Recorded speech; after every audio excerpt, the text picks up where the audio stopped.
Nanyang City, Lingwu Academy, top-level plaza. Cheng Feng suddenly opened his eyes, surrounded by a darkness so deep that he could not see his own hand in front of him. Where is this? I can't sense any spiritual energy. Wasn't I just thrown into the wild by that woman, Tang Lingling, to be devoured by wild beasts? Could this place be hell? Cheng Feng recalled his past life. Back in high school, he had transmigrated into this world and fallen in love at first sight with the school beauty. Love had clouded his judgment. Later, he awakened an S-level ability, spatial prisms, which should have allowed him to soar to great heights. He confessed his love to the school beauty he had pursued for 3 years and even agreed to marry into the Tang family for her sake. He thought he was destined for an epic romance. Little did he know that the school beauty secretly stole his cultivation resources to strengthen her family, all while draining him dry. In the end, not only did he fail to ascend, but his talent and comprehension became worse and worse. When she had completely squeezed him dry, the powerful figures who once supported him gave up on him in disappointment. Tang Lingling then turned to another genius and cast him aside like garbage, kicking him out of the Tang family. It was only then that he woke up to the truth. She was nothing but a vampire, exploiting his obsession with her to magnify her endless greed. What a fool he had been. As a transmigrator, he had let emotions cloud his mind. What a disgrace. Attention, students. The eternal night has ended, and dawn is approaching. A gruff voice suddenly echoed from above. Prepare to embrace the first ray of sunlight and unlock the chains of your genes. As the voice ended, a brilliant white light appeared in the night sky, spreading rapidly across the land. Cheng Feng recognized the familiar voice. It was Tang Sandash, the principal of Lingwu Academy. The very same Tang Sandash, Tang Lingling's grandfather. Back then, the grandfather-granddaughter duo had joined forces, exploiting Cheng Feng's trust to manipulate him completely. They had stolen his resources right under his nose. Why would I encounter him here? Could this old man have come to accompany me in death? As the light swept over him, Cheng Feng's genes began to mutate. Feeling the changes in his body, he opened his eyes in excitement. No, this isn't death, this is the eternal night awakening. I've been reborn. Buzz Cheng Feng felt a scorching heat on his shoulder. It was the unlocking of his genetic chains, causing his mutation. After the mutation, a mark would appear on one's body, granting abilities corresponding to the type of mark. Cheng Feng's rebirth had triggered the awakening of the same ability he had in his past life. Spatial prism star. An S-level super talent. In his last life, he had been toyed with by the Tang family and Tang Lingling, failing to develop his ability properly before his untimely demise. This time, he made a firm resolution. He had been given a second chance by the heavens, and he would seize it. More importantly, he would exact ruthless revenge on that family. Revenge system activated. Host, please reveal your S-level identity to the media to receive the reward, 6 powers of the Navy. A system voice exploded in his mind. The long-awaited system had finally arrived, albeit a lifetime late. The 6 powers of the Navy. Cheng Feng was astonished. That was a skill set from an anime he had watched before transmigrating. A combination of 6 techniques, it was both offensive and defensive. In this world, the focus was on genetic awakening, and physical combat was relatively underdeveloped. As for revealing his identity, exposing such a scandal to the media was inevitable if he wanted to take revenge on the Tang family. Outside the school, reporters swarmed like a tide. Their eyes were glued to the pillar of light shooting up from the campus rooftop. Purple, blue, green. Suddenly, a golden pillar of light pierced the sky, and every reporter's eyes widened. Gold! A genius with an S-level talent had appeared this year. Then, another one shot up. Holy crap, is Lingwu Academy burning through several centuries of good luck at once? 2 S-level geniuses in one go.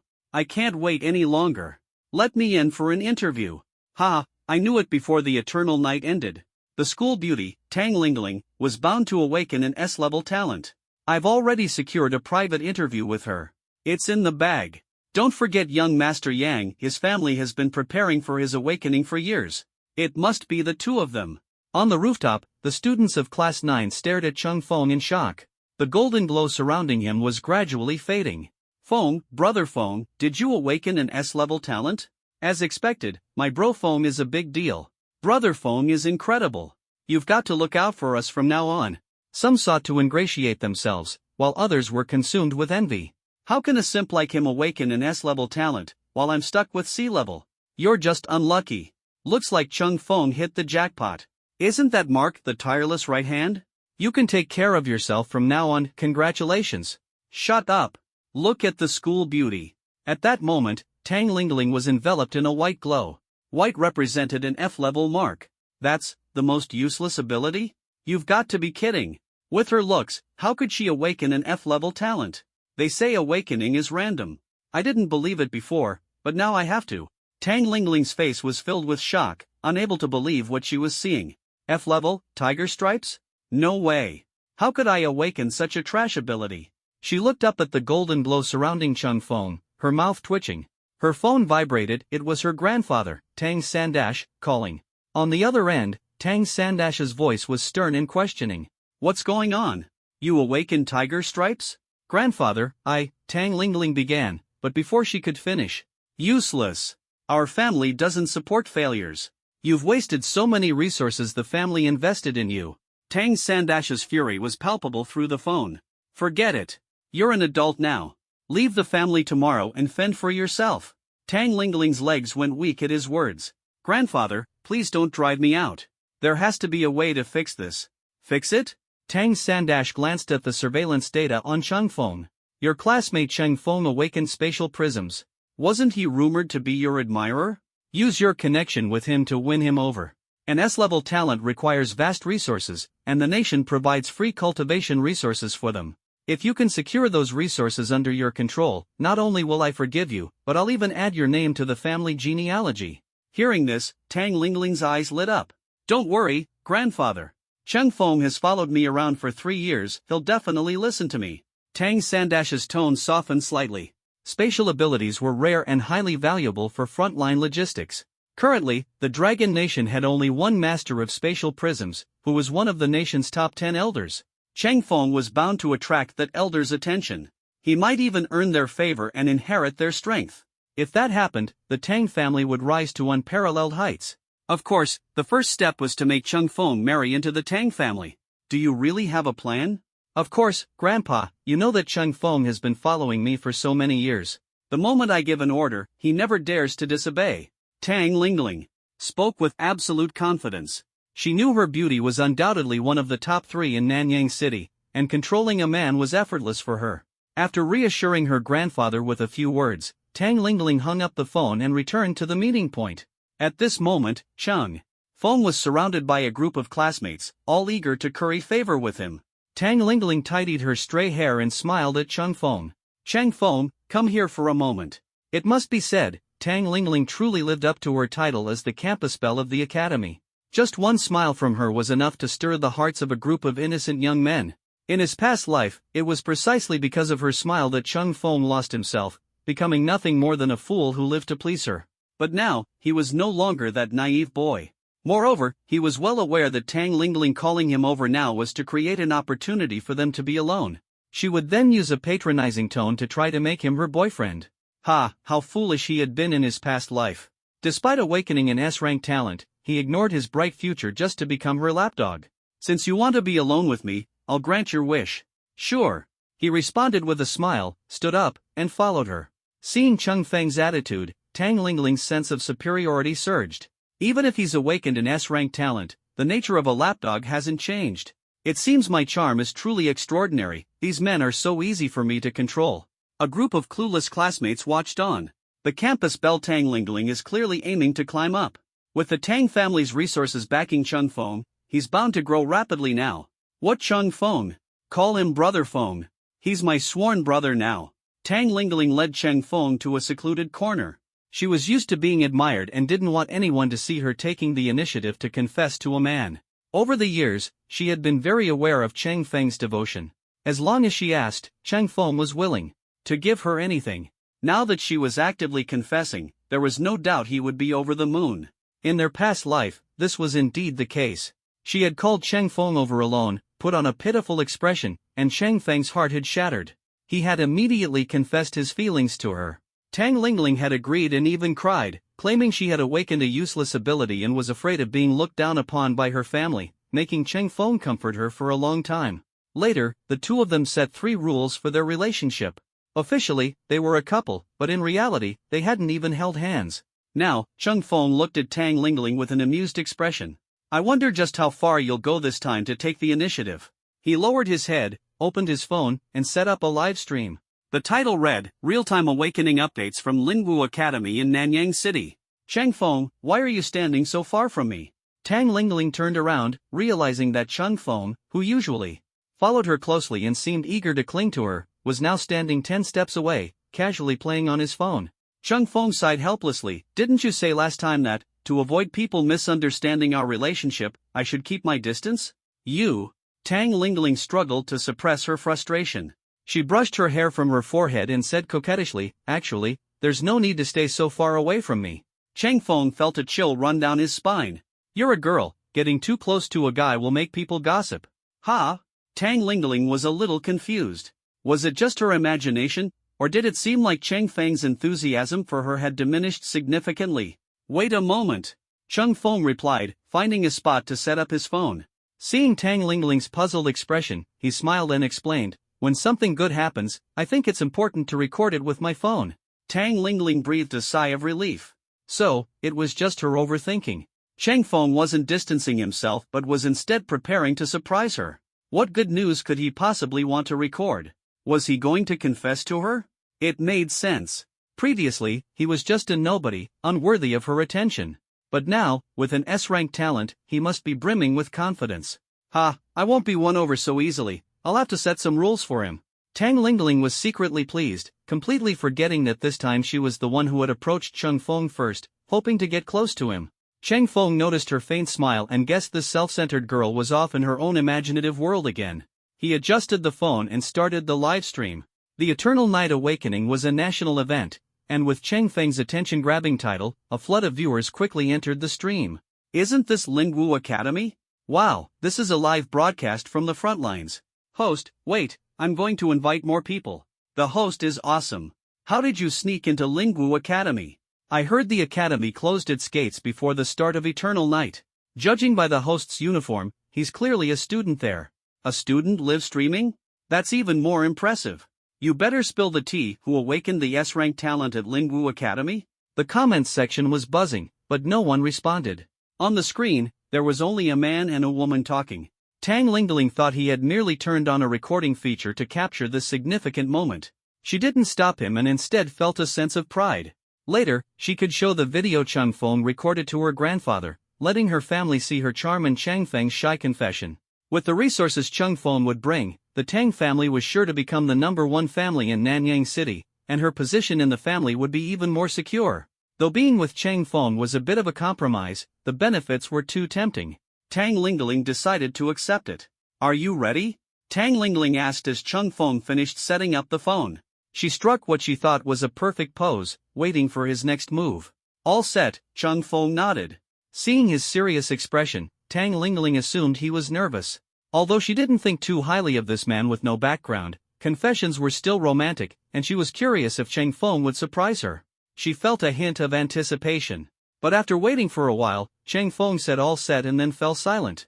After a few awkward seconds, Tang Lingling couldn't help but ask, why aren't you saying anything? Cheng Feng looked genuinely confused. Didn't you call me here? What did you want to talk about? Tang Lingling was taken aback. That's right, she had called him here. But why wasn't he responding at all? Was she supposed to make the first move? This man really had no sense of romance. She mentally criticized Cheng Feng but felt her cheeks flush with embarrassment as she began to speak, her voice barely audible. I called you here to respond to the love letter you wrote me.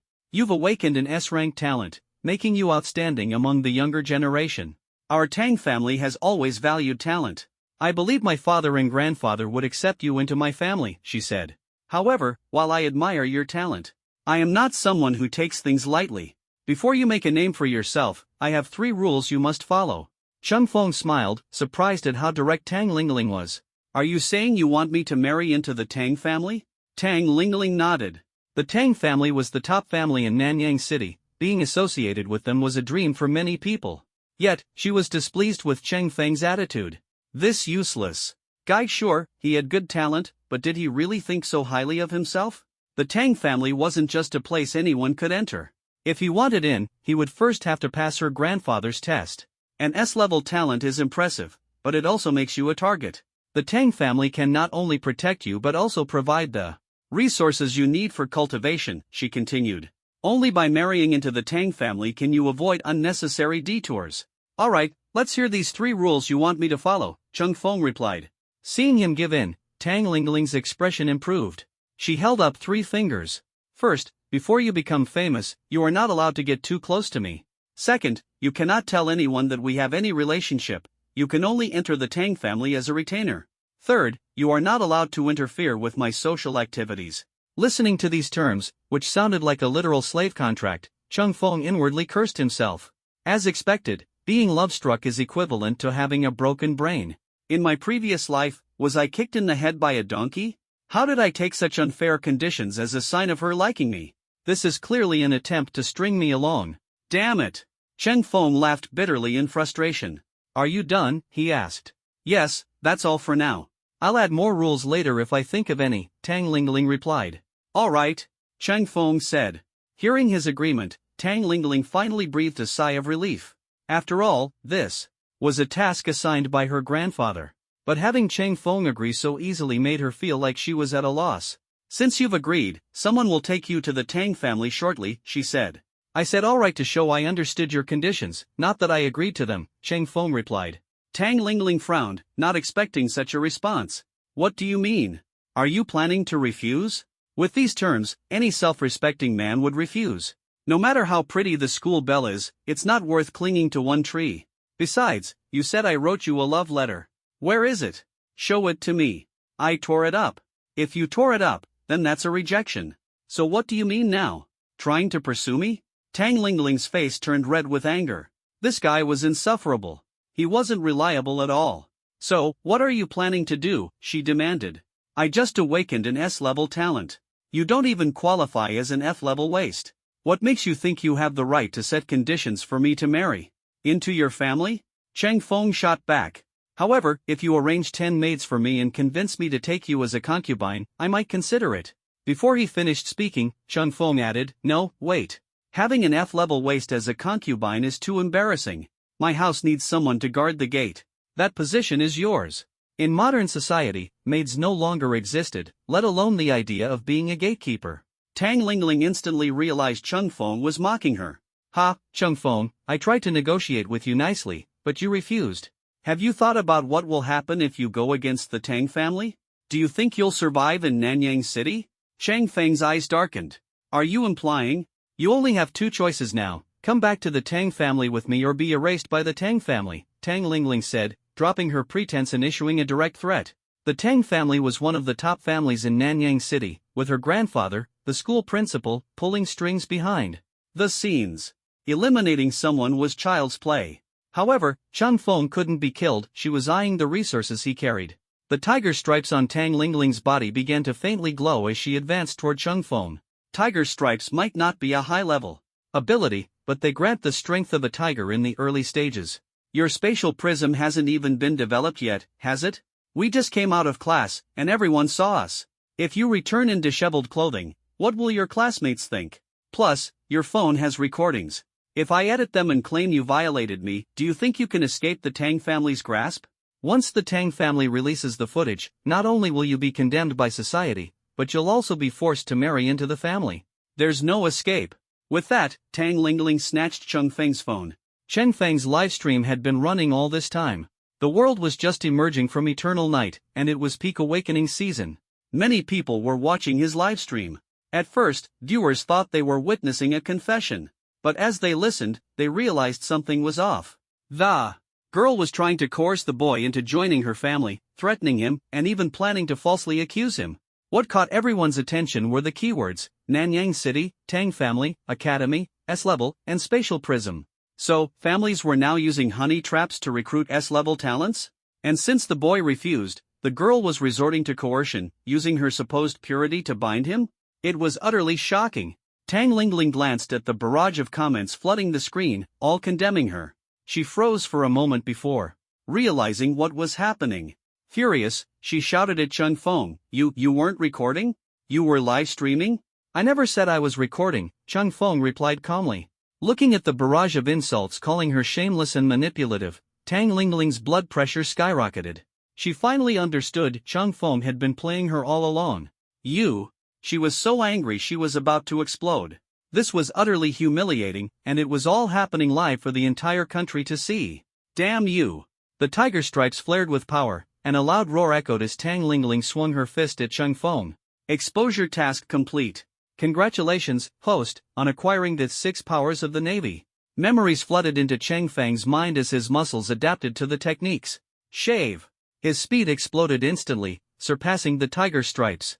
He appeared behind Tang Lingling and used her momentum to deliver a punch to her head.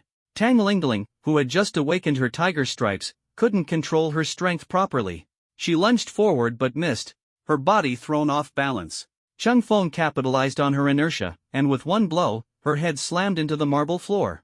Her face hit the ground, and blood splattered everywhere. She lost consciousness immediately. Wow, that was incredible. It felt like watching a TV drama. Is this staged? That blood on the ground doesn't look fake. I saw a shadow flash by, and that woman fainted. Luckily, the streamer is okay. That woman is so sinister, just looking at her gives me the creeps. Did that person just say the streamer awakened an S-rank talent? Is that true? It's true. I awakened Spatial Prism. Cheng Feng replied to the barrage of comments while showing the mark on his shoulder blade. Holy crap, it's really Spatial Prism. The Dragon Nation is about to rise. That woman deserves to die. This is Spatial Prism we're talking about. Our nation almost lost such a talent. That's right, brother. Don't worry about resources. The nation provides subsidies for S-rank talents. You don't have to be a vassal of your family, the country's got your back.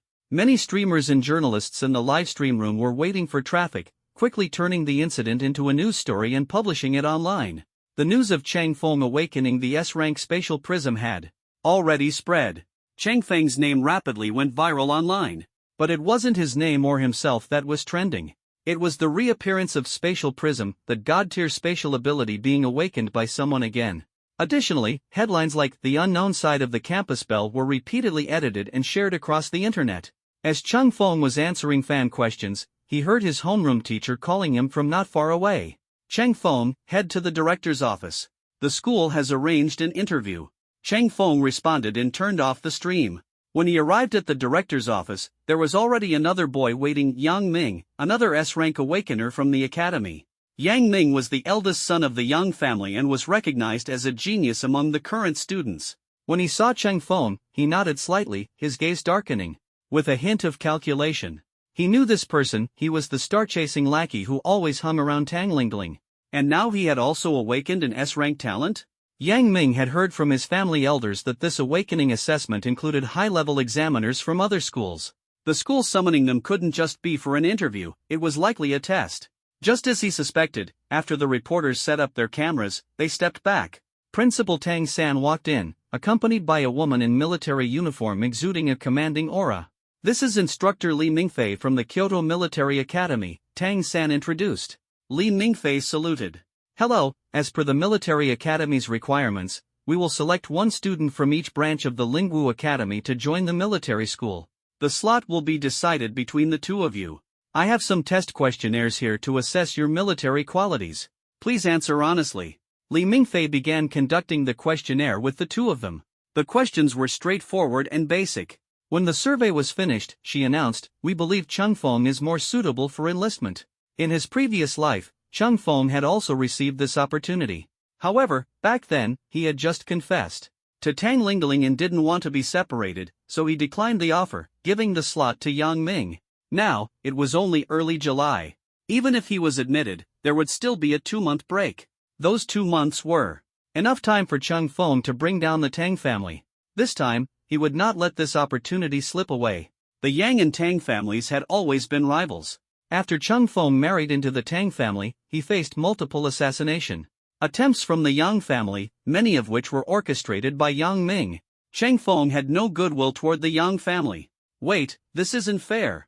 Yang Ming suddenly stood up to challenge Li Mingfei. You only asked a few basic questions just now and made such a quick decision. That's too rash. Li Mingfei's gaze turned cold. This is the military's protocol. Who are you to question it? At least let me see Cheng Feng's strength. I won't accept someone weaker than me joining the military.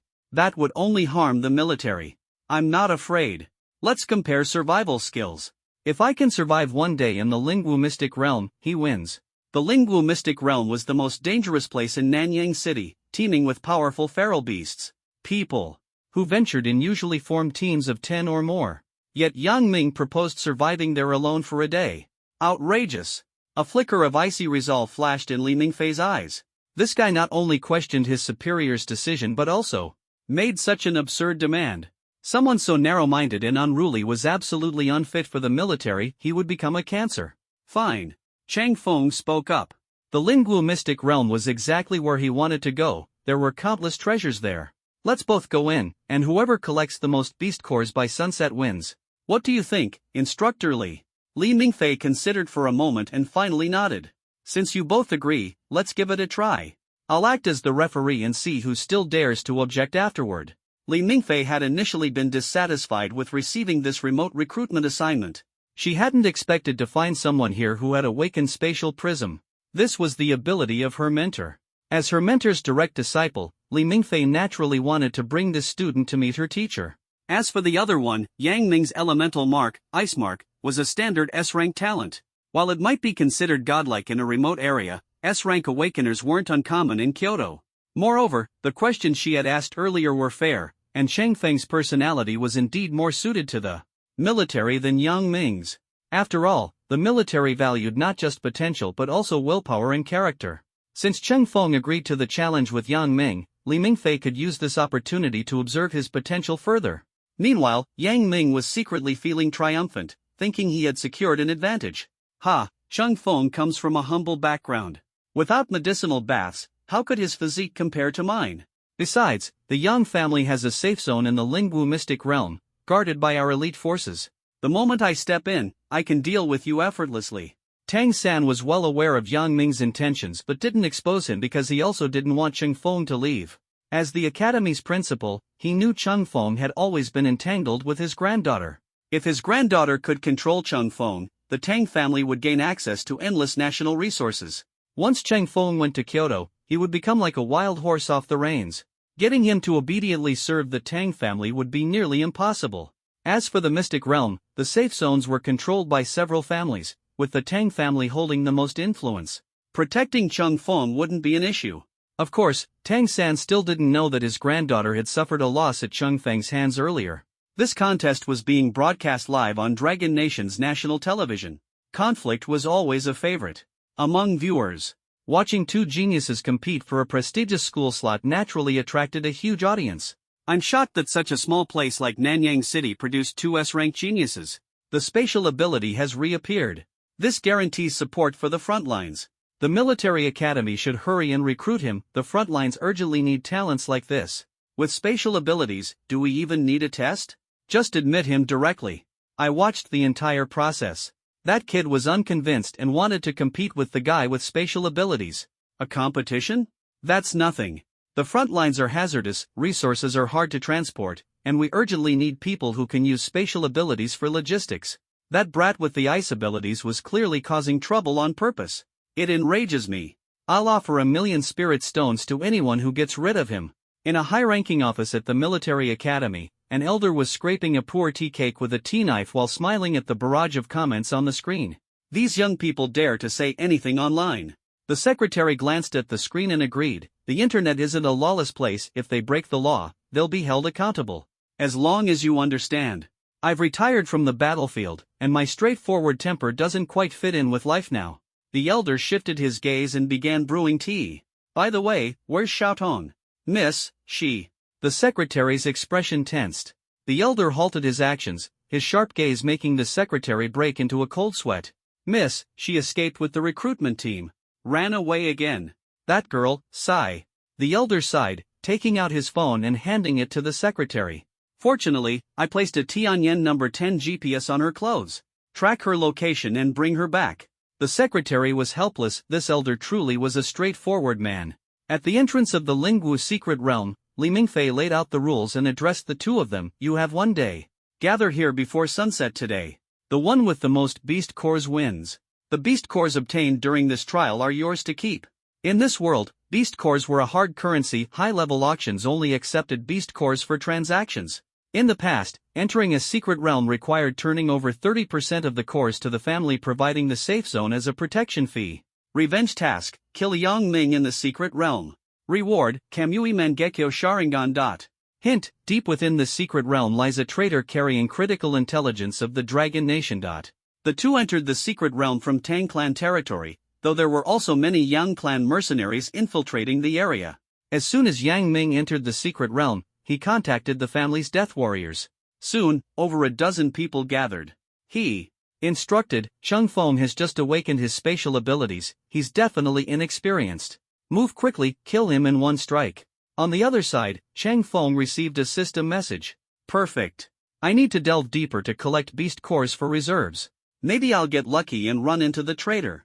As for Yang Ming, Cheng Feng didn't even need to look for him, he would surely come knocking. It was the same in the previous life. Yang Ming understood Cheng Feng's importance to the military and, fearing his return, kept sending people to cause trouble for him.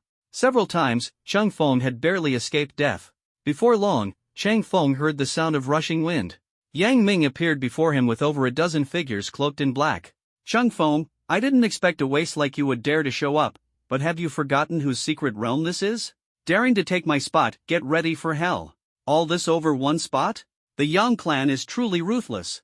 No more nonsense, kill him. The dozen or so figures around Yang Ming instantly turned into shadows, spreading out and encircling Cheng Feng. Shave. Cheng Feng's figure flashed, disappearing from his original spot. Yang Ming froze. Is this spatial edge?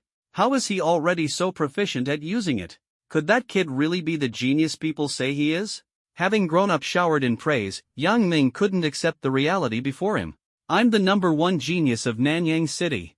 A glint of malice flashed in his eyes. Just then, a cold voice came from behind him. Using your abilities on such trash? What a joke. Sorry, but you'll never see the true power of spatial edge in your lifetime. Courting death. The guard closest to Yang Ming roared and lunged at Cheng Feng. Finger gun. Cheng Feng extended a finger, and a bloody hole appeared on the guard's forehead in an instant. Yang Ming's eyes widened. Cheng Feng had clearly done nothing, how was this possible? He now felt that the man behind him was as mysterious and dangerous as an abyss. Cheng Feng raised his hand and easily dealt with the others. He released Yang Ming, who collapsed to his knees, trembling with fear. S-class ice abilities are not bad. If you worked hard, you could make a name for yourself in the future. Life is short, why take shortcuts? Having said this, Cheng Feng raised his finger gun to Yang Ming's forehead, and blood sprayed out. Cheng Feng tidied his clothes. This time, you were lucky.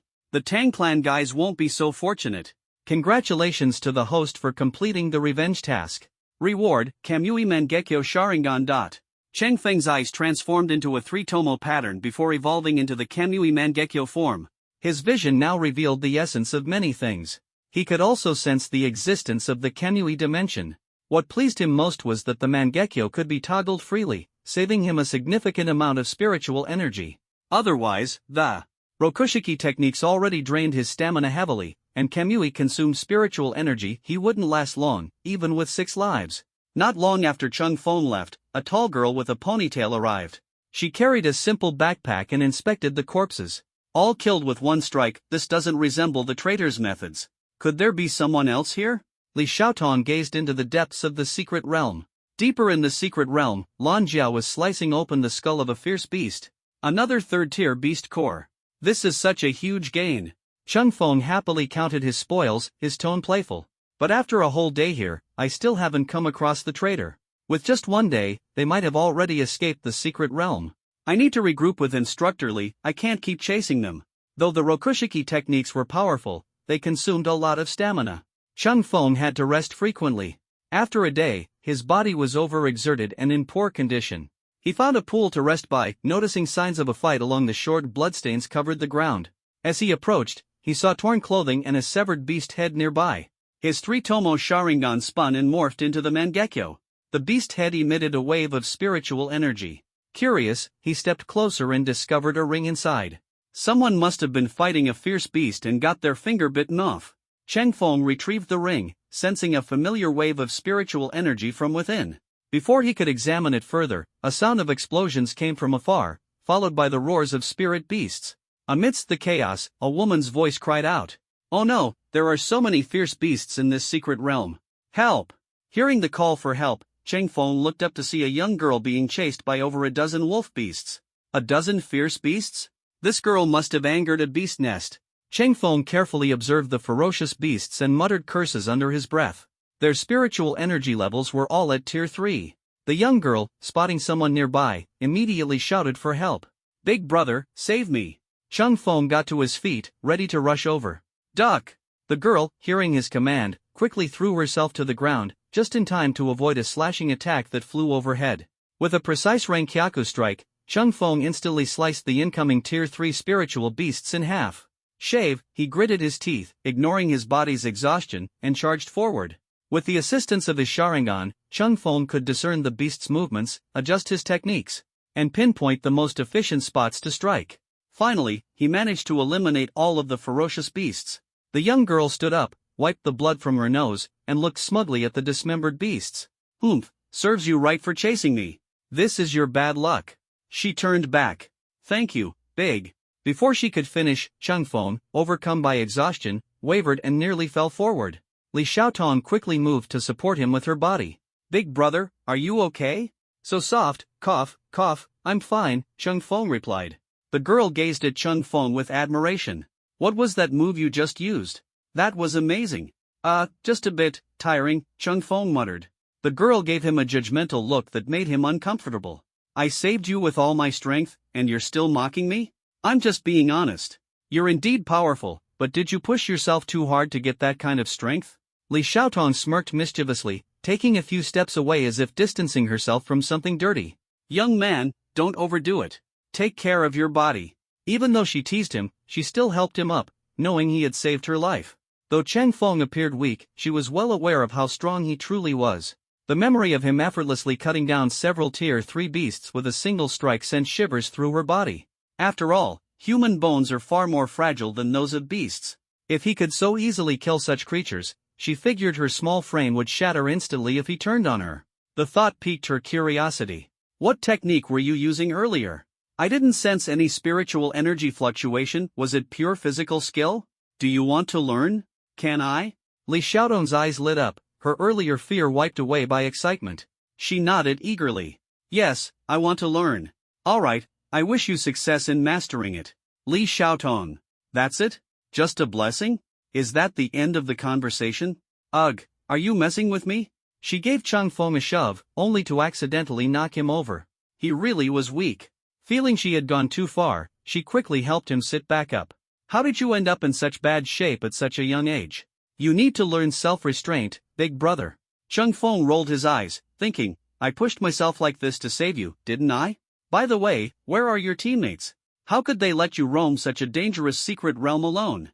"I don't have teammates," Li Xiaotong replied, her expression turning wary. Bad people usually acted alone. Well, except for herself. "You've got guts, exploring a secret realm alone and even using some strange methods. Are you a spy sent by some country? If I were a spy, do you think you'd still be talking to me?" Cheng Feng's sharp gaze made Li Xiaotong a little uneasy. She obediently replied, "Fair point. I'll trust you this time." Though Chung Feng seemed suspicious, his earlier display of strength was too overwhelming. Li Xiaotong didn't want to risk provoking someone she couldn't handle. After resting for a while, Cheng Feng's weakness subsided enough for him to stand. Li Xiaotong naturally supported him as the sky began to darken. She decided to take him to the nearest safe zone. Meanwhile, Principal Tang of Lingwu Academy received news that over a dozen corpses had been discovered near the Tang family's safe zone within the secret realm. Leading a group of school officials, journalists, and Li Mingfei, he entered the secret realm. They happened to encounter Chung Feng and Li Xiaotong. Principal Tang was the first to speak. "Cheng Feng, are you all right?" Cheng Feng nodded, suppressing the disgust and murderous intent in his eyes. Li Xiaotong, on the other hand, seeing Li Mingfei and the crowd of live-streaming journalists, quietly hid behind Chung Feng. Li Mingfei gave her a look, signaling that she'd deal with her later. "I'm fine. The timing is perfect. I was just about to report in," Chung Feng said, opening his hand. Over 20 beast cores spilled out, the highest grade among them being tier 3, numbering about 20. Li Mingfei and the others widened their eyes in shock at the sight of so many beast cores. "Did you take these down in just one day?" "Yes. After leaving the Tang family safe zone, I ventured deeper into the secret realm. These are my spoils of war." The journalists quickly adjusted their cameras, zooming in on the beast cores scattered on the ground. The internet exploded. "This has to be fake. How could a kid who just awakened his powers kill so many tier 3 beasts? My dad's spiritual energy level is over 15, and he says even taking on a single beast is tough. This is way too unrealistic. Could it be Instructor Lee helping him cheat? Honestly, I think this kid's spatial abilities are impressive. Just admit him directly, no need for these little tricks. To the public, it seemed as though the military academy had bent the rules to ensure Cheng Feng's success. Such actions angered many. If they wanted to promote him, why not just give him a few Tier 2 beast cores instead of going to such lengths? Did they think the audience was stupid? Li Mingfei stared at the beast cores, confirming, "Did you really defeat all of these?" "Yes." Seeing Cheng Feng being doubted, Li Xiaotong stepped forward. "That's right, I can vouch for him. He kicked and exploded the heads of several beasts, super impressive." Although she didn't know the exact relationship between Li Mingfei and Cheng Feng, it was clear from the situation that Cheng Feng wasn't a bad guy. Since he had saved her, it was only right to clear his name. Suddenly, an idea struck Li Xiaotong. Li Mingfei was a military academy admissions officer, and the student interviews were all public. Glancing at the surrounding cameras, she realized something was off. This guy must be one of the students Li Mingfei recruited, right? The more she thought about it, the more likely it seemed. Li Xiaotong felt a headache coming on. "Ugh, I'm overthinking again." Li Mingfei interrupted her thoughts. "Did you know you were nearby at the time?" "Yes, I was in the secret realm." Li Xiaotong glanced at the cameras. "Playing. I accidentally stumbled into a wolf den and interrupted their meal. They all chased me, trying to tear me apart. Thankfully, he saved me." What kind of young girl plays in the depths of a secret realm? This lie should at least be reasonable, right? Does the military academy really take us for fools? **** Li Mingfei looked at Cheng Feng and Li Xiaotong with a face full of doubt. "To be honest, I kind of doubt what you're saying. Since Cheng Feng can kill a Tier 3 beast, why not demonstrate for us and convince everyone? Let's skip the demonstration. He's already worn out from saving me." "What's going on? Saved you and drained himself in the process? Since when do wolf packs attack like that?" Cheng Feng saw the doubt on Li Mingfei's face and quickly explained. "I overexerted myself to drive the wolves away, but I've already recovered a bit. How does Instructor Li plan to test my strength? Fight me. If you can last the time it takes for an incense stick to burn, I'll acknowledge you." "No problem," Cheng Feng nodded. Li Mingfei assumed an attacking stance, seemingly forgetting the real purpose of entering the secret realm. Meanwhile, outside the Tang family's safe zone, several cold corpses were being torn apart by beasts. "Be careful." Tang Sandao, acting as the referee, signaled the start of the match and quickly retreated. Li Mingfei reminded Cheng Feng as she drew her sword and advanced mercilessly. Like paper. Cheng Feng's figure instantly became as light as paper. As Li Mingfei's sword danced, Cheng Feng moved. Like a paper sheet in the wind, his body practically sticking to the blade's edge, narrowly avoiding each strike. Li Mingfei widened her eyes. No matter how she stabbed, she couldn't land a hit. Worse, every time she almost succeeded, Cheng Feng would deftly evade, leaving her frustrated. "Impressive skills," Li Mingfei praised, pulling back as her sword blade began to emit a dazzling light. Her awakened ability was an A-grade talent called Radiance, capable of transforming her sword into a highly penetrative light sword. She thrust the light sword at Cheng Feng, but he dodged yet again. Li Mingfei growled, "Spirit burst." The light on the sword's edge exploded outward in a blinding burst. She smirked slightly. "Let's see how you dodge this." "Don't worry, I only used 40% of my strength for the spirit burst. You might get a little hurt, but it won't be anything serious." As the light scattered, Cheng Feng stood unharmed before her, holding her sword blade in his hand.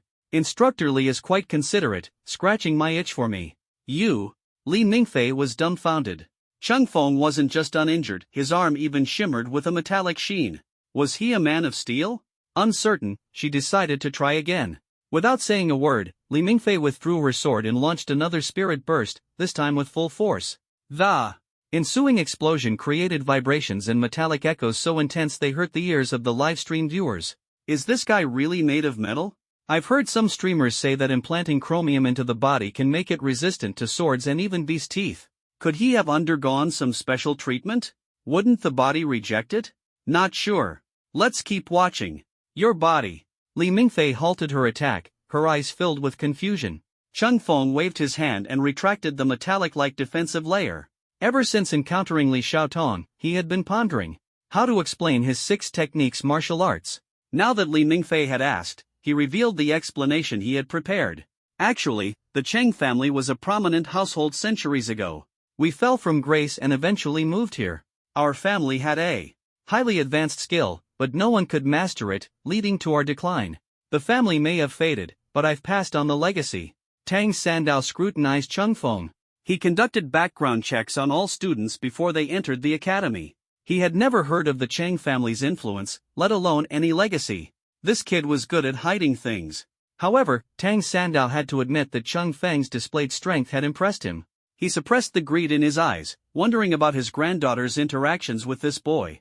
On top of that, Li Mingfei's attitude toward Chung Feng irked him. She acted as if she had him wrapped around her finger. If she interfered, it would spell trouble if Chung Feng joined the military academy. Tang Sandao's thoughts raced. Li Mingfei bit her lip as if trying to determine whether Chung Feng's story was true. She was young and couldn't fully trust him. Even if it was true, very few people would know about the Chang family after so many years. In that case, congratulations on continuing your family's legacy. She then turned to the camera and spoke. I just tested Chung Feng's strength, and everyone has seen it. He's fully capable of slaying those beasts and is absolutely qualified to enter the military academy. On the screen, the bullet comments kept rolling, but the voices of doubt had disappeared. However, Li Mingfei's sharp eyes caught another comment. What about that young guy?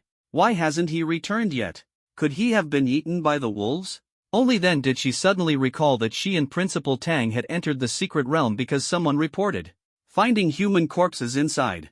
They had entered out of concern for the safety of two newly awakened students.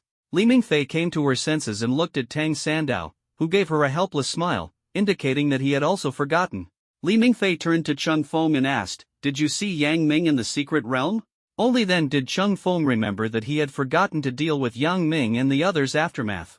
From now on, he decided, after killing someone, he'd have to bury them somewhere safe. But for now, he wasn't skilled enough and had overlooked this detail. Chang Feng didn't answer directly. I went straight to the deeper layers when I entered the secret realm. Did he go there too?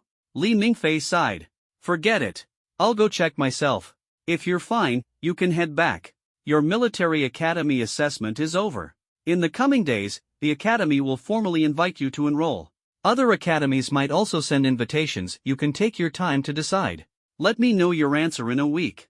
With that, Li Mingfei and Principal Tang re-entered the secret realm to continue searching for Yang Ming.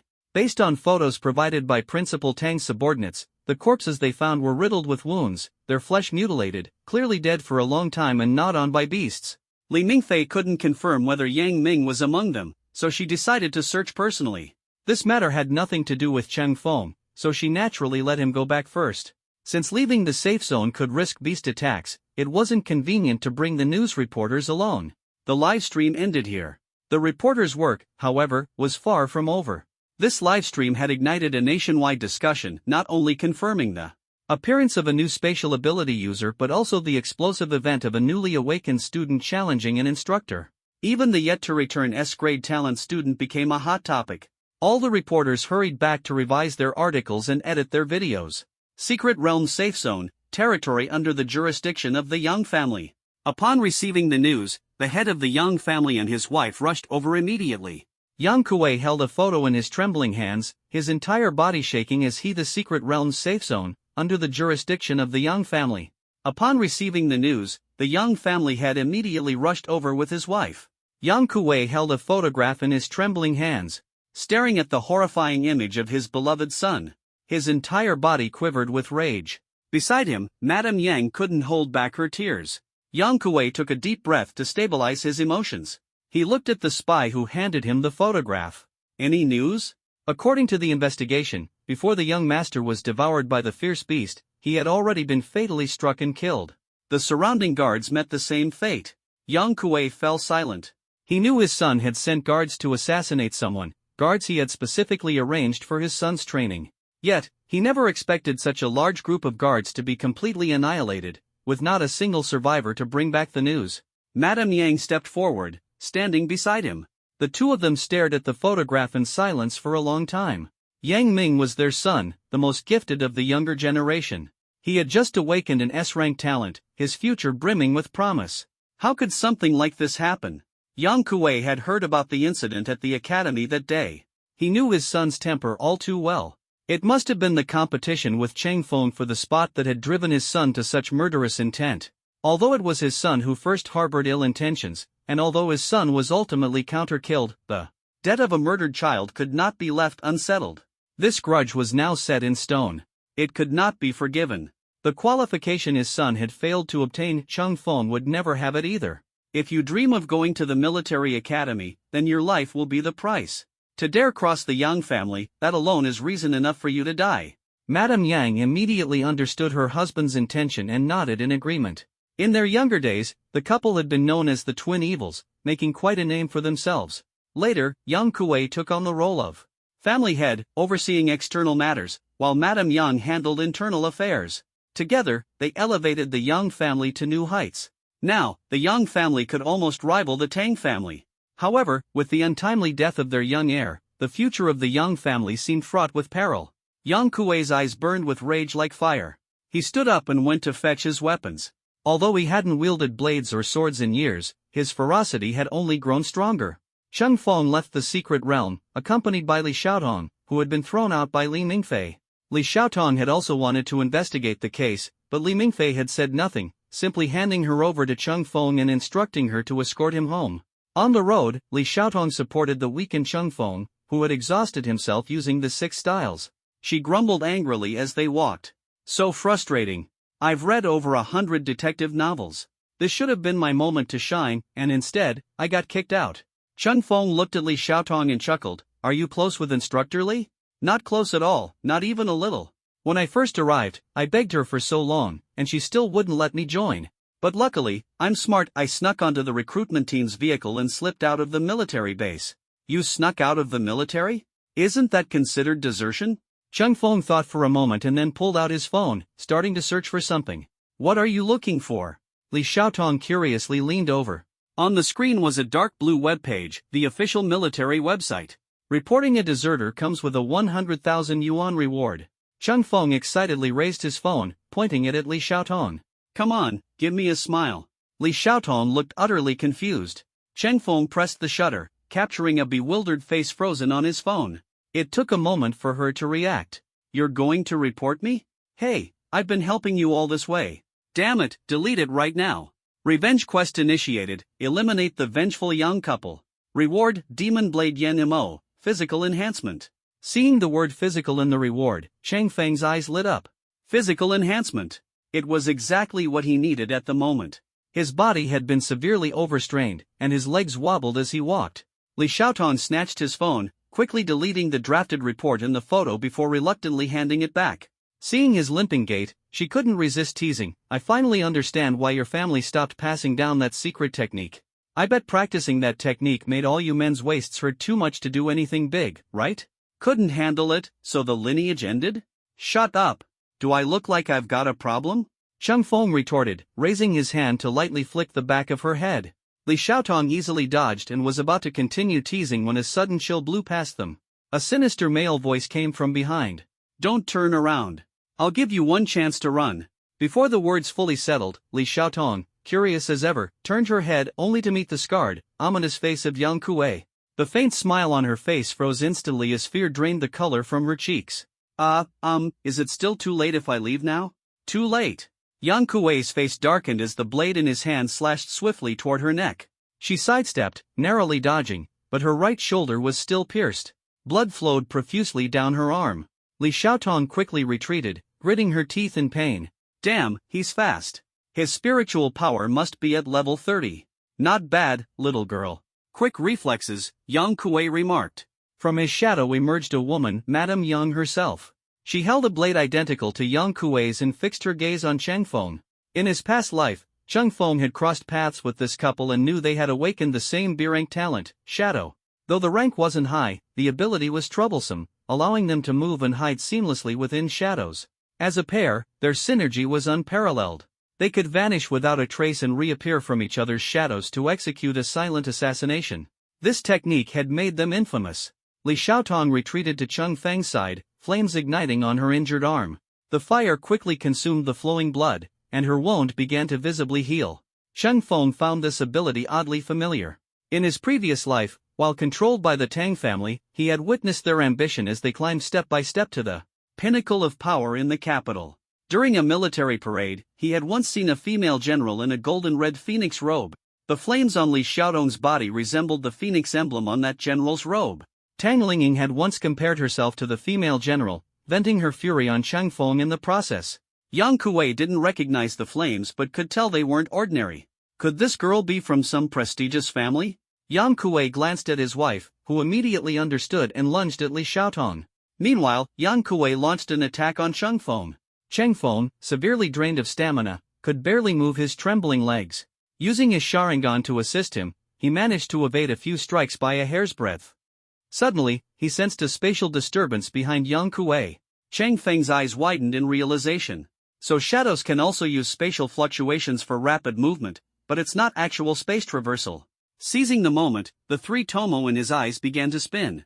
The Kamui Sharingan activated. Kamui. Behind Yang Kuei, the shadow rippled, and a powerful suction emerged. Yang's mother had just emerged from Yang Kuei's shadow, intending to stab Cheng Feng. However, before she could act, the suction force dragged her straight into the black hole. Yang Kuei's expression drastically changed as his connection with his wife was severed. "What have you done?" Yang Kuei roared in fury as Li Xiaotong stepped closer. She had initially thought she and Cheng Feng would each face one opponent, but she hadn't expected the woman to use such a sneaky trick to ambush Cheng Feng. "Are you okay?" she asked, just as Cheng Feng spat out a mouthful of blood. His spiritual energy had been completely drained when he unleashed his divine power. It was his first time using it, and he hadn't mastered it well. "The situation is bad, I don't even have the strength to run," Cheng Feng admitted. For the first time, he truly felt the sensation of being completely emptied, both physically and mentally. His entire body was weak, and every movement was excruciating. Was that just now a spatial prism? Yang Kuei was astonished at Cheng Feng's rapid growth. To be able to wield the spatial prism so proficiently already, such a genius was good to have as a friend, but absolutely intolerable as an enemy. Seeing Cheng Feng in a weakened state, Yang Kuei hesitated, no longer in charge, directly at him. "Damn it! Do you think I'm some easy target just because I haven't lost my temper?" Li Xiaotong stepped in front of Cheng Feng, her face icy and resolute. With a fierce wave of her right hand, flames suddenly erupted, enveloping her entire body in an instant. From within the flames came faint sounds resembling a phoenix's cry. "I've always been the one being protected, but my talent is the last thing that needs protecting." Li Xiaotong's voice came from within the blazing fire, her figure appearing to burn fiercely. Now alone, Yang Kuei dared not act carelessly. He gripped his blade tightly, advancing cautiously. Though Li Xiaotong dodged several strikes, she was eventually pierced, but her wounds sealed instantly after bleeding. Could she be the legendary phoenix immortal bird? Yang Kuei was shocked, but he recalled that such rare beast imprints hadn't appeared in the Dragon Kingdom for a century. Suppressing his doubts, he quickened his blade. Li Xiaotong's lack of combat experience was evident compared to Yang Kuei. She took multiple hits during their exchanges. However, she fully unleashed her spiritual energy, and aside from the pain, her injuries were not severe. Nevertheless, her spiritual energy was indeed far inferior to Yang Kuei's. The battle dragged on for about 20 minutes. During their fierce confrontation, Yang Kuei managed to drive his blade through Li Xiaotong's shoulder. This time, the blood did not stop immediately, and the pain forced her back several steps. A grin of triumph spread across Yang Kuei's face. "She's starting to tire. This little girl is indeed troublesome, but now that she's worn out, I'll finish off that boy first."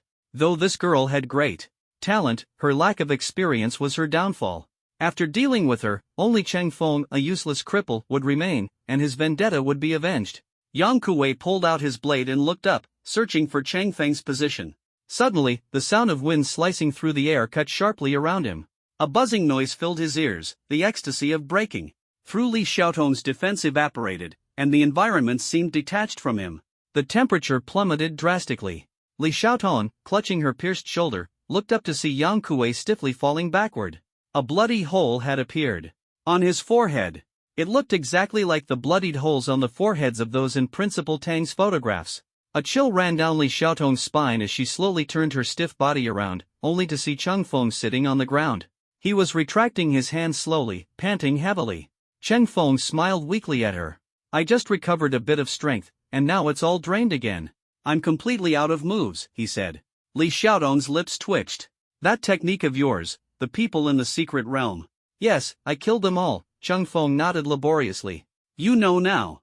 I'm the murderer." If you want to take me back to Instructor Li, I won't resist. Li Xiaotong stared at him for a moment, then walked over and gave him a disdainful kick. If you've got the strength to talk, hurry up and stand. I want to get you back and take a proper bath. What luck out to capture someone, and she hadn't caught anything all day. Sweaty and battered, she had to deal with this unlucky guy and even got injured. Cheng Feng spread his hands helplessly. I don't even have the strength to stand. Li Xiaotong sighed in exasperation and hoisted him onto her back. Cheng Feng secretly let out a breath of relief. Just now, he had indeed wanted to test Li Xiaotong. She looked simple-minded, but her thoughts were meticulous. From their first meeting in the secret realm, she had persistently interrogated him. When alone, she was even more cautious. After seeing Principal Tang's photos, she couldn't help but glance at him. Cheng Feng had noticed all of this. He suspected the girl might have already guessed something. So, he decided to stop pretending and see how she would react once she knew the truth. After dealing with Yang Kuei's corpse, Li Xiaotong quickly carried Cheng Feng away. She felt the frail body on her back, as if it could be crushed. With a slight effort. Yet, this weak-looking guy had just taken down Yang Kuei in one strike, despite both her and Yang Kuei being incapacitated.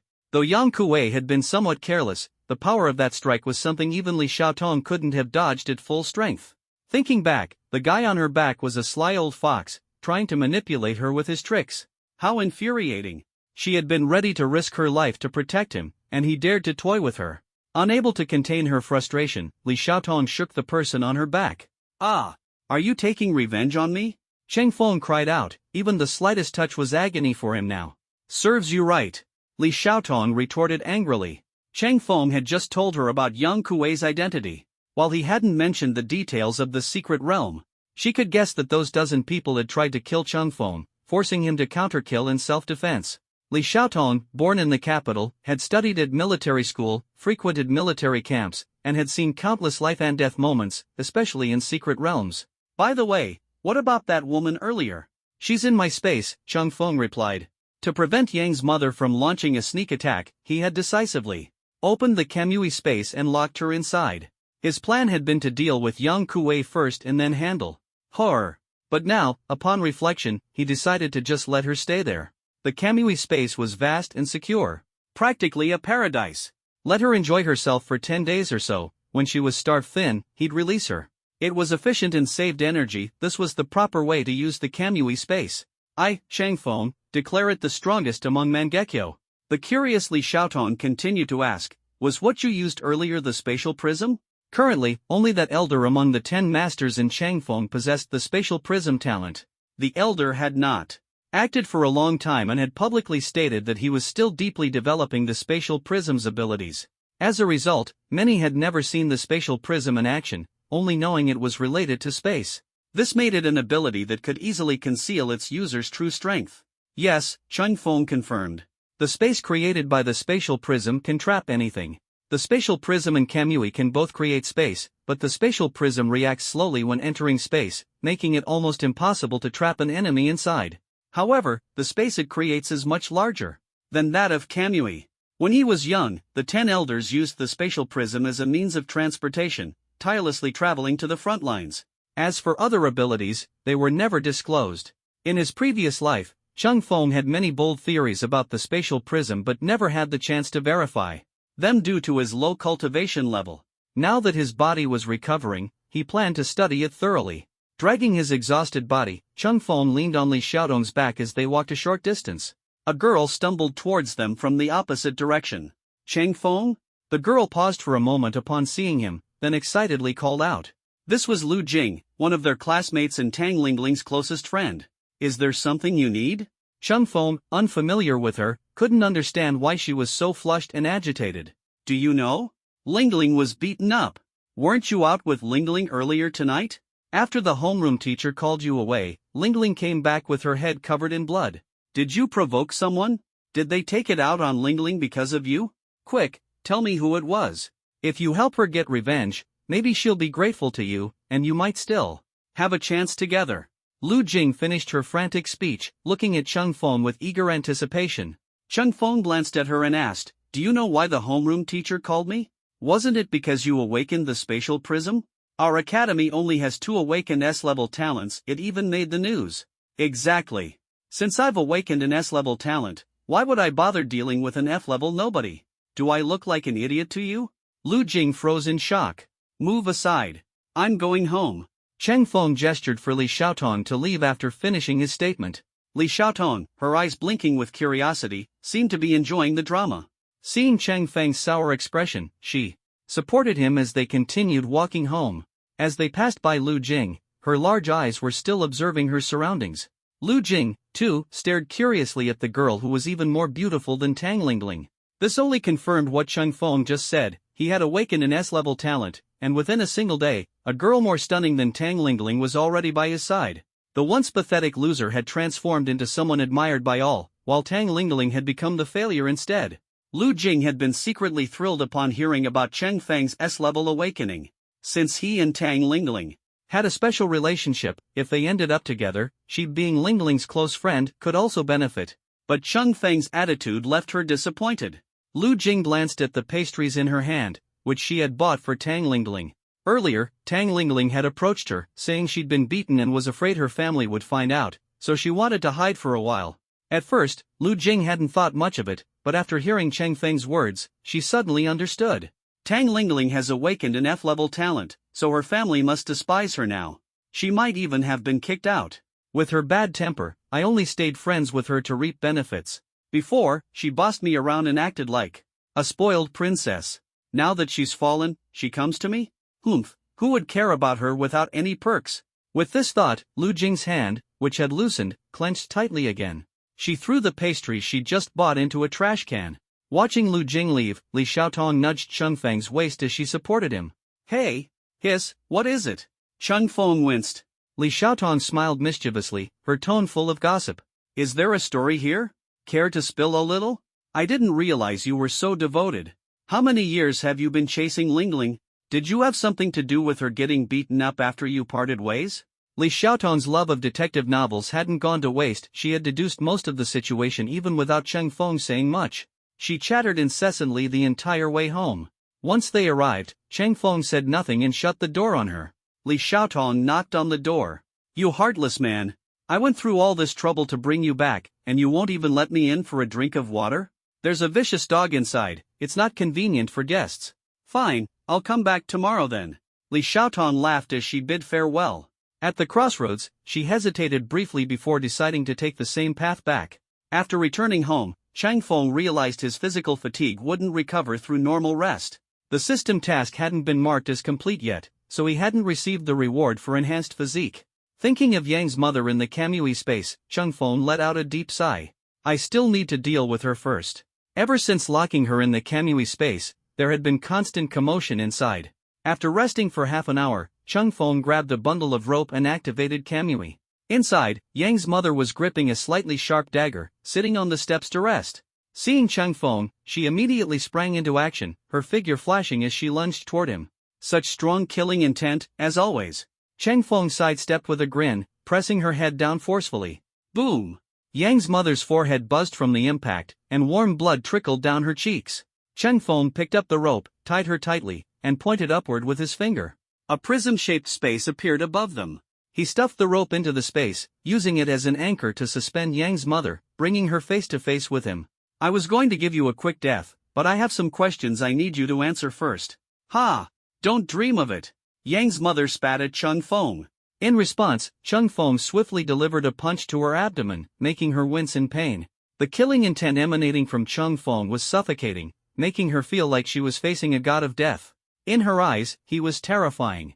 She roughly guessed that Cheng Feng being here meant her husband had failed. A wave of despair washed over her. Looking at the bloodstain on Yang Xian's lip, Cheng Feng suddenly felt a sense of liberation. In his past life, he had been oppressed by the Tang family his entire life. Not only was his talent suppressed, but even his inner ferocity had been subdued. Now, that suppression had finally been released, and he felt much lighter. Yang Xian, sensing the murderous aura from Cheng Feng, endured the pain and asked, What did you do to Yang Kuei? Cheng Feng withdrew his fist and replied calmly, Don't worry, you'll see him soon. Yang Xian's eyes widened. What? You actually dared to kill the head of the Yang family? You're courting death. The Yang family will soon disappear as well. Cheng Feng chuckled, reaching out to tug at Yang Xian's clothing. Yang Xian, realizing his intent, shouted angrily, "Scoundrel! What are you trying to do? Get away from me!" Yang Xian was nearly 50 years old, but thanks to her pampered life in the Yang family, she looked no older than her early 30s, radiating an elegant charm. Chang Feng's actions terrified her. She never imagined that after being ruthless her entire life, she would be subjected to this by a mere child. She would rather die than lose her dignity. But Cheng Feng wasn't undressing her, he was retrieving a bottle of medicine hidden in her clothes. First, he looked at Xiang Xian with disdain. Then, he raised the medicine bottle in front of Yang's mother. "This thing, it's used to increase the probability of awakening an S-grade talent, isn't it?" Cheng Feng recalled that in his previous life, the Yang family had produced several children with S-grade talents in succession. Almost every 3 years, one would emerge. In the 6th year, the Tang family ventured to the capital, taking Cheng Feng away from Nanyang City. There were many reasons for leaving, one of which was the growing strength of the Yang family, which put pressure on the Tang family. At that time, Cheng Feng had heard that the Yang family used some secret method, taking it before the eternal night, to increase the chances of awakening an S-grade talent. Judging from Xiang Xian's reaction, Cheng Feng knew he was right. Xiang Xian gritted her teeth, glaring viciously at him. This medicine was indeed something she had just obtained, and the Yang family elders were not yet aware of it. But how could this child know? Ignoring her murderous expression, Cheng Feng continued, "I guess, there was a news report in the capital about a research team developing a drug to increase the probability of awakening an S-grade talent. But our remote area is too far from the capital. You probably couldn't directly contact the capital. So, someone must have accidentally brought this secret formula here. The other party gave you this formula in exchange for some benefits, right?" Xiang Xian's eyes widened.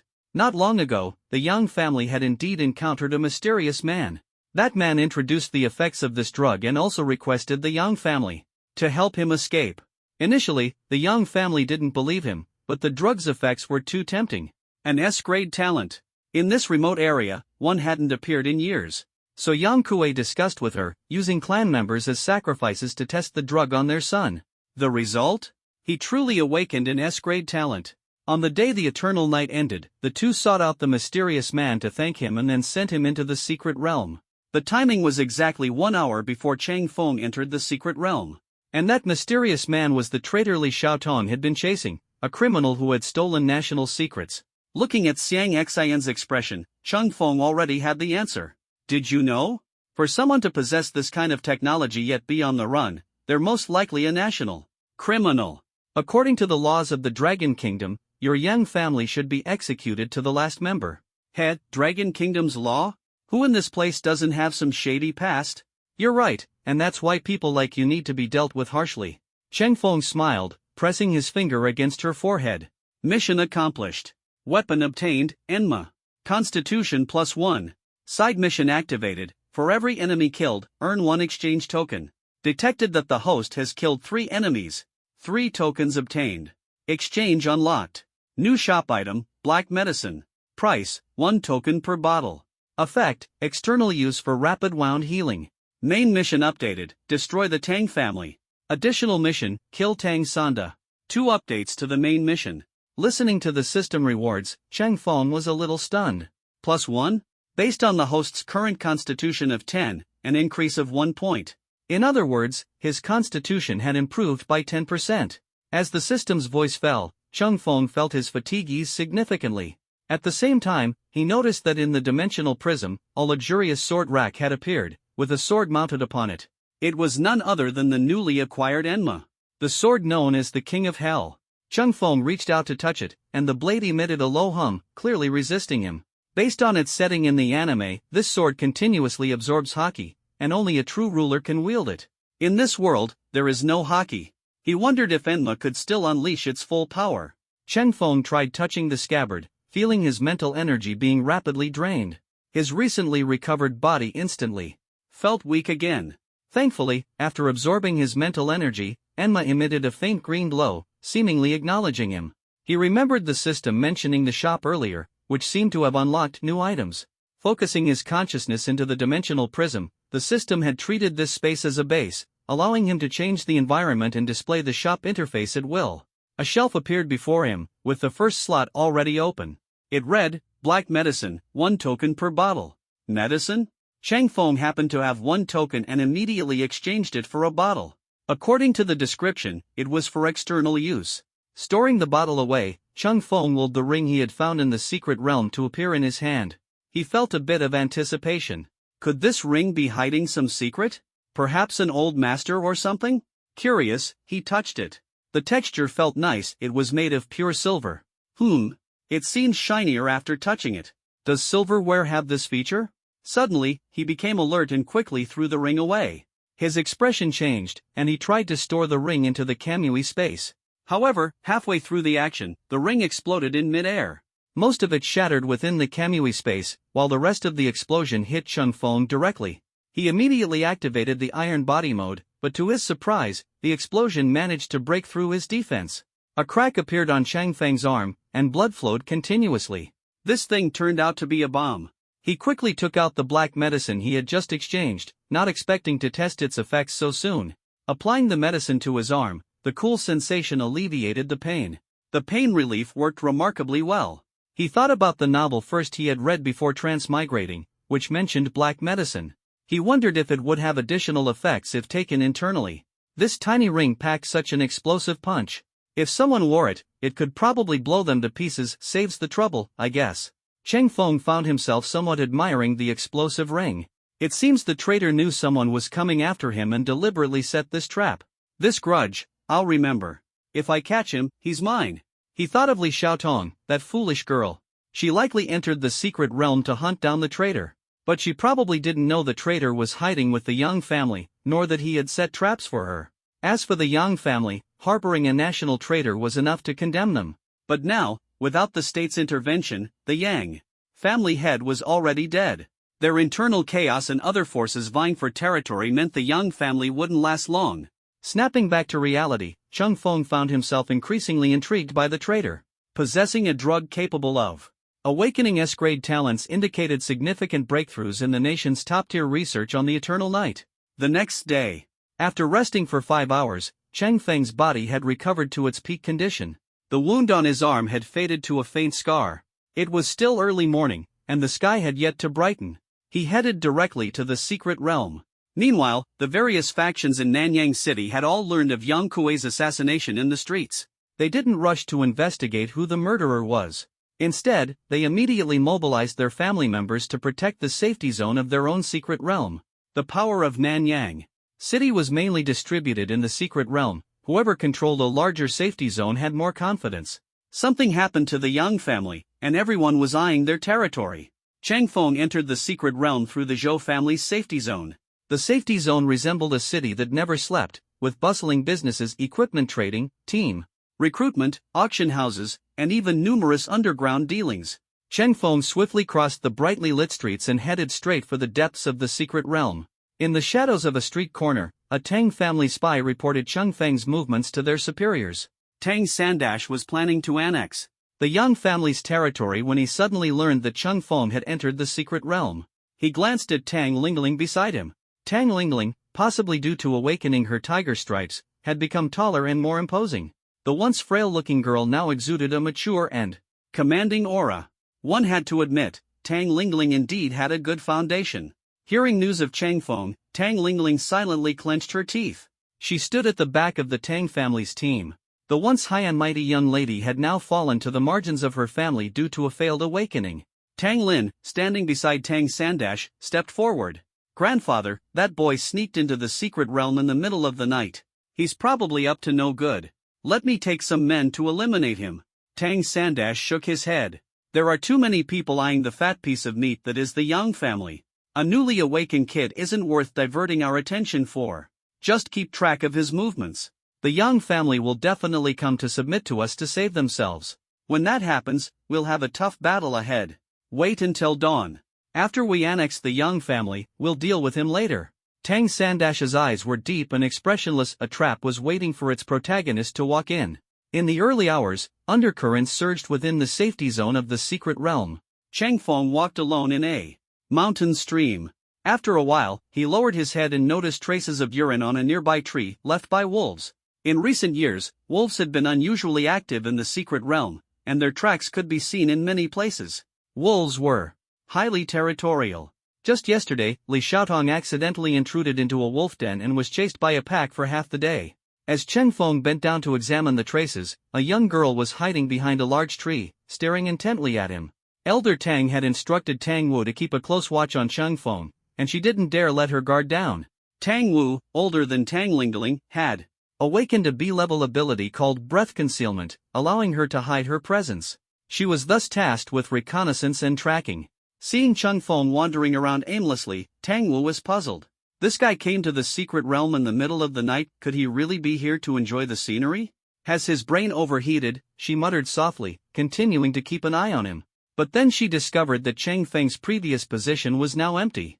Startled, she felt movement behind her and turned abruptly, only to find Cheng Feng suddenly appear behind her, smiling mischievously. Tang Wu was so frightened she shivered. "Oh my god, what are you doing?" Cheng Feng countered with a question. "Are you following me?" Tang Wu quickly composed herself. As an intelligence operative, she couldn't admit it even if caught. She hastily explained. I got separated from my team and happened to see you. I followed out of curiosity." "Hey there, big brother, nice to meet you. Did you also get separated?" Cheng Feng asked curiously. "How nice is it to meet me?" Tang Wu's face darkened at his words. Running around in the middle of the night because of him, making her go through all this trouble, what's there to be happy about? "I got separated from my squad. My abilities aren't strong, so encountering someone in the secret realm improves my chances of survival." "Of course, I'm happy," Tang Wu replied, forcing a smile.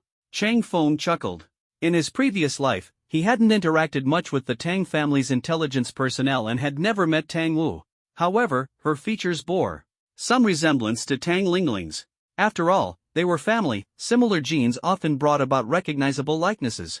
Cheng Feng roughly guessed her identity. "Ah Wu." The wolves, sensing an intruder in their territory, began howling incessantly. Tang Wu realized they had trespassed into a wolf pack's domain and quickly looked at Cheng Feng. "It seems we've entered wolf territory?" Just as she finished speaking, a large, silver-white wolf approached. "Run!" Cheng Feng reacted quickly, turning to flee toward the Zhou family's safety zone. Tang Wu didn't hesitate and followed closely behind. In the Zhou family's safety zone, the family head, Zhou Qi, had just finished deploying his forces when a subordinate reported. "Family head, there's a pack of silver wolves charging toward us in the secret realm." Zhou Qi was puzzled. Aren't silver wolves supposed to stay deep in the secret realm? It looks like someone intruded into the wolves' territory and got chased here. Damn it! Zhou Qi cursed. Right now, everyone was focused on the Yang family's resources, so their defenses were lax. If a pack of silver wolves were to attack, this safety zone would suffer greatly. Quickly organize a defense line and prepare to repel the wolves. Who's the one bringing the wolves here? Not sure. We only saw a girl running fast, doesn't seem like an ordinary hunter. Is she from a family? Could it be the Tang family? Zhou Qi speculated. The Tang family discovered Yang Kuei's body first and deployed troops to seize land. I see, they've been silent because they're luring the wolves here. Truly despicable. As Tang Wu ran, she noticed that Cheng Feng had suddenly veered off. At first, she thought he was trying to divert the wolves. But to her surprise, the wolves were entirely focused on her, completely ignoring Cheng Feng. This was too strange. It was clearly that guy who caused the trouble, so why were the wolves chasing her? What was going on? Tang Wu felt something uncomfortable in her pocket. Reaching in, she found a silver wolf beast core. When did this thing get into my pocket? It must have been that guy. He's dead meat. Carrying the scent of the silver wolves, Tang Wu naturally became their primary target. As she was being chased, a defensive line suddenly appeared ahead of her. She quickly shouted, "Help me! Open fire!" Zhou Qi coldly ordered, showing no mercy. Gunfire rained down on Tang Wu and the wolves, as they were all treated as enemies. Tang Wu cursed inwardly, feeling utterly unlucky.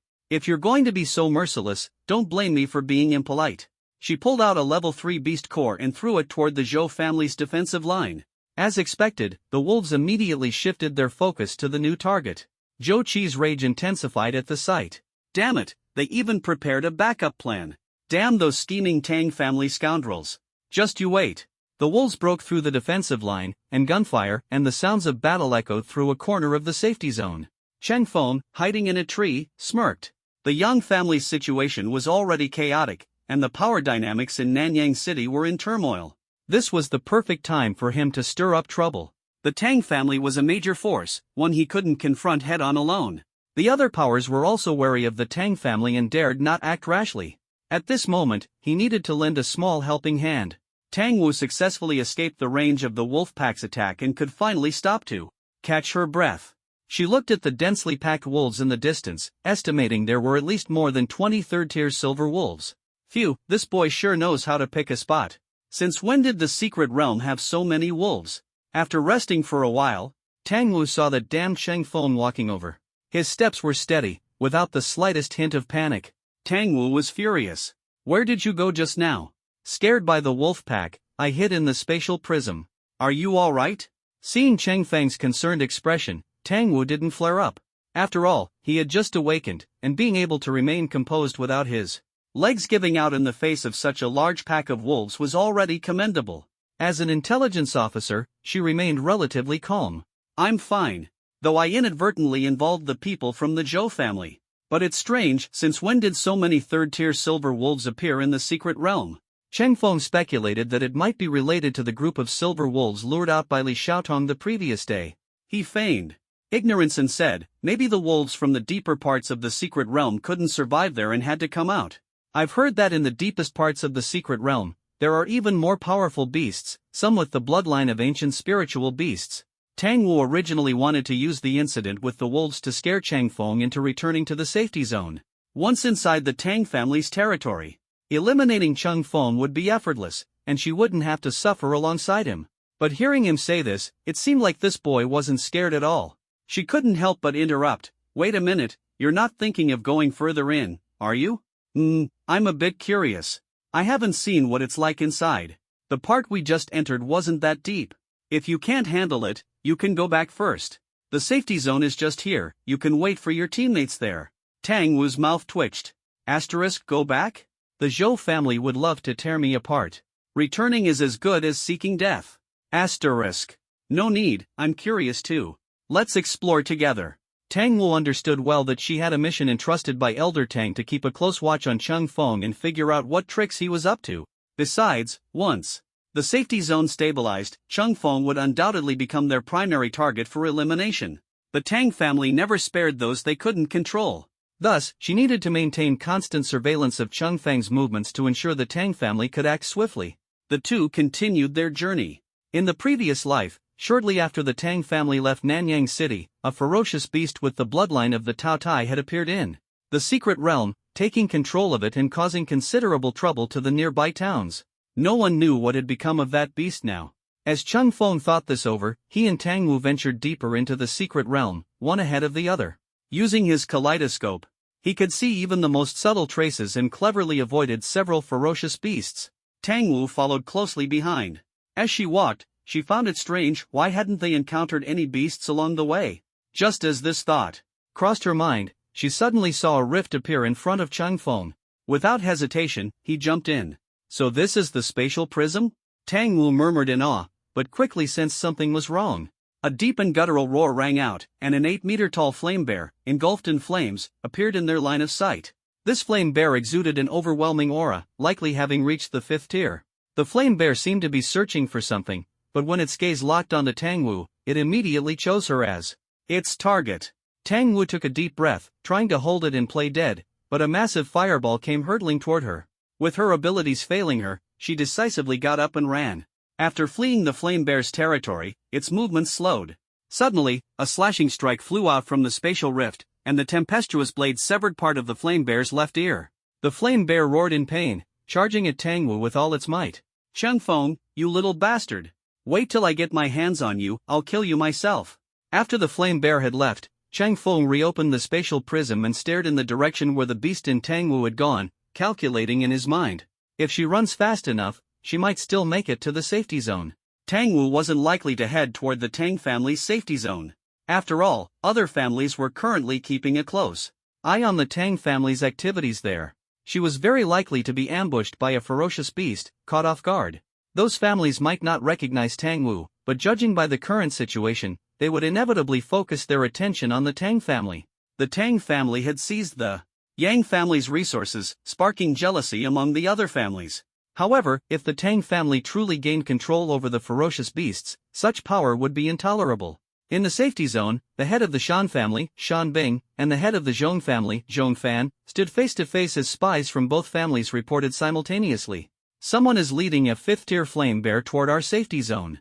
Shan Bing frowned and asked, "Who is the person leading the flame bear? Can they be identified?" "We couldn't see clearly, they were moving too fast and are about to reach our territory." Boom! A massive explosion came from the safety zone perimeter. Shan family combat personnel urgently reported, "Patriarch, the flame bear has broken through our first line of defense." Shan Bing shouted, "Quickly, mobilize the personnel to defend." Meanwhile, Zhong family scouts reported, "Patriarch, the flame bear's attack path is unpredictable, and our position might be affected." Zhong Fan glanced at Shan Bing and gave a stern order, "Mobilize our forces and join the Shan family in resisting the enemy." The two patriarchs locked eyes, seeing the blazing fury in each other's gaze. Ferocious beasts were becoming increasingly rampant, and 9 out of 10 family injuries were caused by them. Humans and ferocious beasts had long been mortal enemies. Now, someone was using ferocious beasts to cause trouble, making them a common enemy of all mankind. As Cheng Feng had guessed, anyone with a bit of sense would realize this was the Tang family's doing, trying to trap them.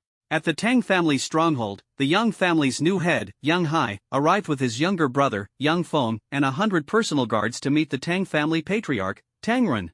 The Yang family was in chaos, and the smaller families around them were eagerly eyeing their territory. If it were divided among them, the Yang family would be finished. But if they pledged allegiance to the Tang family and became a subordinate, at least the Yang family name could be preserved, holding out hope for a future resurgence. "How dare you not kneel before the patriarch?" The moment the two brothers stepped through the door, they were berated by a Tang family guard. A mere guard would only dare act so arrogantly under orders. This left the two brothers, already prepared to make compromises, feeling deeply resentful. However, seeing the heavily armed guards around them, they had no choice but to suppress their anger and remain silent. Yang Hai knelt before Tang Ren to pay his respects and began, "Nephew has come today." Before he could finish, a guard rushed in to report in a low voice, "Patriarch, the eastern side has been attacked by the Zhou family." Tang Ren sneered, "Those guys couldn't wait any longer. No matter, send people over. Since they dare to come, they shouldn't think about going back. After wiping them out, take over the Zhou family's safety zone directly." "Yes." The guard responded and just left when another guard rushed in. "Master, the southern region has been attacked by two groups. It looks like the Zhong family and the Shan family."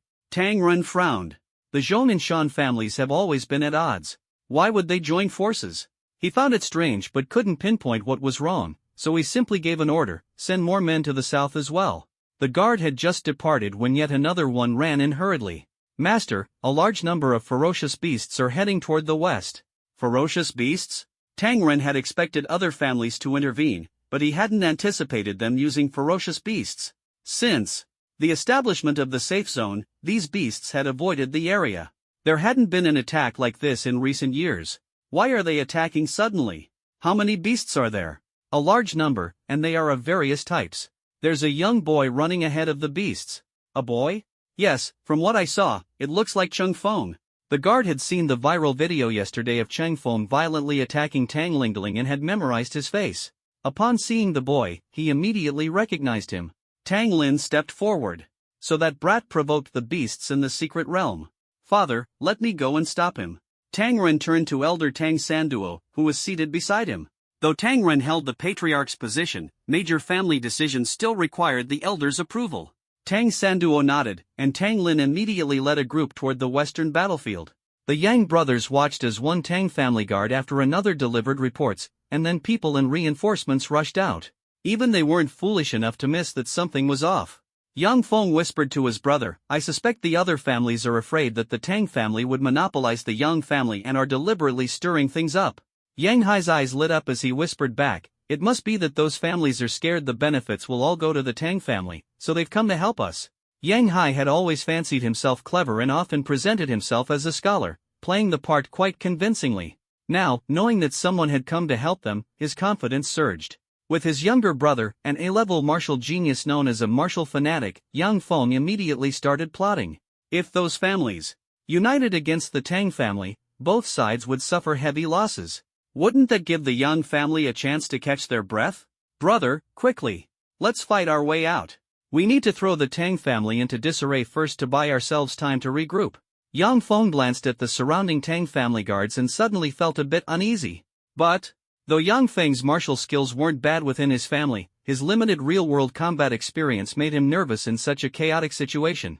Behind him, 100 Yang family guards saw Yang Feng wave his hand, mistaking it for a signal to attack. They charged forward immediately, drawing the blades hidden at their waists and rushing straight at Tang Run.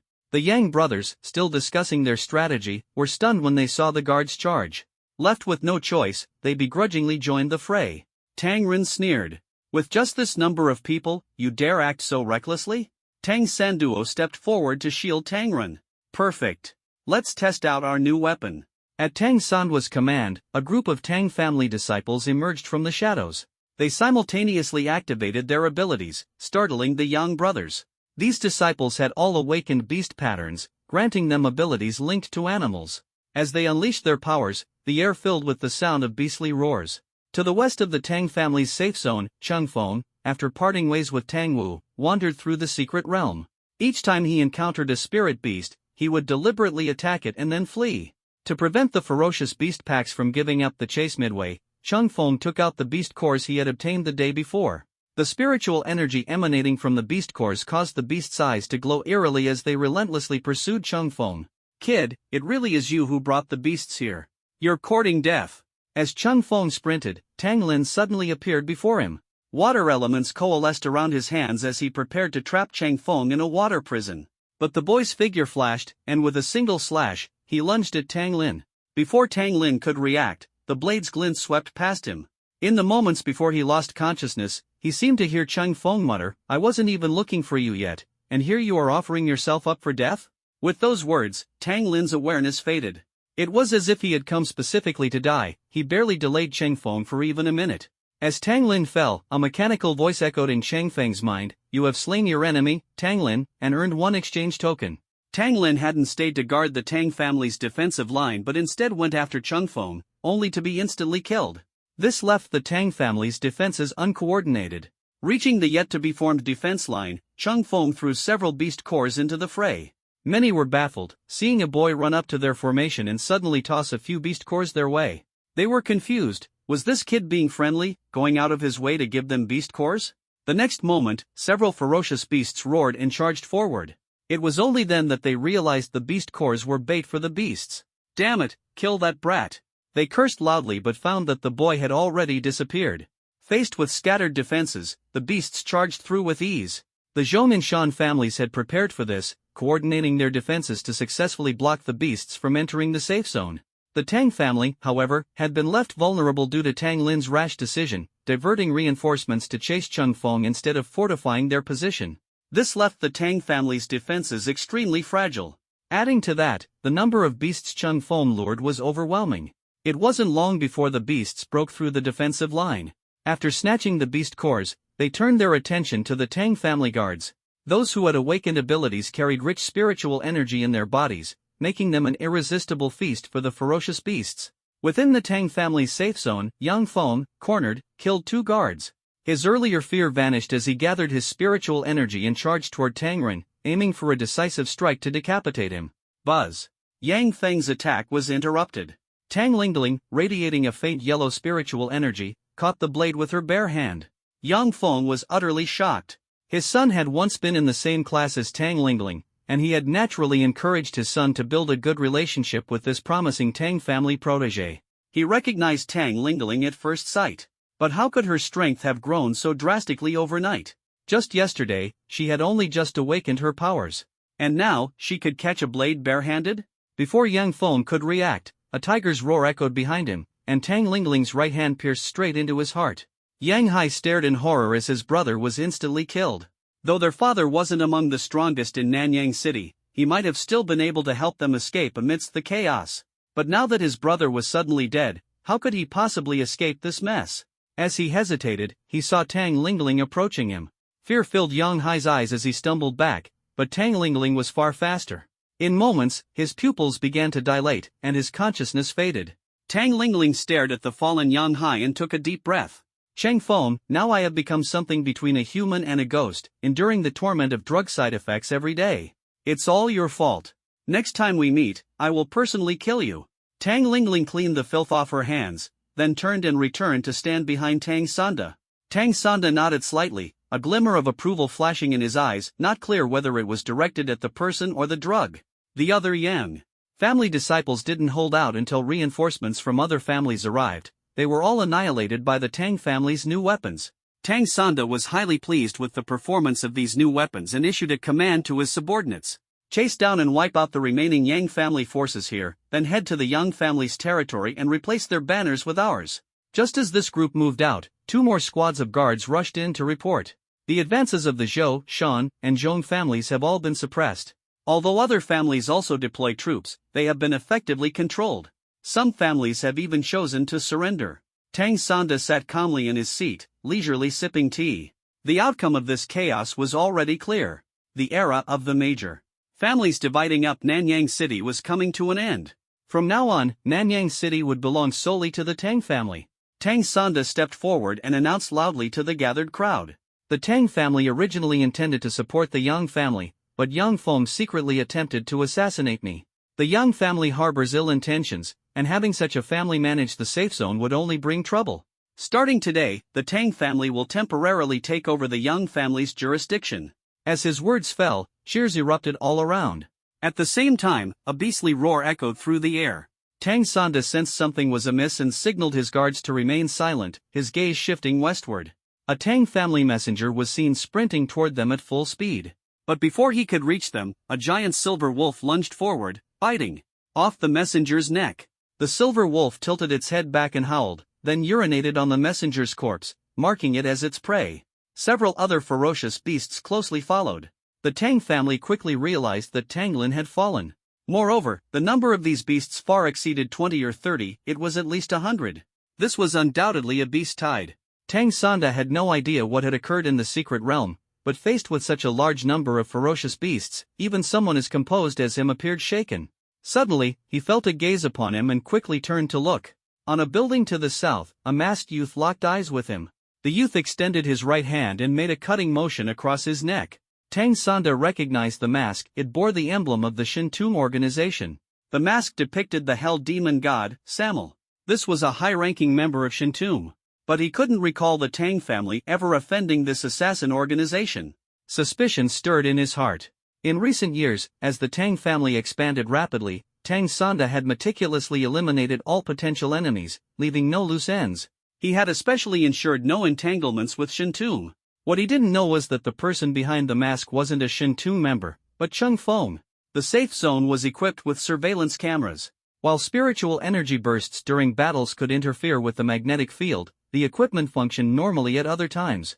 In his previous life, Chung Feng had encountered Shintum assassins, and now he was imitating one of the Shintum Seven Sins' Wrath's ability was to manipulate illusions, specializing in disrupting and controlling the minds of enemies. Cheng Feng was using this disguise now. Cheng Feng stared at Tang Sanda as though eyeing prey but refrained from directly joining the battle. This unsettled Tang Sanda greatly. He immediately ordered the Tang family to swiftly set up defensive lines. Then, he whispered to Tang Ren, "Tell the sniper to take out that boy in the south." Firearms were scarce here, and sniper rifles were even rarer. It had taken the Tang family years to train a single sniper. When confronting the Young family earlier, the sniper had already hidden himself. Tang Wu noticed Tang Ren's hand signal, promptly aimed at Chung Feng, adjusted the angle, and fired. Bang! The bullet pierced through Chung Feng's forehead. Tang Wu secretly rejoiced, thinking it was a guaranteed kill. But to his astonishment, the youth, who should have collapsed, continued to stare directly at him. Then, shockingly, the youth raised his hand and made a casual peace sign, as though greeting him or helping him aim. Tang Wu froze.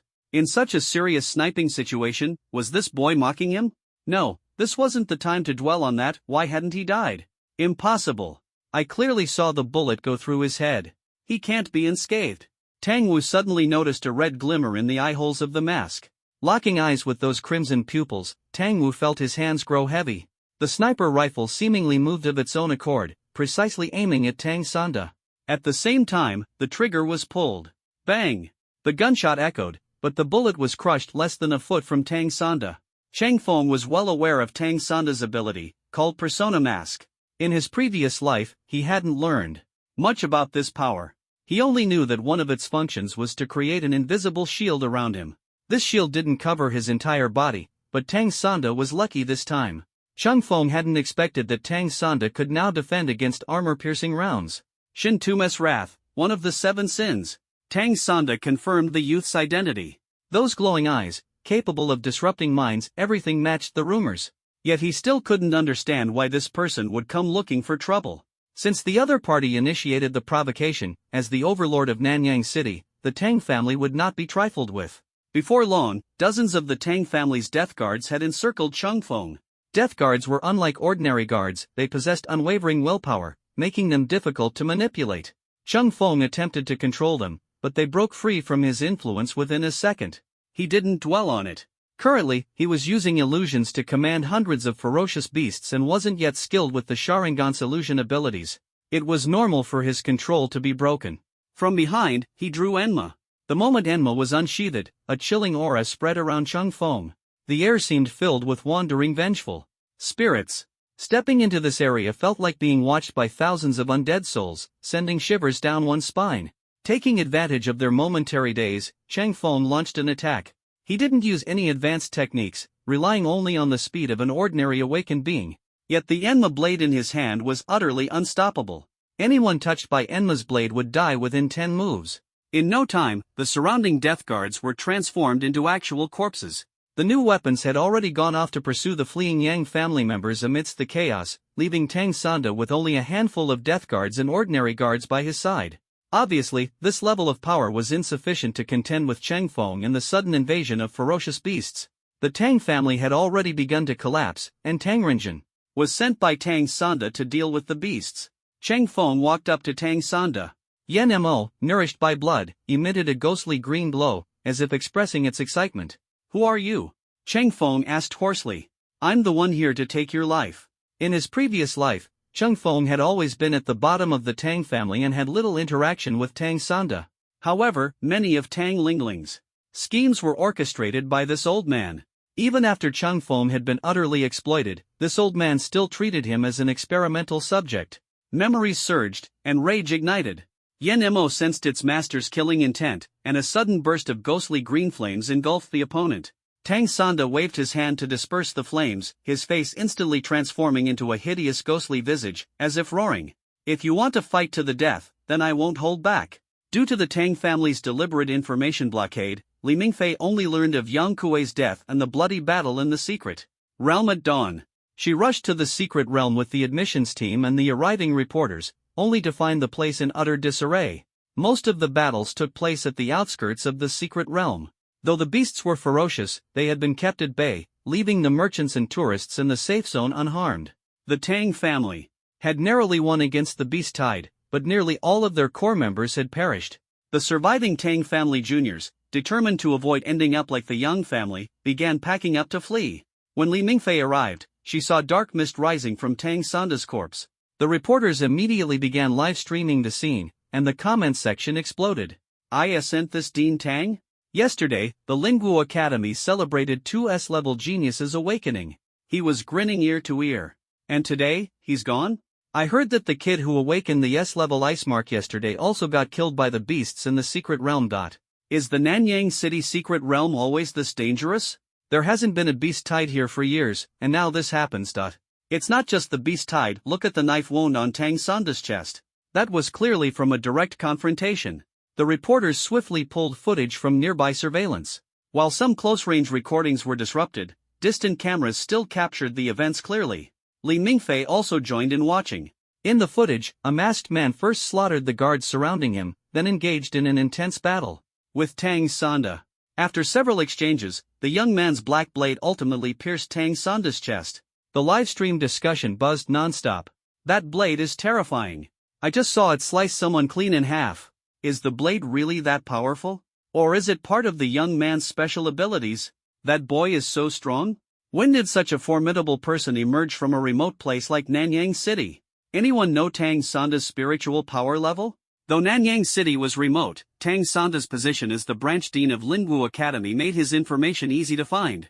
Before long, someone dug up the details.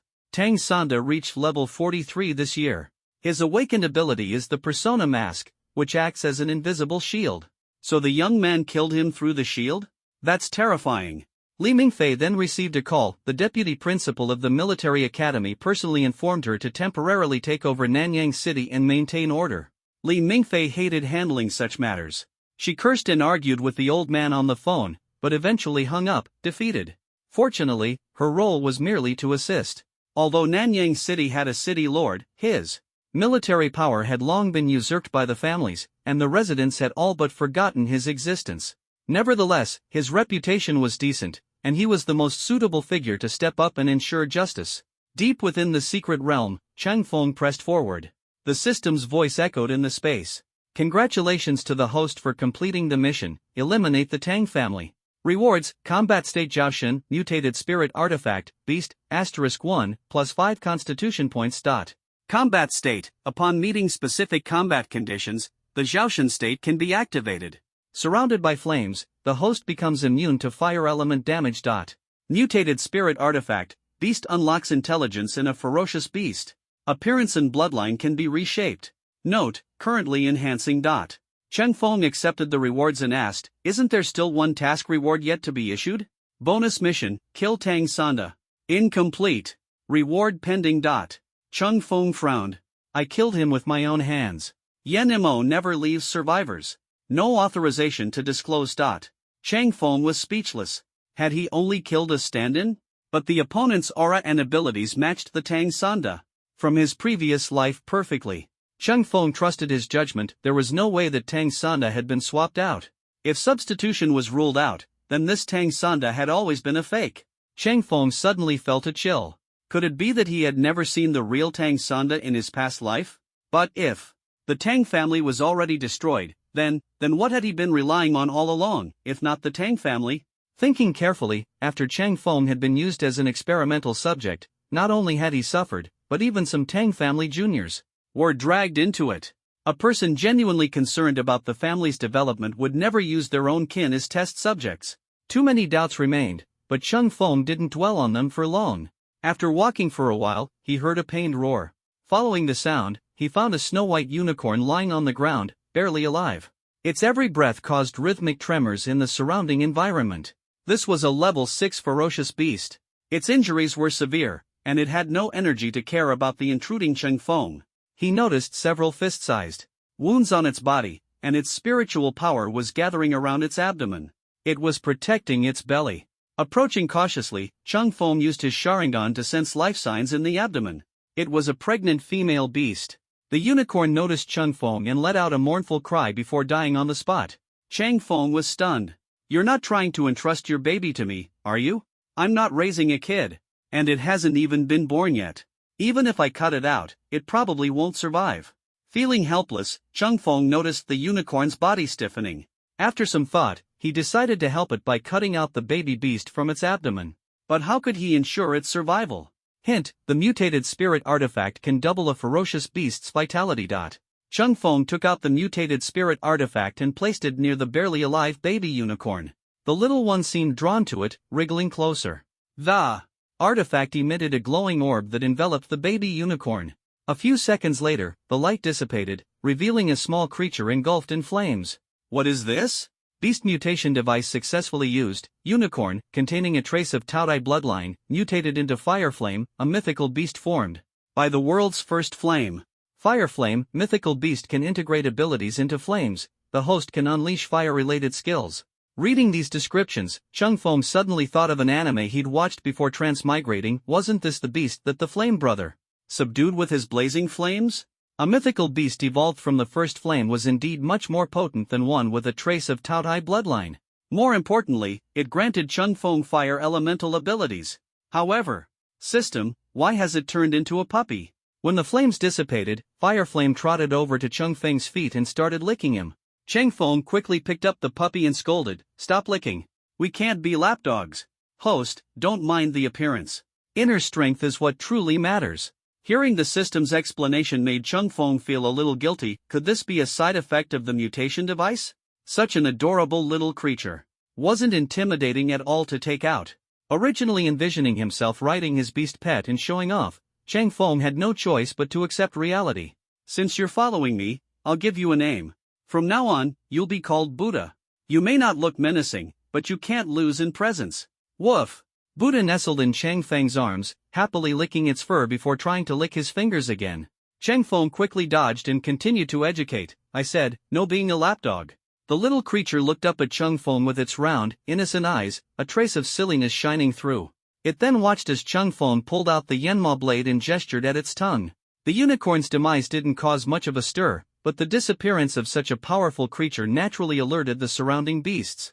Many ferocious beasts began converging on the scene. Chang Feng's illusions, created using his Sharingan, could only affect low-level beasts and were limited in number. If surrounded by these beasts, things could get very tricky. Just as he was preparing to use Moonstep to flee, someone suddenly called out to him. Over here! A small head popped out from the ruins a few hundred meters away, waving excitedly at Chang Feng. That face, Chang Feng recognized it. It was Li Xiaotong, whom he had met just over 10 hours ago. Li Xiaotong grabbed Chang Feng's arm. What are you doing here? Funny, I was just about to ask you the same thing. Nanyang City had an incident. While Li Mingfei went to deal with it, I snuck in here. What about you? Capturing ferocious beasts. Li Xiaotong immediately understood. No wonder I got surrounded by so many beasts as soon as I entered, it was all thanks to you. As she spoke, her gaze fell on Buddha beside Chang Feng. She reached out to tease it. What a cute little puppy. Is it your pet? She had no idea that this dog was actually a mythical beast. Is this the vicious dog you mentioned yesterday when you wouldn't let me in? Li Xiaotong gently poked the little creature's moist nose with her fingertip. The little one shook its soft, fluffy head and obediently stuck out its tongue, attempting to lick her fingertip. It immediately retracted its tongue when Chang Feng cast a warning glance. Through the broken wall, Chang Feng spotted the unicorn's corpse a few hundred meters away, now surrounded by several high-level ferocious beasts. The beasts seemed to be arguing over the spoils. Oddly enough, while beasts were converging from all directions, none approached where he was. And when did a ruin appear in this secret realm? Noticing Chang Feng inspecting the ruins, Li Xiaotong quickly explained, I was chased by several ferocious beasts earlier and escaped here. Then I noticed all the beasts running away. Chang Feng mused as he walked, could there be something here that scares them? He approached what looked like a doorway in the ruins and brushed the dust off a plaque, revealing several large characters, testing zone. Is this a laboratory? Li Xiaotong was shocked. An experimental lab in a secret realm? Could it be for researching ferocious beasts? Seeing Chang Feng walk inside, she quickly followed him. Li Xiaotong was still brooding over not catching the traitor yesterday. She originally planned to investigate further after escorting Chang Feng home but was called away by Li Mingfei to keep watch. It wasn't until this morning that she managed to slip out amidst the chaos. She hoped to find some clues, but instead, she encountered several ferocious beasts and was driven to this place. Fortunately, Chang Feng was here, and her panicked heart gradually calmed. As they ventured deeper, Li Xiaotong's earlier suspicions were confirmed. They passed through the cultivation zone, a large room filled with rows upon rows of cultivation tanks, each housing juvenile ferocious beasts. Continuing on, they passed the corpse disposal room and the data collection chamber. Li Xiaotong's face grew increasingly pale, especially near the disposal room, where she nearly vomited several times. Chang Feng kindly offered, why don't you rest somewhere for a while? Without saying much, Li Xiaotong quickly stepped away. Chang Feng picked up a notebook from a lab table. 35,006, none of the 30 experimental subjects survived. The berserk factor in spirit beasts is still too difficult to control. 35007 diluted the berserk factor by 30%, but the results remained insignificant, all subjects perished. 35033, are the carriers just too weak? 35,078, after so many attempts, where is the compatibility point? 36001, finally succeeded. There's nothing wrong with the berserk factor, it's those worthless failures who couldn't handle it. What a waste of resources. Li Xiaotong returned with a pale face, clearly traumatized by the earlier scenes in the disposal room. After vomiting, she finally managed to catch her breath. She complained weakly, who on earth is conducting such experiments here? I don't have much sympathy for ferocious beasts, but this kind of torture is just too cruel. Can't they at least make it quick? Chang Feng put down the notebook and glanced at her. Is it possible they aren't only experimenting on ferocious beasts? What do you mean? Li Xiaotong's eyes widened as she took the notebook Chang Feng handed her and listened to his explanation. The records here likely refer to something extracted from ferocious beasts and then used on humans. Judging by the data, the ferocious beasts they cultivated had very pure bloodlines. The extracted substance is probably related to their bloodlines. Gene fusion? Li Xiaotong's face grew even paler, and she clenched her fists. She hadn't expected that, in a place so far from the capital, someone would conduct such horrific experiments. Who could be so heartless? Cheng Feng didn't answer, though he already had a vague suspicion, the archaic mark. In his previous life, rumors about this organization were rampant. Those people were nothing short of lunatics. Eternal night altered human genes, leaving a mark on their bodies. The pattern of the mark corresponded to their abilities. They thought of gaining new abilities by altering the pattern of their seals. To verify these insane ideas, they conducted experiment after experiment. As for the results, Cheng Feng wasn't entirely sure. He had only heard rumors of their success. This place might have been their early experimental site. All confidential materials had been destroyed. In simple terms, this was nothing more than an abandoned laboratory. Cheng Feng and Li Xiaotong circled around but failed to find any important clues. Thus, they decided to retrace their steps. Li Xiaotong, feeling frustrated, hugged her Buddha statue close and complained, "We ran all over the place and didn't even find a trace of those people." "Well, we can't say it was a wasted trip. At least we now know why there are no fierce beasts here," Cheng Feng replied. "This place is lifeless, and there are many dead fierce beasts around. That's why the surrounding beasts don't dare to come near." In the distance, several powerful high-tier fierce beasts were still locked in a standoff. Li Xiaotong interjected, "Yeah, but how are we supposed to get out of here? The fierce beasts outside won't disperse anytime soon. By the time they settle their fight, I'll probably starve to death." Cheng Feng chuckled, "That's exactly why I'm here." Li Xiaotong turned to look at him, and he gave her an innocent smile. "Don't tell me you're planning to hunt beasts here. Hunting's the same no matter where you do it. With the beasts gathered here, I won't have to waste time searching for targets." "Are you serious? Hey, you know I'm just an ordinary citizen. Sure, I got into the military academy, but I don't have much money to spend, so I've got to work hard to earn some." Li Xiaotong rolled her eyes in exasperation. "You say you're broke, but you made a fortune yesterday hunting all those third-tier beasts." She had no idea Cheng Feng had already pocketed all the beast cores. However, she did notice that Cheng Feng's gaze suddenly brightened as he looked at her. Li Xiaotong sensed something was off and instinctively took a step back, asking warily, "What are you planning?" "Planning? Pfft, don't say such scary things." Cheng Feng spat on the ground and continued with a sly grin, "Hey, do you want money? Just say the word, and you can have as much as you want." Li Xiaotong detected a hint of conspiracy in his tone. Glancing at the dense horde of fierce beasts outside, she asked, "What do you want me to do? Stop saying do this or that, show some courtesy." Cheng Feng teased. Li Xiaotong blushed, feeling slow-witted. This guy's such a jerk. In a bit, you'll go out and attract the beast's attention. Then, run back quickly. I'll open a spatial rift along the way. You just jump into it, and however many beasts you can bring in, that's how many we'll take down. We'll split the beast cores 50-50. Li Xiaotong's interest was piqued. The plan sounded feasible, taking them down in batches. Deal. Li Xiaotong left the safe zone, and the surrounding fierce beasts immediately fixed their eyes on her. They had long noticed the two humans in the eerie area but hadn't dared to provoke them. Now that she had stepped out, the beasts lunged at her. After just a few steps, Li Xiaotong turned and fled in terror. Cheng Feng activated the spatial rift, and Li Xiaotong leapt into it, bringing over 10 fierce beasts with her in the blink of an eye. Inside the rift, Cheng Feng was already waiting. Due to Yama's appearance on the Tang family's surveillance, he couldn't reveal his true abilities in front of Li Xiaotong, so he used only 6 combat techniques. With his physical strength now 1.6 times that of an ordinary person, Cheng Feng's stamina far exceeded the norm. Taking down these dozen or so second-tier beasts was no problem. Together, the two swiftly collected the beast cores. Although Li Xiaotong wasn't short on money, she couldn't help but smile with glee at the sight of so many beast cores. They repeated the process a few more times. The beasts began to sense something was amiss. When the spatial rift appeared again, none of the fierce beasts dared to attack Li Xiaotong. "They're afraid?" Li Xiaotong muttered, still eager as she stared at the beasts locked in a standoff. Seeing no reaction, she took a few more steps forward. "Yeah, they must have suffered too many losses and realized something's wrong," Cheng Feng replied. "But no worries, we just need to provoke them a bit more."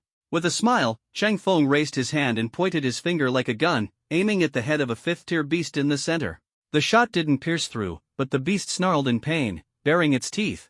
It glared furiously at the nearby woman and let out a thunderous roar. Immediately, several 4th-tier beasts surrounded Li Xiaotong.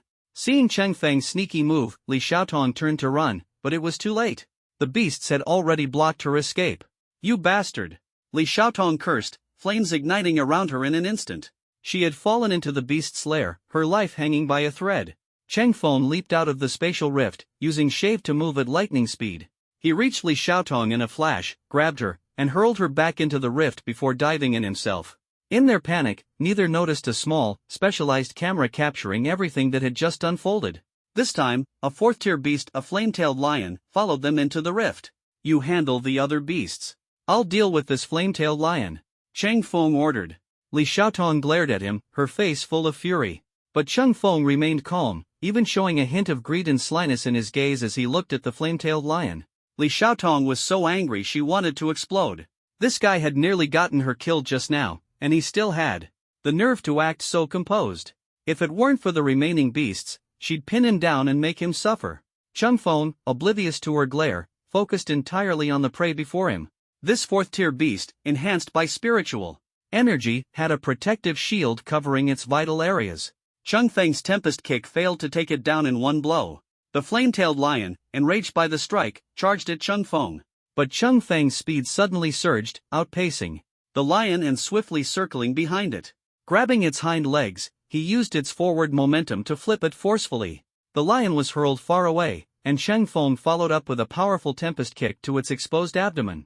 With that single strike, the battle was decided. He swiftly extracted the dense spiritual energy beast core. Unlike any he had seen before, this core contained a burning flame. After finishing off the flame-tailed lion, Cheng Feng and Li Xiaotong cleaned up the remaining beasts. When Li Xiaotong saw the beast core in Cheng Feng's hand, her eyes lit up. "Is that the flame-tailed lion's core?" Cheng Feng nodded, pointing to the flame inside the core with a smile. "Yep. I didn't expect a fourth-tier core to contain fire elements," Li Xiaotong said, visibly astonished.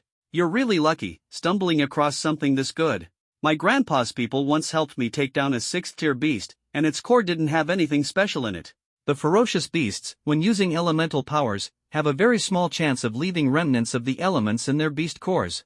Over time, these beast cores undergo changes, with their spiritual energy becoming purer. More importantly, someone who awakens the same element can absorb the spiritual energy from such beast cores, significantly enhancing their abilities. Although Li Xiaotong hadn't awakened fire elements, her fire phoenix could still absorb flames. She had been searching for such a beast core for a long time but had never come across one. She looked at Cheng Feng, her eyes filled with longing. Although the two had agreed to split the beast cores evenly, the flame-tailed lion was entirely defeated by Cheng Feng, and she felt too embarrassed to simply ask for it outright. "Are you planning to sell this beast core?" Cheng Feng nodded. "Of course, I don't play with fire, so it's useless to me.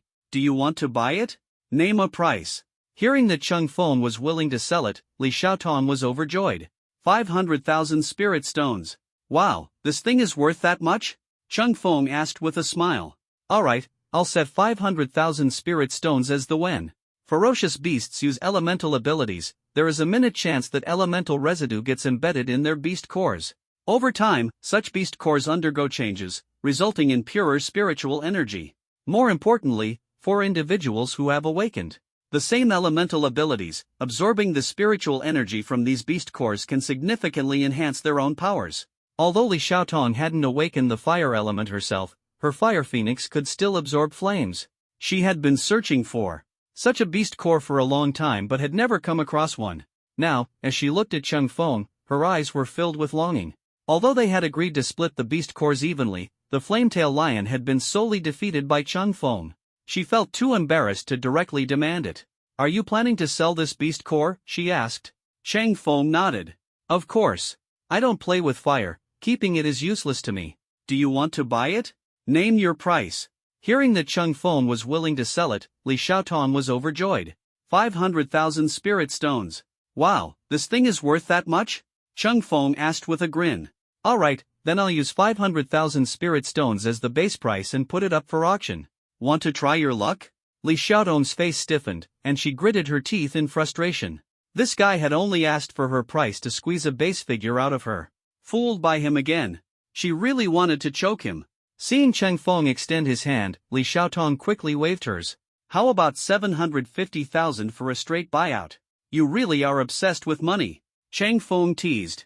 Li Xiaotong was so angry she couldn't even speak. Yet, she seriously considered his words. Truth be told, she really wanted the beast core, and paying 750,000 wasn't unreasonable. But the problem was, she had snuck out and didn't have that much money on her. I don't have the money, Li Xiaotong admitted honestly. No problem, Cheng Feng said with a wave of his hand. A pen and paper appeared in the air, and the pen swiftly began writing out an IOU. Sign here, and the beast core is yours. What the? Who normally carries pen and paper into a secret realm? Oh, right, he has spatial storage. This guy truly wasn't ordinary. Li Xiaotong hesitated for a moment before finally signing the IOU. After signing, she hugged the precious beast core tightly, staring blankly at the 2 copies of the IOU. So young, and already 750,000 in debt. Cheng Feng, on the other hand, gleefully stored the IOU, clapped his hands, and said with enthusiasm, "All right, let's keep it up." In the safe zone, Li Mingfei and the Lord of Nanyang City, Nansen, were verifying the casualty reports. The Nanyang City incident had erupted suddenly. It was a conflict within a family, but it had drawn external attention and was reported widely. The nation took this matter very seriously. The idea of families holding too much power had always been a concern for the government, and now there was a vivid example to justify intervention. According to Li Mingfei's information, Dragon Nation had dispatched a team to support Nanyang City, under the command of Lord Nansen. Once this team arrived, Li Mingfei would be free to leave. Inside the safe zone, the chaos outside had little impact. Some commercial activities continued as usual. At the entrance of the Nanyang auction house, 2 figures appeared. If we bring so many beast cores for auction, what if someone asks about their origin? As long as they sell, who cares where they came from? Just as Cheng Feng had said, the decline of prominent families had led to the descendants of clans like the Yangs and Tangs selling off their treasures to gather funds for escape. The receptionist took the high-grade beast cores Cheng Feng handed over without asking any questions, simply recording the information before heading to the back. Let's go. We should check out the auction items too. Cheng Feng and Li Xiaotong entered the central seating area of the venue. While waiting for the auction to start, Cheng Feng sank his consciousness into his spatial prism. He summoned the system and noticed that his exchange points had exceeded 200. If he had fought the enemies himself, he definitely wouldn't have accumulated so many points. It must have been earned by the beasts he controlled killing enemies, as well as by the deaths of those who harbored enmity toward him. Detected, host's exchange points exceed 200. New items unlocked in the exchange shop. Cheng Feng noticed a new counter nearby, displaying a sniper rifle priced at 200 exchange points, redeemable once in a lifetime. His eyes lit up. In his previous life, after being expelled by the Tang family, he had partnered with a sniper and had worked well with him. That person had taught him a lot about sniping. He decided to redeem the item first and accumulate practical experience later. A black sniper rifle with a caliber of approximately 50 mm appeared in his hands. With a mere thought, the rifle chambered itself, and the bullets materialized from spiritual energy. The spatial prism generated a target 500 meters away. Cheng Feng test-fired a round. There was no loud noise, and barely any muzzle flash, almost like a silent shot. However, the recoil was so strong it nearly knocked him over. Luckily, his body had been strengthened. He adjusted his breathing but was suddenly interrupted by a voice beside him. "How can you even fall asleep? It's about to start." Li Xiaotong nudged him again when Cheng Feng didn't respond. Is he really asleep? She gazed at Cheng Feng's profile and suddenly had the urge to smack the back of his head. Forget it, she thought. I can't hit him, so how about drawing a little turtle on his face? She slyly pulled out the carbon pen she had borrowed and hadn't returned to Cheng Feng. Just as she was about to make her move, Cheng Feng opened his eyes and saw her raised hand. "What are you doing?" he asked. "Scratching an itch," Li Xiaotong replied awkwardly, forcing a smile. "Who scratches an itch with such exaggerated movements?" Cheng Feng said, his skeptical gaze fixed on her. Hurriedly, she explained, "Beautiful women scratch their itches like this." On stage, the auctioneer began delivering the opening remarks, officially kicking off the auction. Due to the secret realm's turmoil, many people who had committed murder and robbery inside now brought their loot to the auction house to launder it. The auction house, therefore, not only had the backing of prominent families but also the support of many rogue cultivators. It wasn't associated with any single family and had become a force of its own in Nanyang City. But in times of great chaos, where could true stability be found? The massive upheaval in Nanyang City naturally affected the auction house as well. Since everything was in disarray, Cheng Feng thought, why not seize the opportunity to make a profit? The auction began in earnest. Various items were presented for bidding. What would normally be the main attraction's rare antiques were met with a lukewarm reception today. Instead, the fiercest competition revolved around weapons and armor. Cheng Feng's beast cores were all successfully auctioned off. Beast cores were among the most stable and valuable items, with a strong market demand. As the auction neared its end, several rare treasures appeared, the most notable being the Purple Thunder Immortal Pearl and the Dragon Chant Umbrella. Both items were won by a hooded figure who kept their face hidden. Cheng Feng was already familiar with these two treasures. The Purple Thunder Immortal Pearl contained a thunder-based technique equivalent to level 35 spiritual power. It could instantly kill a 4th-tier ferocious beast in one strike.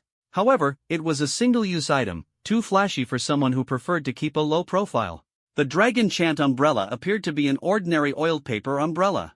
Upon opening it, however, it emitted a dragon's roar while firing 64 venomous spiral dragon head needles that could kill instantly.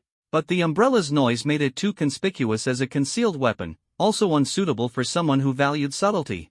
Since it's not suitable, wouldn't it be a waste to auction it off? Cheng Feng hated wastefulness the most, so he simply decided to help keep it for himself. Once the auction ended, buyers would collect their items and payments through a special channel. Li Xiaotong followed Cheng Feng. She was a bit curious. Cheng Feng hadn't bid on anything, and it seemed like he was just there to join the excitement. Yet, he wore a smile on his face and occasionally glanced at someone cloaked in a white robe with their face concealed. Is he staring at that person? Li Xiaotong shot him a wary glance and leaned over to whisper, "Hey, if you're planning to cause trouble, let me know ahead of time." Cheng Feng was puzzled. "So I can get out of the way in advance." Cheng Feng chuckled. "I'm not causing trouble. I'm a law-abiding citizen, you know." The two chatted quietly when suddenly, the elevator, carrying over a dozen people, jolted and stopped mid-air. Then, it plummeted downward. The cloaked man snapped his fingers, and the elevator quickly stabilized. A loud explosion echoed from below, and the shockwave sent the elevator back upward. Air manipulation. Cheng Feng discreetly glanced at the cloaked man and became even more certain of his suspicions. The people in the elevator regained their senses and began to curse. That was close. What the hell just happened? This elevator is so broken. Don't the owners ever fix it? Cheng Feng looked at the severed cables in the elevator shaft and said coldly, "Someone clearly sabotaged it." The cloaked man, hearing this, immediately dashed forward, with Cheng Feng and the others close behind. When they arrived at the designated handover point set by the auction organizers, they found the place completely deserted. Cheng Feng instantly realized what had happened. These organizers are unreliable, they must have taken the money and run. A burly man squatted down, sniffed the ground, then pointed in a direction before taking off running. A voice trailed from behind him. "Based on the lingering scent, it's this way." The group followed the man's lead. Li Xiaotong asked Cheng Feng, "I heard the auction here is run by the Yaoxin Association, and they're supposed to be a big organization. Why would they do something as dumb as running off with the money? Maybe they don't care about their reputation anymore, or maybe they found a new backer." Li Xiaotong froze for a moment, thinking to herself, asterisk in such a remote place, finding a new backer. Could it be foreign forces? Asterisk? Li Xiaotong was lost in thought while running and ended up tripping over a brick on the ground, landing hard on her rear. Several people behind her almost stepped on her. What an unlucky girl. Cheng Feng mentally downgraded his assessment of Li Xiaotong's intelligence. He truly wondered how he ever thought she was smart before. Cheng Feng silently admired himself and the duo's speed. They wouldn't fall behind. They hurried to catch up with the group and found that the man leading them had already stopped. As they approached, they saw a crowd surrounding a group of people. It was the auction organizers. They didn't have much luggage, likely having used some kind of spatial storage artifact. For someone like Cheng Feng, who could create space on their own, opening a small pocket dimension and attaching a trigger would turn it into a spatial storage treasure to sell. Of course, this required skill and mastery of one's ability. Rumor had it that the old folks in Longwo were well versed in this trade. Li Chen laughed as he looked at the man who had chased them down. "I was wondering how you caught up so quickly. Turns out you've got a little bloodhound." The leading man's face was stern as he spread his hands and said, "I sold my jade for 500,000. You took 20%, give me the remaining 400,000. The man seemed honest, not the type to take charge or back down. His words were soft, lacking presence. But he had no choice. His wife was still in the hospital waiting for the sale of his family's heirloom jade to save her life. Hearing this, Li Chen burst into louder laughter. "A mere 400,000? I wouldn't mind giving it to you if it were just you. But look behind you, so many eyes are watching. If I were to give it to you, what about them? The cloaked man stepped forward, sneering. Heh, this was ours to begin with. Yet here you are, painting us as thieves. That's quite the distortion. Distortion, the other man snapped. 2 entire families were massacred overnight. How many people in Nanyang City want to flee this place? And you're taking advantage of the chaos to profit? I dare to take the money and run. Do you dare to call the police? Just as Li Chen said, none of the people present dared to report them to the authorities. Some were looters taking advantage of the chaos, while others were heirs selling off family heirlooms to escape death. Whether thieves or fleeing nobles, no one dared to involve the police. Li Chen sneered, knowing no one could refute him. The leading man grew desperate. I don't care. It's my money, you have to give it to me. Bang! A gunshot rang out. The woman beside Li Chen, Li Mei, had fired, smoke still curling from the barrel. The man fell to the ground, lifeless. Li Chen looked at the others. Heh, useless trash like him dares to reason with me? Anyone else want to try? He swept his gaze challengingly across the crowd. He firmly believed that if he took out anyone who spoke up, the rest would fall in line. Superpowered people might act tough, but their bodies were still flesh and blood. No matter how strong, they couldn't dodge bullets. Chung Fong, standing in the back of the crowd, noticed someone about to make a move. He swiftly kicked that person, who snapped out of it and immediately rolled to the side. Li Chen hadn't expected someone to act so quickly, and his delayed reaction caused his shot to miss. Seizing the opening, a few speedsters among the superpowered individuals lunged forward, blocking his next shot. Seeing others take action, the crowd surged forward as well. Li Chen and Li Mei hadn't anticipated such ferocity from the desperate superpowered individuals. They had clearly underestimated their madness in the face of escape. As the mob closed in, the pair lost their chance to fire and were quickly subdued. The cloaked man indeed found a spatial storage artifact on Li Chen. Seeing his belongings confiscated, Li Chen cursed furiously. Damn it! I'm a member of the Yaoxian Association. You pathetic fugitives dare to do this to me? Aren't you afraid of the Yaoxian Association coming after you? Li Xiaotong sneered.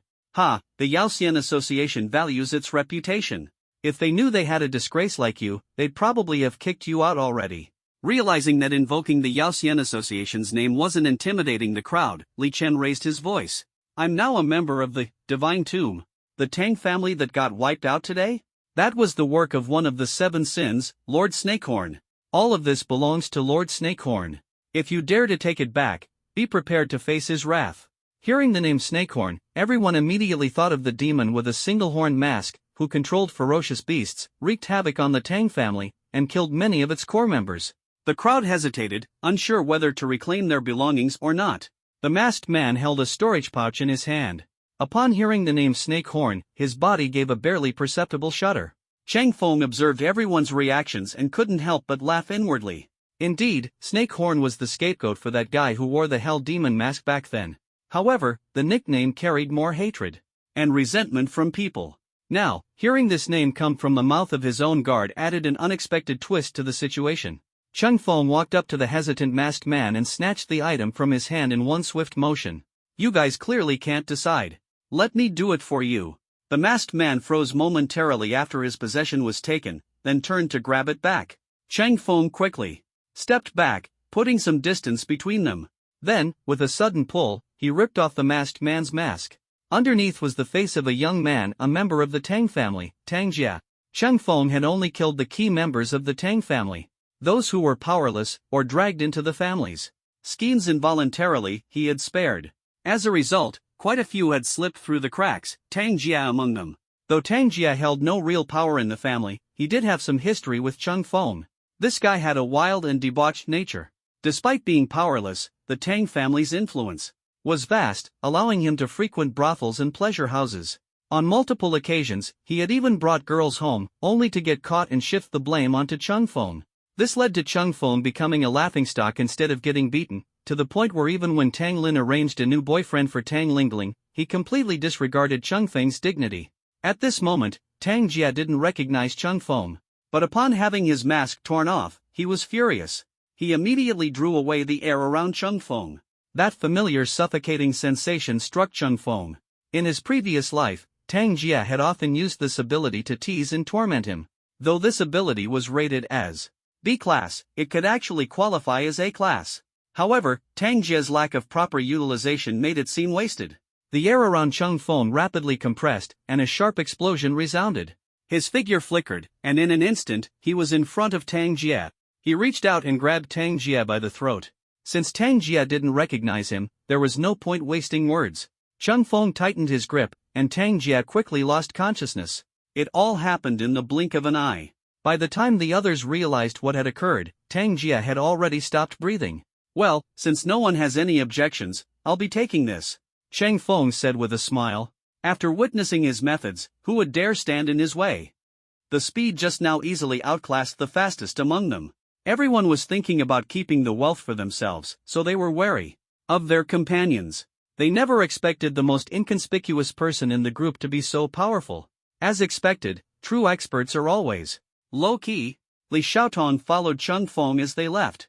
After all, with the spoiled girl Li Xiaotong around, Cheng Feng didn't go on a killing spree. Killing one to intimidate the rest was enough. However, Li Xiaotong asked worriedly, "Why not kill them all? If that guy really is from Xinzhong, aren't you afraid of their revenge?" Cheng Feng shared his speculation about Li Chen's words with her. The naive girl finally nodded. So he was just bluffing. Nanyang City is so chaotic, unlike the capital, where no one dares to act so recklessly. She sighed, then excitedly looked at Cheng Feng. "Quick, check what's in his bag." Cheng Feng reached in and pulled out a considerable amount of rare treasures and spirit stones. Seeing the quantity, he couldn't help but marvel. Robbing is indeed the fastest way to wealth. With a quick glance, he found not only the bead and umbrella he wanted but also some unexpected items, the glazed lamp and the soul-capturing banner. The glazed lamp is a signature treasure of the Medicine Immortal Society. It can absorb spiritual energy to enhance the quality of pills placed inside. If medicinal ingredients are placed in it, it can also increase the success rate of alchemy. Even the Medicine Immortal Society only has 9 glazed lamps. That guy, is he really from the Medicine Immortal Society? The Medicine Immortal Society has fallen to such a state now. Cheng Feng happily pocketed the glazed lamp. The soul-capturing banner comes from an unorthodox sect that has already been wiped out, but this treasure remained. It can use the wielder's soul to intimidate others' souls, and the stronger the wielder's soul, the more effective it is. This item can be paired with the Sharingan to deliver a double mental blow to opponents. Li Xiaotong stared at Cheng Feng, eagerly, reaching out for money. "Where's the money you promised?" Cheng Feng divided the auction money with her and asked with a smile. "Aren't you tempted by all these treasures?" Li Xiaotong sneered, rolled her eyes at Cheng Feng, and said seriously, "Of course I'm tempted. But you're so stingy. Would you really give them to me? I can't beat you, and I'm still stuck in this secret realm. What if you kill me to shut me up?" Safe zone. Li Mingfei had just finished calculating the casualties with Nansen. Earlier, they had arranged for people to reinforce the defenses of the safe zone. Just as Li Mingfei was about to rest, a report came in from his subordinates. The auction house owner ran off with the money. Over a dozen people chased after him, heading toward the depths of the secret realm. Li Mingfei frowned slightly. The secret realm just experienced a small-scale beast tide. Who would dare go in? Nansen chuckled indifferently. They're all desperate risk-takers. Let them go. The safe zone defenses were just rebuilt, let's not worry about them for now. Li Mingfei shot him a glance, and Nansen immediately shut up. The beast tide hasn't completely subsided. I can't let over a dozen lives be wasted. I'll go take a look. With that, Li Mingfei turned and left. In the secret realm, at the ruins of a laboratory, a specially designed mini-camera emerged from the ground. It scanned the surrounding mess and transmitted the footage back to the main system. Deep underground, a disheveled and panicked man stared at the screen, which displayed Cheng Feng's face. Beside it was Cheng Feng's detailed profile. The ability awakened just yesterday can be used so smoothly today, without exhausting spiritual power or physical strength. Perfect, simply an ideal test subject. His eyes revealed madness, and his body trembled uncontrollably with excitement. Buzz buzz, the phone rang. "Hello, Yi Huang, how's the progress of the experiment?" The man's hoarse voice carried excitement. "All failed." "Ha? Why do you sound excited instead?" "Forget it, there's someone you need to take care of. Make it clean, don't let anyone suspect it's us." The man ignored the task and continued muttering to himself. "Ha, of course I'm excited. I've discovered a new test subject and plan to slice him up for research piece by piece." The other party sent over a photo, obscuring Changfeng's face. In the photo, a girl smiled sweetly, her face showing innocence mixed with a heartbreaking foolishness. In the secret realm, Li Chen and over a dozen corpses lay scattered on the ground, while several ferocious beasts were tearing into them. A few beasts let out long howls in the direction Chang Feng and his group were heading. Meanwhile, a young woman carrying a simple camera was searching around the secret realm, as if looking for something. When Duo had recently graduated from the journalism department and was assigned to this remote city as a resident reporter. Initially, she thought there wouldn't be much news here and felt a bit disappointed. Later, she discovered the presence of dark forces and began hiding cameras in the safe zone to stake out. Gradually, she captured some unsightly content. However, she hadn't published anything yet when Eternal Night arrived. After Eternal Night, students who met the conditions began to awaken. Nanyang City even saw the emergence of 2S-level talent holders. Back when Chang Feng started his livestream, she was one of the viewers. She also held major news about Tang Lingling, a scummy woman who forced a young man into action. Over the past few days, she had published several reports that garnered a strong response, even attracting attention from several leaders who showed concern for her as a grassroots employee. Just now, her boss asked her to gather material in the secret realm, saying that if she could capture footage of a beast tide, she'd be featured on the front page. When Duo, being quite bold, agreed immediately.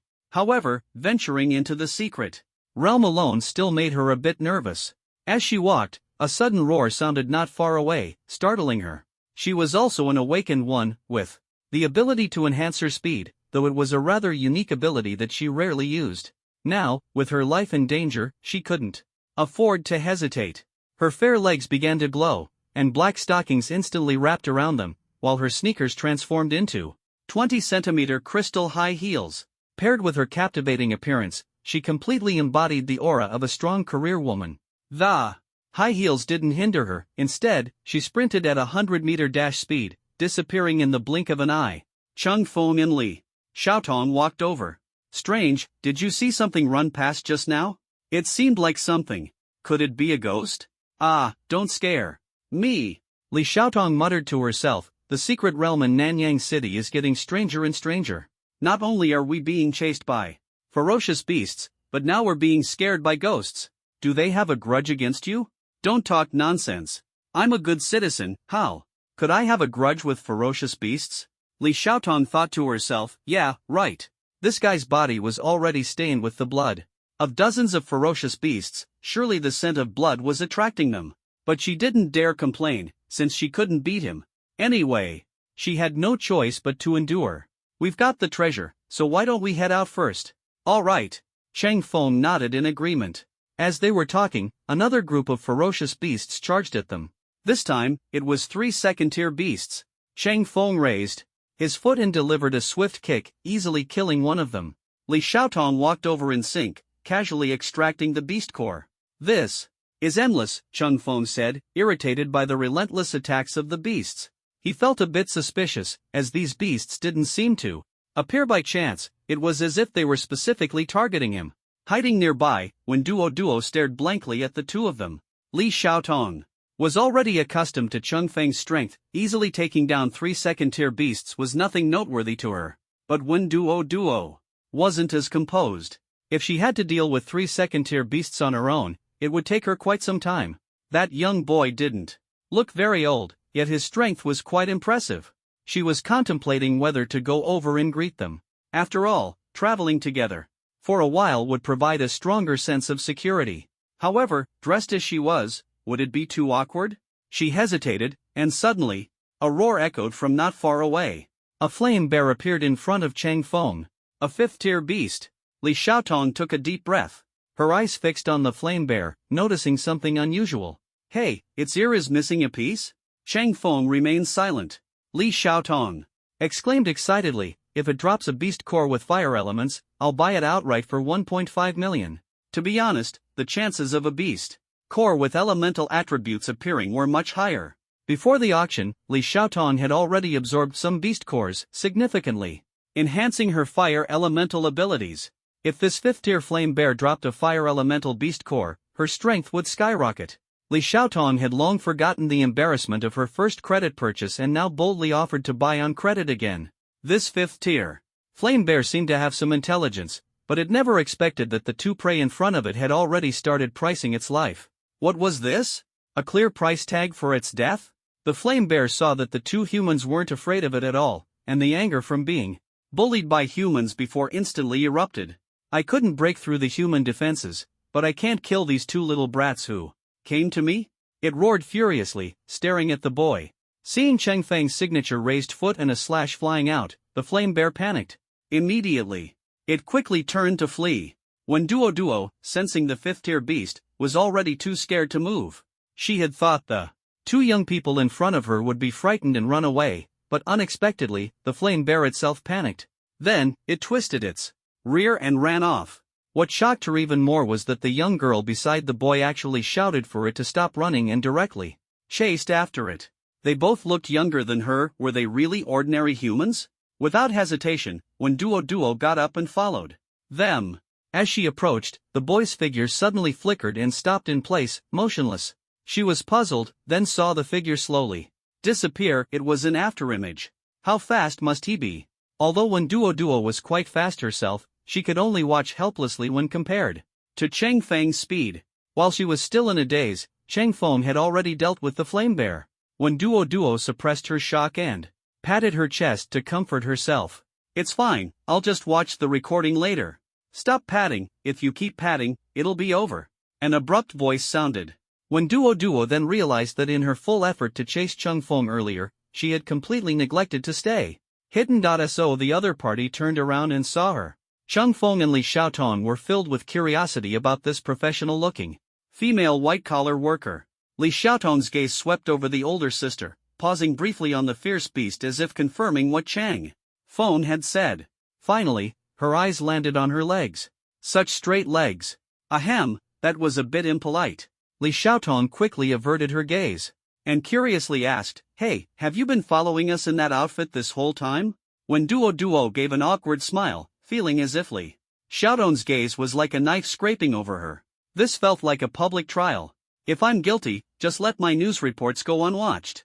Don't punish me with awkwardness. When Duo's face turned as red as fire, and she stiffly nodded. Suddenly, the black stockings disappeared, and the high heels turned into sneakers. Li Xiaotong's eyes widened again. Was that your ability just now?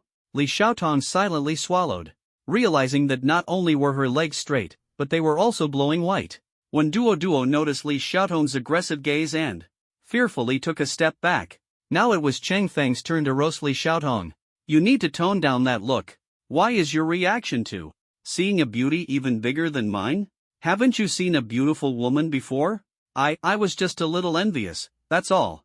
Li Xiaotong genuinely envied Wen Duo for having such a great pair of legs. So she quickly introduced herself. Hi, I'm Li Xiaotong, and this is Cheng Feng, the guy who just awakened his spatial ability. Cheng Feng was speechless. With Li Xiaotong's introduction, he didn't even get a chance to speak. Damn it, I'll remember this for stealing the spotlight. I know, I watched your live stream recently. When Duo immediately became excited upon hearing Cheng Feng's name. She never expected to have the chance to interview him in person. Hi, I'm Wen Duo. Just transferred to Nanyang City. I watched your live stream yesterday. Realizing she was a bit too excited, when Duo quickly calmed herself down. Her mix of excitement and forced composure was actually quite adorable. Live stream? You mean the part where he almost got overpowered by the beast? Ha, I watched the edited version yesterday too. I didn't expect you to have such an embarrassing black history. Cheng Feng's face darkened. If we don't go retrieve the beast core now, you'll be waiting for other fierce beasts to snatch it. Oh, right. Li Xiaotong finally snapped out of it. When Duo smiled and asked, "Can I come with you?" Cheng Feng nodded. With the fierce beasts going crazy, it really wasn't safe to act alone. Out of a helpful mindset, Cheng Feng was, of course, willing to have someone accompany them. It definitely wasn't because he wanted to look at her legs. Li Xiaotong tossed the beast core to Cheng Feng. No attributes at all. Luck can't always be on our side. As they were chatting, Li Xiaotong suddenly felt a wave of killing intent. She turned around and locked eyes with Li Mingfei's cold, sharp gaze. Hey! How did you get in here? Li Mingfei didn't answer and instead asked, "Did you go to the auction?" Li Xiaotong scratched her head with a sheepish grin. Although she didn't understand what was wrong with the auction, she decided to back down. In the face of such a strong aura. It's just that. Li Mingfei interrupted her, "Do you know that a few people who entered with you have already been eaten by fierce beasts?" Li Xiaotong froze. No way? Even though they're not as strong as Cheng Feng, they should still have had a chance to escape from the fierce beasts, right? Li Mingfei was so angry at her that he could hardly speak. This morning, a minor beast tide broke out, and the area outside the safe zone is full of ferocious beasts. Stay outside and don't come back in. All right. Li Mingfei continued, "You might not know, but those beasts have been provoked and are lingering near the safe zone." Cheng Feng asked, "Were they attracted by the scent of blood?" "Possibly. Several families started fighting, and the blood aura here is too strong." Regardless of the reason, the decision now is to isolate the secret realm, temporarily prohibit entry, and reopen it once the beast tide subsides. As the group headed back, Cheng Feng didn't make a move against the beasts they encountered along the way. He had mentioned yesterday that using the 6 forms would overdraw his body, and logically, he should still be in a weakened state. Li Xiaotong noticed this and deliberately moved closer to Cheng Feng, making a gesture of holding his arm for support. This was for Li Mingfei to see. To Li Mingfei, the gesture seemed insignificant, but when Duo found it unusual. These two definitely had a story. Could it be that after Cheng Feng had just confronted the school beauty yesterday, he immediately turned to embrace another school beauty? Upon closer inspection, Li Xiaotong was indeed more outstanding than Tang Lingling. Coupled with Cheng Feng's rejection of Tang Lingling yesterday, the evidence was undeniable. These two were a perfect match, practically made for each other. I must worship them first. When Duoduo's gossip radar was triggered, and the more she observed the two, the sweeter they seemed. Suddenly, Li Mingfei stopped the three, alertly saying, "Danger." As soon as the words left his mouth, a ferocious beast flying in the air let out a sharp, piercing cry. Li Mingfei's eyes flashed with doubt. "It's a 6th tier by Kuan Eagle. And there's another one," Cheng Feng reminded. A black shadow swiftly swept past, lunging at Li Mingfei. Li Mingfei could handle 5th tier beasts without issue and could barely fight one 6th tier beast, but with two 6th tier beasts attacking simultaneously, there was no chance to escape. "I'll distract them, you find an opportunity to run," Li Xiaotong said. "What are you afraid of? Cheng Feng is still here." Li Mingfei's eyes showed bitterness. Cheng Feng's strength wasn't weak, but during their sparring, Cheng Feng had many moves he hadn't used. After all, he had only been practicing body techniques for over a decade. How strong could he be? But it was undeniable that Cheng Feng was a promising talent. With proper training, he would surely rise to prominence in the future. Li Mingfei decided to sacrifice himself. First to protect this group of young people. Cheng Feng spoke, 100,000. Li Mingfei was puzzled. What? Li Xiaotong immediately understood and quickly said, "Deal. I'll cover the cost." She was getting more fluent in saying this. Li Mingfei was stunned for a long time before realizing that Cheng Feng was asking for 100,000 to save his life. This wasn't just a price, it was Cheng Feng proving his strength. If you want him to act, you have to pay. This instantly created an illusion, making them believe that as long as they paid, Cheng Feng could handle the two ferocious beasts. It was much more convenient than explaining with words. Cheng Feng looked at one Duo, who nodded vigorously. After Li Xiaotong agreed, Cheng Feng directly stepped into the air and rushed into the sky. The Bai Kuan Eagle was circling in the air when it suddenly saw a person who could walk on air intruding into its territory. It let out an angry roar, its feathers sharp as blades, stabbing toward Cheng Feng. Cheng Feng pretended to dodge a few times, quickly maneuvering to the side of the beast, and kicked the Bai Kuan Eagle's wing, causing it to wobble a few times before stabilizing. Cheng Feng couldn't help but click his tongue. If he had used a strike enhanced with Yin Mo's spiritual power, even if he couldn't sever the wing, he could have seriously injured the opponent. Unfortunately, with Li Mingfei present, he had to handle this more carefully. Cheng Feng adjusted his position and delivered a kick to Bai Kuan Diao's neck. Several consecutive moves left scars on Bai Kuan Diao's body. It began to sustain injuries, but they were not yet fatal. Instead, it completely enraged the Kuan Diao. It roared and charged at Cheng Feng. A deafening sound of air being torn apart echoed in the sky. On the ground, Li Xiaotong and Wen Duo saw the scene and couldn't help but worry. Wen Duo let out a soft ah and covered her eyes, not daring to look. Chang Feng activated his iron block defense. Although his stance was broken, the wounds on his body were not deep, and the battle was unaffected. Taking advantage of Koan Diao's turn, he quickly approached and used a finger gun to burst its eyeball. He followed up with several more finger gun strikes to the same spot, and Koan Diao gradually stopped breathing. Successfully killed by Koan Diao. Completed revenge and obtained 1 exchange coin. Chang Feng looked at the wound on his arm and understood the system's meaning. Those who harm me will be marked as enemies, and killing them will earn exchange coins, right? Chang Feng asked the system in his mind. Why? Didn't you tell me about this setting earlier? The system pretended to play dead. Chang Feng's consciousness returned to reality, and he immediately went to help Li Mingfei deal with the beast on the ground. With Li Mingfei holding it off, the beast was much easier to handle. Chang Feng dodged swiftly and repeated the same move, directly bursting the Night Jade Lion's eyeball, then easily defeated it. Li Mingfei watched Chang Feng clap his hands effortlessly, so shocked that her jaw almost dropped. She realized how powerful this martial art was, but she hadn't expected it to be so formidable. This was a 6th-tier beast that she had barely managed to deal with using all her strength, yet he easily took down 2 of them, proving Chang Feng was far stronger than her. It turned out that during yesterday's sparring, Chang Feng hadn't even used his full strength. Chang Feng noticed Li Mingfei's surprised expression and explained, I hid my strength at the time to avoid drawing too much attention. I understand, Li Mingfei replied, though inwardly she thought, you're not exactly avoiding attention. Now, are you? When Duo exchanged glances with Chang Feng and immediately declared, I absolutely won't tell anyone about your true strength. You're so reliable.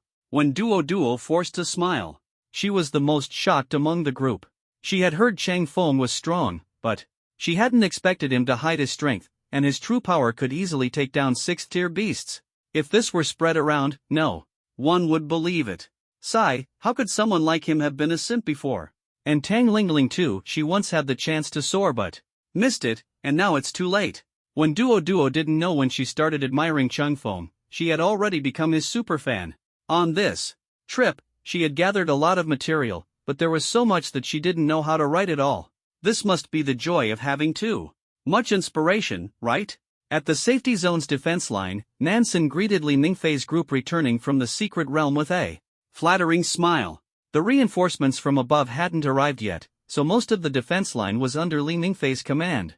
To put it bluntly, the real control here still lay with Li Mingfei, which made Nansen very unhappy. He worried that Li Mingfei might take an interest in this place and sideline him.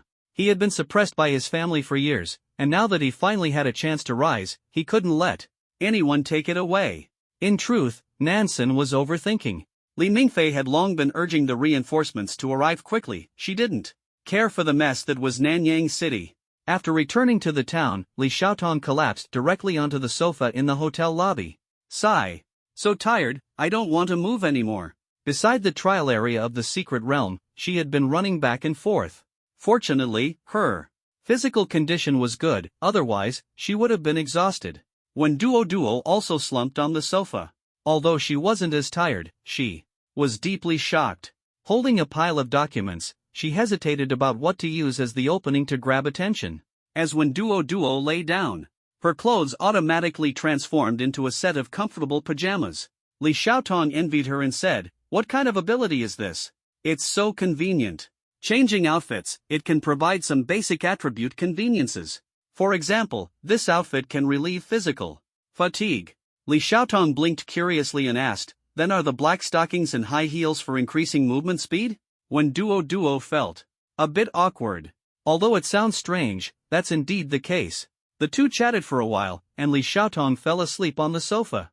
When Duo took out her laptop and started editing videos, Chang Feng noticed that the video she was editing included him and curiously leaned over. Although short videos had been popular for years, they were still not very common in a remote place like Nanyang City. However, Chang Feng knew that short videos would develop rapidly in the future, so after his rebirth, he immediately registered a P-Station live streaming account. Watching when Duo's fingers swiftly glide across the screen, a video was edited in no time, complete with music. The video depicted Chang Feng's decisive methods in dealing with a three-headed second-tier ferocious beast, paired with exaggerated commentary that portrayed him as a great hero. When Duo noticed Chang Feng watching her edit the video and looked up to give him a shy smile. Although she had his consent, editing a video featuring him in his presence still made her feel a bit embarrassed. They had originally planned to stay at a hotel, but since Li Xiaotong had fallen asleep early, they didn't want to wake her. Instead, they rented a blanket from the front desk to cover her. Chang Feng browsed the news. The events in Nanyang City had already become major headlines. There was even a dedicated page for Nanyang City on P Station. Nanyang City's incredible luck, 2 S-level awakeners appear. Spatial prism reappears, Dragon Nations. Future depends on it? Shocking, S-level awakener dies on the night of awakening? Even a simp can awaken the spatial prism? I want to try. 2. Ancient Cheng family's secret technique re-emerges. Chang Feng glanced at the headlines, roughly understanding the content without clicking on them, and scrolled past. Below was a trending list, with news about the chaotic battle in Nanyang City at midnight climbing to the top. The report had just been released, and its popularity was skyrocketing. Chang Feng clicked on one article. The article began with a large photo of Chang Feng wearing a mask, standing high and overlooking the Tang family. As expected, there were cameras. Good thing I prepared in advance. He wondered what the real owner of the mask, Snakehorn, was feeling at the moment. Below the article, many comments accused Snakehorn of colluding with ferocious beasts, leading to the Tang family's annihilation. In truth, they didn't hate Snakehorn for being ruthless but feared his ability to control ferocious beasts. Chang Feng read the article with interest. What Snakehorn did had nothing to do with him. Scrolling further, one report caught his attention. Small-scale beast tide, what exactly happened in the secret realm? Chang Feng clicked on it. The article analyzed the cause of the beast tide and mentioned that, based on battle footage, Snakehorn didn't fully control the ferocious beasts but seemed to be subtly influencing them. There was speculation that if Snakehorn had really infiltrated the beast tide, he would have been attacked, which also explains why he didn't act with the beast tide. The article included a photo of the experimental area, directly proving that someone was conducting experiments on ferocious beasts. The conclusion was that the beast tide wasn't over, the crisis in Nanyang City hadn't been resolved, and the beast tide might have been deliberately triggered by someone. The editor's analysis was quite accurate. Chang Feng noticed the editor's name, Duo. Could it be the Duo sitting across from him? When Duo had just finished editing a video, checked it, and published it. Then she stretched, puffed out her chest, though her figure still appeared flat. Noticing Chang Feng's gaze, when Duo silently changed into loose loungewear to cover herself. In fact, her figure was almost perfect. After all, she had a pair of straight legs. Heaven always leaves a small flaw for fairness. For example, her black silk high heels, which could make her run faster, looked quite. Chang Feng wanted to say a few comforting words but ended up saying nothing. Chang Feng pointed at his phone. I read your report. Have you been to that experimental area? When Duo stopped her covering motion and said, I went there yesterday. The beast tide hadn't erupted yet, so it wasn't too dangerous. But I only took a distant look. There was a 6th tier ferocious beast guarding the area, and it seemed like there was someone there. I took a photo from afar and left. I suspect that person might be Snakehorn. He was probably trying to control that 6th tier ferocious beast. When Duo thought that being able to control a 6th tier ferocious beast indicated Snakehorn's considerable strength, while Chang Feng could easily defeat a 6th tier ferocious beast. She suddenly became curious about who was stronger, Chang Feng or Snakehorn. She felt an inexplicable anticipation. Have you been to that experimental area too? Chang Feng nodded. Yes, I went there once when I got lost in the secret realm. The person and beast you mentioned yesterday was the person wearing a white lab coat? When Duo recalled and nodded. Yes. Chang Feng confirmed that it was indeed people from Archaic Mark conducting experiments on ferocious beasts here. Archaic Mark was originally a national research project, but it was shut down for crossing forbidden boundaries. The researchers gathered to form an organization. Their goal was to use the marks awakened during eternal night as a medium to awaken the divine bloodline within them. In his previous life, they conducted numerous insane experiments, and the nation tried to suppress them but couldn't locate them. The experimental drug injected into Chung Feng by the Tang family in his previous life was created by archaic Mark. Their most distinctive feature was the white lab coats they never took off, proud of their research and utterly mad. I didn't expect someone could control a 6th-tier ferocious beast for experiments. Do you know that person? No, but I've seen that 6th-tier ferocious beast. Chang Feng thought to himself, its offspring is still in my space. When Duo curiously asked, did you fight it? According to investigations, no 6th-tier ferocious beast appeared in the beast tide early this morning. Either it wasn't successfully tamed or it died along the way. Could it be that Chang Feng saw it and killed it casually? When Duo found this idea a bit crazy, but if it were Chang Feng, it might be possible. Chang Feng shook his head and said, when I saw it, it was already on the verge of death. It didn't last long before dying. Someone was experimenting on it. Do you think Snakehorn is working with them? Chang Feng shook his head. I don't know. When Duo fell silent, using 6th-tier ferocious beasts for experiments indicates that they might have already mastered control over lower-tier beasts. If they wish, they can launch a beast tide at any time. Li Mingfei also noticed the problem. Upon learning that the higher-ups had sent people to garrison Nanyang City, she immediately ordered her assistants to start setting up defenses. Li Mingfei's assistant, who was sent to inspect the defenses, returned to report, Instructor Li, most of the defenses have been constructed. But the southern area is far from complete. What happened? When Nansen was building the city wall in the south, he inserted many of his own people, sidelining our person in charge. Li Mingfei was puzzled. We're here to help him, why would he sideline me? What exactly is he trying to do? She rubbed her temples. Clearly, she couldn't figure out his intentions. She wasn't skilled at scheming, she was only good at leading troops into battle, whether against enemies or ferocious beasts. But when it came to dealing with internal politics, she struggled to keep up. However, she understood that no matter what Nansen was plotting, his actions were undoubtedly harmful to everyone involved. With her assistant's reminder, Li Mingfei finally understood Nansen's motives and angrily cursed, he's out of his mind. The beast tide hasn't even been resolved, and he's already thinking about grabbing power for himself. How can someone like him be a city lord? Being sidelined serves him right. After venting, she added, I'll personally supervise the construction later. When Li Mingfei arrived at the southern entrance, Nansen was drinking and eating meat with a few people. His face was flushed with drunkenness, and he was speaking more and more boldly. Who does that Li girl think she is? I've been in Nanyang City for over 20 years, and she's just a little girl, daring to meddle in my affairs. Just wait, once I gain real power, I'll show her who's boss. Want to deal with me? Fine, City Lord Nansen. You're so impressive. I'd like to see what you're capable of. As soon as Nansen saw Li Mingfei, his drunkenness dissipated significantly. Li Mingfei sternly reprimanded those around him. As the city lord, Nansen should be leading by example during critical times. Instead, he's neglecting his duties and delaying the construction schedule. Lock him up. She grabbed Nansen and turned to look at the others. They were Nansen's followers, who previously had no power. Now that Nansen had just gained authority, they thought their time had come. But with Nansen locked up, if Li Mingfei reported this further, they would all face consequences. The group lowered their heads and quickly said, Lady Li, we realize our mistake. We'll immediately speed up the construction of the defenses and ensure no delays. Some even began kowtowing. Others cursed internally, oh, playing tricks, huh? If you're kowtowing, then I'll lick boots if necessary. As a result, a group of grown men started kowtowing and apologizing, with some even attempting to kneel and beg for mercy. Li Mingfei avoided them in disgust. At that moment, someone came to report, a group of ferocious beasts has been spotted 10 miles outside the southern safe zone. Li Mingfei became alert. How many? Dozens, maybe over 100. Over 100 already constituted a small beast tide. Sure enough, it was happening. Again.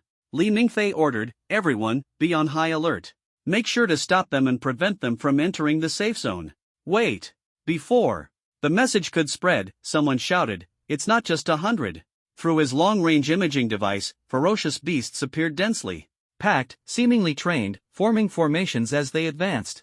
At the forefront was a wolf pack, with over 100 silver wolves alone. The leading alpha wolf seemed to sense something, possibly nearing its destination, and excitedly released spiritual energy. The safe zones Visuals began to blur, and the signal was cut off. Li Mingfei saw the final image, and his heart instantly sank. The beast tide is here. Unprecedented in scale, with at least 1,000 beasts. The image doesn't show everything, but conservatively estimated, there are at least 1,000 ferocious beasts. Quick, report the situation to the old man. Soon, an elderly man with white hair answered the call and asked for details. Upon learning that the defense line was not fully constructed, the old man's brows furrowed deeply. If the beasts discovered this gap and launched a full-scale attack, Nanyang City's current forces would be unable to hold them off. I've already notified the support troops from nearby cities to send more personnel to guard this gap. What about Xiaotong? The old man just told me to inform you to have Li Xiaotong come and hold the line immediately. Cheng Feng immersed his consciousness into the spatial prism. This consciousness space was his exclusive space provided by the system after it settled in, something he had never encountered in his previous life. In this space, he could feel real tactile sensations, and his body was extremely relaxed, allowing him to stay for hours without feeling tired, and even recover his physical strength. Bang! 1,000 meters away, a wine bottle shattered and then quickly restored itself. Cheng Feng adjusted his posture, raised the sniper rifle again, and bang! Another shot hit the wine bottle, shattering it once more. Now, his hit rate for stationary targets within 1,000 meters was quite high. With the theoretical guidance from the sniper in his previous life, achieving this wasn't difficult. The challenge lay in hitting moving targets, which required extensive combat experience. The system's voice echoed in his consciousness space: revenge mission, hunt ferocious beasts. The limited time shop is now open. Each beast killed earns 1 point. Accumulate enough points to unlock the lottery wheel. Every 10 points accumulated allows 1 lottery draw. Cheng Feng asked in surprise, do I need to enter the secret realm to hunt? As soon as he spoke, the alarm in Nanyang City suddenly blared. It was a warning of external invasion. The entire city entered emergency alert mode. When Duo reflexively jumped up and ran toward the safe zone. Li Xiaotong also woke up, perhaps due to the alarm or her phone ringing. She got up and answered a call, then noticed Cheng Feng looking at her. She said, "My dad called and told me to prepare for the beast tide." Cheng Feng understood that the alarm meant the situation was already very serious. This was likely no longer a small-scale beast tide but a crisis threatening the survival of Nanyang City. Li Xiaotong stared at Cheng Feng and tentatively asked, "Will you come with me?" "Yes," Cheng Feng nodded. Li Xiaotong breathed a sigh of relief. She knew that no matter how strong Cheng Feng was, one person alone could not withstand an entire beast tide. In reality, while awakened individuals were powerful, their abilities were relatively balanced. Even if there were 1 or 2 geniuses, they could only play a leading role. No battle had ever been turned around by a single person. But with Cheng Feng present, she felt inexplicably reassured. In Nanyang City, many people rushed to the safe zone to help, while others began packing their belongings to prepare for evacuation. Li Mingfei was responsible for assigning people in the city to Li Xiaotong. Li Xiaotong, having graduated from a military academy, naturally knew how to lead troops in battle. She methodically arranged personnel and tasks, completely unlike her usual flustered self. When Duo ran over, panting heavily, and joined Li Xiaotong's team. "I'm not too late, am I?" Cheng Feng asked. "Where did you go just now?" "To retrieve something." "They're here," someone shouted from the top of the wall, and the crowd turned to look. The dense swarm of ferocious beasts in the distance made their scalps tingle. At the same time, multiple outposts were attacked by the beasts. Without exception, it was the silver wolves leading the charge. Their formation was orderly, like an army. Cheng Feng sighed, "These are no ordinary beasts, they are clearly intelligent spirit beasts." He turned his head and saw a camera pointed at him, asking when Duo in confusion, "What are you doing?" "Live streaming. This thing still works?" "This is a new batch of equipment, unaffected by spiritual energy fluctuations."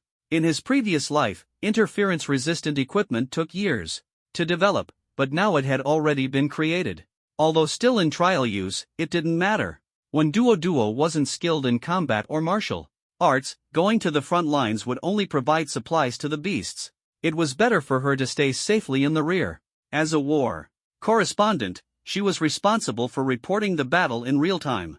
This was the first live-streamed battle, aimed at showing those who had never been to the front lines the harsh reality of war. The livestream sparked heated discussions among netizens due to Cheng Fang's remarks. That's right, these beasts have really gotten smarter. Look at how they're sending out vanguard troops to probe our defenses. Many people felt uneasy seeing the sheer number of beasts. So dense, it's making my scalp tingle. Can we really hold out? I think it's very dangerous. Nanyang City's defenses were almost breached by over 100 beasts this morning. Now with so many, it might be a massacre. Stop saying such demoralizing things. To be honest, the Nanyang City family's strength was already exhausted this morning. Now the defense line is led by instructor Li Mingfei. I heard there are less than 1,000 people who have received professional training. They're no match for these beasts. Seeing the massive number of beasts, people online began praying for Nanyang City. But the soldiers on the city walls did not give up. The first wave of silver wolves charged at an incredible speed, clearly probing for weak points in the defense. Soon, they discovered a gap in the southern defense line. A large number of beasts quickly gathered there. Damn it, those silver wolves really are the vanguard troops. They're getting more and more formidable. Could this also be commanded by that snake horn? Now that you mention it, it does seem possible. That human traitor, he deserves to die. If Cheng Feng were present, he would definitely defend Snakehorn. Even at his peak, Snakehorn could only command 100 third-tier beasts, far from being able to control so many. Li Xiaotong issued an order. The enemy is within range. Fire! Cannons roared, massive flames erupted, and the vanguard beasts were hit, with many falling.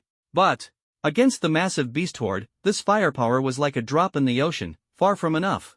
The beasts launched their charge, and it wasn't long before they reached the gap. A dozen fierce beasts leaped onto the city walls, with 3 or 4 immediately entering combat mode. They quickly targeted those operating heavy weapons. These were all third-tier beasts, and everyone tensed up. Storm kick! Just as the beasts climbed onto the wall, Cheng Feng delivered a kick, slicing one beast in half and sending it crashing down.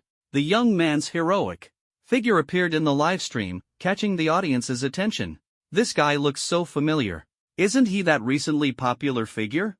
Yeah, the one who just awakened not long ago and fought Instructor Li to a standstill with just physical techniques. Wasn't it him who just kicked 3 third-tier beasts to death?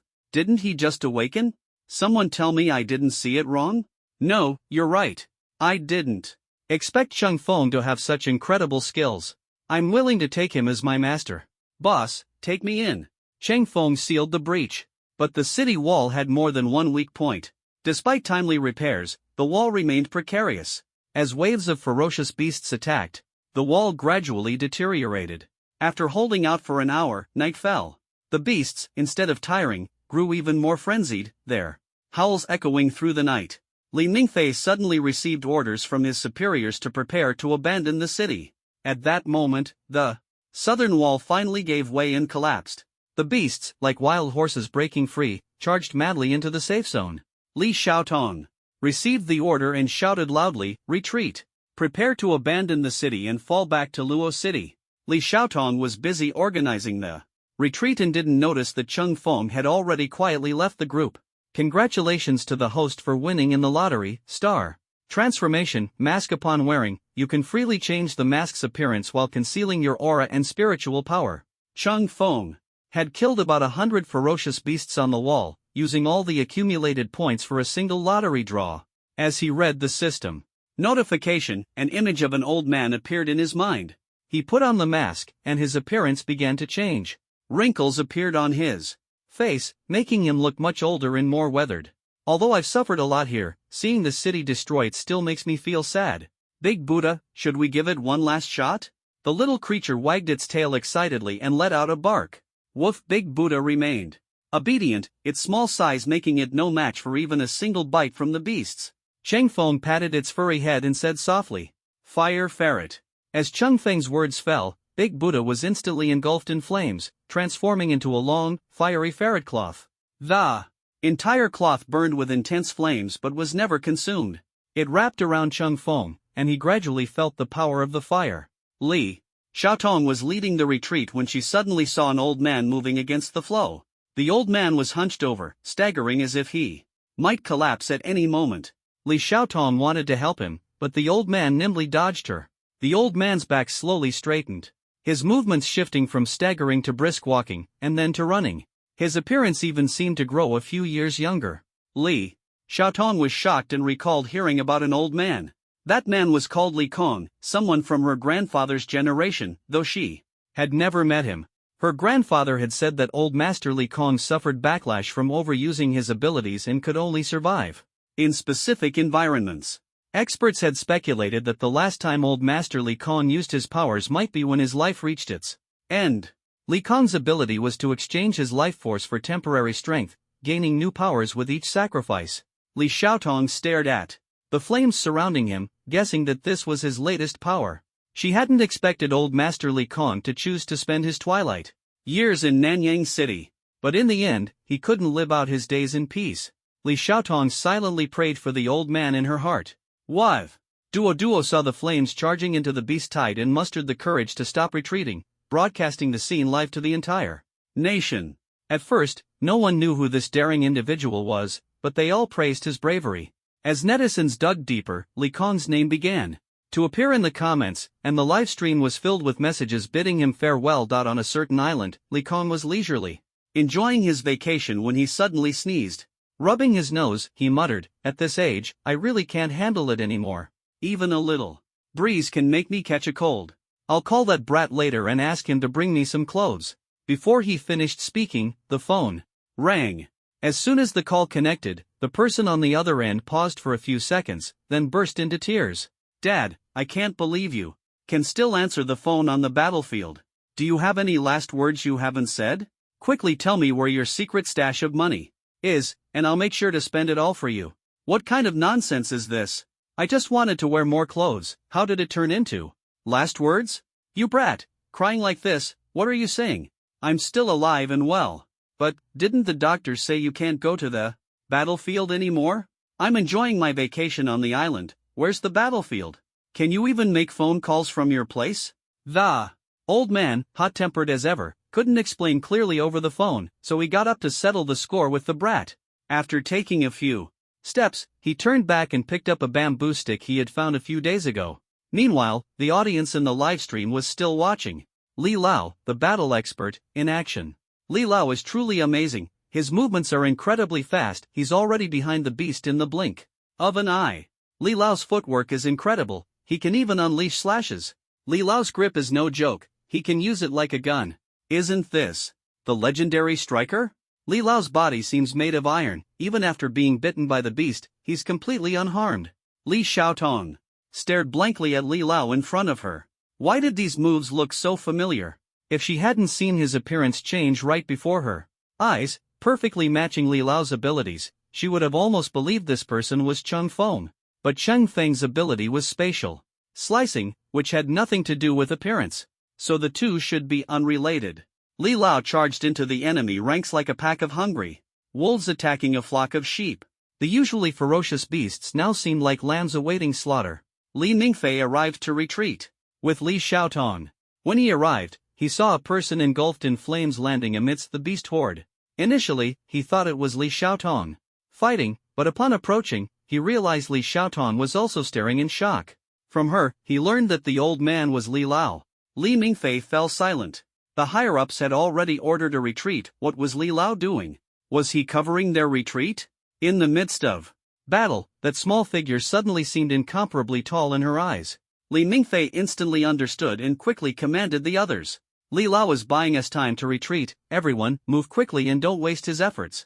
Cheng Feng silently gave Li Mingfei a thumbs up for his top-notch understanding. Li Xiaotong had no objections and retreated with Li Mingfei. They believed the doctor's words. If Li Lao fought again, he would surely die. Rather than staying and dragging Li Lao down, it was better to let him bloom his own brilliant fireworks. At the end of his life, this was his solo performance. When Duo was still holding up her equipment to livestream when Li Xiaotong grabbed her and pulled her away. Cheng Feng felt the flames on his body growing fiercer, the fire gradually transforming into a force that devoured everything. His spiritual energy, instead of being depleted during the prolonged battle, was continuously overflowing. If outsiders saw his state, they would surely think he was on the verge of death. Only he knew that he was approaching a critical point, state divine manifestation. With a mortal body, rivaling the gods. The flames on his body suddenly ceased to overflow, instantly surging back into him in a frenzy. A massive surge of spiritual energy caused Changfeng's skin to begin cracking, revealing black embers within the fissures. His entire being resembled fuel, surrounded by blazing flames with every breath. Divine manifestation. With a roar from Changfeng, flames shot skyward. The immense spiritual energy erupted like a volcanic explosion, soaring into the heavens, triggering celestial phenomena, as if the entire world trembled. Across the globe, countless gazes converged. In Wenduoduo's live broadcast, the scene was even clearer. The flames resembled a nuclear explosion, scorching the air red in the sky. The livestream suddenly fell silent, with only a few tribute comments to elderly floating by, reminding everyone that the stream hadn't frozen. For a long time, people debated whether the power of awakened individuals or technology was stronger. Throughout history, technology had won more wars, firearms, armored vehicles, missiles, nuclear weapons, all of these demonstrated humanity's fragility. A forum was dedicated to discussing the role of awakened individuals in the modern era. They were symbols of a new age, but this new age had yet to produce a representative figure who could astonish the world. While some individuals possessed great power, none were capable of single-handedly taking on an entire army. People speculated that the true new age would require someone who could single-handedly conquer a city and annihilate millions of enemy troops, with a mortal body, rivaling the gods. Until today, someone finally achieved it. Today's scene marked the beginning of the history of awakened individuals, signaling their gradual dominance over technology to become the strongest weapon of the era. Elderly was that symbol, stepping into that realm, becoming a pioneer, and opening the path of the gods. This era would later be known as the Rise of the Gods, and Elderly's performance today was seen as the guardian who opened the gates to divinity. Changfeng disguised himself as Elderly because, in his previous life, Elderly had indeed saved tens of thousands of lives during a catastrophe. With his own power, he turned the tide of an entire battlefield, later becoming known as the symbol of the Age of the Gods. Now, Changfeng's appearance merely brought that era forward by a few years. As for who initiated it, he didn't care. As an S-class awakened individual with spatial abilities, he was already the target of envy. If he revealed even greater strength, many powerful figures would likely try to eliminate him. What he didn't know was that this beast tide was actually orchestrated by someone targeting his potential, using him as an experiment. The massacre of the city was merely a test of the beast's current strength. The system continuously reported an increase in points, but Changfeng seemed consumed by the frenzy of slaughter. The divine manifestation granted him dozens of times his original spiritual energy and physical strength, but it also amplified his perception significantly. Various thoughts intertwined in his mind, making it increasingly difficult to think calmly. At this moment, he resembled a descending god of slaughter, with only killing in his eyes. Li Mingfei and the others gradually distanced themselves from the battlefield, and the people in the city also evacuated Nanyang City. As they walked through the wilderness, Li Xiaotong suddenly noticed that Changfeng hadn't followed and asked Wenduoduo, who was checking the instruments nearby, "Have you seen Changfeng?" Wenduoduo snapped out of it, looked around, and indeed didn't see any trace of him. Li Xiaotong's heart tightened. Chapter 27, a gaze from a kilometer away. Changfeng pretended to be Li Lao because, in the previous life, Li Lao had saved thousands of lives during a disaster. He used his power to change the entire battlefield situation. People later regarded him as a symbol of that era. Now, Changfeng's appearance merely brought that era forward by a few years. As for who initiated it, he didn't care at all. As an awakened S-level spatial prism expert, he was already envied enough. If he easily revealed his strength, many experts would undoubtedly try to harm him. What he didn't know was that this beast tide was actually orchestrated by someone targeting his potential, intending to use him as a test subject. The massacre of the city was merely a test of the beast's current strength. The system continuously uploaded points growth, but Changfeng seemed to have lost himself in the killing. Zhao Shun had given him spiritual power and physique dozens of times stronger than his own, and his perception was magnified several times. Various strange thoughts kept amplifying in his mind. His thoughts grew increasingly chaotic, and his brain could hardly think normally. At this moment, he resembled a descending god of slaughter, with only killing in his eyes. Li Mingfei and the others gradually left the battlefield, and the people in the city had also fled Nanyang City. Walking in the wilderness, Li Xiaotong suddenly realized Cheng Feng hadn't caught up and asked Wen Duo, who was checking the instruments beside her, "Have you seen Cheng Feng?" When Duo snapped back to reality, looked around, and indeed didn't see Cheng Feng. Seeing her shake her head, Li Xiaotong's heart tightened. That guy, could he have died in the beast's siege? She recalled how Cheng Feng had joined her in the secret realm earlier that morning, luring the beasts into the spatial prism to kill them, and later chased them down at the auction. He hadn't rested all day, constantly using spiritual power and physical techniques. That set of physical techniques, which almost wiped out the Cheng family, had severe side effects. Cheng Feng's weakened state yesterday was still fresh in her memory. He was so frail, could something have really happened to him? Li Xiaotong began to worry that Cheng Feng might have run out of strength and failed to escape. Just as she was about to go back to find him, Li Mingfei grabbed her arm. "What are you trying to do? Cheng Feng didn't catch up. I have to go back and find him. The battlefield behind us is already surrounded by Li Lao's spiritual power. If Cheng Feng is still alive, Li Lao will definitely help him escape." Li Xiaotong still wanted to go back, and Li Mingfei, helpless, decided to accompany her. Just as the two took a few steps, flames shot into the sky, and a wave of air rushed toward them. Some houses in Nanyang City were blown away. Zhao Xun's full-force attack hadn't killed all the beasts. The remaining ones, broken by fear, turned and fled deep into the secret realm. Cheng Feng let out a sigh of relief. Suddenly, he felt a gaze fixed on him. Turning sideways, he saw a faint figure on a treetop a kilometer away, overlooking everything. Without hesitation, Cheng Feng summoned a spatial sniper rifle and confirmed through the scope that it was a person. Then, he fired without hesitation. The massive recoil sent the weakened Cheng Feng flying. The armor-piercing bullet shot straight toward the target's head. The bullet whistled past, but the person didn't fall. Instead, they nodded slightly, signaling that Cheng Feng had done well. Seeing that one shot missed, Cheng Feng prepared to fire again. But just as he raised the sniper rifle, the figure had already disappeared. His body was nearing its limit, and the sniper rifle in his hands felt as heavy as 1,000 pounds, too unstable to hold. The sniper rifle returned to the spatial prism, and Cheng Feng felt his consciousness beginning to blur. "I can't stay here. I have to leave." The side effects of exhausting divine power hit him, making every step difficult. Fortunately, he managed to leave the secret realm, and as he looked at the rubble-strewn streets of Nanyang City, he realized the area had also been affected. Likely no one was left. Perfect, he could finally take a proper rest. Just as he was about to collapse, he suddenly saw a girl in fiery red clothes running toward him. Li Xiaotong spotted Cheng Feng and immediately shouted at him. Li Mingfei and Wen Duo, who was holding live streaming equipment, also rushed over.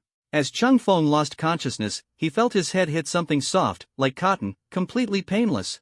Li Mingfei came over to check his injuries and reassured, "He's just fainted from exhaustion, nothing serious. He'll be fine after some rest." But he's truly remarkable. If he had been here the whole time, the spiritual energy explosion from Elder Li would have affected him long ago. Under such suppression, his body couldn't possibly remain unscathed. Li Mingfei glanced toward the secret realm, guessing that Elder Li had indeed protected Cheng Feng. She gave Wen Duo a few instructions and went into the secret realm to investigate. Wen Duo held up the camera, capturing Cheng Feng's sleeping face as his head rested in Li Xiaotong's lap. While live streaming, she narrated Cheng Feng's recent heroic deeds to the viewers. Earlier, several breaches appeared in the southern defense line, and Cheng Feng tirelessly ran around, using his physical skills to block the attacks of those ferocious beasts. Even as he was leaving, he helped cover our retreat, giving his all before finally passing out. The live chat was filled with comments praising Cheng Feng's fighting spirit, though some expressed skepticism. "Are you sure he passed out? Why does he look so satisfied?" "Exactly, look at him, his mouth is even curled up. Is he secretly laughing? Damn it, you may have done a great job, but can you move your head off my goddess? How dare you get close to my goddess? You better be okay, or when you wake up, I'll personally deal with you with my 40-meter-long blade." Cheng Feng had a long, beautiful dream and didn't want to wake up from that wonderful world. After an unknown amount of time, he slowly opened his eyes and suddenly felt a cool breeze, shivering. Involuntarily, Upon opening his eyes, he found himself lying in a roofless building, with rain falling outside. The dampness of his body, combined with the chilly wind, made him shiver uncontrollably. The surroundings seemed somewhat familiar. It was the hotel he had stayed in before the beast tide. Even the position of the sofa he was lying on was the same. But this was supposed to be a perfectly fine hotel, so why had the roof been stripped bare? Who was so unscrupulous to dismantle the hotel's roof? Cursing inwardly, Chung Fong couldn't help but sneeze. He sat up and saw the big Buddha curled up nearby, licking its fur. The big Buddha noticed Chung Fong waking up and wagged its tail as it approached, excitedly trying to lick him in greeting. Just as it stuck out its tongue, Chung Feng's sharp gaze stopped it in its tracks. It had no choice but to give up and instead barked a few times to express its enthusiastic welcome. Big Buddha, are you hungry? Again? Li Xiaotong heard the big Buddha's barking and ran over from afar. Remembering that Cheng Feng was in a roofless spot and seeing the rain, she hurried to check on him. As soon as she entered, she saw Cheng Feng already awake. Li Xiaotong's eyes sparkled with joy, but she deliberately suppressed it, replacing it with a faint smile and teasing in a nonchalant tone, "Awake, huh? I thought you were going to sleep. For a month. That's too exaggerated." Li Xiaotong pouted, her tone full of dissatisfaction. "It's not exaggerated at all. You've already been asleep for 20 days. What?" Upon hearing this number, Chung Feng was shocked. He hadn't expected to sleep for so long. No way. 20 days, and you guys haven't even fixed this broken roof? If the rain hadn't woken me up, I could have challenged a 1-month sleep record. Chung Feng joked to himself. He looked around and said, "It seems like Nanyang City has been saved, right?" "Of course. Did you see old Li that day?" The old man surrounded by flames who turned into a youthful appearance. He acted in the safe zone, drove back the rampaging beasts, and saved Nanyang City. Unfortunately, old Li has probably passed away. Li Xiaotong's words carried a hint of sadness. Chung Feng nodded in agreement. Truly a pity, such a great person. "Wow, it's rare for you to praise someone," Li Xiaotong teased him with a laugh. Chung Feng smiled faintly, thinking self-praise was no big deal. Li Xiaotong continued, "You've been lying down for so long, get up and recover your strength. I have something to do, so I'll leave first." This girl, leaving without telling me what happened these past few days. Forget it, I'll check it out myself. Cheng Feng tried to get up and move, but his whole body was weak. The side effects of Zhaoshan hadn't completely worn off. 20 days, and the side effects are still this severe, he muttered, grabbing a new quilt and moving to the greenhouse. To lie down. System, checkpoints. Remaining points, 910. Killing one beast earned 1 point. Subtracting the 100 points spent on drawing stellar transformations, he had killed over 1,000 beasts in total. Cheng Feng continued, draw. The limited time shop was divided into several sections, with a light circle moving between them, stopping at a section every so often. Soon, all 91 draws were completed. Congratulations! You have obtained Constitution plus 15, Random Skill Replication Blueprint, Targeted Superpower Skill Replication Blueprint, Gun Mastery Blueprint. Most of the prizes were in blueprint form, but they were highly valuable. If I use the Targeted Replication Blueprint, can I replicate Li Xiaotong's Undying Phoenix skill? Yes. Hearing the answer, Chung Feng was overjoyed. That was an S-level talent, and he could replicate it just like that. He stored the prizes away and suddenly heard a series of hurried footsteps outside. High heels. Cheng Feng looked up at the door just as the person walked in. When Duo, seeing that he was fine, first let out a sigh of relief, but seemed to have something to say. Cheng Feng glanced at the device in her hand and realized she had taken on another live-streaming task. He asked, "Do you have any questions for me?" When Duo nodded. "Cheng Feng, when we found you, you were near the secret realm. You must have seen old Li's battle, right?"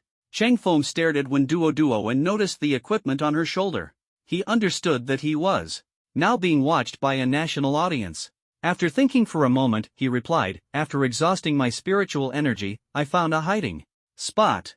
I only felt a strong spiritual energy fluctuation in the secret realm, and then I was knocked unconscious by the shockwave. As for the details of the battle, I didn't see them." More than 20 days had passed, and no one close to old Li had come forward to confirm his death. This made Cheng Feng speculate about their intentions. Perhaps they were secretly planning their next move, which conveniently helped Cheng Feng keep his identity hidden. However, that day, Cheng Feng's scene of kicking a ferocious beast away at the breach in the city wall was broadcast live by Mangekyō. The entire nation saw Cheng Feng's heroic figure. For many, it was the first time hearing the name Cheng Feng. After looking up his information, everyone was amazed. A high school student who had just awakened for one day was already so powerful. When Duo asked about Cheng Feng's physical condition with concern, then handed him an envelope. "This is from Instructor Li Mingfei for you." Cheng Feng took the envelope and casually asked, "What is it?" "It's the official admission letter from the military academy. With this, you can report to the academy at any time, even earlier if you want. They will arrange a room for you." Cheng Feng opened the envelope, which contained promotional materials and the emblem of the military academy, along with a letter of encouragement. He glanced at it briefly and put the envelope away. When Duo continued, "Also, you performed outstandingly during this beast tide. The military academy will award you on behalf of the nation. As for the level of the honor, you'll find out when you get to the academy." The live stream chat exploded instantly. "Wow, earning a medal before even entering the academy, so enviable. Too bad the beast tide didn't happen in my area. I want to earn merits too. City above, thank you for your sacrifice." Cheng Feng nodded and asked when Duo, "How is Instructor Li doing?" "She's still busy in the safe zone. The city lord she was supposed to support has gone missing, probably fled. Now the heavy responsibility of Nanyang City has fallen on her shoulders. She'll probably be busy for a while. She said if you want to report to the military academy early, she can arrange for the admissions team to send a car to take you back. As for herself, she'll likely be occupied for some time." "Alright, I'll go to the secret realm to find her first." After gaining a physical enhancement, Cheng Feng's body was much better, but he occasionally still felt a burning sensation, likely a residual effect left by Zhaoshen. He stood up, greeted when Duo, and headed toward the secret realm. When Duo watched him leave and opened the live stream chat, the TV station had now assigned her a special column to broadcast the post-beast tide situation in Nanyang City, allowing the entire nation to see the aftermath and inspire everyone. She still had to interview surviving residents, so she didn't leave with Cheng Feng. She glanced at the chat, where fans were still enthusiastically discussing Cheng Feng. "What? Chang God is going to the academy early? I'm packing my bags right now to prepare for enrollment. I've been ready for a long time. Finally, I can witness this legend in person. I heard he kicked a 4th-tier beast away with one kick. I really want to test his strength. Chang God's divine feet are not for you to touch. Only I can admire them. Wait for me, Chang God. Lewd.jpg, instructor, come quick. There's a pervert here, requesting to kick this guy out of the live stream. Agreed, no perverts allowed. To steal Chang God." When Duo laughed as she read the chat. The main characters of this Nanyang City incident were two people. One was the frail and sickly elderly, who still gave his all to protect the city, sacrificing his life to save tens of thousands. The other was Chang Feng, who faced thousands of ferocious beasts without fear, using his immense strength to redefine everyone's perception of the younger generation. In the end, elderly repelled the beast tide and protected Cheng Feng. This scene of passing the torch made Cheng Feng's brilliance shine even brighter. The TV screen turned gray in memory of elderly. In Nanyang City, many people wore white clothing. They were not only commemorating elderly but also mourning the relatives and friends lost in the beast tide. When Cheng Feng arrived at the safe zone, he saw Li Mingfei frowning, looking distressed. He approached and heard her cursing Nansen's entire family. Li Mingfei, being a military general, excelled at leading troops in battle but was not skilled at soothing public sentiment or handling politics. Upon learning of Nansen's departure, she immediately sensed something was amiss. Soon, her superiors called and instructed her to temporarily take over the town. In other words, she became the interim city lord, responsible for post-war public reassurance and stabilizing the situation in Nanyang City. On the surface, it seemed like a promotion for Li Mingfei, but in reality, she wished she could leave this wretched place as soon as possible. Unable to offend her superiors, she vented her frustration on the fleeing Nansen. Cheng Feng found the name somewhat familiar but clearly had no impression of the person. Someone who could be cursed so vehemently by Li Mingfei was surely a leader. Could she have been set up? This doesn't seem like the right time. Maybe I should leave for now? Just as Chung Feng hesitated, Li Mingfei turned and saw him. She immediately stopped cursing and walked over to greet him. Awake? After venting her anger, Li Mingfei seemed a bit dejected and said to Chung Feng, according to previous regulations, S-level awakeners should be escorted to the military academy by our recruitment team. But I can't leave right now. Escorting you is mainly to prevent anyone from targeting you along the way. However, given the current situation, you don't seem like someone who needs protection. I still need the recruitment team, so I'll have Li Xiaotong accompany you to the capital. How about that? She's going back too? If she doesn't go back, her old man will probably come after her with a knife. That's pretty harsh. When do you plan to leave? In a few days, once I've recovered. Li Mingfei examined Chung Feng's condition. He indeed looked unwell, like someone who had just recovered from a severe illness. His whole body seemed so frail that he might collapse at a touch, but Li Mingfei knew that even in this state, he could easily defeat two 6th-tier ferocious beasts, both land and air types. Over the past few days, Li Mingfei had speculated about Chung Feng's physical techniques and had some information checked. First, regarding the Chang family, she couldn't find any documented records. This indicated that the Chang family might have been a suddenly rising clan, but their prominence was short-lived, and they quickly declined, leaving no historical traces. Although there were no written records, there were some vague folk legends about the Chang family, though the accounts were inconsistent. These clues led Li Mingfei to a conclusion. The Chang family indeed rose to power through a physical technique called the Six Forms, but this method caused severe damage to the body. As they grew stronger, their bodies began to deteriorate. Before long, the Chang family fell from grace and became an ordinary family. However, this secret technique had been passed down to Chung Feng. Thinking of this, Li Mingfei couldn't help but worry when she saw Chung Feng display his strength. Would his body collapse soon? After all, he was still young. If he couldn't hold on, wouldn't the Chang family's lineage be cut off? Despite having the powerful talent of spatial edges that could ensure stable development, he chose a dangerous path instead. Li Mingfei couldn't persuade him, so she planned to write a letter to the military academy teachers, asking them to help dissuade Chung Feng. If all else failed, at least he should leave an heir before his body gave out. Seeing that Li Xiaotong seemed quite concerned about him, as they chatted, Li Mingfei suddenly started giggling foolishly, leaving Chung Feng momentarily puzzled. Instructor Li, are you okay? Li Mingfei snapped out of it, put away her smile, coughed lightly, and said, just thinking about something. Chang Feng, I know you don't want to reveal your strength and draw attention, but you can already easily kill two 6th-tier fierce beasts. This must be reported. The military academy will arrange the most suitable training for you based on your abilities. The focus for new students at the military academy is physical fitness and combat skills, which clearly doesn't suit you now. Chung Feng nodded, agreeing with Li Mingfei's suggestion. This would indeed help him improve faster. However, his main purpose for going to the capital this time wasn't to study but to seek revenge. He remembered everyone who had bullied him, and his primary means of revenge relied on this revenge system. This was the true path of his growth. Understood. The two chatted for a while, and suddenly someone came to discuss construction funding with Li Mingfei. She frowned and left. Around them, people were busy clearing rubble, and upon seeing Chang Feng, they greeted him one after another. He responded to each greeting and was about to leave the safe zone when a group of people approached from a distance. Leading them was Li Xiaotong. When she saw Chang Feng, she happily ran over. I just went to investigate the secret realm. It's been over 20 days, and I haven't found any more fierce beasts gathering. Not even near the safe zone can you see any fierce beasts now. Li Xiaotong gestured excitedly.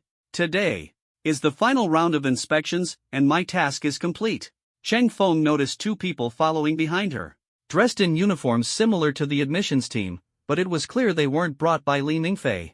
They were probably here specifically to pick up Li Xiaotong. Li Xiaotong pulled Chung Feng aside. By the way, I noticed that in the experimental area, the fierce beast skeletons are gone, and there are human footprints around. Hearing this, Chang Feng recalled the person who had locked eyes with him from a kilometer away that day. Li Xiaotong continued to ask, do you have any guesses? No. Chung Feng shook his head. He couldn't possibly talk about what happened that day.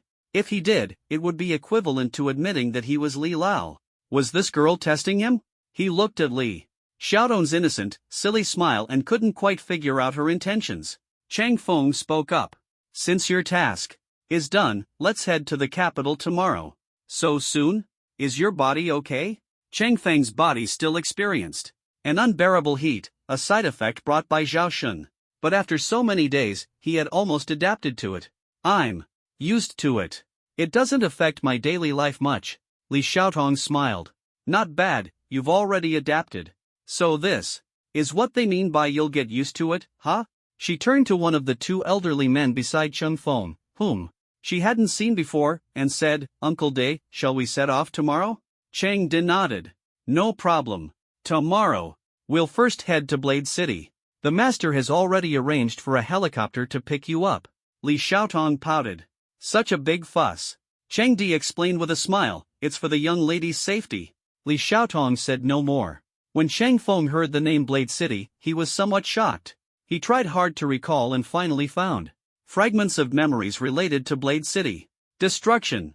In his previous life, Blade City was the first city to be destroyed, because Nanyang City was not far away. After Rin City was destroyed, many disaster victims fled to Nanyang City to seek refuge. The reason for Rin City's destruction was a ferocious beast attack, likely the same group of beasts now launching a surprise attack on Nanyang City. Due to Cheng Feng's rebirth, many events from the previous life had changed. If the beast tide attacking Nanyang City this time originated from Rin City's secret realm, then Rin City might not be destroyed as it was in the previous life. Cheng Feng did not care whether Rin City would repeat its fate. A person appeared in his mind, a pretty boy named Bai Chang. In the previous life, he was captivated by Tang Lingling at first sight in a crowd and became her loyal follower. At that time, Cheng Feng had already married into the Tang family, but Tang Lin, seeing the Bai family's strong influence and potential benefits, constantly arranged for his sister to meet Bai Chang.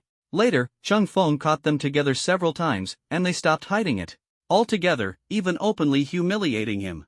That pretty boy thought he had won Tang Lingling's love and often flaunted it in front of Cheng Feng.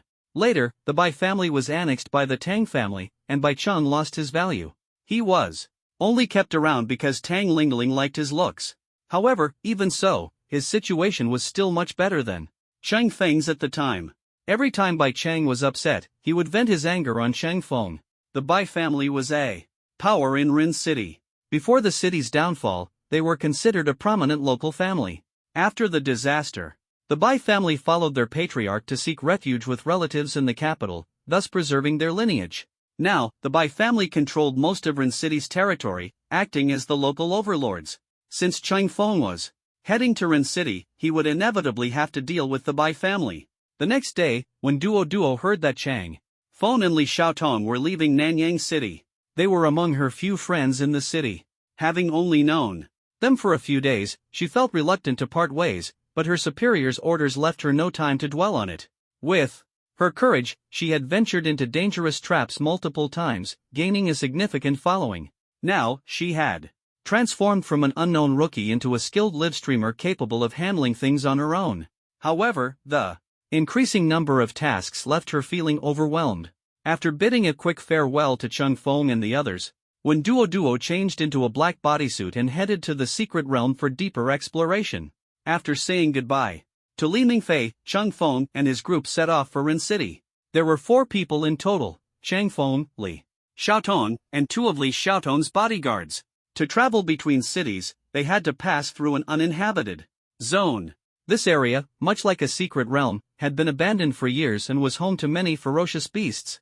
Chang Feng walked behind the 2 bodyguards, watching them easily take down several beasts. 5th-tier beasts taken down so effortlessly, looks like their strength far exceeds the 6th style. With these 2 escorting them, they reached Rin City without incident. At this time, Rin City's gates were tightly shut. In front of the gates, someone stood by a large pot, distributing rice porridge to people. Behind the crowd, a conspicuous flag was displayed, embroidered with a large Bai character. The Bai family members were indeed fortunate. Cheng Feng sighed inwardly as he looked at the people distributing porridge, recognizing no familiar faces. Due to the severe damage to Nanyang City, many residents fled with their belongings. Nearby cities welcomed these refugees, using the opportunity to promote their acts of kindness. Only Rin City refused to open its gates, instead setting up a station outside to distribute porridge. Clearly, they despised the refugees but still had to put on a facade of charity, although they didn't say it outright. Their actions already showed that they were not welcoming these refugees. The few people distributing porridge saw Chang Feng and the 3 people beside him and immediately handed over a bowl of porridge. As soon as Chang Feng took the porridge, the system's voice sounded in his mind. Task: identify the source of the poison.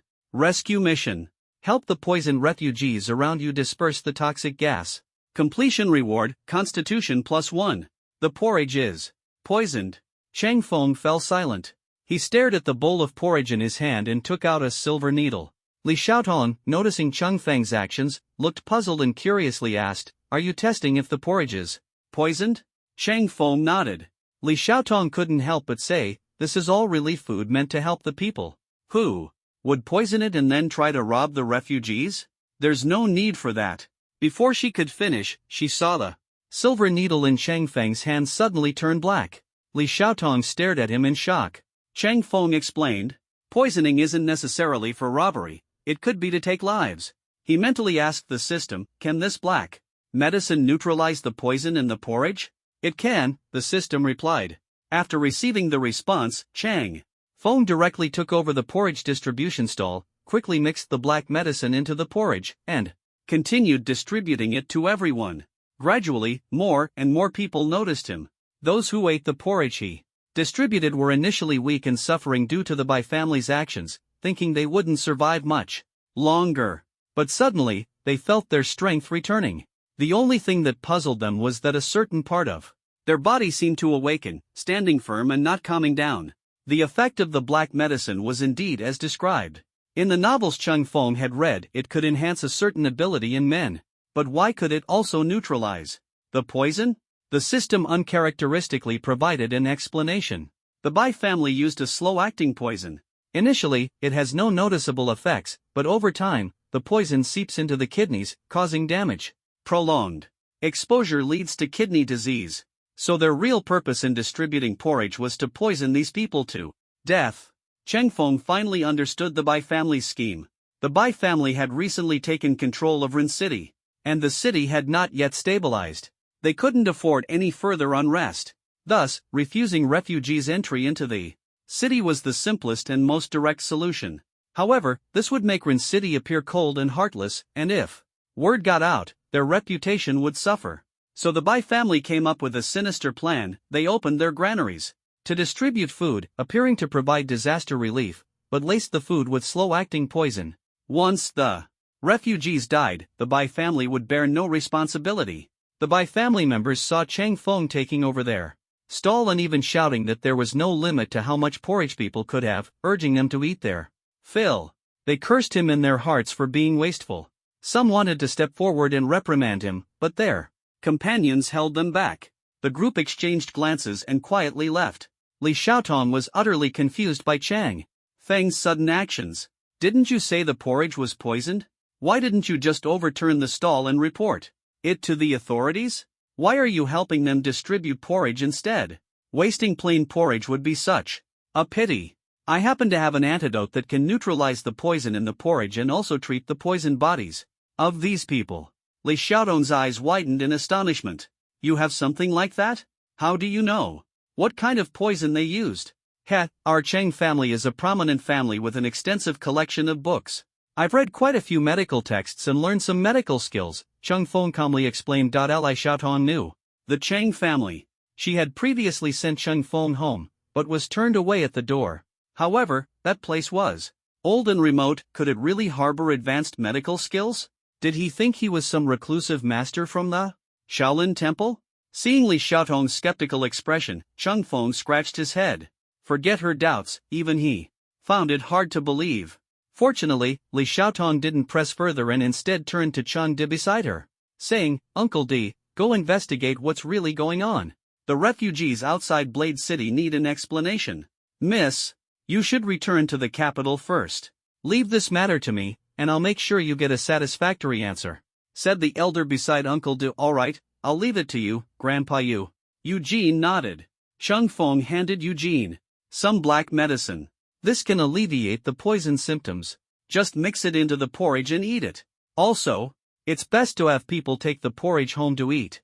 Eugene didn't fully understand the deeper meaning of this statement but still nodded and took note of it. Chang Feng and Li Xiaotong entered Blade City. Li Xiaotong kept a low profile, and the Bai family had no idea that the princess from the capital had arrived. However, the Bai family had heard that someone had taken over their porridge distribution stall and continued distributing porridge. Bai Ren found it amusing. Is doing good deeds this intense nowadays? He ordered his men to bring the person over. Not long after, his subordinates returned to report, "Master, the person who took over the porridge stall has already left. Only an old man remains distributing porridge, and I've brought him here." A few men escorted an old man inside. The old man stared at Bai Ren with a mocking smile in his eyes. This greatly displeased Bai Ren, who had only recently risen to power. Those who didn't respect him always looked at him with mocking eyes, as if waiting for him to make a fool of himself. He especially hated that look. His guards, understanding their master's mood, immediately scolded Eugene when they saw Bai Ren's furrowed brow. "You old thing, why don't you kneel when you see the city lord?" As they spoke, they moved to strike Eugene's legs to force him to kneel. Suddenly, an iron rod flew over and was snapped in half mid-air. Eugene lightly shook his hands, breaking free from the ropes binding him, and then pulled out a token from his chest. The boarding point was in the suburbs on the other side of Blade City, so Li Xiaotong's group had to cross the entire city. Uncle Day also mentioned that the plane wouldn't arrive until the evening, giving them plenty of time to explore. So, she took Chang Feng straight to the busiest commercial district in Blade City. After wandering for a while, Li Xiaotong received a call from Eugene. She put it on speaker. "Miss, the investigation results are out. The poison was indeed planted by the Bai family. Thank you for your hard work, Grandpa Yu." Eugene continued, "Miss, how should we deal with the Bai family head? As the lord of a city, he only thinks about strengthening his family, even poisoning refugees, completely disregarding national laws and humanity. Scum like that doesn't even deserve to live. Leave it to the state to handle." "Understood."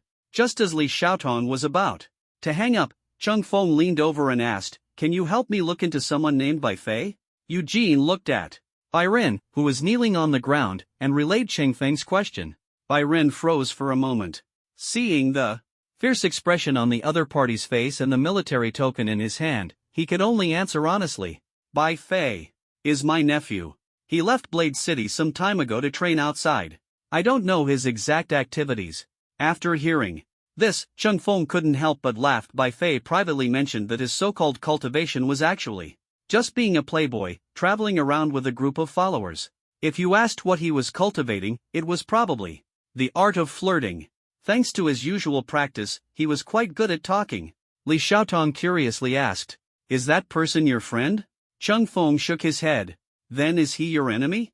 Judging by his expression, she guessed correctly. "I didn't expect you to still have a living enemy." This girl was no simpleton. Her words carried hidden meanings. Chang Feng glanced at the slightly smug Li Xiaotong.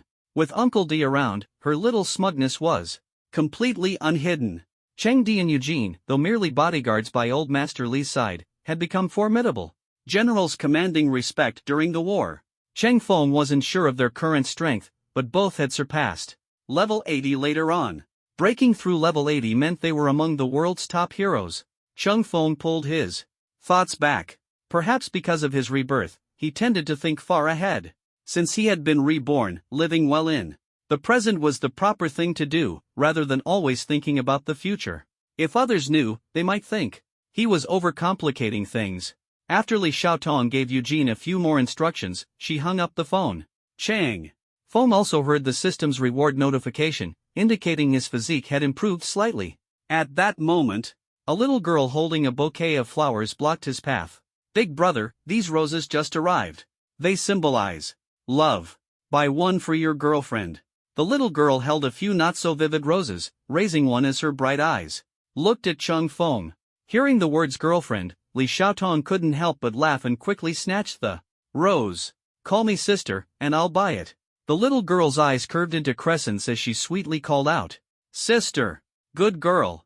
Li Xiaotong patted her head and handed her some money. "So young and already outselling things. What's your name?" Sister, my name is Si Xiaoyao. The little girl's voice was soft and adorable, and when she smiled, 2 dimples appeared on her cheeks, making her especially cute. Cheng Feng found the name familiar but couldn't immediately recall who she was. He tried hard to remember things from his previous life, Blade City, a little girl all alone, Si Xiaoyao. After thinking for a long time, he still couldn't recall anyone by that name in Blade City. The most famous person seemed to be Bai Fei. However, Bai Fei had already left Blade City to train, and Chang Feng couldn't find him even if he wanted to.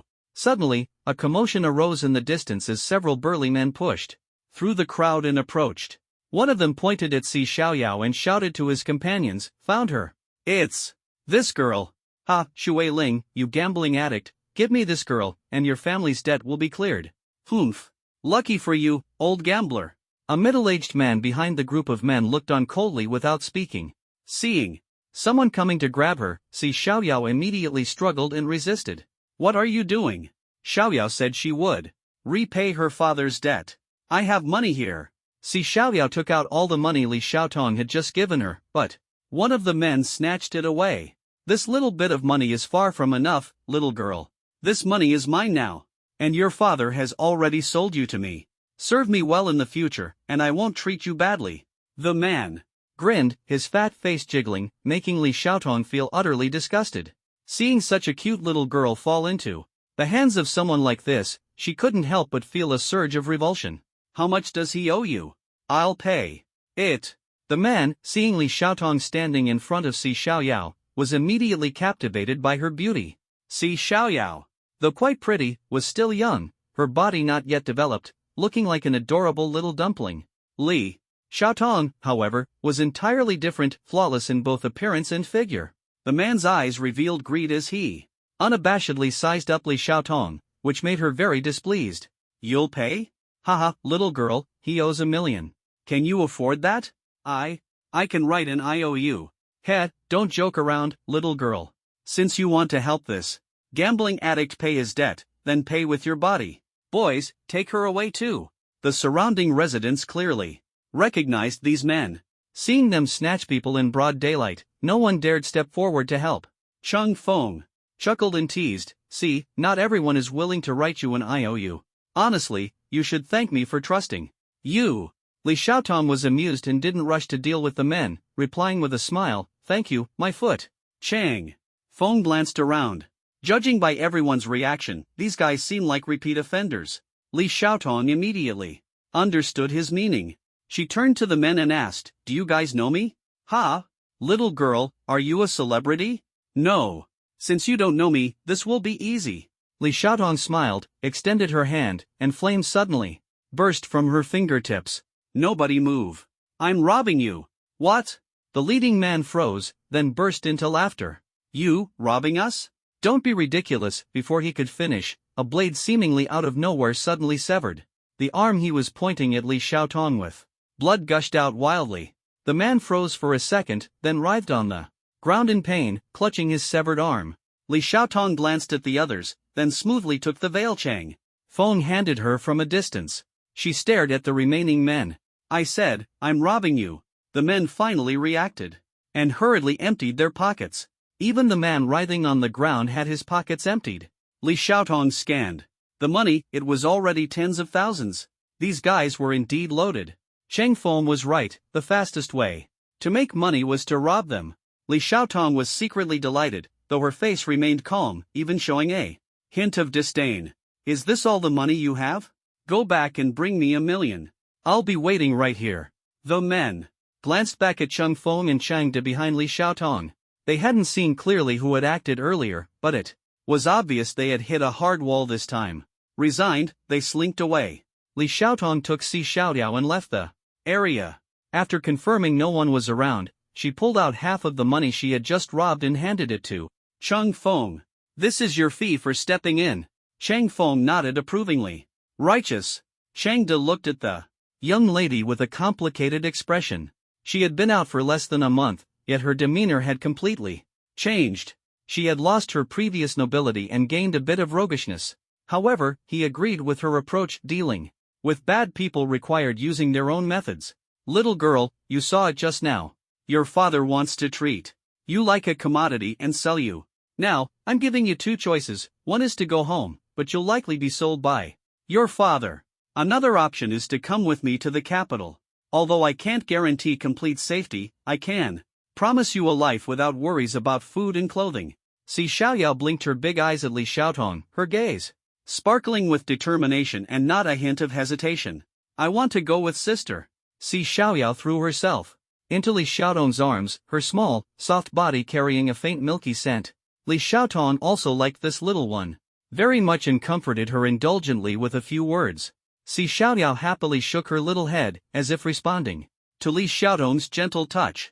Occasionally, she would snuggle into her arms like a spoiled child. Cheng Feng suddenly felt a bit redundant. No, both Cheng Di and he seemed a bit redundant. These two people looked imposing and aggressive. Something felt off. Cheng Feng suddenly recalled a rumor he had heard in his previous life: a queen had been bought as a child by several men and became their plaything, until she turned 18 and underwent a mysterious awakening. After awakening, she successfully took revenge on those who had abused her and then fled the country. In this chaotic era, she used her strength to claim a piece of land, becoming a regional overlord and even making it onto the list of heroes of the turbulent times, recognized as one of the prominent figures. People said that because of the harm she had suffered, she was extremely averse to men but had an inexplicable affection for women. Thus, her preference for women became a curious topic of gossip among the people. Cheng Feng looked at Li Xiaotong and her companion. It was said that this queen also had some peculiarities, with a strong desire for control. If the intelligence from his previous life was correct, Cheng Feng could only silently mourn for the unsuspecting Li Xiaotong for a few seconds. He hadn't expected that the warlord of the chaotic times in his past life was actually an ordinary little girl from an inconspicuous small town in Longwei. Li Xiaotong, unaware of Si Xiaoyao's feelings for her, comforted her briefly before standing up. Cheng Di received a phone call and informed Li Xiaotong that the plane was about to arrive. The group left the bustling area, and Li Xiaotong handed all the money she had just snatched to Si Xiaoyao. She claimed it was a tip for following her. Si Xiaoyao took the money and was genuinely happy, trailing behind Li Xiaotong like a little delinquent eager to explore the world with her. Perhaps this Si Xiaoyao, who hadn't endured the torment of her past life, wouldn't develop such an extreme personality. The plane flew for an entire day and night, and they didn't arrive in the capital until the following evening. As soon as Li Xiaotong got off the plane, she was taken away by someone, leaving Si Xiaoyao reluctantly in Cheng Feng's care. Cheng Feng could roughly guess what situation Li Xiaotong was about to face. He looked around and noticed a man wearing sunglasses not far away. The man was looking in their direction, striking a pose that made him look as bizarre as a fountain statue on a school campus. Judging by his appearance, his mental state might not be entirely normal. Cheng Feng wanted to avoid trouble and tried to steer Si Xiaoyao away from him.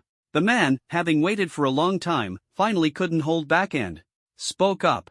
"Don't you want to know why I'm dressed like this and standing here?" Cheng Feng responded, "I'm more curious about how you saw me." The man took off his sunglasses, revealing a pair of bright eyes that immediately gave the impression of a playboy. Li Ziming stuffed the sunglasses into his pocket and complained, "Hey, isn't wearing sunglasses supposed to keep me from being recognized?" Then he began to explain. "I am a junior responsible for welcoming new students at the school. My name is Li Ziming. You can call me Brother Ming. Hey, I've been standing here all afternoon waiting for you. Are you posing?" After being exposed, Li Ziming smiled awkwardly. "Forget it, you're the last new student to arrive. Because of you all, the school had to start early." "What do you mean? You don't know? Didn't you say in the live stream that you'd come to school early?" As a result, that very night, countless new students arrived early. "I had to get up in the middle of the night to prepare the dorms for you all." Cheng Feng ignored his complaints and continued asking, "So, all the freshmen are here?" Li Ziming nodded. Cheng Feng originally planned to come early to chat with a few old friends before school started. Unexpectedly, he became the last to arrive. "Are students this competitive nowadays? I'll take you to the dorm first. Tomorrow morning, you have the class placement exam. As for you, the school originally planned to design a special course for you before the semester started, but since school started early, the plan hasn't been finalized yet. So, you'll take the Placement exam for now and make do. Is the exam in the secret realm tomorrow? Most of the school's assessments take place in secret realms. As a national-level military academy, they focus on cultivating students' resilience, and the assessments are extremely rigorous.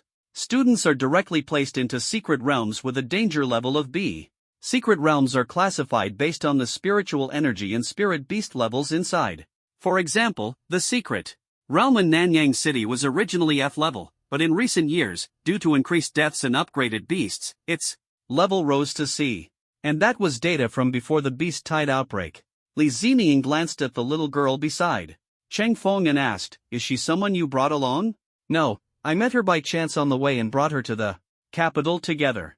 Don't worry, the rules don't prohibit bringing spirit beasts to the freshman assessment. But your initial level is already very high, and now you're bringing a spirit beast, you're going to make a fortune." Cheng Feng rubbed his forehead. "She has no spiritual power, she's just an ordinary person." Li Zining bent down and asked Si Xiaoyao, "Do you want to join this brother in the assessment?" Si Xiaoyao looked at Cheng Feng, then at Li Zining, blinking her bright eyes and answered, "Woof woof." "Oh, so it's a canine beast that can transform into human form, how unique. Such rare species, even 1,000,000 spirit stones wouldn't be expensive." Li Zining muttered with a grin, jotting something down in his notebook. As soon as his pen left the notebook for 5 seconds, 4 words appeared on the screen: "Application approved." Immediately, a light screen emerged on the notebook's surface, filled with student information. Next to the photos were tiny texts. Cheng Feng's profile had a number marked 5 million. Unlike most students, there was also a little girl's profile under his information, marked with 1 million. This is the military academy's assessment model, like a game of cat and mouse.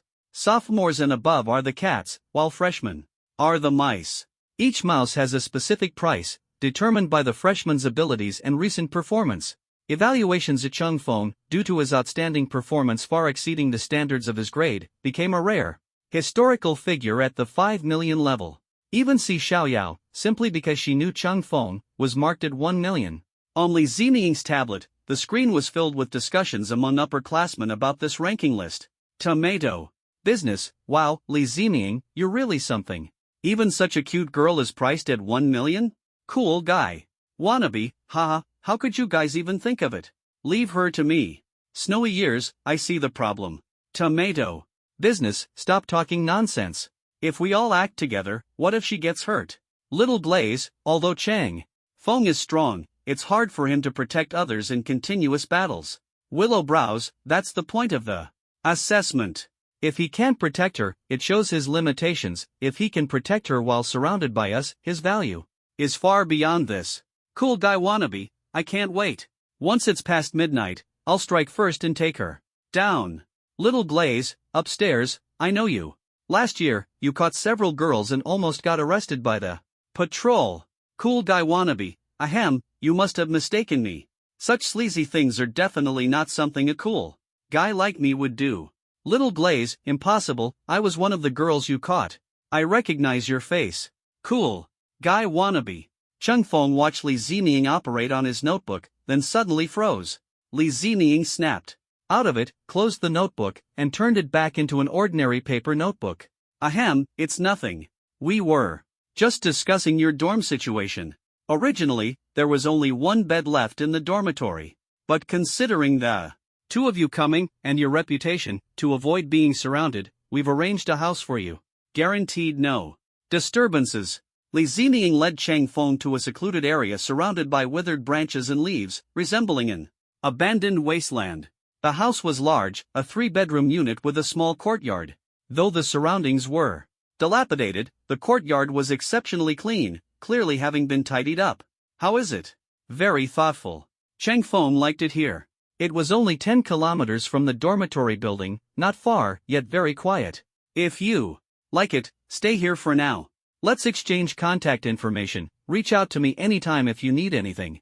The 2 quickly exchanged contact information, and Li Zining hurried off, as he had an important debate competition to attend. After he left, Si Xiaoyao remained standing in place. After Cheng Feng familiarized himself with the surroundings, he took her to wash up. The little girl had been running around all day and was covered in dirt. He prepared the water and gestured for her to go in and bathe. Si Xiaoyao, however, stared at him with wide eyes, splashing water on her face herself. This little girl seemed to only know how to wash her face. Did she expect him to help her bathe? Si Xiaoyao wasn't young, and although Blade City didn't have a shortage of water resources, she apparently didn't know how to bathe herself. Could it be that she only had a gambling father who never taught her basic life skills? Cheng Feng thought for a moment and decided he couldn't help her bathe himself.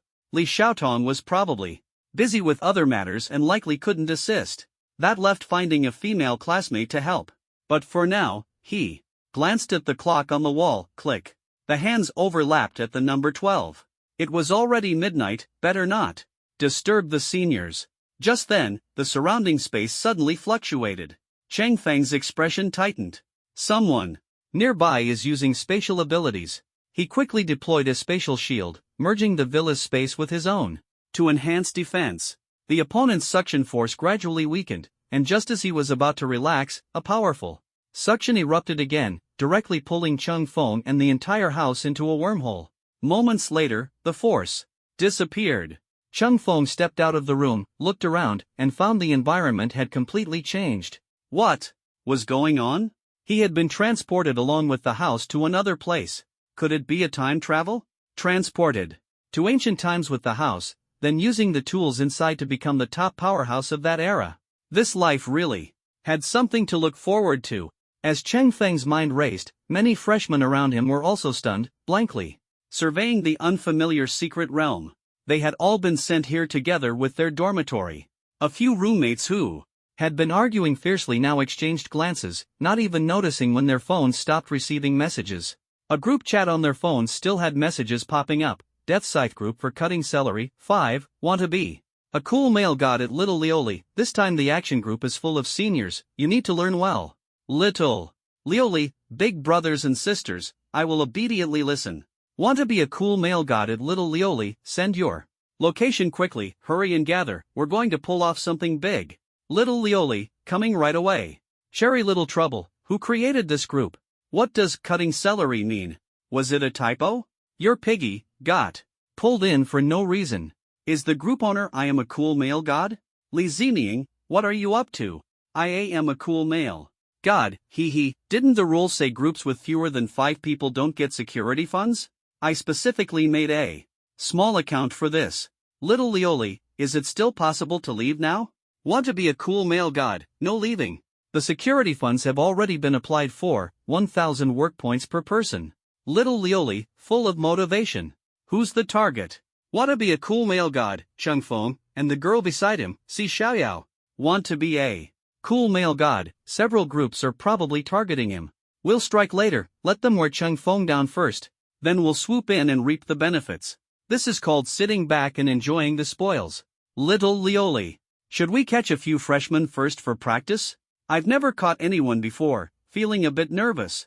Want to be a cool male god. People who achieve great things don't care about these small fry. One Si Xiaoyao is worth several. Freshman. Want to be a cool male god, stick with me, I guarantee you'll have meat to eat. Want to be a cool male god, enough talk, hurry and gather. Cheng Feng shielded Si Xiaoyao behind him, vigilantly observing the surroundings. Si Xiaoyao frowned and said, brother, the smell here is strange. Cover your nose. Cheng Feng handed her a handkerchief and instructed. Although he himself didn't smell anything unusual, the atmosphere around was lifeless. Cheng Feng vaguely felt that at least 100 beings had died here. Ever since establishing a connection with Yin Mo, his sensitivity to the dead had become exceptionally sharp. He realized that this place was likely a secret realm. But why exactly had the other party brought him here? He still hadn't figured it out. The spatial tear just now could have completely shredded him to pieces. If the other party wanted to kill him, he would have been dead already. At least for now, he was certain they wouldn't act immediately. As for their purpose, he didn't want to dwell on it. For the time being, he said to Si Xiaoyao, don't wander around. I'll go check if there's any danger nearby. Si Xiaoyao nodded, then suddenly looked up and pointed in a direction. Brother, there seems to be something over there. Cheng Feng was startled, turned his head to look, and his eyes became sharp like an eagle's. Sure enough, he sensed a faint fluctuation of spiritual energy. He just couldn't tell whether it was left by a person or a ferocious beast. But see Xiaoyao, how did she sense it? In the military academy's command center, several people in lab coats were lazily sitting around a conference table. Li Sheiji held a smoking pipe in his mouth, smiling as he looked at the elderly man walking in from outside the door. Is everything taken care of? The secret realm, Silent Mountain, level B, with a complex environment. Easy to enter, hard to leave. Enough for those little brats to play around for a while. What if they send people to cause trouble in the secret realm? A man dressed in white stood with his hands behind his back and took over the conversation. Don't worry, they will definitely go. So what? There are second and third year students inside. If they can't even handle a little trouble, the school's training would be wasted. Besides, aren't you quite interested in that freshman Chung Feng? This is also his trial. Li Sheiji tapped his smoking pipe and laughed. What a bold plan. With a lunatic like you around, we old folks don't dare act rashly. The man in white also laughed. Everyone, take a break. There's no need to worry about this matter. Our battlefield is in the Ice Mountain's secret realm. Whether we can secure that spiritual vein depends on this battle. Chang Feng carefully inspected the area around the house. Fortunately, there were only faint traces of spiritual energy and no signs of an ambush. But what was the other party's purpose in bringing him here? The time happened to freeze. At midnight. Midnight. Chung Feng suddenly remembered that Li Zining had mentioned there would be an assessment the next day. How annoying. Once midnight passed, it would be a new day, and the assessment was causing so much trouble. The person who brought him here was probably someone from the school. The other party had used spatial abilities to send him into the secret realm. Thinking about who could use such abilities, Chung Feng's mind immediately conjured up the image of the elder named Kong, one of the 10 elders, the master of spatial edges. Recalling his earlier confrontation with the other party, Chung Feng became even more certain of their identity. He hadn't expected his first encounter with one of the 10 elders to be under such circumstances. Since it was an assessment, other freshmen should have been brought in as well. Chang Feng's conditions were better than theirs, at least he had his own house. Whatever the assessment was, resting well was the most important thing. He patted Si Xiaoyao's head. Xiaoyao, are you hungry? Si Xiaoyao nodded. The two of them had been on the move all day and had barely eaten anything. Now that he mentioned it, her stomach started growling. Chung Feng was hungry too. He went back into the house and found some skewers in the fridge. Xiaoyao, how about we grill some skewers to eat? Okay. Si Xiaoyao didn't know what skewers were, but judging by Chang Feng's expression, they must be delicious. Before long, the aroma of grilled meat wafted out from the house. Si Xiaoyao was eating with her mouth full of oil, holding a skewer in one hand and a pickled onion in the other, pairing them as she ate. Near Chang Feng's cabin, a crowd was quickly gathering. Each person held a locator in their hand, clearly marking their target's position. These people originally planned to launch a sneak attack before Chang Feng figured out the situation. But to their surprise, what greeted them was a big house, and the target was happily feasting inside. Everyone was stunned. This had to be a joke, right? While everyone else was desperately trying to survive in the secret realm, here he was, enjoying a feast with his family? The crowd exchanged glances, but no one dared to make the first move. If they entered the house, Chung Feng would surely notice. They had all watched Cheng Feng's live streams and knew how formidable he was. A direct confrontation would be no match for him. So, a few people just stood there dumbfounded. More people arrived, saw the big house, and were equally stunned. The crowd grew larger and larger, yet no one dared to act first. Chang Feng had no idea he had become the center of attention, with dozens of people watching his live stream of eating skewers. Li Zining soon arrived, accompanied by a young girl. Seeing so many people, he was quite pleased. The more chaotic the scene, the greater the opportunity. But as he got closer, he realized that everyone was just watching Chung Feng. When they saw him arrive, they even made room for him. What's going on here? What are you all doing? No one answered Li Zining, so he had to move closer to see. He happened to catch Chang Feng placing freshly grilled skewers on the table, and taking beer and drinks out of the fridge, happily eating with Si Xiaoyao. Li Zining was so furious he stomped his feet. Damn it, why does he get cold drinks and grilled meat while we're stuck here getting bitten by mosquitoes? Guys, I can't take it anymore. Let's rush in and grab the grilled meat. The people nearby gave him a speechless look. Anyone who came looking for Chang Feng wasn't stupid, who could guarantee they'd survive a full-on attack from Chang Feng in peak condition? Seeing no one responding to him, Li Ziming slumped in frustration. But we can't just sit here and do nothing. I'm starving. The young girl next to Li Ziming, Xiao Liuli, suddenly brightened up. I brought compressed biscuits. Give me one. One for $1,000. That's robbery. Xiao Liuli blinked innocently, as if saying, yes, it's robbery, what can you do about it? Li Ziming hesitated, and someone nearby even offered to buy her biscuits. There was no choice, although everyone knew they couldn't bring anything into the secret realm. Until midnight, they had all entered empty-handed. Some had brought food, but it was left behind by the empty rule, only allowing people to enter. No one knew how Xiao Liuli managed to bring hers in.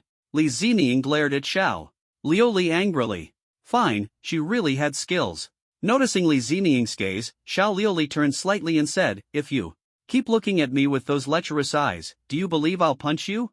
Li Ziming casually replied, punch my head or down below. Of course. Wait, what do you mean, do you have another head? Xiao Liuli froze for a moment, before realizing this guy was teasing her. You pervert.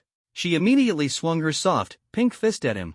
Despite her delicate hands, they packed explosive power. With a loud bang, Li Ziming flew out like an arrow released from a bow. Fortunately, they were far enough from Chang Feng's house and didn't disturb him inside the room. Si Xiaoyao, happily eating skewers, suddenly looked up. She glanced toward the door, then blinked and looked at Chang Feng. Chang Feng asked, what's wrong? Someone's here. Upon hearing this, Chang Feng stepped out of the small house, his eyes turning sharp as he scanned the surroundings. The area was unusually quiet, with no sign of anyone within. At least 500 meters. Something's off. Chang Feng turned to look at the giant tree nearby and gazed upward. There's a fluctuation of spiritual energy there. More than one source. Xiaoyao, get back inside. Si Xiaoyao obediently ran into the room, while Chang Feng stood guard at the door, his gaze fixed on the treetop. The opponent's disguise had been uncovered, and they stood up one by one, the rustling of leaves breaking the silence of the forest. On the hilltop, a group of people blocked Xiao Liuli, while another group restrained Li Ziming. You two, keep it down. We almost got discovered just now. Seriously, how did you two end up teaming together? This squad had voluntarily formed, and it was their first time encountering a situation where teammates fought among themselves. Xiao Liuli had vented her anger earlier, momentarily ignoring her surroundings, and only stopped after being reminded. If you dare tease me again, I won't let you off. Stop arguing, look, someone's climbing up. The group immediately moved to the front row. Damn, hiding in the treetop? I didn't even notice. Who are those people anyway? Look at their gear, so professional, and they're even wearing night suits. You want to wear one? Night suits don't come in sizes as small as yours. Li Ziming was silenced by a single glare from Xiao Liuli. Their attention quickly shifted back to Chang Feng. This was their first time seeing Chang Feng in action, and everyone was eager to see just how powerful this highly praised individual truly was. 5 figures dressed in black robes and hats jumped down from the treetop, stopping on the mid-level branches and locking eyes with Chang Feng for a few seconds. Suddenly, blood tears streamed from the corner of one person's eye. Chang Feng sneered. Not bad self-control. As soon as he finished speaking, Chang Feng vanished in an instant, reappearing behind one of them, his finger gun aimed directly at their shoulder. However, the opponent dodged with a movement impossible for an ordinary person. The group quickly surrounded Chang Feng. Using his Sharingan, Chang Feng saw several thin threads infused with spiritual energy around him.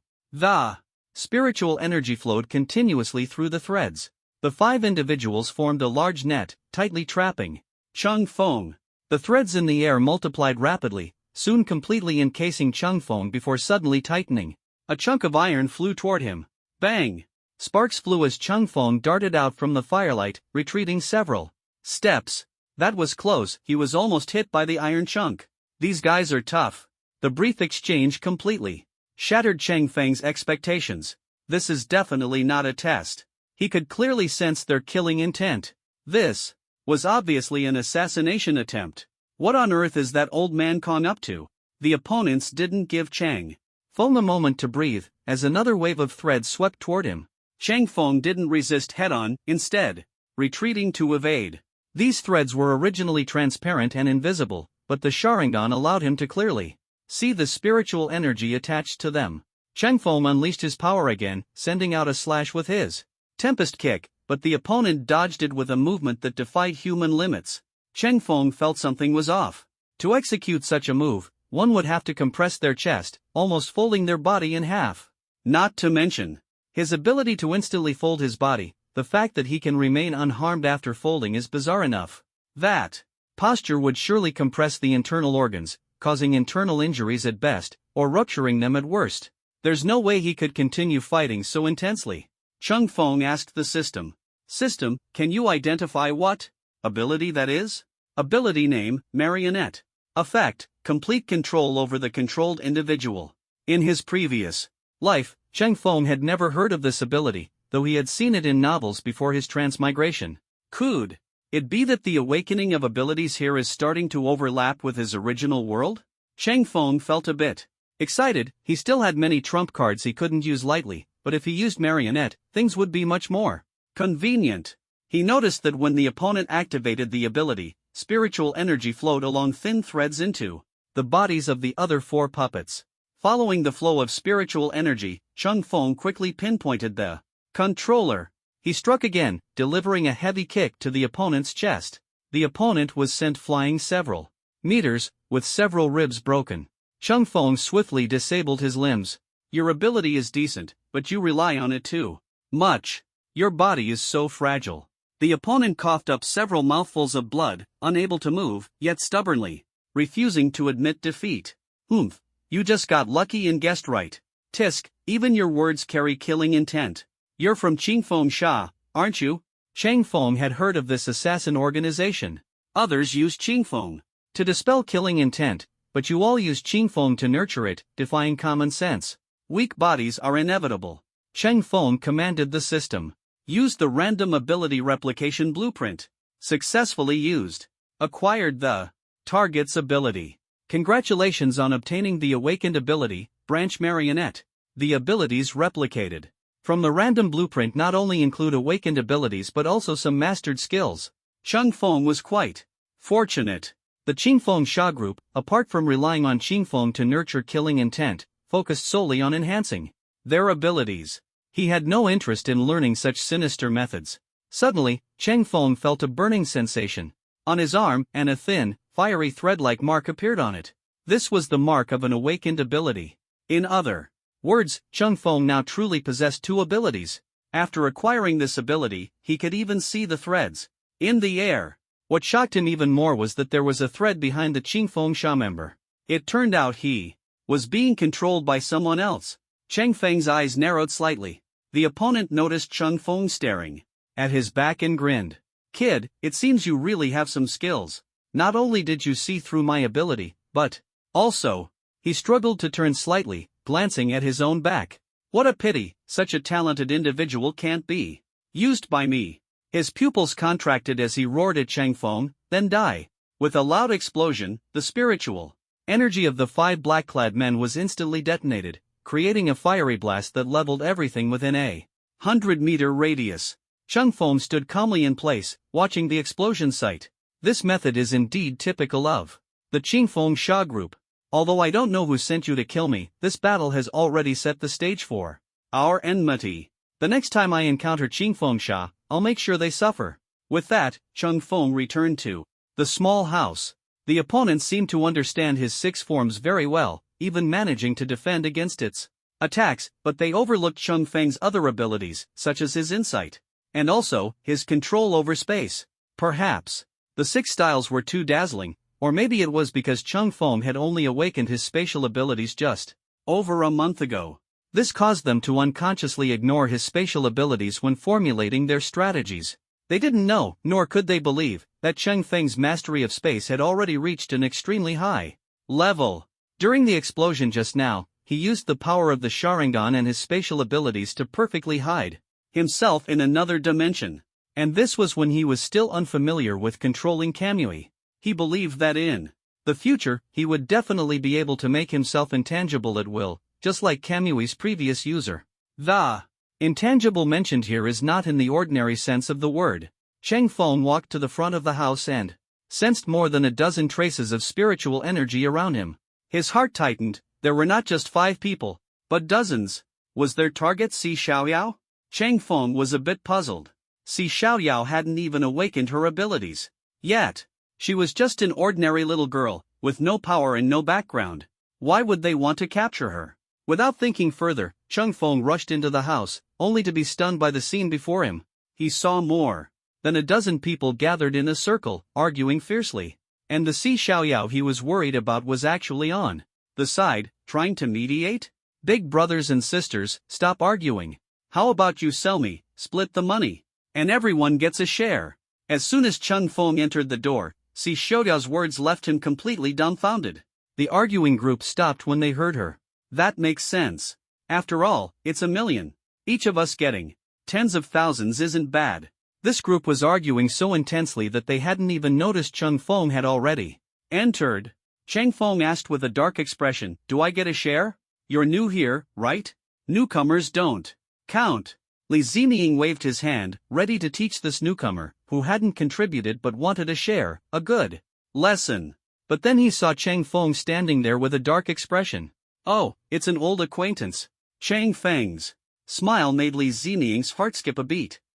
I just saw someone ambush you earlier and was worried about Xiaoyao's safety, so I came in to check. What was that about $1 million you mentioned just now? Cheng Feng continued to ask. A few people nearby couldn't hold back and stepped forward, saying, well, since we've been found out, the guys here plan to just grab her and get 6 million all at once. Isn't that hitting the jackpot? 6 million? Cheng Feng was utterly confused. Was he actually worth that much? The group didn't want him to think too much, so they immediately launched an attack. Spiritual energy erupted in the room, turning it into chaos. Moments later, Cheng Feng ignored the few people lying on the ground and looked at Si Xiaoyao. The little girl still had a lollipop in her mouth. What did they just say to you? Cheng Feng asked. Si Xiaoyao took the lollipop out of her mouth, waved her hand, and said, that kind sister said I'm very valuable. As long as they take me away, they can get $1 million, and they'll even buy me lots of delicious food. Cheng Feng glanced at the kind sister. Xiao Liuli was feeling a bit nervous under his gaze, afraid that Cheng Feng might hit her. After all, how could a beaten-up beauty still remain a beauty? Cheng Feng pulled Si Xiaoyao over. She said that to you, and you believed her? Si Xiaoyao nodded seriously. What the sister said is true. She wouldn't lie to me. How do you know? Because the sister isn't a bad person. I can feel it. Cheng Feng felt that this girl was becoming increasingly extraordinary. Could it be that she had awakened a sensory ability early?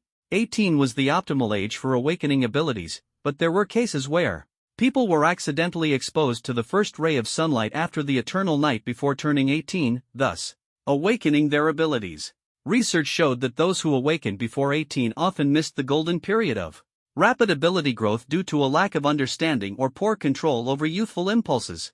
In other words, as long as one could seize the golden period after awakening, early awakening wasn't necessarily a bad thing. If Si Xiaoyao had indeed awakened early, she would need a comprehensive training plan. But first, it was necessary to confirm whether she had awakened. How could he confirm it? He couldn't just strip her clothes to check for marks, could he? He didn't trust others to check either, fearing the news might leak.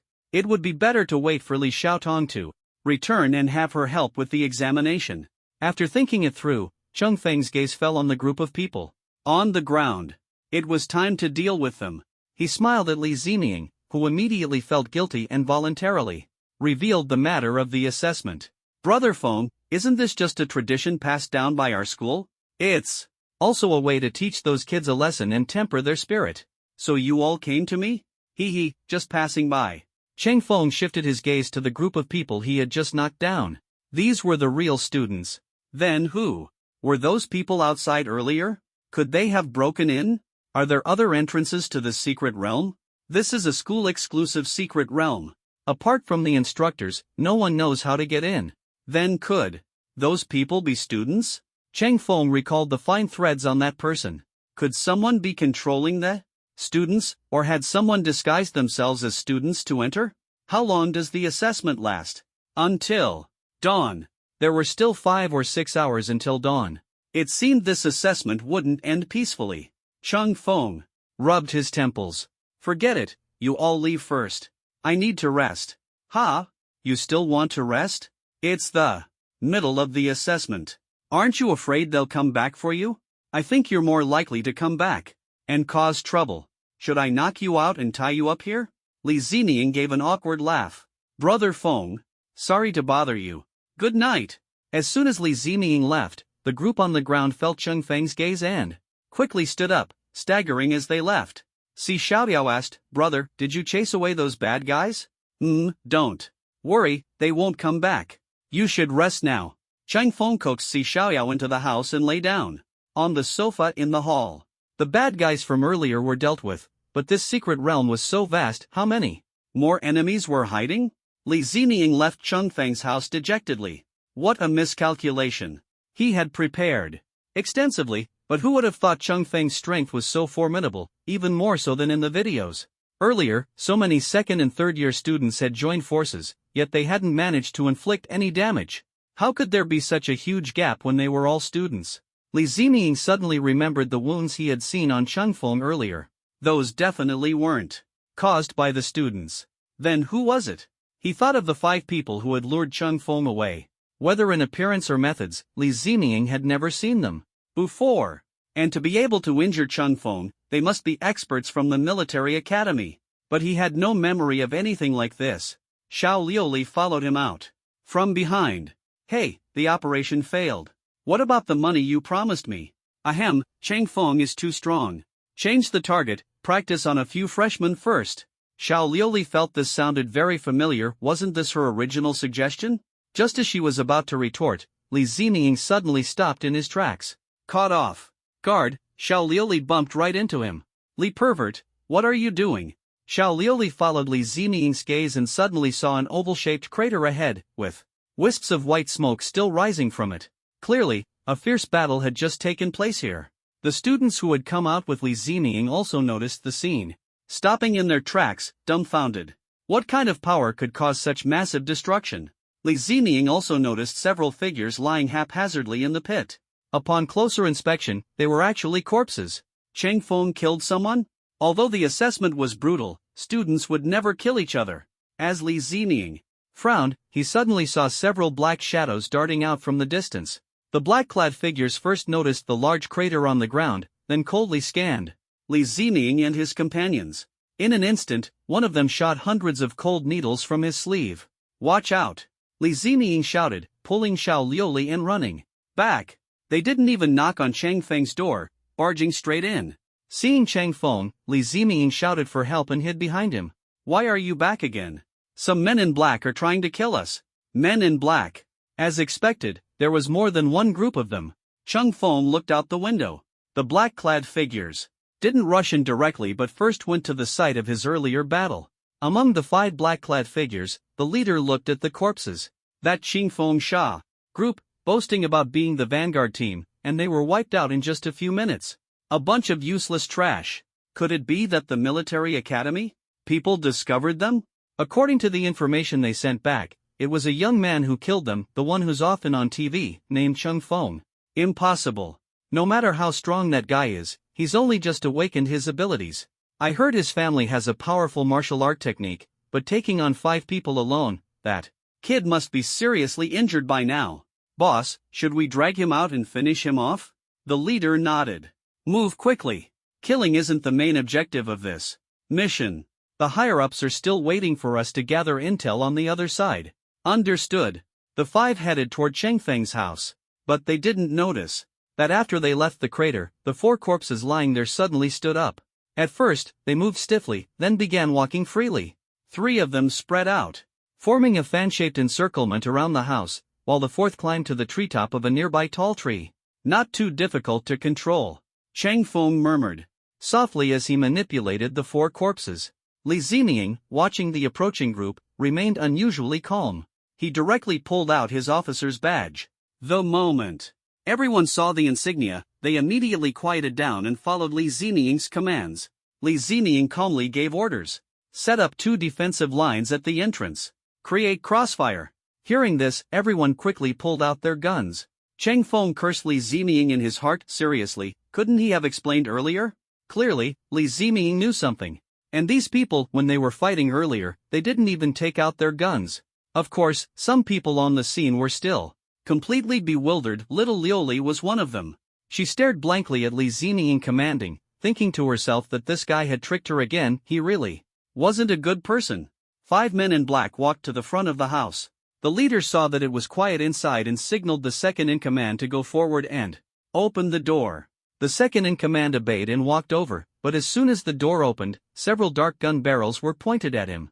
Gunshots rang out, and countless bullets shot toward him. However, the bullets stopped about 30 centimeters in front of him.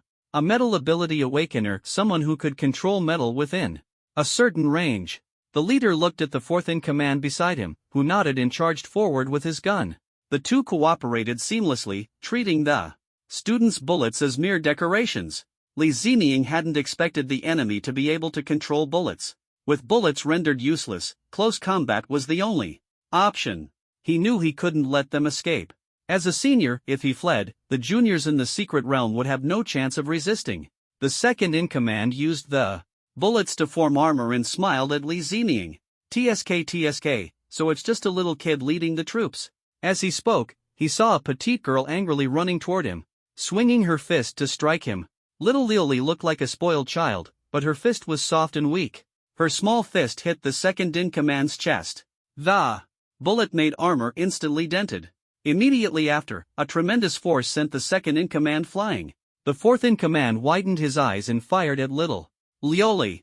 She quickly dodged and, with a casual grip, actually broke the gun barrel. Seeing this, the fourth-in-command immediately withdrew his gun, and his awakened weapon, a spear, returned to its original form. He cautiously thrust it toward little Lioli again. Although little Lioli possessed divine strength, her lack of combat experience made her slightly flustered when facing the opponent's precise spear techniques. Li Ziniang clenched his fists. You deal with the one who can control bullets, Cheng Feng said to little Lioli, taking the spear tip from the fourth-in-command. Several students wanted to help, but seeing the intense fight, they feared disrupting the rhythm and could only stand by anxiously. Li Ziniang estimated the enemy's strength to be around level 50 in spiritual power. That was already quite strong. If it weren't for little Lioli and Cheng Feng, the two powerhouses, they would have been doomed long ago. The battle was fierce and evenly matched. On the side of the men in black, the leader exchanged a glance with the third-in-command. The third-in-command understood, touched his sleeve, and with a gentle flick, a hidden weapon flew out from his sleeve. The hidden weapon shot toward Cheng Feng, piercing through his body. What's going on? The third-in-command was stunned. He had clearly seen the hidden weapon pierce through Cheng Feng. Shocked, he looked at the leader, wanting to confirm he hadn't seen wrong. Suddenly, a gunshot shattered the air. The leader, in his view, had his head instantly turned into a bloody mess. The leader had been shot in the head. Right in front of them. They hadn't even reacted before the leader was gone. This was a true assassination. The sudden turn of events left the remaining 4 men drenched in cold sweat. They quickly disengaged from the fight and regrouped. The second-in-command shouted angrily, "Damn it, there's a sniper!" The enemy was prepared all along. Retreat immediately. With the leader sacrificed, the second-in-command became the captain. He immediately ordered a retreat and took the lead at the front of the group. He believed that as long as they stayed alert, they could avoid the sniper's bullets. However, they didn't hear the sound of a sniper rifle. Instead, they saw 3 people dressed in black blocking their escape routes in 3 directions. Combined with the student's position, they were completely surrounded. The second-in-command frowned and roared, "Cheng Feng, Sha's people, what exactly are you doing?" He couldn't understand why those corpses, already completely dead, could still move. But now it seemed that Cheng Feng Sha had clearly betrayed them and sided with the enemy. A traitor had appeared in this operation. The second brother hurriedly recorded the intelligence. He looked at the 5th brother, who nodded in response. Suddenly, the upper half of his clothes burst open, revealing a wolf head tattoo. A wolf howl escaped his mouth. As the howl echoed, it seemed something was approaching from the surroundings. It was a pack of wolves. The fifth brother's ability was summoning wolf packs. Li Ziming's eyes widened. This was the first time he had seen ferocious beasts controlled by someone. Fortunately, the wolves were only at the second or third tier, and their firepower could still handle them. The fifth brother ordered the wolves to hold off the charging students while they charged in another direction.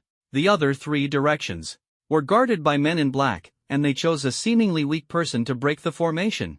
Unexpectedly, as they approached, the opponent attacked first. What shocked them even more was that the opponent's speed was on par with theirs. Despite having significantly lower spiritual power, their movements were so swift. Damn! This is body technique. The second brother was the first to react, warning the people behind him. Be careful. This group also knows that strange body technique. In an instant, the person who had been in front of him disappeared. The second brother felt a cold breeze on the back of his neck, followed by the sensation of wet liquid dripping down. He turned around to see that the companion who had awakened the gun tattoo ability had already been decapitated. The second brother's eyes narrowed as the figure of the man in the black robe grew larger, and then, his gaze became hollow. Ha ha, didn't expect to make a little extra money. Once the danger was resolved, Li Ziming immediately ran forward excitedly to start digging for beast cores. Seeing Cheng Feng approaching, he smiled and leaned over, as if trying to appear calm, saying, "Do you know those people who helped us just now?" Cheng Feng shook his head. "I don't know them. Maybe the school sent them to protect us. But they were dressed just like the assassins." Cheng Feng answered seriously, "They probably encountered assassins along the way, killed them, and put on their clothes to make assassinations easier." Li Ziming had a look of sudden realization. "I see. But that's just my guess. Do you want to go ask them?" Watching the three men in black gradually leave, he shook his head and said, "Forget it, this counts as an accident in the secret realm. The old guys will give me an explanation." Li Ziming turned back to see Cheng Feng smiling brightly, and his heart tightened. "That smile reminds me I left my clothes in the secret realm. I need to go back and get them." Cheng Feng naturally wouldn't let him leave. "Don't you owe me an explanation? You must know something about these inexplicable assassinations, right?" Ha! I haven't figured it all out either. Don't jump to conclusions without seeing the full picture. I'll ask about it when we get back and tell you everything. Then, facing Cheng Feng's stern gaze, Li Ziming gave up struggling and collapsed to the ground. "Anyway, I've told you everything I know. Do whatever you want to. Kill me." A grown man lying on the ground crying and making a scene was truly awkward. Cheng Feng rubbed his forehead helplessly. Did the higher-ups anticipate this accident? Li Ziming nodded, pointing in the direction where the three men in black had left. "Yeah, those were the experts sent to help us. Those three were completely like puppets controlled by Cheng Feng." Seeing Li Ziming spouting lies, Cheng Feng stopped asking further questions. He was now more concerned about another matter. "How do you guys steal points from freshmen? First, knock them out, take them to the designated location to swipe their badges, then use the custom teleportation array by Kong Lao to send them out of the secret realm. The assessment is considered complete. Is this the badge?" Cheng Feng toyed with the school badge Li Ziming had given him yesterday. The other party nodded. Seeing Cheng Feng's eager expression, Li Ziming asked, "You're not thinking of joining, are you?" "Why not?" Cheng Feng said with a smile. "After all, no one said freshmen couldn't participate. They gave badges to freshmen too. Isn't that just inviting us to join the hunt?" They hadn't considered this at all. After all, when they entered the secret realm, they entered as prey. At that time, they hadn't figured out the rules, and most instinctively chose to flee in panic. Thinking carefully, Cheng Feng wasn't wrong. There was indeed no explicit rule stating that only sophomores and juniors could be hunters. "Then I wish you good luck." Whatever Cheng Feng planned to do, Li Ziming just wanted to get away from him as soon as possible. After a brief farewell, Li Ziming grabbed Xiao Liuli and ran off. After running for a while, Xiao Liuli asked in confusion, "Why are we running?" "Ugh, if we don't run, he'll make us do hard labor." Just one look at his face and I can tell he's a ruthless capitalist. But didn't you say before that just one look at him told you he was weak, that his online reputation didn't match reality, and we still had a chance to claim his bounty? Shut up. Cheng Feng let Li Ziming leave. When the others heard that Cheng Feng was also planning to steal their business, they all decided to leave and scatter. Cheng Feng cheerfully blocked their way. "Aren't you all here to join me? Why are you thinking of leaving now? Who said we're joining you?" Then why are you here? Of course, it's. The words stuck in their throats as they looked at Chang Feng's smile. They knew in their hearts that if they said more, they'd definitely get beaten up badly. And they'd still be dragged back. That's more like it. Chang Feng smiled in satisfaction, took a locator from one of them, and began studying it. Not long after, he returned the dozen or so locators to them. Split up and head to the marked points, then create as much commotion as possible.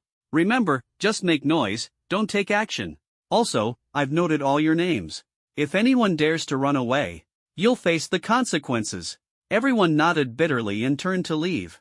Si Xiaoyao stayed by Chang Feng's side, her eyelids twitching nonstop. For a young girl, still growing, staying up late was truly torturous.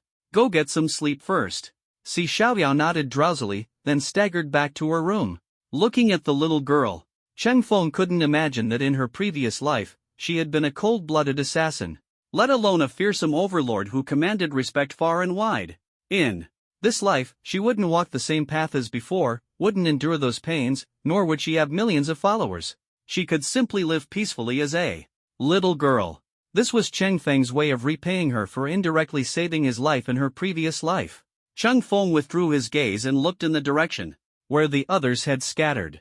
He had cast a net with these dozen people, and the center of the net was his house. As for whether they would run away, Cheng Feng wasn't worried at all through the pure foolishness in these college students' eyes. He believed they were already scared by him and wouldn't dare to run. No matter how strict a military academy is, it's still just a school, and students are subject to institutionalized management. Although they will gradually mature, they are ultimately just students. Until they climb the path of their predecessors, they cannot truly be considered soldiers. Watching Si Xiaoyao fall asleep, Chang Feng placed a recliner in the courtyard and leisurely lay down. It had been a long time since he felt this comfortable. Thinking back, ever since his rebirth, he had been targeting the Tang family, then faced the beast tide, and had been constantly on the move in the secret realm. He finally rested for half a month, but that was in an unconscious state, which couldn't be considered real rest. Cheng Feng sank into the spatial crystal and checked the system panel. Among the exchangeable items, aside from the black medicine and the sniper rifle that could only be exchanged once, the outline of another item gradually became clear. The shape of the item was blurry, but the price was very clear, 4,000 exchange coins. His sniper rifle only cost 200 exchange coins, so the price difference was enormous. He currently had over 3,000 exchange coins. Very close to unlocking it. Hope it satisfies me. Cheng Feng muttered softly. A bottle of black medicine cost 1 exchange coin, and he had already exchanged 100 bottles in advance, some of which he had just used on the injured senior students. He planned to use these seniors to open up a sales channel for the black medicine. Cheng Feng napped on the recliner as time quietly passed. A 10-person team passed by, and someone peeked at Cheng Feng, exclaiming in surprise to their companions, "Strange, how can there be a house in the secret realm?" A house? Are you sure you saw it right? Would fierce beasts build houses? Could it be a temporary base set up by the instructors? Impossible, a temporary base wouldn't be this luxurious. Come over and take a look. The students stepped aside, and the others gathered around, seeing a small villa standing in the forest, looking particularly eerie. Could it really be that the fierce beasts have gotten smarter? Even if they got smarter, they wouldn't use electrical appliances, right? Does your fierce beast know how to turn on lights? Where would they get electricity? My beast doesn't, but that doesn't mean others don't. Shut up, dang siren, stop guessing. Go over and take a look. Damn it, Fatty Luo, if you're so brave, why don't you go yourself? Stop bossing me around. I'll give you 100,000. Ha, Lord Luo, with that kind of offer, you know I love adventure. The more mysterious and thrilling, the more excited I get. Deng Siren mustered his courage and walked over. Suddenly, a cold wind blew, freezing him in place with fear. Could there really be a monster? He craned his neck to look into the courtyard in front of the door. By the light, he seemed to see a figure in the yard. Could it be the guardian of this place? He remembered reading in books that every major relic had a guardian protecting the treasure. If that were true, wouldn't they strike it rich? He gathered his courage and approached. It was said that these guardians were all mechanical constructs, and if you found the switch, you could control them. As he reached the edge of the courtyard, Deng Siren cautiously moved closer, trying to get a clear look at this mechanism. Unexpectedly, the guy lying on the chair suddenly opened his eyes and stared straight at him. That mechanism even smiled at him. Deng Xiren's heart skipped a beat. Snapping back to his senses, he immediately got up and ran back as fast as he could. Chung Feng stood up. The first batch of prey has arrived. Deng Xiren ran back, panting heavily and shouting, "Damn, Fatty Luo, this is way too dangerous. 10,000 isn't enough, you need to add more." Before he could finish speaking, he looked up and saw Fatty Luo slumped on the ground, right in front of the mechanism he had just seen. Cheng Feng glanced at Deng Xiren and greeted him, "Yo, you're back." "Why yeah, I'm back." Cheng Feng compared the photos on his phone. Deng Xiren, this bounty is 9,000. Wow, it's still a 10,000 air, worth much more than those only worth a few hundred or thousand. Flat rate, 10,000. If you can stay conscious until the secret realm ends, how about it? Of course, you can also choose to challenge me. My bounty is 5 million. Deng Xiren glanced at Fatty Luo, then at his unconscious companion on the ground, realizing the other party was trying to make money. He immediately nodded. All right, let's go. Transfer or cash? This fatty happens to owe me 10,000, let him transfer it. Fatty Luo rolled his eyes at Deng Xiren, then turned to Chung Feng with a smile, "Brother Feng, this is my little brother. If he offended you, it's naturally my fault for not teaching him well. I'll pay his debt." "Xiren, hurry up, apologize to Brother Feng." Deng Xiren's mouth twitched. This fatty really knows how to take advantage of the situation, but since things had come to this, "Brother Feng, I was wrong earlier. Sorry for disturbing your rest. Just saying it isn't enough. Hurry up and bow to Brother Feng." Deng Xiren. "Forget it." Chung Feng interrupted their bickering. Fatty Luo and Deng Xiren were no ordinary people. They were big shots in their previous lives, Dragon Nation's richest man, Fatty Luo, and the Stoic scholar Deng Xiren. Not just them, but talents from military academies occupied almost half of Dragon Nation. In his previous life, Chang Feng had only heard their names. At that time, he had already been kicked out by the Tang family, even wandering abroad, with no chance to interact with them. In this life, being able to connect with them was pretty good. Through Fatty Luo's introduction, Deng Xiren learned that Chung Feng was the young hero from TV who resisted the beast tide, and his earlier resentment dissipated. However, he was still a bit curious. "Brother Feng, what did you mean by 9,000 earlier?" Chang Feng was about to explain when a group of people arrived from the other side. Someone stepping in. "Let's get to work first, we'll talk later." As soon as he finished speaking, Cheng Feng disappeared right in front of the crowd, leaving Fatty Luo and Deng Xiren staring at each other in disbelief. They had seen all kinds of powerful figures in the capital, but someone like Chung Feng, who could vanish into thin air, was a first. Even if his physical techniques didn't consume spiritual energy, they would still drain stamina. The legendary 6 styles were said to have irreversible stamina consumption. Wasn't he afraid of an early death? The two quickly followed. And when they arrived at the scene, there were already a few people lying in front of Chang Feng, while others were chatting with him. Among them were some familiar faces, the senior students who had received them. Why were they here in the secret realm too? Chung Feng pointed to the two behind him and instructed a senior female student, "These two will join your operation. Take good care of the newcomers." Lin Yan was a bit surprised to hear this. Recruiting newcomers? Was he trying to bring in fresh blood? Was this guy planning to pull all the freshmen into this? But she didn't dare to object, especially since this guy's punches hurt a lot. She had originally just wanted to enter the secret realm to earn some money to support herself, but unexpectedly ended up as a bottom-tier laborer. Lin Yan had a strong sense of a working-class mindset and obediently handed over tasks to Deng Xiren and Fatty Luo, even sharing her 2 years of hunting experience with them. After listening to Lin Yan's explanation and the school's assessment system, the two suddenly understood. Luo Sanpang exclaimed, "No wonder my dad refused to tell me anything about the assessment." Then, he carefully examined the instrument in Lin Yan's hand and continued, "Sister Nian, the version of the instrument issued by the school is a bit outdated. I have the latest model here. Real-time updates on positioning, with a delay of less than a second.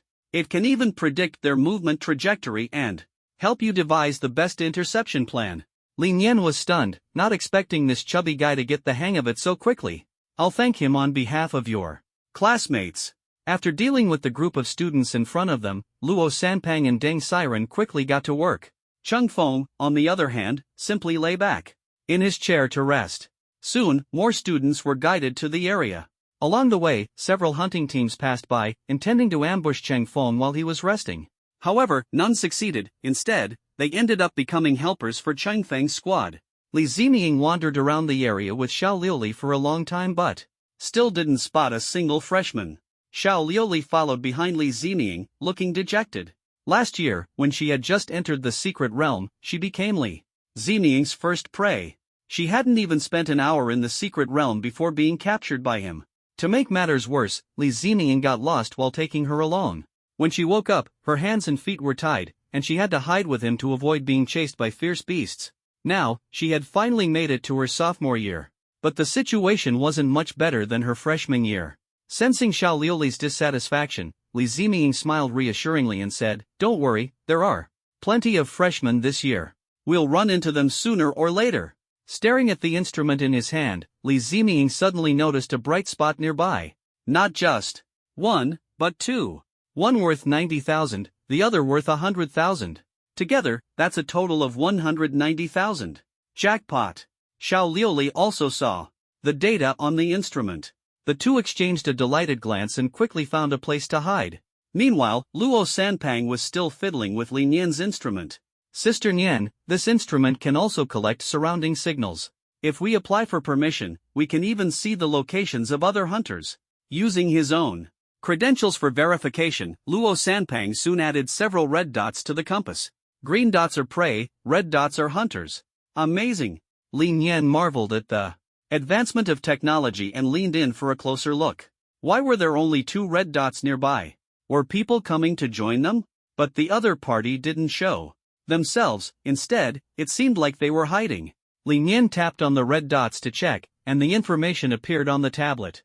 Li Zining, Xiao Liuli, why are they hiding here? Luo Sanpang casually replied, "Probably ambushing prey."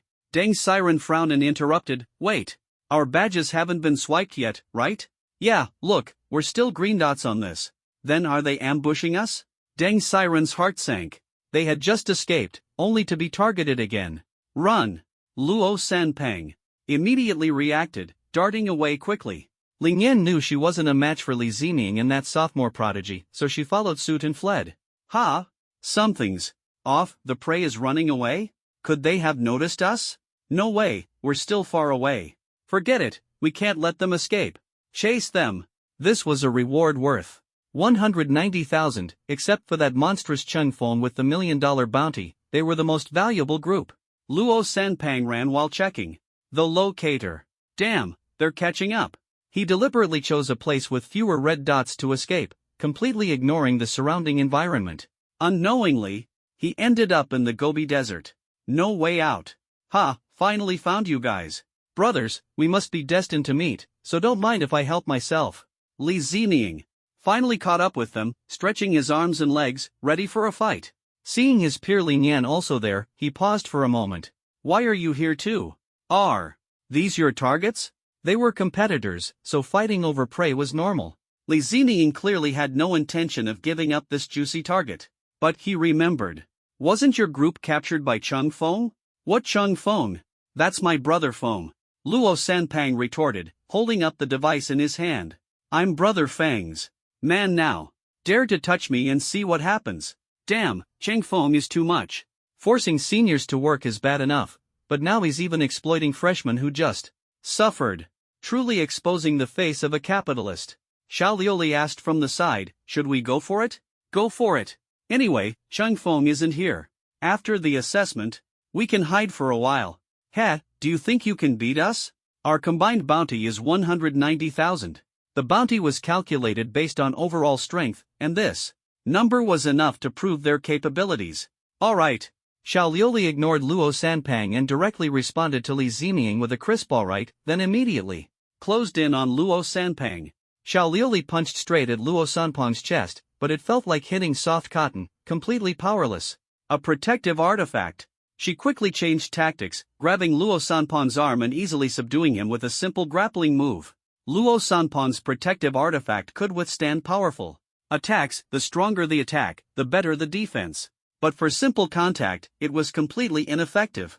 Xiao Liuli swiftly dealt with Luo Sanpang and turned to look at Deng Siren.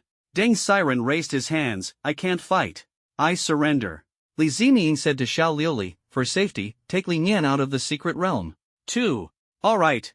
Xiao Liuli was about to step forward to grab Li Nian when Luo Sanpang spoke up. Wait, 300,000 to buy the lives of the three of us. Li Zining's eyes lit up and he immediately walked over to untie Luo Sanpang. Ha, you should have said so earlier, young Master Luo. I'd been waiting for those words. Transfer or cash? Li Zining asked with a grin. This guy, Luo Sanpang, for the first time, met someone even more cunning than himself. With a stern face, he made the transfer. And Xiao Liuli also released Deng Siren. Li Zining openly said to Xiao Liuli, see? I told you, sticking with me is the right choice. Those two don't know what's good for them. We won't share the money with them. Xiao Liuli nodded heavily, finally seeing the money. Just as they were about to leave, they suddenly noticed movement on another cliff in the distance. The group quickly crouched down to observe. Is there someone on that peak? But I don't see any signal from them here. Luo Sanpang handed over the tablet. Their location was already very remote, with only 3 red dots and 2 green dots nearby, and no other signals. Maybe it's not even a person, Luo Sanpang said, taking out a high-powered telescope to observe carefully. Humans and ferocious beasts. His voice carried a tone of surprise. How could humans coexist so peacefully with ferocious beasts? Li Zining was also stunned. Not long ago, he had seen someone who could summon ferocious beasts, and now he encountered someone capable of such a feat. All along, humans and ferocious beasts had been mortal enemies, fighting to the death. Could it be that humans had now learned how to tame ferocious beasts? Can you see more clearly? Of course. Luo Sanpang operated the tablet for a while, and the screen displayed the real-time situation on the mountain. Li Zining exclaimed in surprise, wow, you're a hacker. Luo Sanpang shook his head. I just spent $1 million to access the secret realms surveillance system, that's all. That's all. Li Zining repeated the words, feeling a bit overwhelmed. While he was still struggling to make ends meet, the other party casually spent $1 million to access surveillance. How could the gap between people be so vast? Truly, an invincible tycoon. Did I just underestimate the situation? I think 30,000 for their 3 lives is way too cheap. Sho, look at the screen. Luo Sanpang interrupted Li Zining. On the screen, a middle-aged man was sitting cross-legged in front of several massive ferocious beasts, resting with his eyes closed. Judging by the size of the beasts, Luo Sanpang estimated they were at least 5th tier or higher. He switched to another screen, revealing a dense army of ferocious beasts. Seeing this scene, Luo Sanpang felt a chill down his spine. Could he be preparing to launch a beast tide? The 4 nodded, agreeing with his speculation. If that were the case, experienced 2nd and 3rd year students might be able to handle it, but the newly arrived 1st-year students would be in serious trouble. Li Zining turned slightly, holding a brocade pouch in his hand, muttering softly, if it really comes to this. He avoided his companions who were focused on the screen and opened the pouch. Inside was just one sentence: if the situation spirals out of control, seek Cheng Feng for help. Cheng Feng. A big question mark popped up in Li Zining's mind. Although Cheng Feng was strong and had experienced a beast tide before, how could they entrust the lives of tens of thousands of people to a first-year student? This person seemed to have too much faith in Cheng Feng. Not long after the pouch was opened, it turned into a ball of flame and disappeared. The group began discussing countermeasures.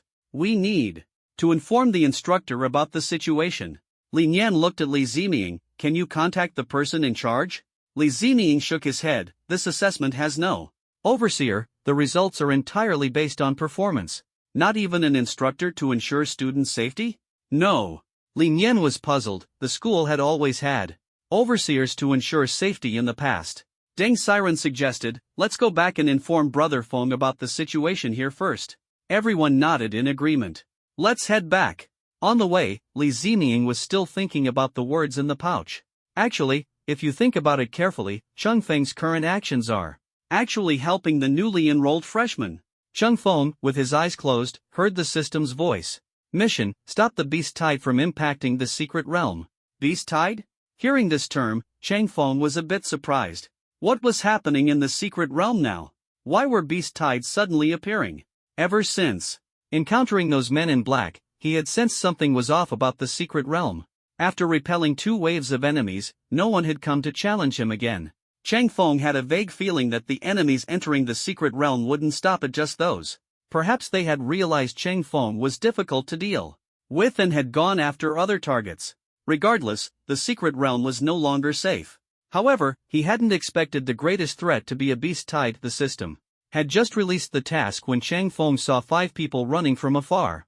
Luo Sanpang, panting heavily, said, "Brother Feng, we found this on the cliff in the southern part of the secret realm." He handed over the surveillance equipment. Chang Feng took a look. The number of ferocious beasts on the screen was estimated to exceed 100. He stared at a man on the screen. Although the image was blurry, he recognized him at a glance. It was the man who had locked eyes with him in the secret realm before. This time, the image was much clearer. Chang Feng turned to Luo Sanpang. "Since we have the exact location of the target, apply for a missile and blow him up." Luo Sanpang smiled wryly. "There's no thermal weapon system in the secret realm, and even if there were missiles, I wouldn't be able to mobilize them." His family was wealthy but kept a low profile, never involving themselves in politics or military affairs. After receiving the news, many second and third-year students rushed back. Luo Sanpang had notified everyone in Chang Feng's name. Once everyone had gathered, he explained the current difficulties. Hundreds of students, upon hearing the news, all turned to look at Chang Feng. Some had been disciplined by Chang Feng before, while others had heard of his reputation, so they voluntarily gave up other targets. Now, everyone was looking at Chang Feng because he had personally experienced the beast tide and had more experience than anyone else. In battle, experience is life. Chang Feng was pushed forward and had no choice but to speak. "Everyone, spread out and continue capturing the first-year students. Once caught, throw them directly out of the secret realm. I've already contacted the security personnel about the situation on that mountain. They said they would handle it." Li Ziming suddenly remembered the 3 people who had helped them repel the men in black before. To be precise, there were 4 people. There was also one with a sniper rifle who hadn't shown up. Could it be that those 4 were really sent by the higher-ups to protect them? But he was the supervisor of this assessment and didn't know anything about it. Moreover, when had he ever greeted that group of people? Li Ziming looked at Chang Feng with suspicion, but the latter's expression was resolute, leaving him no room to refute. Since the wise one trusted Chang Feng, he had no choice but to trust him too. After the plan was set, everyone dispersed to complete their tasks. Li Ziming was assigned by Chang Feng to take over the management of rescuing the first-year students. "What about you?" Li Ziming asked. Chang Feng pointed to the distance, where 4 men in black were approaching. "This is the secret realm of our Dragon Nation Military Academy. How can we let others cause trouble here? Don't worry, I'll investigate the situation with these 4 seniors. We will personally drive out the intruders." After speaking, Chang Feng cupped his hands toward the 4 elders. "Thanks to the 4 guardians." Guardians? Li Ziming had heard of this title. They were the top experts of the military academies covert division, protecting the future of the Dragon Nation. They safeguarded the hope of the Dragon Nation's future. But wasn't Chang Feng said to come from a remote area? How could he be connected to the Guardians? And why was he so highly regarded by the Wise One? Could it be because of the Chang family's influence? He had long known how powerful the Chang family used to be. It was said that 100 years ago, the Chang family had made great contributions to the Dragon Nation. Every year, during the Chang family's grand ceremony, the emperor would personally attend to offer congratulations. At that time, the Chang family was almost the #1 family in the Dragon Nation. Thinking of this, Li Ziming felt it made much more sense. With such a background, it wasn't surprising to gain the trust of the higher-ups. What he didn't know was that all his guesses were wrong. The Chang family was actually a fictional family fabricated by Chang Feng to cover up the 6 forms. As for the 4 guardians, they were actually intruders defeated by Chang Feng. As for the Wise One's trust, even Chang Feng himself didn't understand it. He didn't know any high-ranking officials, and in his previous life, he hadn't even known all the names of the 10 elders of Long Nation. Chang Feng, accompanied by 4 men in black, arrived at the cliff where Li Ziming and his group had just been. He looked toward another mountain peak, where the man was still meditating in deep thought. Chang Feng asked Li Ziming. The military academy leadership was aware of the situation in the secret realm, but they had never sent anyone to provide support. Chung Feng considered two possibilities. 1. The enemy had sent another group to prevent the military academy from entering the secret realm. 2. The military academy deliberately refrained from sending troops, intending to use this opportunity to train them. Based on Chang Feng's understanding of the somewhat timid nature of the military academy leadership in his previous life, it was most likely the second scenario. No one knew how much time had passed when the guy on the other side of the cliff finally stood up. Under the moonlight, he gave a few instructions to a group of ferocious beasts, and immediately, the hundreds of beasts began to roar. The roars of the beast horde echoed throughout the secret realm. The beast tide is coming. Chang Feng raised his sniper rifle, aiming at the man's head. Bang! The bullet shot out of the barrel. The distance between the two was less than a kilometer. Recently, Chang Feng had been practicing shooting in the spatial prism, and no living creature within a kilometer could escape his sniper shots. But unexpectedly, the opponent was clearly prepared. With a simple pinch of his fingers, he reduced the armor-piercing bullet, which was astonishingly large, to the size of a fingertip. Then, he lightly waved in Chang Feng's direction, as if greeting him. The bullet was completely useless against him. Just like the man in black who could control metal, the metal bullet became a weapon in his control range. This man was clearly even more formidable, daring to crush an armor-piercing bullet with his bare hands. The sniper shot failed, and Chang Feng directly raised his middle finger. He didn't care how strong the opponent was. The fact that the man had initiated the beast tide twice already made him a must-kill target in Chang Feng's eyes. Chang Feng quickly descended the mountain and guarded the foot of it. The hundreds of ferocious beasts on the other side charged forward together, and Chang Feng knew he couldn't stop them. But he could hold them off for a while to buy time for the others. If that didn't work, Chang Feng had other ways to deal with it. The Ice Mountain Secret Realm, named after the massive ice mountain that encompassed the entire area. Midway up the ice mountain, dozens of tents were connected together. The largest tent served as the conference hall, where over a dozen people were currently gathered. Du Bo confirmed the location of the spiritual vein again. Old son, the location of the spiritual vein has been updated. It's 50 kilometers from here and approaching quickly. Good, notify the entire army to speed up and ensure we locate the target before the spiritual vein shifts again.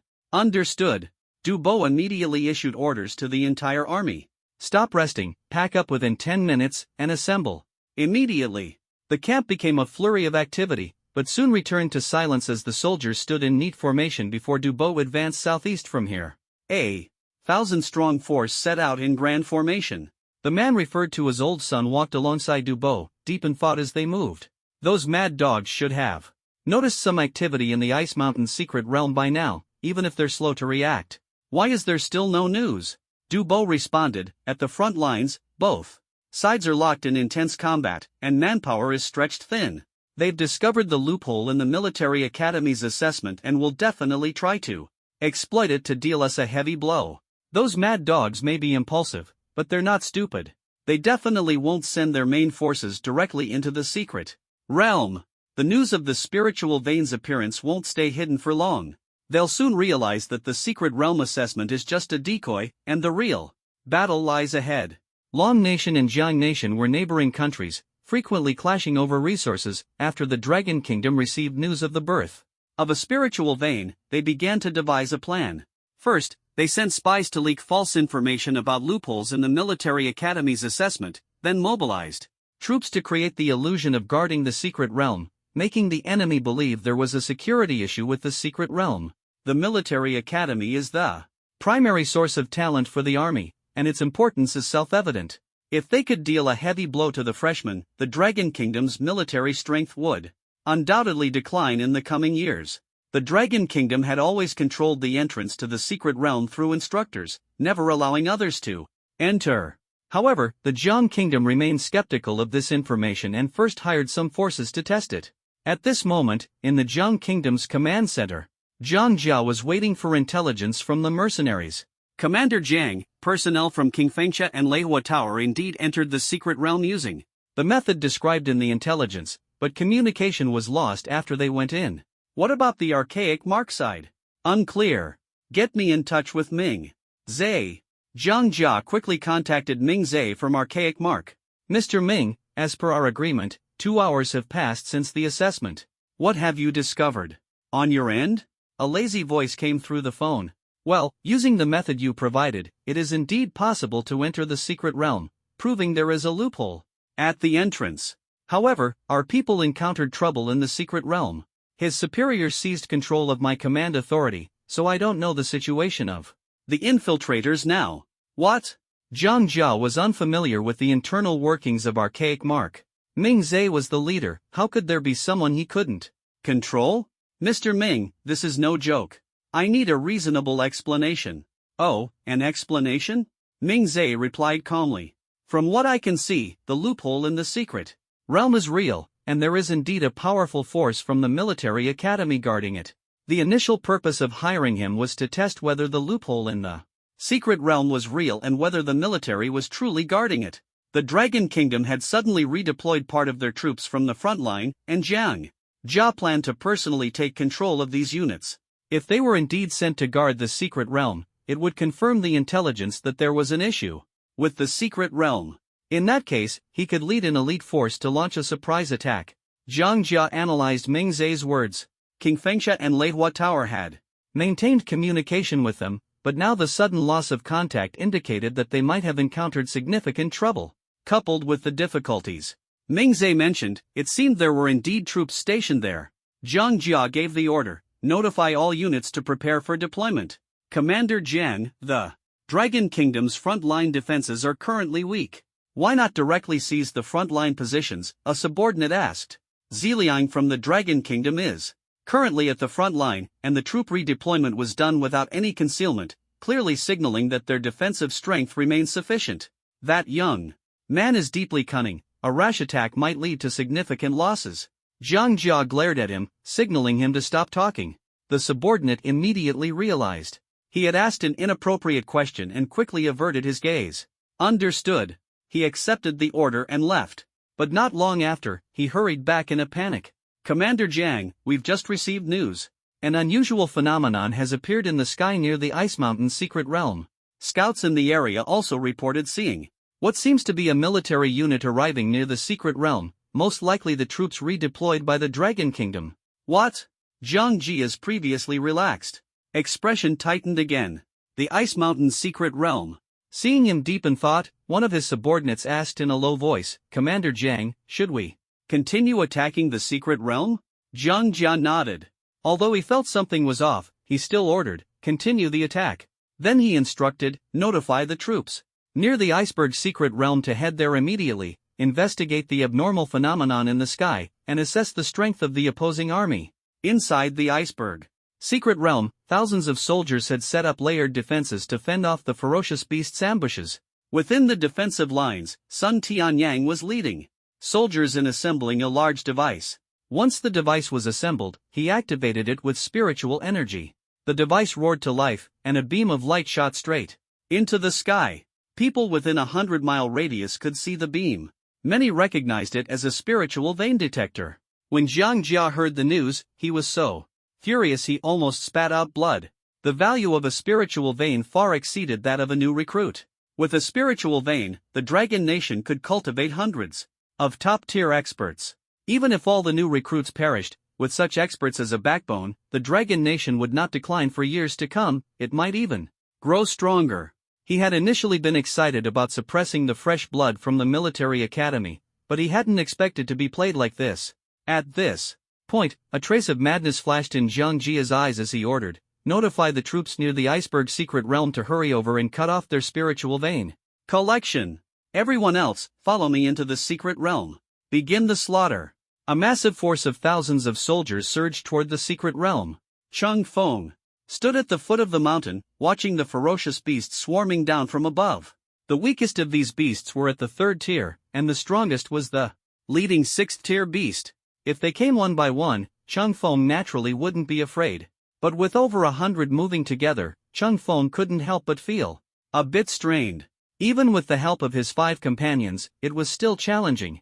Unless he could enter the Zhaoshan state again, Chung Feng really didn't want to sleep for another 20 days. It was too much of a waste of time. Fortunately, he had his cheat ability, so why fight these beasts head-on? He stood on the mountain path they had to pass. The The leading 6th-tier beast instantly locked onto Chang Feng, moving at incredible speed and appearing before him in an instant. Chang Feng was a bit surprised. This speed was beyond what a 6th-tier beast should be capable of. It seemed the other side not only controlled these spirit beasts but also significantly enhanced their strength. The 6th-tier beast lunged at Chang Feng, but he didn't dodge. His eyes instantly transformed from 3 Tomo into a Mangekyō. The space in front of him distorted, and the 6th-tier beast was immediately sucked into the Kamui space. The other beasts froze for a moment before madly charging at Chang Feng, their target being the one who had killed their leader. Over 100 ferocious beasts were all absorbed into Chang Feng's Kamui space. This consumed a considerable amount of his spiritual energy, but his mastery of the Kamui space was proficient, so his body didn't endure too much strain. Chang Feng had previously overlapped the Kamui space with the spatial prism space. Therefore, he had specifically instructed Si Xiaoyao, who had entered the spatial prism earlier, to avoid being affected, not to provoke these beasts.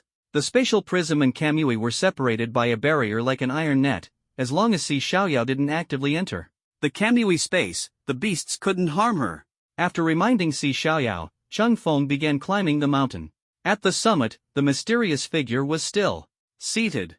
Seeing Chang Feng approach, he appeared somewhat surprised. Clearly, he hadn't expected Chang Feng to deal with those beasts so quickly. The man's face was uneven, with visible stitching marks, giving him an extremely sinister appearance. Forcing a smile that was more awkward than crying, he spoke in a hoarse and grating voice, "Hello." Chang Feng hadn't expected the other party to greet him first. "Goodness, I almost got swallowed by your beast tide." He pulled out Yan Mo from his space. The eerie green glow immediately caught the man's attention. Chang Feng felt the man's gaze was like a child seeing their favorite toy, pure and innocent. This word suddenly popped into his mind, but it completely clashed with the man's sinister and terrifying appearance. Chang Feng originally had a bunch of questions to ask, but the man spoke first. "This weapon carries the aura of death. Can I play with it?" Chang Feng was full of question marks, unable to keep up with the man's train of thought. He smiled and said, "Of course you can, I'll give it to you right now, but you'll have to catch it with your neck." As soon as he finished speaking, to his surprise, the man actually stretched out his neck. The murderous aura emanating from Yan Mo instantly left a blood mark on his neck.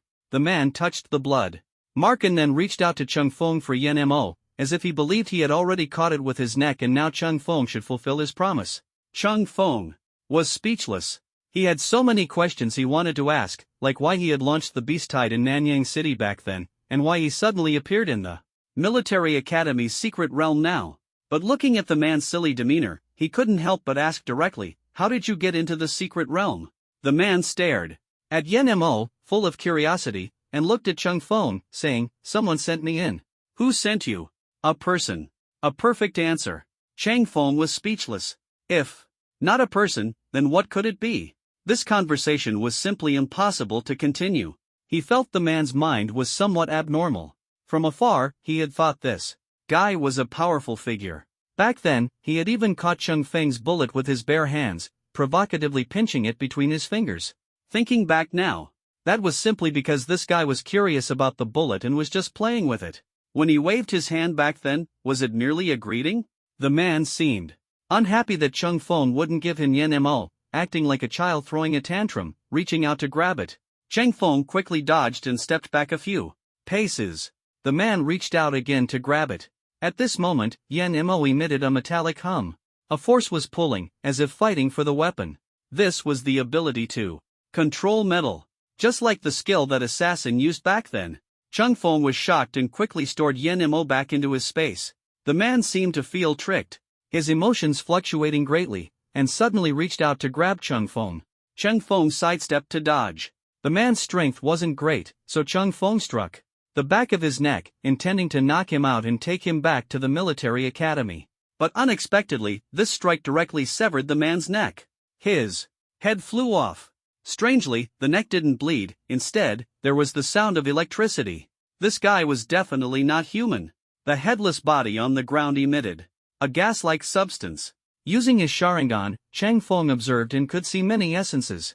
He had seen this kind of thing before. After killing fierce beasts, their bodies would release this gas, dispersing into the air. He guessed this was the soul. But the man was clearly not human and shouldn't have a soul. Moreover, this soul didn't dissipate but instead flew off in a specific direction. Checking the system panel, the exchange currency hadn't increased, further proving this was just a substitute. What exactly was this thing? Was it like Tang San's ability to create a fake body? Cheng Feng thought that was unlikely. The man's body was incomplete and carried a childlike intelligence. Could someone be creating new life forms? He thought of that crazy archaic rune organization, based on the intelligence from his previous life. It was very likely they're doing. Task completed, gained constitution +5. The system's voice sounded, and Cheng Feng felt his strength surge once again. Now his constitution, speed, and strength were 3 times greater than that of an average person. If someone claimed he was a strength or agility awakener, no one would doubt it. He immersed his consciousness into the space to check on Si Xiaoyao and the situation with the ferocious beasts. Upon entering the divine might space, the first thing he saw was a large group of ferocious beasts gathered together, with a child on top of them. A child? Cheng Feng's heart sank. Si Xiaoyao had been entrusted to him by Li Xiaotong, and if anything happened to her, he wouldn't be able to explain himself. He had clearly instructed her not to cross that barrier. Cheng Feng decided he needed to impose more restrictions within the space. Currently, the spatial prism only had 2 areas. One was the normal space, and the other was a special space he had specifically separated for the system. In other words, the items given by the system and the system store were isolated in that special space, and outsiders entering his spatial prism would be completely unaware of this hidden space. However, there was an intersection between the divine might space and the spatial prism, where a level restriction was set. The divine might space had a lower level than the spatial prism, so outsiders could enter the divine might space from the spatial prism but could not return to the spatial prism from the divine might space. If Si Xiaoyao had gone from the spatial prism to the divine might space, it would be as dangerous as falling into a tiger's den. Cheng Feng used the shave technique and instantly appeared in front of a ferocious beast, raising his foot to kick it away. But to his surprise, he discovered that the group of ferocious beasts was not attacking Si Xiaoyao. Instead, they were holding her up on their heads, as if playing with her. Cheng Feng looked puzzled. Si Xiaoyao saw Cheng Feng and waved to signal him, and the group of ferocious beasts immediately stopped their actions. She rode a flying bird and slowly descended, running up to Cheng Feng. "Brother, you're here. Xiaoyao, are you okay?" "I'm fine. After you captured the flying bird sister and the others, they were a bit scared, so I came to comfort them and told them that brother isn't a bad person." "Comfort them? You can understand the language of these ferocious beasts?" "Yes." Si Xiaoyao nodded. They were captured by a group of people and constantly tortured, even injected with drugs to tame them. If they disobeyed, they were beaten. Later, when that group of people saw they were obedient, they brought them here. And then they were sucked into this space by you, brother. They said they no longer want to harm humans, they just want to live peacefully. "Brother, look." Si Xiaoyao's eyes carried a pleading expression. Cheng Feng didn't immediately understand her meaning. He observed the group of spirit beasts. Indeed, there was no murderous aura that ferocious beasts should have. It seemed their wild nature had been worn away by those people. Cheng Feng sighed. "If they can truly behave and follow the rules, I can give them a chance to live. But releasing 100 ferocious beasts all at once is too risky. Xiaoyao, tell him to live in this space for the time being." The environment of the spatial prism could be altered according to Cheng Feng's will, and he quickly created a new space, designing a forest ecosystem. Although he couldn't create a sun, Cheng Feng could absorb sunlight from the real world to allow the plants here to perform photosynthesis. This formed a complete ecological system. Cheng Feng also wanted to observe these ferocious beasts that had lost their wild nature to see if they truly wouldn't harm people. After finishing this, Cheng Feng called out, "Si Xiaoyao, you can understand the beast's speech? Since when?" Si Xiaoyao shook her head. "I just started interacting with them today and could understand them." Si Xiaoyao had previously lived in a town with poor living conditions, rarely visiting the city center, let alone a secret realm. Cheng Feng thought for a moment and said, "Then stay here and watch them. If any beast shows killing intent, note it down for me, and I'll handle it." "All right. Xiaoyao really likes them and wants to play with them." Si Xiaoyao nodded excitedly, like a child seeing toys, and ran off to play affectionately with the beasts. Seeing this scene, Cheng Feng felt a bit emotional. In his previous life, there was a legend that the ferocious beasts near Si Xiaoyao's kingdom wouldn't attack its citizens.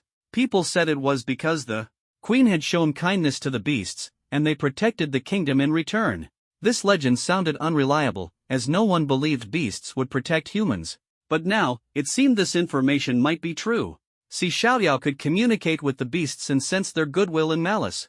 Could this be her innate ability? Cheng Feng regretted not delving deeper into this world in his previous life. If he had known the pasts of these big shots and befriended them before they rose to power, he could have dominated this world. Unfortunately, back then, he gave up the entire world for a woman who didn't love him. Cheng Feng gave Si Xiaoyao a few more instructions and, after confirming that the group of beasts posed no immediate danger, left the spatial edge. The matter with the beasts was finally resolved. Cheng Feng sat on the stone where the mysterious person had previously sat, opened his communication device, and first reported his safety to Li Zining and the others. He wanted to tell them the beast tide had been resolved and remind them not to forget to swipe their badges when escorting newcomers out of the secret realm. Just as he opened the device, he noticed ripples forming in the space ahead. As a spatial ability user, Cheng Feng immediately realized this was a signal of space opening. He quickly hid. A person stepped out of the space, observed the surroundings for a while, and then said to those behind him, "Safe landing. No ambush." As the soldiers' voice fell, a large group of troops emerged from behind. They wore uniform military attire, their identity clear, they were soldiers of Jiang Nation. Cheng Feng hid behind a tree trunk, closely watching the enemy's numbers. As he counted, his head started to spin. The enemy army numbered at least 1,000.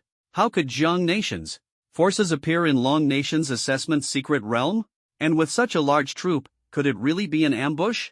Were those 3 groups earlier sent by Jiang Nation for reconnaissance? Now it all made sense. This was a premeditated ambush. The enemy intended to disrupt the assessment and prevent the rise of military academy freshmen. These students were no match for them. Facing an army of 1,000 was like sheep encountering wolves. The troops beneath Cheng Feng's position grew in number, and the mountain peak was already overcrowded. The soldiers began moving toward the mountainside. Finally, a person wearing an officer's badge entered. He scanned the surroundings and then locked his gaze on a scout perched in the treetops. Glaring at the man, he said, "Which military academy did you graduate from? Is this your level of reconnaissance? You almost ruined our grand plan." After Jiang Jia finished reprimanding, his gaze swept to Cheng Feng's black attire. Clearly recognizing him, Cheng Feng used the star mask to alter his appearance, transforming into the guise of a marionette manipulator. Jiang Jia shouted directly, "Nanren, I see you. Come out." Man? Cheng Feng's heart skipped a beat. Why did that name sound so intimate? Could it be that they not only knew each other but also shared an extraordinary relationship? Cheng Feng instantly became alert. He was merely borrowing this appearance and would never do anything to betray trust. "You, this man, don't even think about touching me." Ugh, not just him, no man should even think about it. Cheng Feng quickly leaped down from the tree. He controlled 4 puppets, 2 in front and 2 behind, surrounding himself in the middle, watching Jiang Jia warily. Jiang Jia saw Cheng Feng's stance and laughed. "You're still so suspicious, Nan. Run. Don't worry, I don't have the habit of reneging on deals. You help me, and I'll naturally reward you." Wow, there's even a shady deal. And he's saying it right. In front of everyone. Look at the gossipy expressions on the surrounding soldiers. Cheng Feng silently complained in his heart, wanting to speak but afraid of calling the wrong name and being exposed, feeling extremely awkward. Jiang Jia, understanding his personality, continued talking when he saw Cheng Feng remain silent. "The message you sent earlier, I thought you risked your life to send it." Before he could finish, Jiang Jia noticed the surrounding soldiers turning their faces away, seemingly deliberately avoiding him. "What's going on? I was just normally passing on information, wasn't I?" Thinking back to his earlier words, Jiang Jia suddenly felt the atmosphere was a bit strange. Clearing his throat awkwardly, he said to Cheng Feng, "Ahem, Nanrun of King Fengsha, since you're still alive, let's exchange the latest intel." Listening to Jiang Jia's explanation, Cheng Feng finally came to his senses. So this identity was called Nanrun, a name that could easily be misunderstood. However, this misunderstanding worked in his favor. He decided to share the situation of the small-scale beast tide he had just encountered with Jiang Jia. "I noticed earlier that over 100 ferocious beasts were gathering, seemingly trying to create chaos in the secret realm. But at the critical moment, a man named Li Zining stepped forward. He decapitated one with a single strike and then, along with his companions, wiped out all those beasts. Li Zining? The student council president of the military academy? Chang Feng marveled. Oh? He's the student council president? No wonder he's so impressive. Zhang Jia chuckled. In reality, Li Zining was not the student council president. Zhang Jia said this to observe Chang Feng's reaction. If Chang Feng were truly Nan Run of Kingfengxia, he wouldn't know who the student council president was, as such details were only known to those within the academy. Hearing this, Chang Feng looked utterly confused, further confirming that he hadn't been replaced. After confirming, Zhang Jia continued to ask, what about that freshman Chang Feng? He performed well in Nanyang City, even killing a 5th-tier ferocious beast. I heard he's also in the secret realm. That guy. Chang Feng stroked his chin. Not too sure, probably scared and hiding somewhere. Seems like your intel isn't entirely accurate. That Chang Feng is average in ability, but Li Zining nearly took my life. Chang Feng began to wildly praise Li Zining. In his words, Li Zining was not only handsome and charismatic but also a master of strategy, effortlessly handling hundreds of ferocious beasts, earning everyone's admiration. Meanwhile, Chang Feng portrayed himself as a superfan trailing behind Li Zining. Zhang Jia listened, half believing and half doubting. They had already investigated Li Zining. The results showed that he was a slick character at school, always thinking about making money. Although he didn't become the student council president, he held some power within the council. Moreover, almost everyone in the council was an acquaintance of his. His social skills were indeed extraordinary, but his ability to lead troops and personal combat skills were yet to be observed. Zhang Jia suddenly became interested in this cunning guy. All right, I've noted it down. He then said to Chang Feng, your task is complete, you can leave the secret realm now. The next matters are between our two countries. If you stay, be careful not to get caught in the crossfire. This man, using people and then discarding them. What a scumbag. Chang Feng grumbled inwardly as he turned and headed down the mountain. Foreign invasion was undoubtedly a major issue.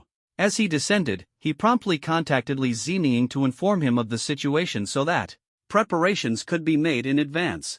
Halfway down the mountain, Chang Feng noticed 5 soldiers in the nearby bushes attending to their physiological needs. He lowered his head to reply to Li Zining's message. The plan is changed, I won't be meeting up with you for now. If you encounter anyone in military uniform, avoid them. It's best to find a cave or something to hide in. Just as he finished speaking, the 5 soldiers turned around after finishing their business and spotted Chang Feng. Seeing the sinister smile on his face, they didn't hesitate and knocked them out directly. When Chang Feng and the 5 regrouped, the squad leader was still complaining, you 5 took forever just to relieve yourselves. Hurry up and regroup. Li Zining was dumbfounded when he received Chang Feng's message. Xiao Liuli leaned over to look at his screen. The enemy has invaded the secret realm? Are we going to war? Of course not. Li Zining lightly knocked her on the head. The enemy has several thousand regular troops. With just us, we wouldn't even be enough to fill the gaps in their teeth. Deng Si was shocked. How did Zhang's army end up in our Long Nation territory? This is the secret assessment area for the military academy. How could they have discovered it? Li Zining shook his head. Whatever the reason, they've already invaded. We've lost contact with the instructors. There's no avoiding this tough battle. Luo Sanpang asked, did Brother Feng give any instructions? Li Zining wiped his sweat. He said he's going to infiltrate Zhang's army as a spy and told us to avoid the troops. If that's not possible, take a detour through the forest. Everyone was surprised. How did he manage to sneak into the army? Li Zining sighed, no idea, but that's his plan. First, let's inform the other students. Sophomores and juniors, don't leave the secret realm. This secret realm belongs to our Long Nation, it's our responsibility to defend it. Xiao Liuli nodded firmly. Ever since entering the secret realm, she had been following Li Zining and was already itching to take action. Li Zining divided everyone into several small groups. To make money, they had become so familiar with the secret realm's terrain that it felt like home, giving them an advantage over the newly arrived Jiang army. Guerrilla warfare was the most suitable strategy. But the biggest problem was the lack of ammunition. Most students only carried airburst grenades and tranquilizer rounds, which had limited lethality. Li Zining contacted Chang Feng via communication, have you successfully infiltrated? Most of us only have airburst grenades and very few bullets, which puts us at a disadvantage in combat. I need to know where their supply station is. Chang Feng received the message in his opinion of Li Ziming improved significantly. I didn't expect this seemingly weak guy to be quite brave in the face of adversity, even planning to raid the supply station. He replied, infiltration successful. Once I locate the supply station, I'll send you the coordinates. The other party instantly replied, no need. What I mean is, find a supply station and bring me back some bullets. Why did this guy suddenly turn into someone sending me to my death? The other party sent a cheeky smile emoji. Good luck, Brother Foam, I believe in you. Brother Foam, this nickname really sounded strange. Chang Feng ended the communication with a dark expression. He turned around and saw the squad leader inspecting the team. Hey, you, come here. He was referring to the puppet controlled by Chang Feng. Chang Feng maneuvered it to walk over. Why are you always looking down? Lift your head and let me see. This is bad. Chang Feng's heart raced. The star transformation only altered his appearance, the puppet's face remained the same. He quickly thought of a solution and used spatial teleportation to pass over a cigarette. The puppet lowered its head, leaned forward, then looked up with a smile and said, Sir, here's a cigarette for you. This temporary squad consisted of many people who had just been assembled, usually as cannon fodder on the battlefield.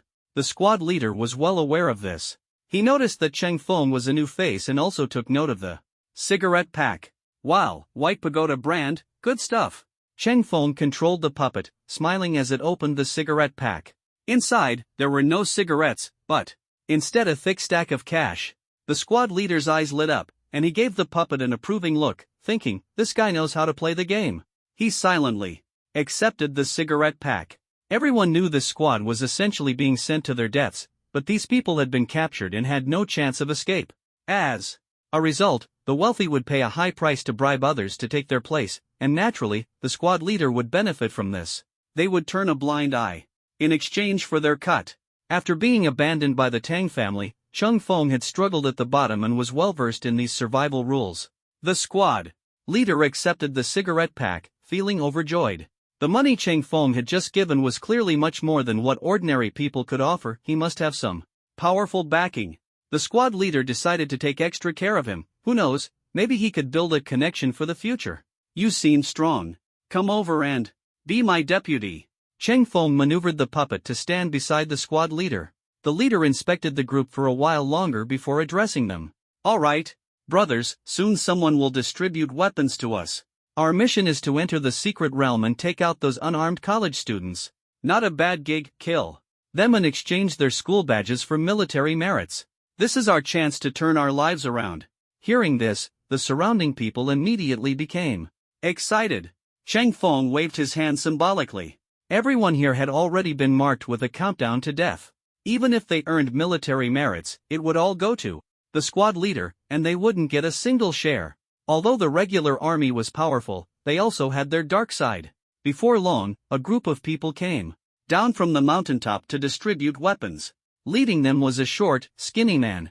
Chang Feng walked over and helped carry a batch of weapon crates. Sir, let me help. I've been strong since I was a kid, Chang Feng said, handing him a cigarette pack identical to the one he had given the squad leader earlier. The officer in charge noticed and gave a light cough. We still need to distribute supplies to other troops. You're strong, come with us.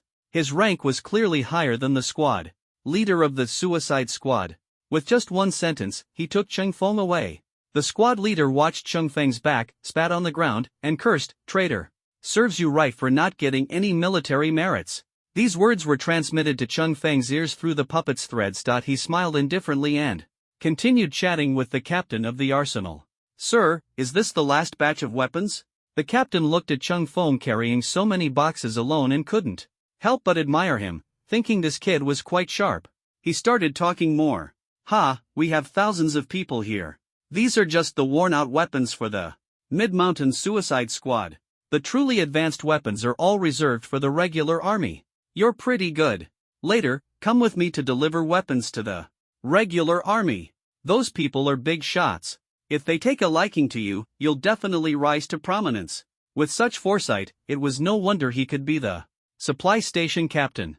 He clearly saw that Chang Feng was no ordinary person and wanted to push him upward. However, Chang Feng had no such intention.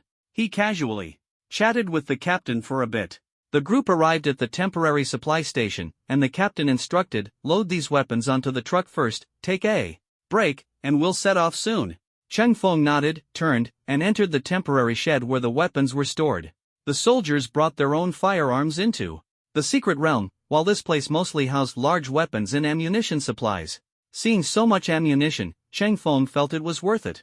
Taking advantage of the manager's distraction, he activated his spatial prism and absorbed all the ammunition and firearms into the space. Suddenly, Si Xiaoyao, who was playing with the spirit beasts, was hit by something falling from the sky. She widened her round eyes in surprise, and then ammunition started raining down one after another. The spirit beasts thought the world was collapsing and quickly shielded Si Xiaoyao. Halfway through loading, Chang Feng realized something was wrong. The spatial prism had been divided into 3 spaces, and it seemed he had sent the items to the wrong space. His consciousness sank into the spatial prism, just in time to see the spirit beasts using their bodies to block the falling bullets, protecting Si Xiaoyao. Chang Feng was satisfied and withdrew his consciousness. The ammunition manager was now staring wide-eyed, completely dumbfounded. The warehouse, which had been full of bullets just moments ago, was now empty. He rubbed his eyes and looked again. The shelves were completely bare. What the hell? The manager hurriedly ran outside, and the laborers moving the ammunition finally turned around to find the warehouse empty. This news quickly reached Zhang Jia's ears, and he frowned. Emptying the entire arsenal in an instant? Could it be the spatial prism user from Long Country? But they've already discovered the spiritual vein, so the entire army should be guarding the vein now. He knew that the fight for the spiritual vein involved not only Long Country and Jiang Country. Other nations had also received the news and were heading toward the Binshan secret realm. If Long Country didn't want to make sacrifices in vain and let others reap the benefits, they would definitely send a large army for support. If that were the case, how could Kong, as Long Country's top combat force, be absent? Then who could it be? Someone who could appear in the secret realm, spatial prism. He thought of that genius named Chang Feng. Recently, the media had been praising Chang Feng to the skies. They had been closely monitoring Long Country's news and naturally learned quite a bit about Chang Feng.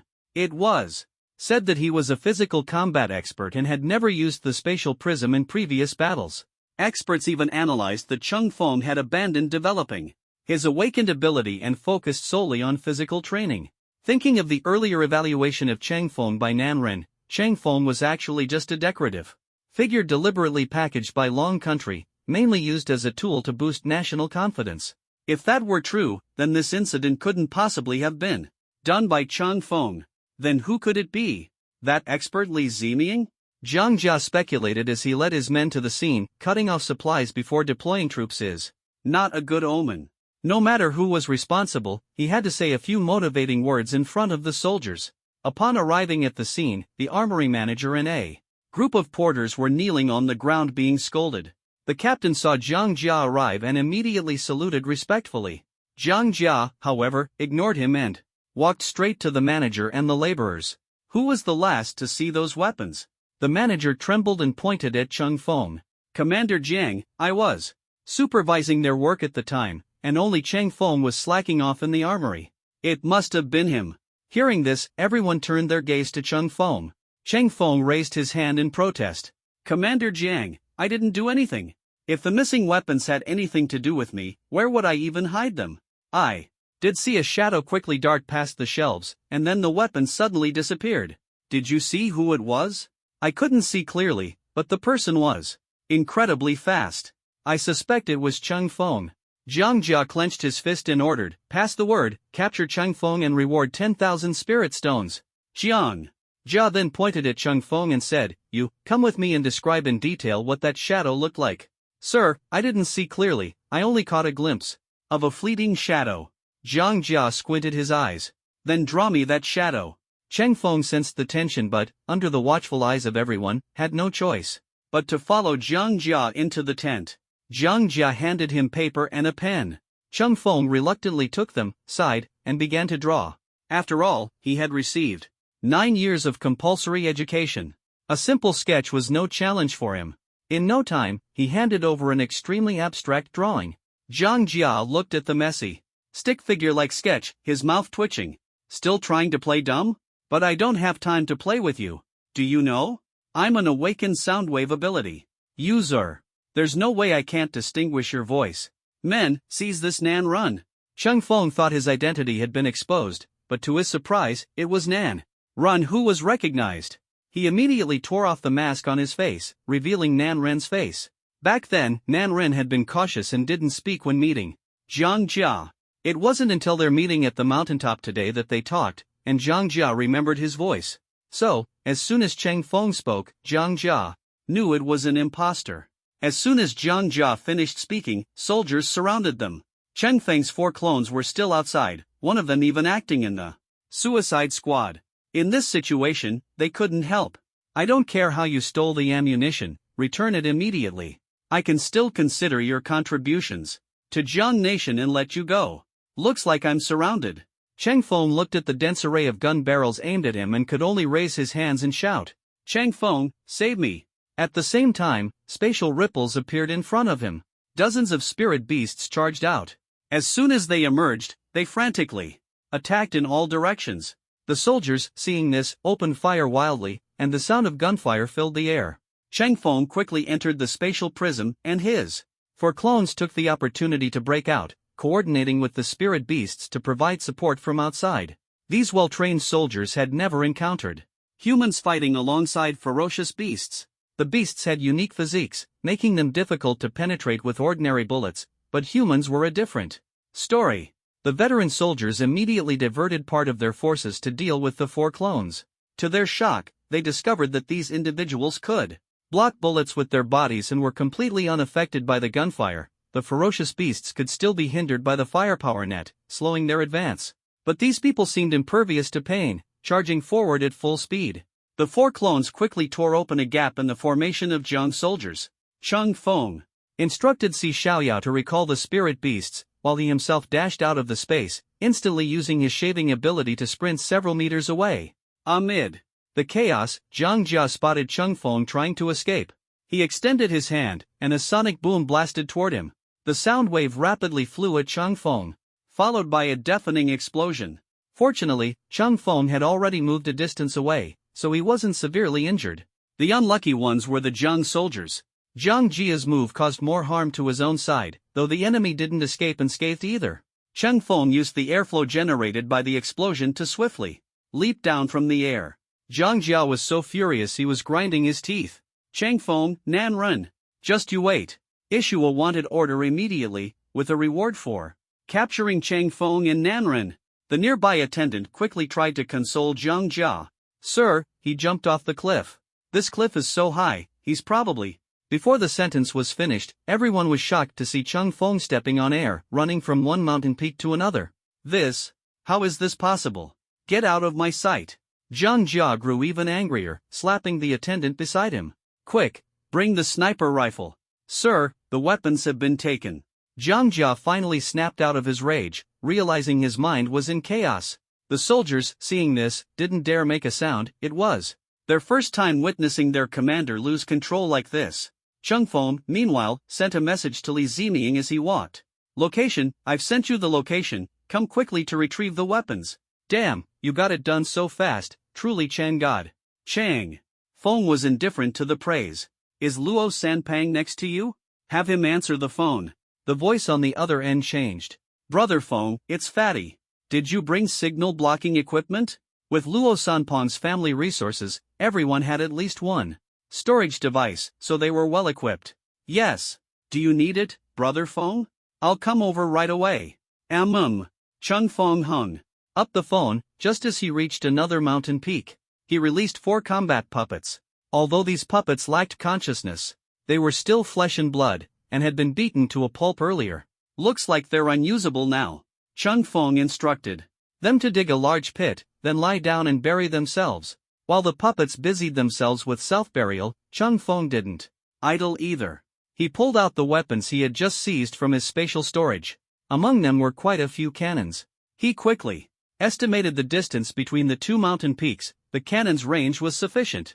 Cheng Feng swiftly set up the cannons, aiming at Zhang Jia and his men. Zhang Jia was fuming, cursing his subordinates incessantly. He overheard some soldiers whispering nearby, and as a soundwave ability user, his hearing was naturally sharp. Hey, after Chang Feng ran over there, it seems like he didn't leave. Really? I looked through the binoculars, he seems to be digging a pit. No, it's Nanren digging. Chang Feng is setting up cannons. Come look, the cannons aimed at them. Zhang Jia quickly strode over, and the 3 slacking soldiers stood at attention in fear. Ignoring them, Zhang Jia grabbed the binoculars and saw Chang Feng holding a small dog. The dog's tongue seemed to be spewing fire. No, wait. He immediately realized, dropped the binoculars, and shouted, "Take cover!" As soon as the words left his mouth, a thunderous roar echoed from the distance. The cannon had fired, shells whistled past, heading straight for Zhang Jia's direction. Zhang Jia gritted his teeth and delivered a flying kick. Musical notes collided with the shells, sparks flying everywhere. It wasn't over yet. 2 more shells came flying. Zhang Jia gritted his teeth and emitted sound waves, destroying one shell while the other landed squarely in the army. Instantly, cries of anguish erupted from the troops. He trembled with rage, unable to decide whether to curse Chang Feng or Nanren. He hadn't expected the people he hired to betray him. If Nanren dared to do this, was he disregarding King Fengsha's reputation? Jiang Jia swore that as soon as he returned to Jiang country, he would wipe out King Fengsha completely. Chang Feng looked at the shells. Impact point inside inwardly. The power of these shells is just a so-so, they can't destroy much. They're not even as destructive as Lan Zhao's attacks. But it's still better than nothing. Chang Feng fired a few more shots, the deafening sound thrilling him. It wasn't until the cannon barrel turned red-hot that Li Zining and the others arrived. Li Zining saw the cannon and remaining shells beside Chang Feng, his eyes widening in shock. Damn, what did you do? You started a fight with them? Of course. How else would I have gotten the ammunition? My ability is spatial prism. I can only store things in space, not turn invisible. If I were invisible, I'd have done what needed to be done long ago. Who would be here helping you? Li Zining smiled awkwardly. Anyway, thanks to Brother Feng. Did you figure out their strength? About 3,000 people, 1,000 of whom were temporarily assembled. The rest, apart from the weapons in their hands, don't even have spare ammunition. Li Zining nodded. Each soldier is equipped with 2 magazines, with less than 100 bullets per person. Now we have the advantage. Chang Feng asked, "What's your plan?" "Guerrilla warfare." Li Zining took out binoculars. Actually, he didn't need binoculars to see that the enemy troops were descending the mountain. Through the binoculars, he noticed smoke still rising from the mountaintop. There must have been a battle just now, right? Thinking of Chang Feng's cannon, he already had a plan in mind. This way, the situation was even more favorable for him. As the enemy descended the mountain, they would inevitably spread out their formation, allowing him and Chang Feng to split into small teams and maneuver flexibly. At this moment, Deng Xiren and Luo Sanpang also arrived. Li Zining asked, "Did you take care of it?" Luo Sanpang patted his chest confidently. "Don't worry, I used special equipment that only interferes with non-member users. The member lines we use won't be affected." When Li Zining heard Chang Feng ask about the jammer, he immediately thought of guerrilla warfare. The enemy had lost their signal, rendering their communication devices useless and unable to share battle updates in real time. This made the entire army's response sluggish. The most critical point was that their ammunition was insufficient, while ours was abundant.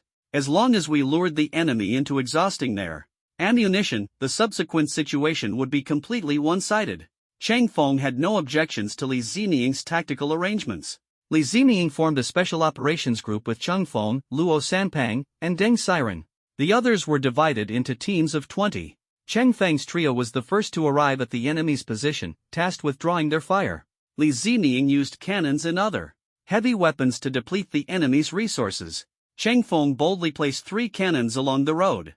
The 3 stood behind the cannons, watching the enemy's massive army descend the mountain. The scouting soldiers saw the situation and immediately went back to report. "Commander, Chang Feng and a few others are blocking us on the mountain road. That kid, he really doesn't know his place." Zhang Jia took a sip of water, trying to steady his emotions, and asked, "How many people did he bring?" 2 people. "What?" Zhang Jia almost spat out the water he was drinking. "He only brought 2 people, really looking down on us. Pass the order, as soon as you see Chang Feng, kill him. Kill Chung Feng and you'll be rewarded with 5 million spirit stones. Sir, they also have 3 cannons. Jiang. Jia froze. Great, using my equipment against me. This brat deserves to die. Immediately have the vanguard spread out and hunt him. Down. Yes. The order was given, and the soldiers' eyes burned with determination. To them, Chang Feng wasn't just an enemy, he was practically a god of wealth. Deng Siren felt a bit uneasy and asked Chung Feng, Brother Feng, isn't this a bit too provocative? Luo. Sanpang laughed, so what if it's provocative? We'll fight as soon as we meet, fire the cannons, and then run. They don't have ammunition. So even if they keep their weapons, it's useless. Plus, it'll piss them off. Fire and then run like hell, they won't catch us, and it'll drive them mad. Exactly right. Chang Feng agreed. Soon, Chung Feng sensed something was off around them and discreetly used his Sharingan to observe. The grass was moving unnaturally. Someone was approaching. Chung Feng alerted the two. They're on guard. Focus fire. Towards the foot of the mountain, fire, and then retreat. The enemy's main force hadn't dispersed yet, so blindly firing towards the foot of the mountain still had a chance of hitting the target. Though the two didn't understand the reason, they followed his instructions. Suddenly, the sound of cannon fire erupted. The soldiers sneaking closer initially thought their stealth had been exposed, but then realized they were just firing blanks. Are these 3 crazy? Firing randomly just because they have weapons? The squad leader immediately ordered dozens of lurking soldiers to surround them, forming an encirclement. Only then did the two understand Chung Feng's intention. Truly worthy of being called Chang Shin, he could see through everything. After firing the cannons, the 3 immediately retreated, but what was even more unexpected was that the distant troops, hearing the cannon fire, rushed over frantically. They chased, while shouting Chung Feng's name. Chang Feng muttered under his breath, "What kind of grudge is this?" The two beside him grew tense. Who knew what Chung Feng had done to provoke such hatred? Luo Sanpang joked, "Brother Feng, I bet you hit them right where it hurts." From afar, Li Ziming looked at the number of pursuing enemies and felt his heart tighten. There must be over 1,000 of them. He had originally planned for Chang Feng to attract the enemy and use heavy weapons to wear down their sharpness, but he hadn't expected things to progress so smoothly. He immediately instructed those around him, "Prepare to concentrate firepower. Fire!" Boom! The sound of cannon fire instantly shook the entire valley. Jiang Jia listened to the battle report, completely stunned. In such a short time, hundreds of soldiers had been injured or disabled. He rubbed his temples. Notify the other soldiers, retreat immediately. Jiang Jia knew in his heart that the plan to invade the Dragon Nation's secret realm had completely failed, and the ones blocking his path were a group of college students, including that kid who had just started university. He sighed helplessly. This time, Chung Feng had truly played him like a fiddle. "Sir, something's wrong." His subordinate looked nervous, his eyes evasive. Jiang Jia glared at him. The subordinate quickly explained, "Sir, fierce beasts are rapidly approaching." Fierce beasts? Jiang Jia recalled the nearly 100 fierce beasts Chang Feng and Nan Ren had encountered while escaping earlier. A cold smile appeared on his lips. "Good for you, Nan Ren. How many?" "About dozens, all at least 4th tier. Damn! Nan Ren can actually control so many high-level fierce beasts. Notify the entire army, gather at the mountain peak immediately." Yes. Not long after, a subordinate came to report. "Sir, a strong magnetic field has appeared nearby, and all communication devices have failed." Damn it! Jiang Jia finally couldn't hold back and roared. "Then relay the orders one by one.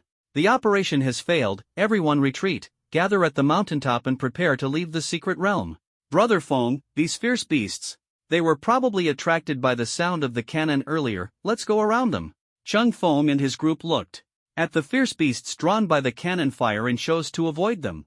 Jiang Jia misunderstood Nan Run, those obedient beasts, though not dead, were severely injured, with some unable to move at all. They were now being cared for by Xiaoyao and Chang Feng's spatial storage. These beasts were indeed attracted by the cannon fire, but upon arriving, they found something even more enticing, the scent of blood. Dozens of fierce beasts charged at the wounded soldiers. John's soldiers were running low on bullets. After firing a few shots, they ran out of ammunition and had to fight the beasts in hand-to-hand combat. The number of fallen soldiers kept increasing. Chang Feng rushed to meet up with Li Ziming, joking, looks like your plan failed. Li Ziming smiled bitterly, who would have thought you guys would be so effective? The cannons alone took out at least a few hundred of them. Where did these beasts come from? They were definitely drawn by the cannon fire. This place is remote, a territory of high-level beasts. If someone intrudes, they naturally come out to deal with it. Li Ziming nodded in agreement. Although the plan had changed, the overall result was good. Their side hadn't even suffered any casualties and had successfully driven the enemy away. Watching the enemy troops retreat toward the mountaintop, Li Ziming smiled and said, "They're retreating in defeat." Chang Feng nodded. "Since they're here, we should give them a proper send-off." He took out some weapons from the inventory. The cannons were already used up, but there were still heavy weapons like rocket launchers and armor-piercing guns. Chang Feng handed the weapons to those who knew how to use them, and the group stood on the mountaintop, firing in unison. Instantly, the mountaintop where Zhang Jia's army was located erupted in cannon fire. Zhang Jia stumbled through the Secret Realm's barrier, collapsed to the ground, his eyes completely dim. "Damn it! I will definitely come back and kill those brats." At the Dragon Nation border, one of the 10 elders, Kong, sat cross-legged on the ground, while the others were holding a meeting around the table. Kong opened his eyes. The people in the meeting stopped their discussion and looked at him. Ziliang asked, "What's the situation in the Secret Realm?" Zhang Jia took a few thousand soldiers in, but they've already been defeated. Hearing this news, the group was visibly stunned. Ziliang smiled. "Looks like there's hope." Kong nodded and continued, "The space is too far away, I can't observe for long periods, only catching glimpses. That newcomer Chang Feng somehow found their supply station and stole all their weapons. Then used Zhang Nation's weapons to attack Zhang Nation's soldiers. He even attracted the fierce beasts in the Secret Realm, and Zhang Nation's soldiers were forced back down the mountain only to be killed again." The group knew the Jing Mountain's Secret Realm was hidden and difficult to access. But what they didn't know was that this Secret Realm was actually a space split off by Kong using spatial prisms, and the method to open the Secret Realm was in his hands. Although the method was now known to the other side, he could modify the rules, it just required time. In short, Kong was the master of this Secret Realm, and he could sense most of what happened within it. Ziliang smiled and said, "Who would have thought they'd even bring a supply station? Looks like they were planning for a big operation." They were given the chance to ambush the Secret Realm, but instead, they thought of destroying the entire realm, and their greed backfired. This was all thanks to Cheng Feng's ability to infiltrate the army and locate the supply station. Although Kong spoke lightly of it, everyone knew how dangerous it was to silently infiltrate the army. This Cheng Feng really seems suited to be a spy. Li Sheiji laughed heartily after hearing this. "What an interesting guy. No wonder my girl keeps talking about him. This time, the first-class merit is definitely his. It can go along with the third-class merit from last time." As he was speaking, Kong lowered his head to look at his phone, and his expression suddenly tightened. Everyone immediately noticed the change in his demeanor. Li Sheiji asked, "What's wrong?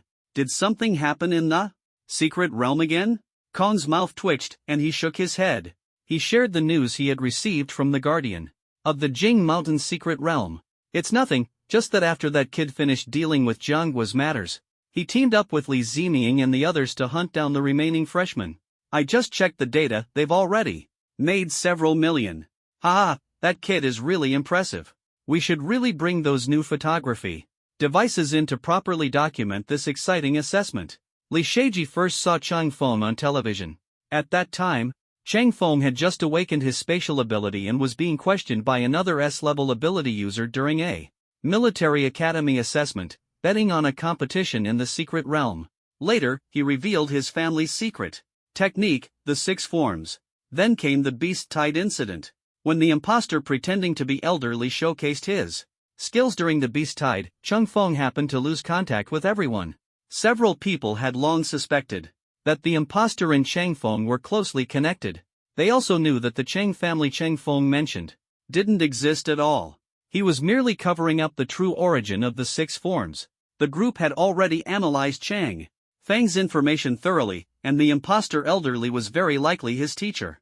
This teacher might be some reclusive master, and Chang Feng's 6 forms were inherited from him. Ziliang had researched extensively and discovered that there were indeed a few great figures who spent their later years in Nanyang City. Based on the timeline, they had passed away over a century ago, but who knows if they left behind any legacies. Even Zeliang held Cheng Feng in high regard. With him around, the Dragon Nation is secure. Li Sheji, knowing his daughter was in Nanyang City, had also looked into Cheng Feng's past and naturally understood his background. He hadn't expected that Cheng Feng used to be a die-hard simp. He had been chasing after Tang Lingling from Lingwu Academy, despite being rejected multiple times, and never gave up. Yet, this very underdog managed to rise to the world stage in less than 2 months after awakening his abilities. Li Sheji was full of expectations for Cheng Feng's future. At this moment, the child of hope, Cheng Feng, was lying on a lounge chair inside the spatial prism, resting. He felt that catching these freshmen was even more exhausting than dealing with Zhang Guo's soldiers. They ran too fast. Fortunately, Zhang Jia and the others had arrived in a remote area, otherwise, there would have been significant casualties in the secret realm. After all, these young rookies were reckless. Initially, they fled, but gradually they began to resist.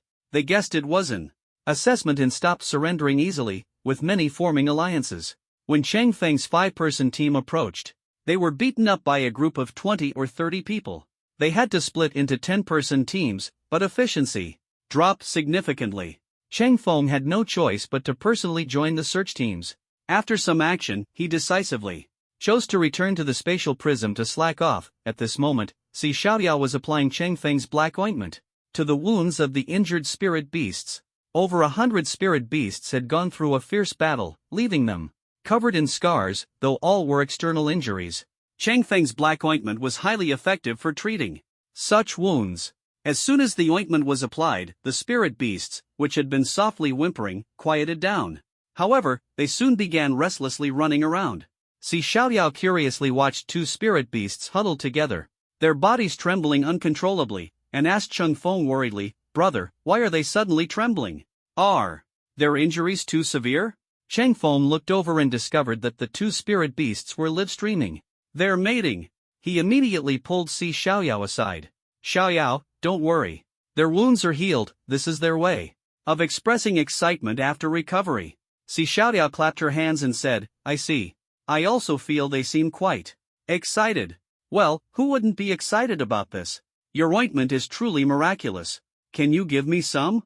"Of course not." Cheng Feng smiled and pulled Si Xiaoyao away. "Their injuries are all treated. Let's leave and give them some time alone." Cheng Feng was now certain that the black ointment's effects were exactly as described in the novels he had read. It seemed that soon, his army of 100 spirit beasts would grow even larger. Cheng Feng led Si Xiaoyao out of the spatial prism, bringing his reclining chair out as well. The clean reclining chair appeared conspicuously on the rugged, muddy mountain path. Several teams had already returned, and upon seeing Cheng Feng like this, they couldn't help but grit their teeth. While they were working themselves to exhaustion capturing people, he was here, enjoying himself comfortably. What a damned capitalist. Luo Sanpang, who was fanning Cheng Feng, suddenly sneezed. Without warning, he rubbed his nose helplessly and joked to himself, "After all this trouble, my body still can't take it." As the first rays of sunlight peeked over the horizon and shone into the secret realm, everyone felt a pulling force. The surrounding space began to shift, returning to the state it was in when they first entered. In an instant, hundreds of students were transported to the largest square of the military academy. Among them were some freshmen who had been hiding all along, each looking filthy and disheveled. A few were still running when transported, their bodies frozen mid-run. When the freeze was lifted, they lost their footing and fell flat on their faces.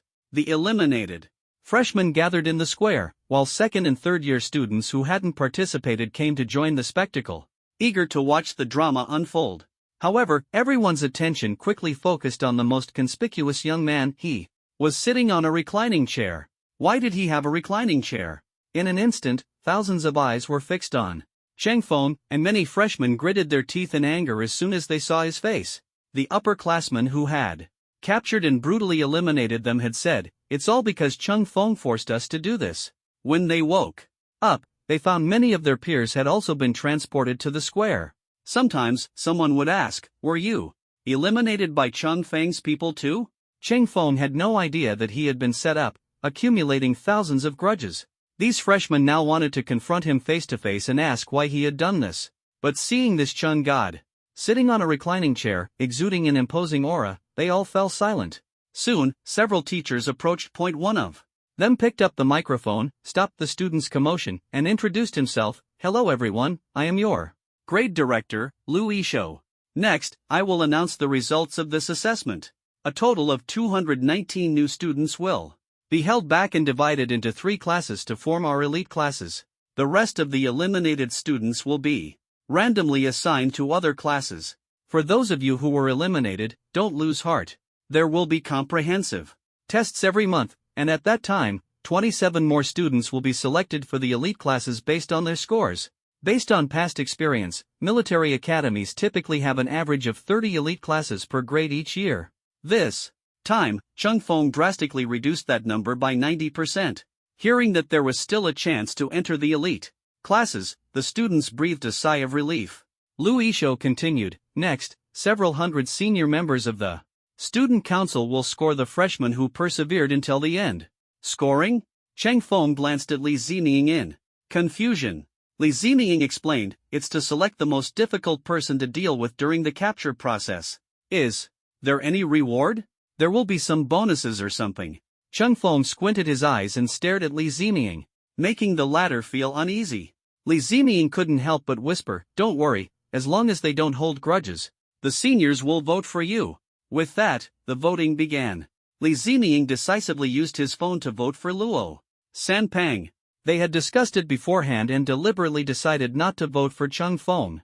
This was their way of resisting Cheng Feng, the capitalist, knowing that seeing him lose money would upset him more than anything else. Although Li Zining avoided voting for Cheng Feng still saw the voting list. What left him speechless was that, after Luo Sanpang cast his vote, he smiled and said to him, Brother Feng, I voted for you. Soon, the results were announced, and Luo Sanpang unsurprisingly received the highest score. Meanwhile, Cheng Feng's name was completely absent, meaning not a single person had voted for him. Cheng Feng looked at Li Zining, who awkwardly met his gaze. The silence between them was deafening. Next, the students will score the student council members to select the best hunter. In your eyes, this scoring would affect graduation evaluations, and Li Zining valued this title greatly. Although Cheng Feng had just discovered that Li Zining hadn't voted for him, he still cast the first vote for himself.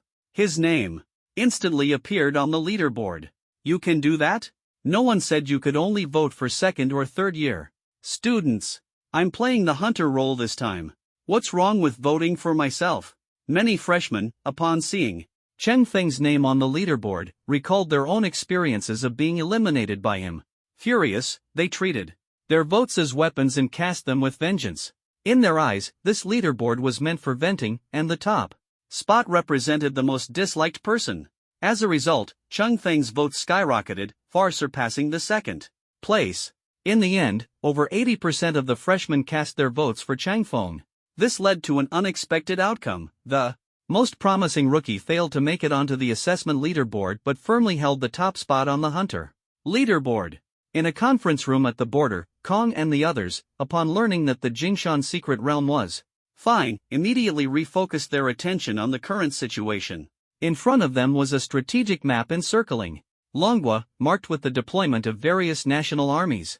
At the center of the map, a large red circle highlighted the location of the Ice Mountain Range. Just now, Ziliang and his team received news from Sun Tianyang that they had successfully collected the newly born spiritual vein. Next comes the challenge of safely bringing the spiritual vein back. As Jiang Jia had said, obtaining the spiritual vein is easy, but bringing it back is exceptionally difficult. The device used to capture the spiritual vein made a lot of noise, and the news of its birth had already been detected by neighboring countries, which sent troops to intercept it. Although the major threat of Jiang country was gone, the alliance of other countries still posed a significant problem. Ziliang ordered, Kong Lao, I need you to support them. Don't worry, with me there, the spiritual vein will be safe. Li Sheiji stepped forward and said, Kong Lao, I'll go with you. Li Sheiji was supposed to be retired and enjoying life, but after seeing Cheng Feng wipe out thousands of Jiang country soldiers, he felt restless and wanted to take action. Ziliang shook his head and refused, Elderly, we still need you to hold the fort here. Although Jiang country has lost many elite troops, Their army still has considerable strength. If they try to cause us trouble, we'll need your help to deal with them. Li Sheiji sighed. Alright. I'll stay here and guard. Kong left with a portion of the soldiers, leaving fewer troops behind, making the base feel somewhat desolate. Zilian looked around and felt as if the place was completely empty. If Zheng country really attacked, he might have to resort to the ancient military strategy of the empty city stratagem. Meanwhile, near Blade City in Long Country, Bai Fei hurried back upon hearing about trouble at home. Before he even entered the city, someone delivered a letter to him. Opening it, he saw it was written by the city lord's uncle. Nephew, something has happened in the city, as you might have heard. Your uncle is in trouble, and his position is precarious. However, some people have been inquiring about you, and they seem to have some grudges against you. For your safety, it's best not to stay in the city for now. Go outside and lay low for a while. Bai Fei read the letter several times, filled with doubt. His uncle was practically the local overlord here, who could possibly suppress him. Could it be someone from the capital? He had also heard that in Nanyang City, there was an instructor named Li Mingfei who was currently busy with construction and likely had no time to meddle in Blade City's affairs. In any case, his uncle's advice to lay low was undoubtedly correct. Bai Fei trusted his uncle deeply and immediately turned away from the city gates. Not long after, he encountered a group of ragged, refugee-like people outside the city. He initially planned to ignore them, but suddenly, the appearance of the woman leading the group caught his eye, and he was instantly captivated. His heart raced. So this is what it feels like to fall in love. Since the Tang family was crushed by the Divine Tomb members, disguised by Cheng Feng, it had splintered into pieces, with many Tang family members fleeing. Back then, Tang San had dispatched a team to destroy the young family's new weapon. Upon learning of the Tang family's collapse, they bypassed Nanyang City and did not return to provide support. The dozens of people who had scattered like loose sand gradually rallied under Tang Lingling, who displayed remarkable strength and naturally became their leader.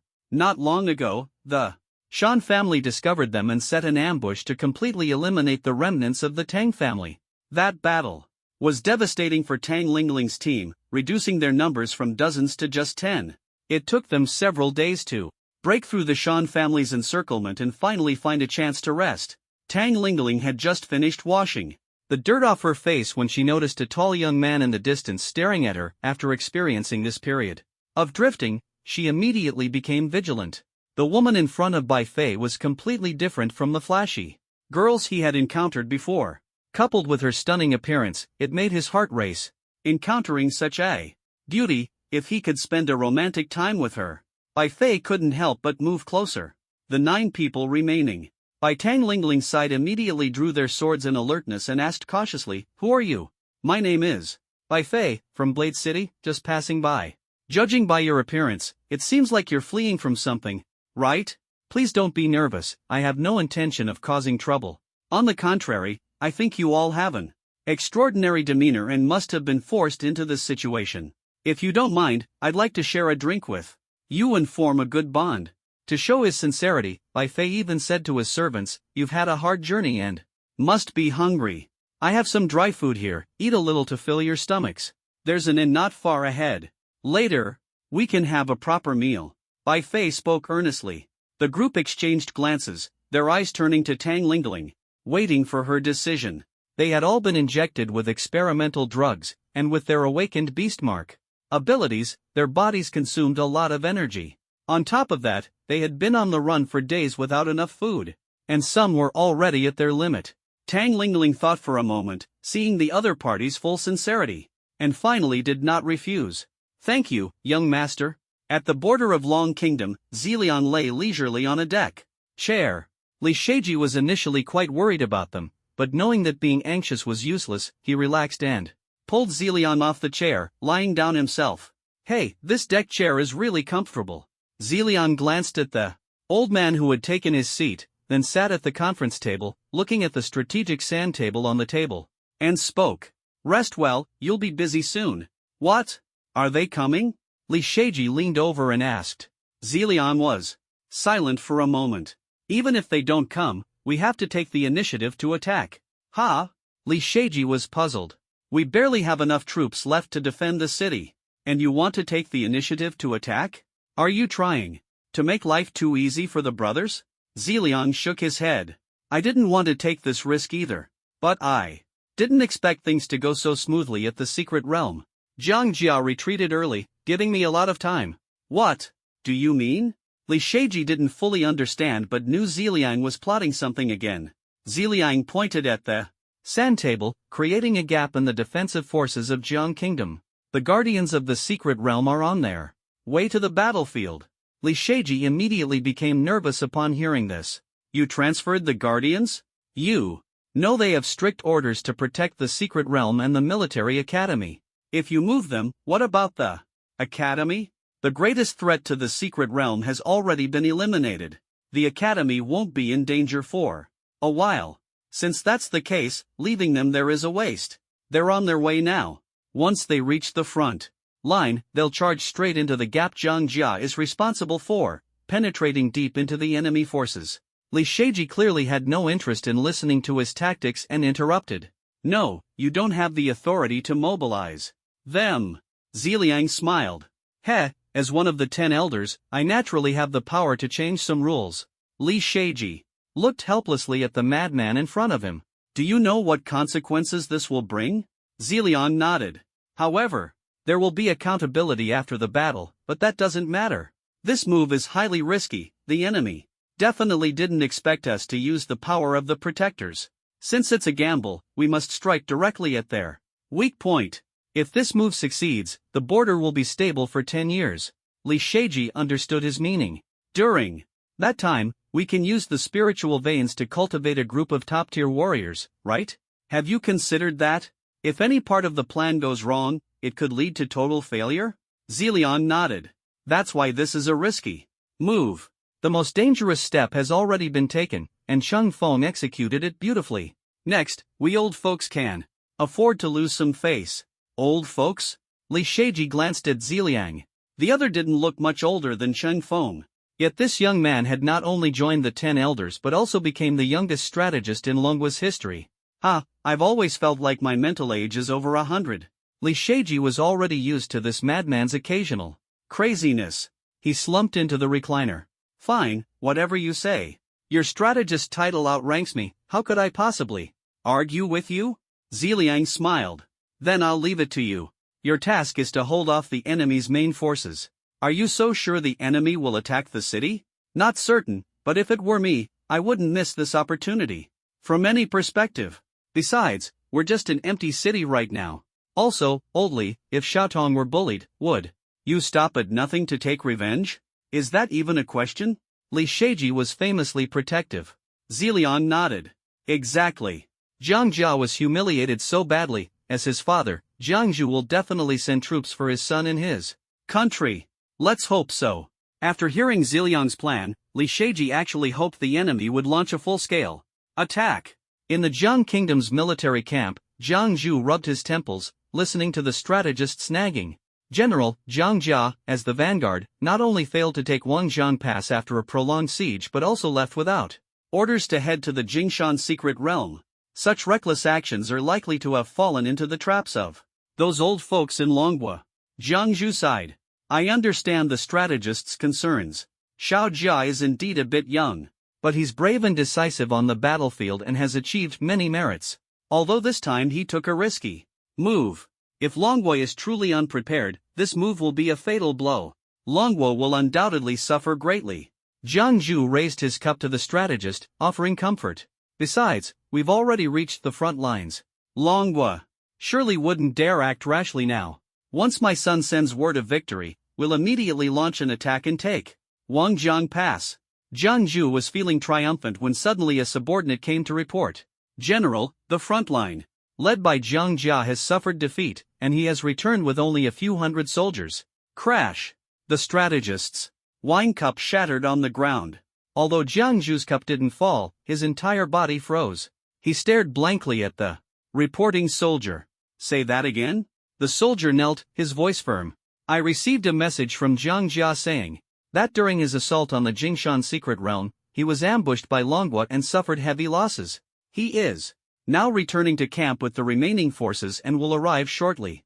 Jiang Zhu's face darkened, and in a fit of Rage, he flung his wine cup.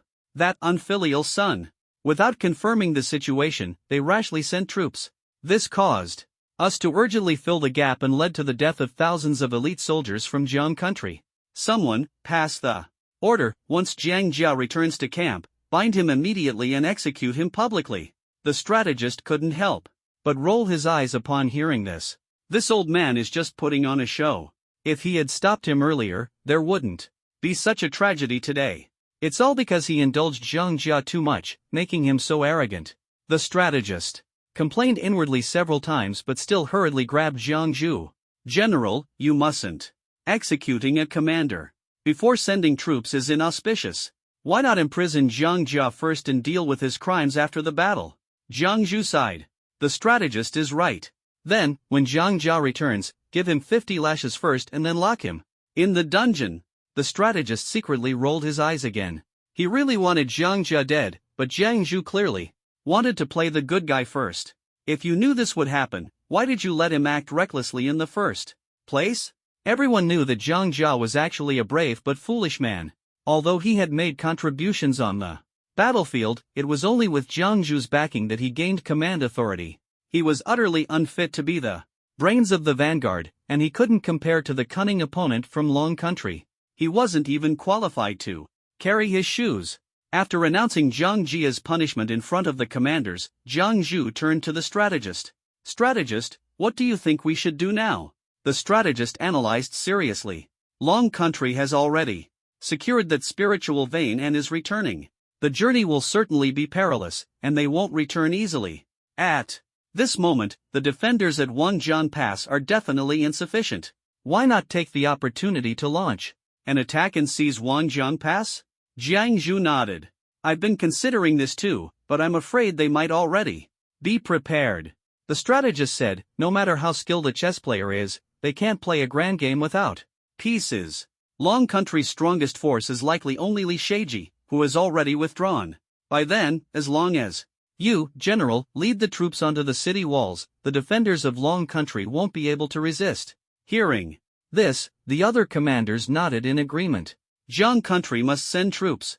Otherwise, if word gets out, people will say Jiang Country fears Long Country and didn't even send soldiers. But the specific scale of the deployment is still up to you, General. Jiang Zhu pondered for a moment and ordered, divide the troops into 3 groups. First, send the vanguard to launch a night raid on Wangjiang Pass tonight. The other 2 groups will attack the flanks to cut off reinforcements. At that time, I will personally lead the main force to storm the city. Everyone, feel free to slaughter. The commanders were instantly thrilled upon hearing this. Slaughtering the city would not only deal a blow to Long Country's morale but also yield abundant spoils of war. More importantly, the general would personally lead the charge, ensuring this war would be fought to the end. For years, the 2 armies had been clashing at the border. Not long ago, Ziliang arrived at the front lines, and Jiang Country sent General Jiang Zhu to assist. Shortly after their arrival, the conflict escalated to this scale, greatly boosting the morale of these long-suppressed commanders. Military Academy. Cheng Feng's award ceremony and class assignment lasted until noon. Finally, it was Cheng Feng's turn. His teacher was the great director, Lu Yishou. This director had long stopped teaching, but due to Cheng Feng's special circumstances, he personally took him under his wing. After the class assignments were completed, everyone was finally dismissed. Cheng Feng took Si Xiaoyao straight to the cafeteria. The food at the military academy was decent, but the only annoying thing was that people always stared at them while they ate. It felt like being monkeys in a zoo, making them very uncomfortable. Fortunately, most people here knew about Cheng Feng and the prowess of his subordinates, so no one dared to approach him for a chat. Otherwise, Cheng Feng probably wouldn't be able to enjoy his lunch. While he was eating, a knocking sound came from the table next to him. I thought I wouldn't find you, but it turns out you're quite famous at the military academy. Li Xiaotong, dressed casually with a baseball cap and holding a meal tray, sat across from Cheng Feng and Si Xiaoyao. Sis. Si Xiaoyao immediately ran over to her, rubbed against her affectionately, and called out sweetly. Li Xiaotong patted her little head. Xiaoyao, good girl. How was your day? Super great. Brother took me to the secret realm assessment, we had barbecue, and I played with lots of spirit beasts all day. After speaking, Si Xiaoyao couldn't help but swallow. The barbecue was so delicious. Sounds like you guys went on a vacation. Chung Feng laughed, covering his face. Not at all. Weren't you locked up? How did you get out? Locked up? What a joke, who dares to lock me up? Li Xiaotong turned her head arrogantly. I was just restricted in my range of activities. The old man left, Dad got busy with other things, and those caretakers couldn't keep an eye on me. Cheng Feng thought, isn't that pretty much the same thing? Li Xiaotong leaned closer to Cheng Feng and whispered, I know about the situation in the secret realm. Are you okay? Cheng Feng showed off his intact body and smiled, asking back, which situation are you referring to? Seeing Li Xiaotong's scrutinizing gaze, Cheng Feng immediately understood. Ahem, the current me is no longer the same as before. Li Xiaotong interrupted, a useless waste? The nearby freshmen watched the three of them chatting and laughing, the atmosphere particularly harmonious, and were a bit stunned. Cheng Feng had long been rumored among the freshmen as a cold and ruthless hunter. Anyone who talked to him would definitely end up in trouble. Coupled with the exaggerated stories from the sophomores and juniors, Cheng Feng had become the campus's ultimate villain. Li Xiaotong, however, was the first to actively strike up a conversation with Cheng Feng, prompting the freshmen to gather around to see what was going on. To their surprise, the two were sitting together, chatting back and forth. Some freshmen felt that Cheng Feng wasn't as scary as they thought and wanted to approach him, but were stopped by the sophomores. Do you know who she is? Li Xiaotong, the granddaughter of one of the 10 elders, our academy's sophomore beauty. I heard they've known each other for a long time. If you interrupt their conversation, aren't you afraid? So that's why. No wonder Demon Chang smiles when he sees her. The freshman suddenly understood. Looking over again, the campus beauty and the demon seemed particularly well-matched. Wait, who's that little kid? Could it be the child of the campus beauty and the demon?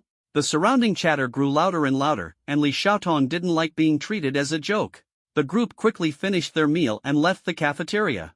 They didn't notice that someone had secretly taken photos of them, and the duo's picture had already climbed to the top of the school's forum trending list. After leaving, Li Xiaotong reminded Cheng Feng, if you don't like this kind of atmosphere, you can just order delivery to your dorm next time. Then she added, since you're in the capital, you can't miss the night view here. Tonight, I'll take you to the night market. Cheng Feng had seen the capital's night market in his previous life and had some impression of the place. The so-called night market was actually a dark zone. It is located beneath the capital city, where many shady transactions take place. The capital appears calm and peaceful, but that's just on the surface. The largest dark zone in the Dragon Nation lies underground in the capital. The officials of the Dragon Nation tacitly acknowledge its existence. After all, it's right under their noses, and compared to forces they can't control, it's easier to manage. There's even a rumor that the night market is one of the industries owned by one of the 10 elders of the Dragon Nation. As for the name night market, it's because most people come to trade under the cover of night, and the person in charge of the night market also has the surname Yi. Over time, that's what everyone started calling it. However, these matters are things Cheng Feng shouldn't actually know. Information about the night market must never appear online. This is an iron rule of the Dragon Nation, no gray areas can be openly discussed. Cheng Feng nodded and deliberately asked, alright, so, what's in the night market? Li Xiaotong chuckled, you'll know when you go. You'll definitely like it. I have something to do, so I'll head off first. Xiaoyao still needs you to take care of her for a while. See you tonight. With that, Li Xiaotong left directly. Cheng Feng looked at Si Xiaoyao beside him. The little one had a slightly resentful look in her eyes as she watched Li Xiaotong leave. Could this little girl's romantic feelings really be starting to bloom? She looked like a scorned woman who had just been dumped by her boyfriend. Cheng Feng patted her head. She sneaked out too, so it's indeed inconvenient to bring you along. Once she's free, she'll let you go over.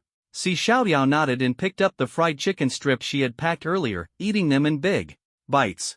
Cheng Feng didn't have any classes on his first day. Being a homebody even before crossing over, he decisively returned to the dormitory for a nap. While the lounge chair was comfortable, it couldn't compare to a bed. But first, he had to take the little one for a bath.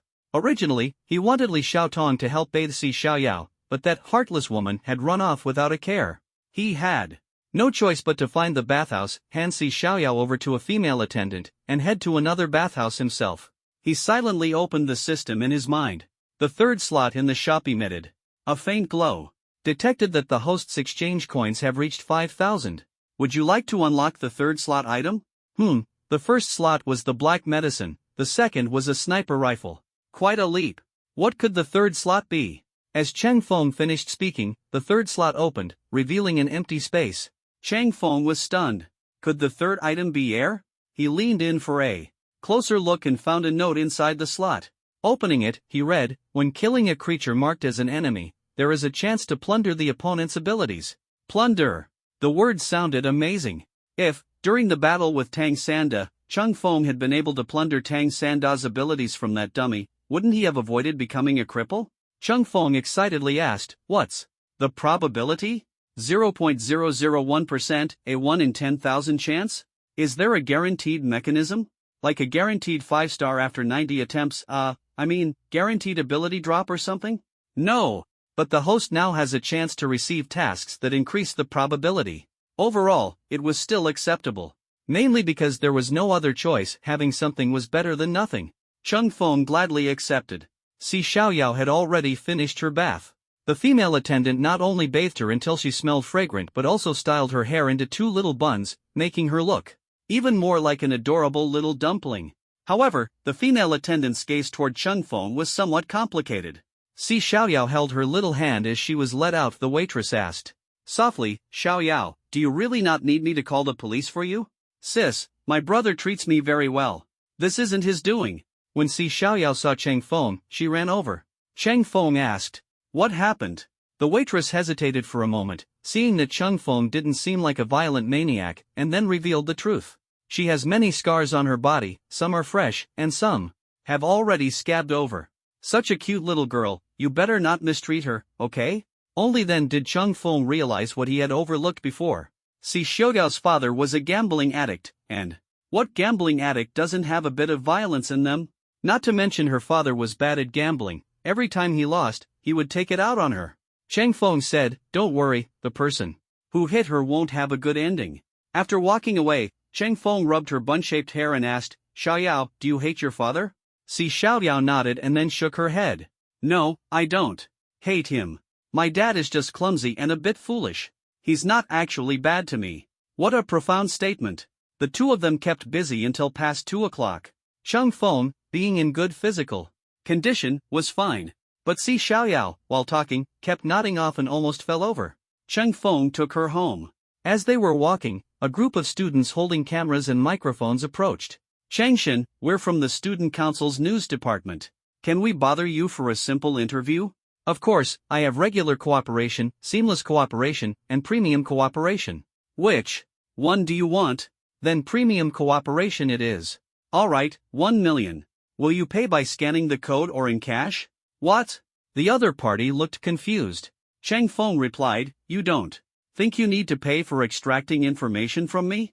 And if you're going to broadcast it, you'll need to pay an additional transmission fee." 5 million. What about regular cooperation? 10,000.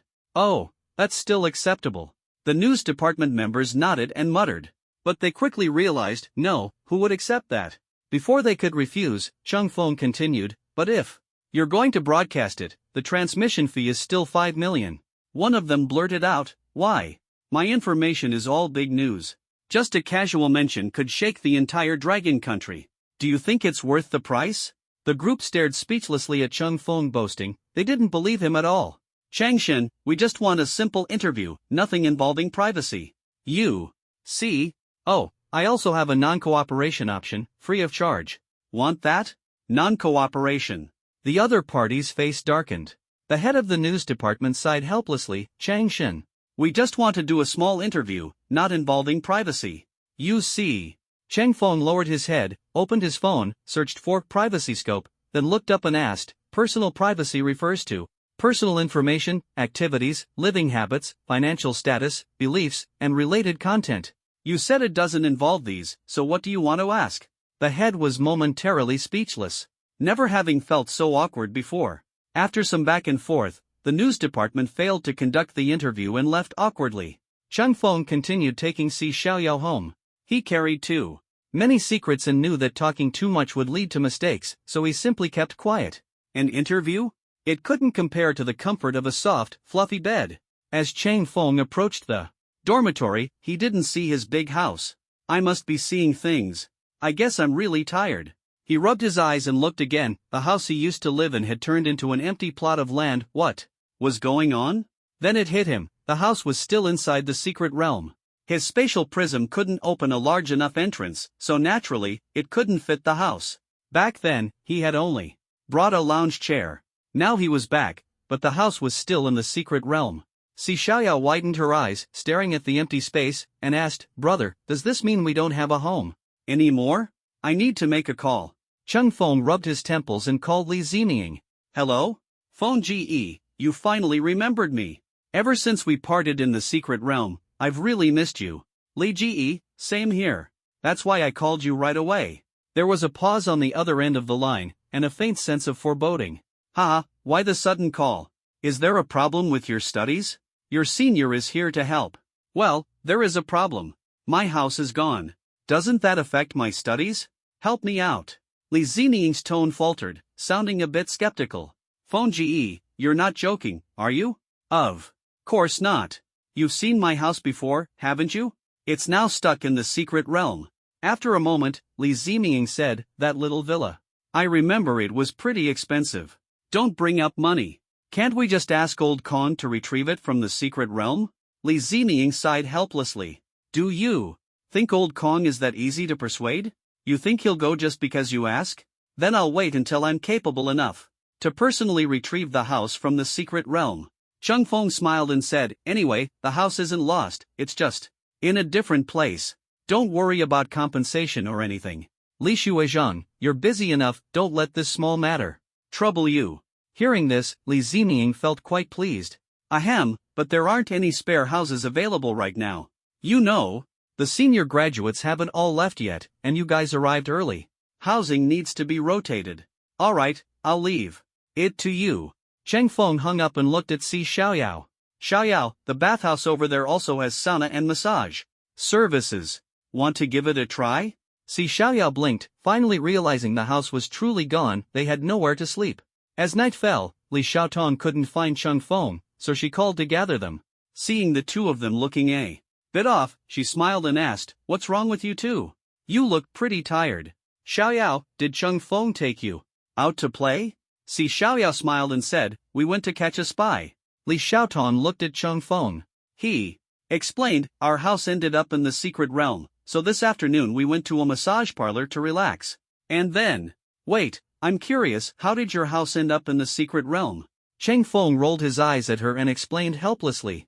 Li Xiaotong laughed so hard she couldn't close her mouth. "Ha ha, you argued with old Kong, and now your house got taken into the secret realm. That's not the point." Li Xiaotong straightened her face. Oh, continue. "We went to the massage parlor, and the new masseuse there was inexperienced. Xiaoyao secretly told me she had ulterior motives. So we set her up, caught her, and handed her over to the authorities. Turns out she was a foreign spy, and we even recorded her confession." Li Xiaotong laughed and asked, "Doesn't sound like it was too much trouble." Cheng Feng smiled bitterly to himself. Who would dare tell her that the female spy almost drugged him? Thankfully, his willpower was strong, and he spent hours under cold water to counteract the effects. Now he just had a bit of a cold, he responded perfunctorily. "It really doesn't take much effort, but we all have a habit of taking afternoon naps. Suddenly losing that, it's a bit hard to adjust." Seeing Si Xiaoyao about to speak, Cheng Feng directly grabbed a candied hawthorn from a nearby stall and stuffed it into her mouth. Li Xiaoton laughed and said, "Alright, let's go to the night market. It'll definitely wake you up." The capitals. Nights were bustling, with many official night markets on the surface and numerous small stalls selling food every evening. Cheng Feng and the others passed through several night markets and arrived at the entrance of a secluded alley. Li Xiaotong entered a doorway, finding it empty inside. It was the entrance to an underground night market. This night market has been around for a long time and has formed quite a few intelligence networks. If you want to buy information or find something, this is the place to go. I'll take you to the auction. I heard there's a high-level ferocious beast up for auction today. A ferocious beast? Yeah, it's a newborn little one, but I heard its bloodline is quite unique. I don't know the details, so I brought you here to check it out. Cheng Feng glanced at Si Xiaoyao and then said to Li Xiaotong, "By the way, I have something to discuss with you. Although he hadn't known Li Xiaotong for long, Chang Feng felt she was trustworthy. This girl could be a bit silly at times, but she was very tactful in social interactions, knowing what to say and what not to say. He told Li Xiaotong that Xiaoyao could understand the language of spirit beasts and even revealed the secret that he had 100 spirit beasts in his spatial storage. Li Xiaotong's eyes widened in surprise after hearing this and said curiously, "Some people are already impressive if they can tame low-level ferocious beasts, but I didn't expect Xiaoyao could directly communicate with them. This girl is truly a treasure. And you said those ferocious beasts are intelligent? Then calling them ferocious beasts doesn't seem quite right. The term spirit beasts fits better." Li Xiaotong stared at Si Xiaoyao curiously. Si Xiaoyao gave a sweet smile, waved her hand, and said, "Sister, I want to see the spirit beasts." Li Xiaotong picked up the little bundle of joy. "All right. Sister will go with you to see the spirit beasts. By the way, the security in the capital is much stricter than the safe zones in Nanyang City's secret realm. If you cause trouble here, not only will the organizers punish you severely, but the crowd will gang up on you too." "That's serious?" "Yes, after all, this is the capital. If something happens here, the authorities will definitely find out, and the night market will have to shut down. Many people rely on the night market for their livelihood, so they definitely wouldn't want that to happen." "Don't look at me.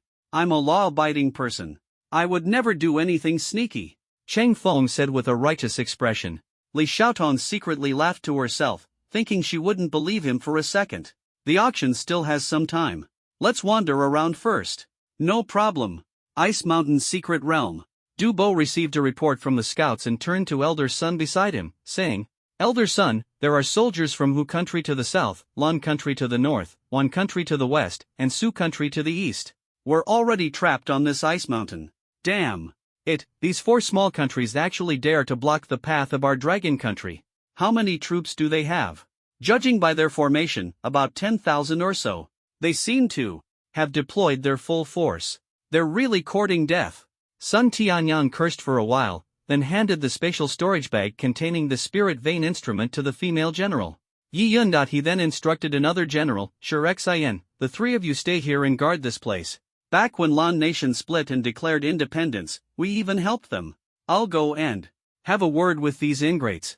Old Sun, this. Don't worry, I'll be fine." At the Lan Nation soldier's position, General Sun Tianyang from Long Nation requests an audience. The general sneered, "That old man still thinks he can persuade me?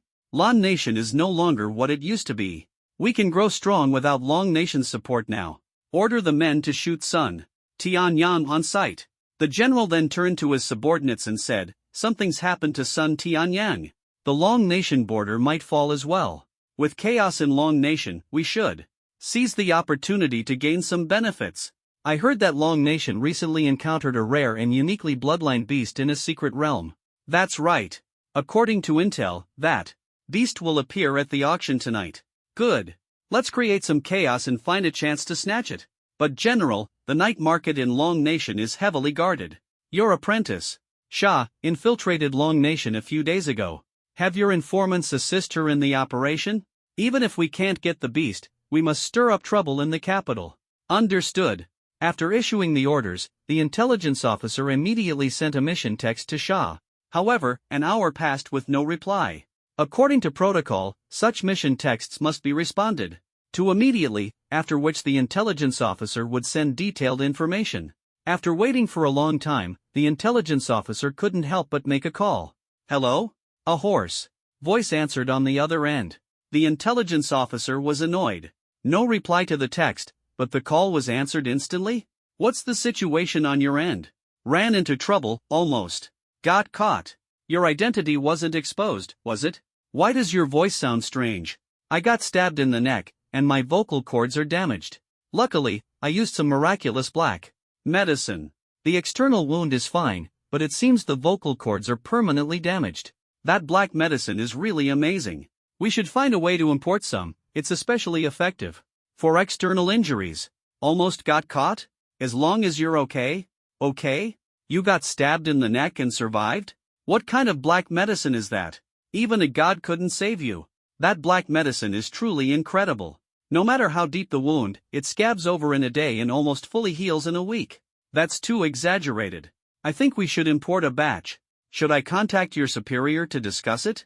Why would I bother with you? You're not Sha, you're practically a salesman. Ah, you've discovered my side hustle, huh? Boss, trust me, just look into it. I'll give you the contact info. They had never encountered a situation where an intelligence officer's phone was stolen and they were mocked like this. This time, they were absolutely furious. The intelligence officer was boiling inside, cursing non-stop. Alright, who are you? How did you get this phone? Heh, the name's Bai Fei, from the Bai family of Long Nation.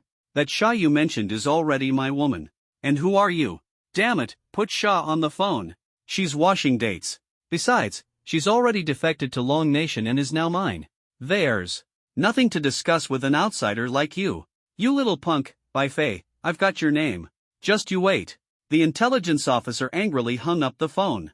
Li Xiaotong watched Chang Feng take the call and almost couldn't hold back her laughter. She remembered that back in Blade City, Chang Feng had sought out Bai Fei, and the two had some grudges. This move of using one to deal with the other was truly brilliant. After the call ended, Chang Feng felt a bit regretful. He still wanted to expand into the foreign market and hesitated about whether to call back.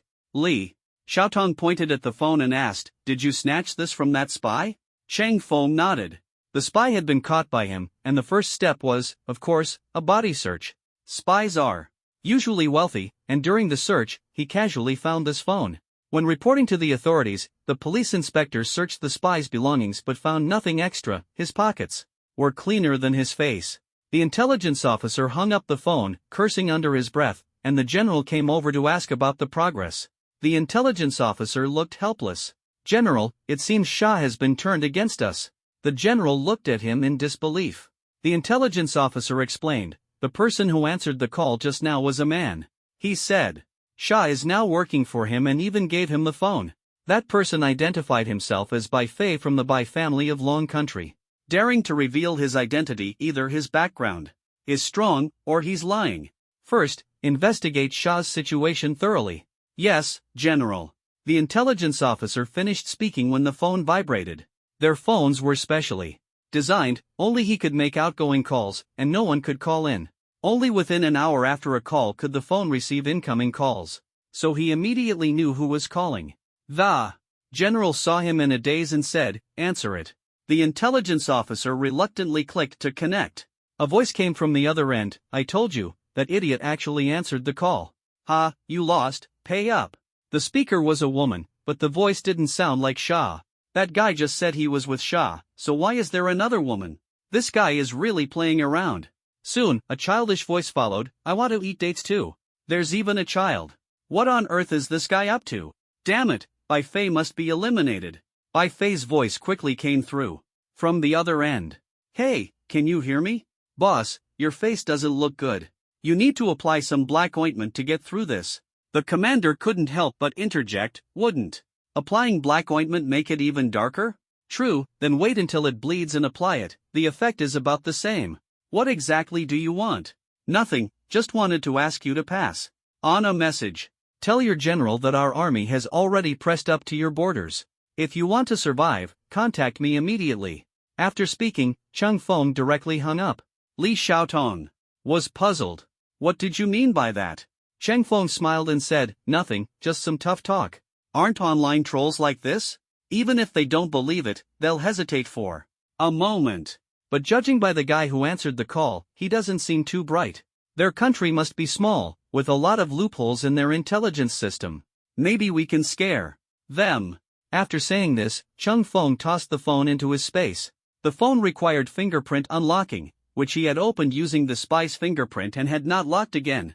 Since the phone was durable, Li Xiaotong could later find a dedicated charging device to store it in the space. After this little episode, the auction was about to begin. Chang Feng and the others went straight into the venue. This venue was not like the small places in Nanyang City. The auction structure was divided into 4 levels, with VIP rooms starting from the second floor. Li Xiaotong led Chang Feng directly to the second floor. On their way up, they encountered a woman wearing a deep purple cheongsam with a starry sky pattern, followed by a group of people. The woman saw Li Xiaotong and smiled. "I heard you just returned to the capital yesterday. How come you're already here at your sister's place tonight?" The two seem to have a good relationship. Li.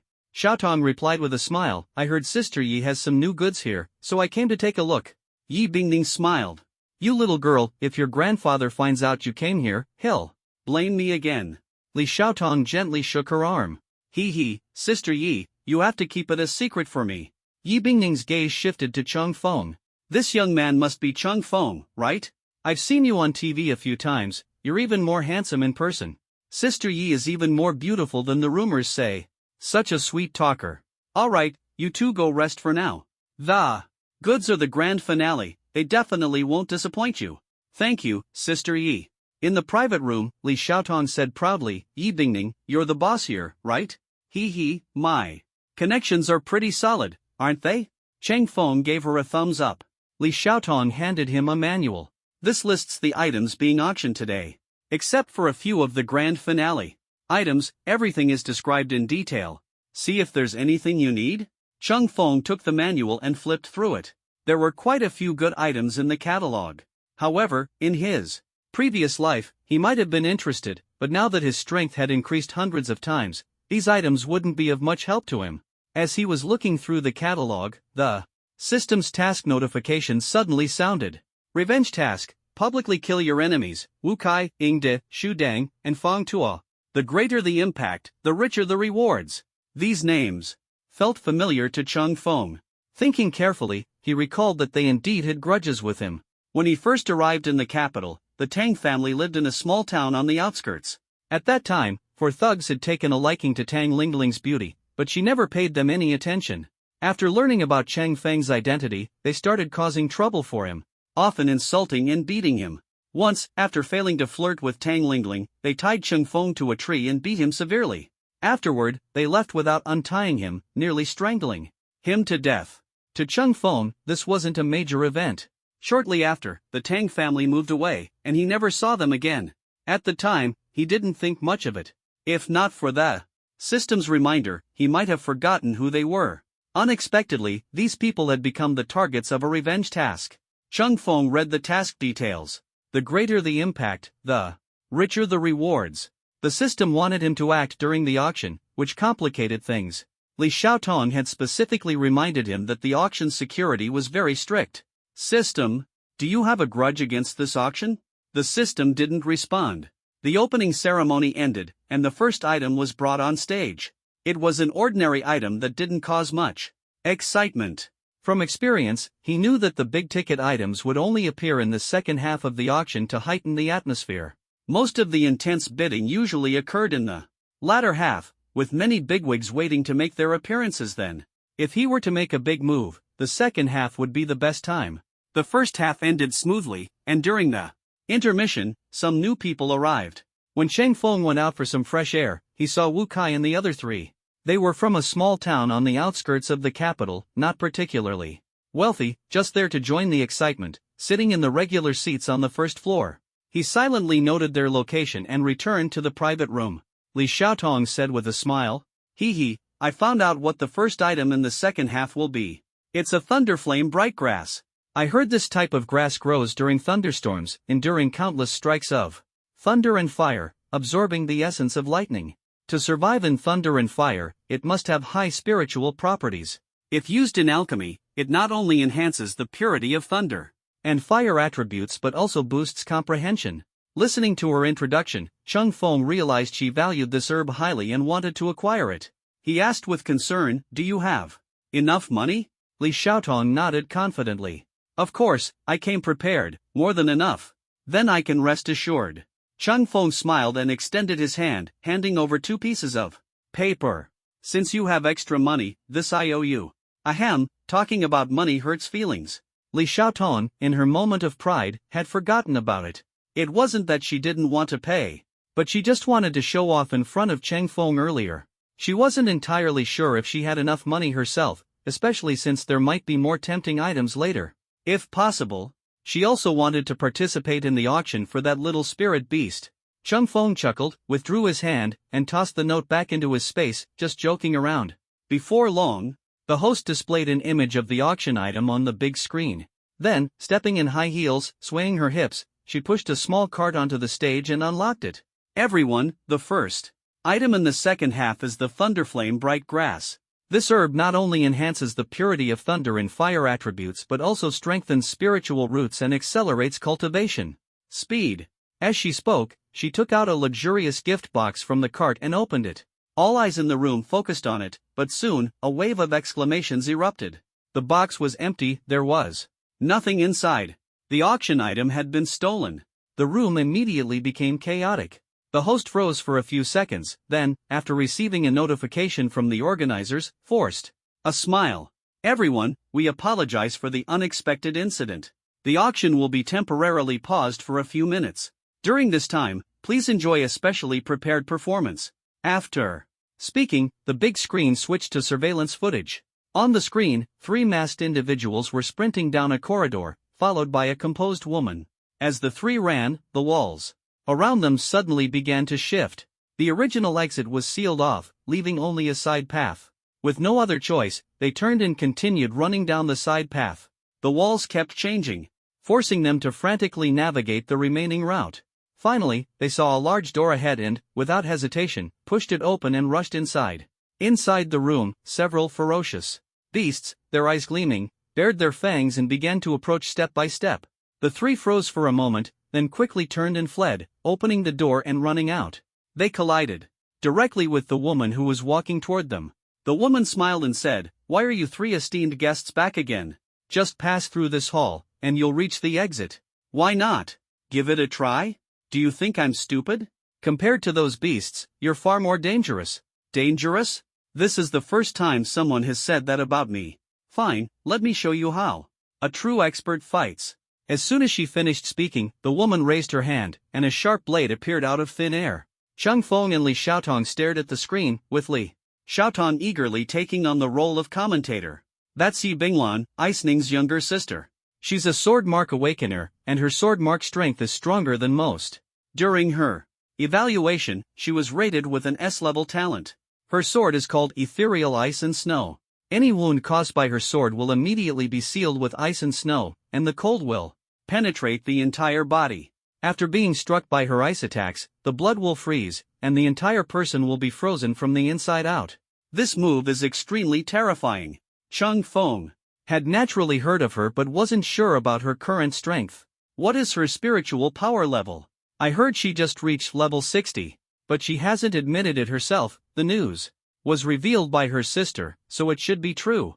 Besides, she has rich combat experience. She could defeat level 60 opponents when she was only level 50. Li Xiaotong leaned close to Chang Feng's ear, gossiping excitedly. I heard that Li Mingfei, after being undefeated among peers of the same level, went to challenge senior sister Yi Binglan, only to end up crying after being beaten, and cried for an entire day. Spiritual power is only part of one's strength. Combat experience is equally crucial. Cheng Feng looked at the 3 people on the surveillance screen.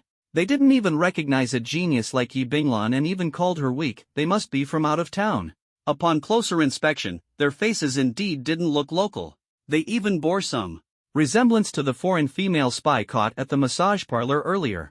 The 3, seeing Yi Binglan draw her sword, exchanged glances and split into 3 directions to attack her. 1. Conjured a handful of sand out of thin air and threw it at Yi Binglan. Another stomped hard on the ground, instantly freezing the surface beneath her feet. The last one's eyes glowed, shooting out 2 scorching beams of light. The first 2 were merely trying to distract her to cover for the third's fatal strike. But they clearly underestimated Yi Binglan's strength. Her weapon carried ice attributes, and she herself was adept at manipulating ice, so the frozen ground. The host calmly announced, "Ladies and gentlemen, due to certain reasons, the Thunderflame Bright Grass requires expert appraisal and cannot return to the auction for now. During this time, we will introduce an additional auction item." As soon as the words fell, the man from the earlier video was pushed onto the stage. Grade B talent, laser eyes. The advantage is that it can cut through the auction house's specially made chains. The disadvantage is the long charging time, requiring teammates' protection. Starting bid, 10 million. Shortly after, someone raised a paddle. Quickly, the deal was sealed with 3 strikes of the gavel, as no one else raised the bid. 10 million was clearly the auction house's way of punishing those troublemakers, but they deserved it. Who told them to secretly film the auction items? This could even be considered generous of the auction house, giving them a chance to settle the matter with money. The auction was successful. Since it was a temporary edition, there was no need to return it to storage to wait for the auction to end. It could be taken away immediately.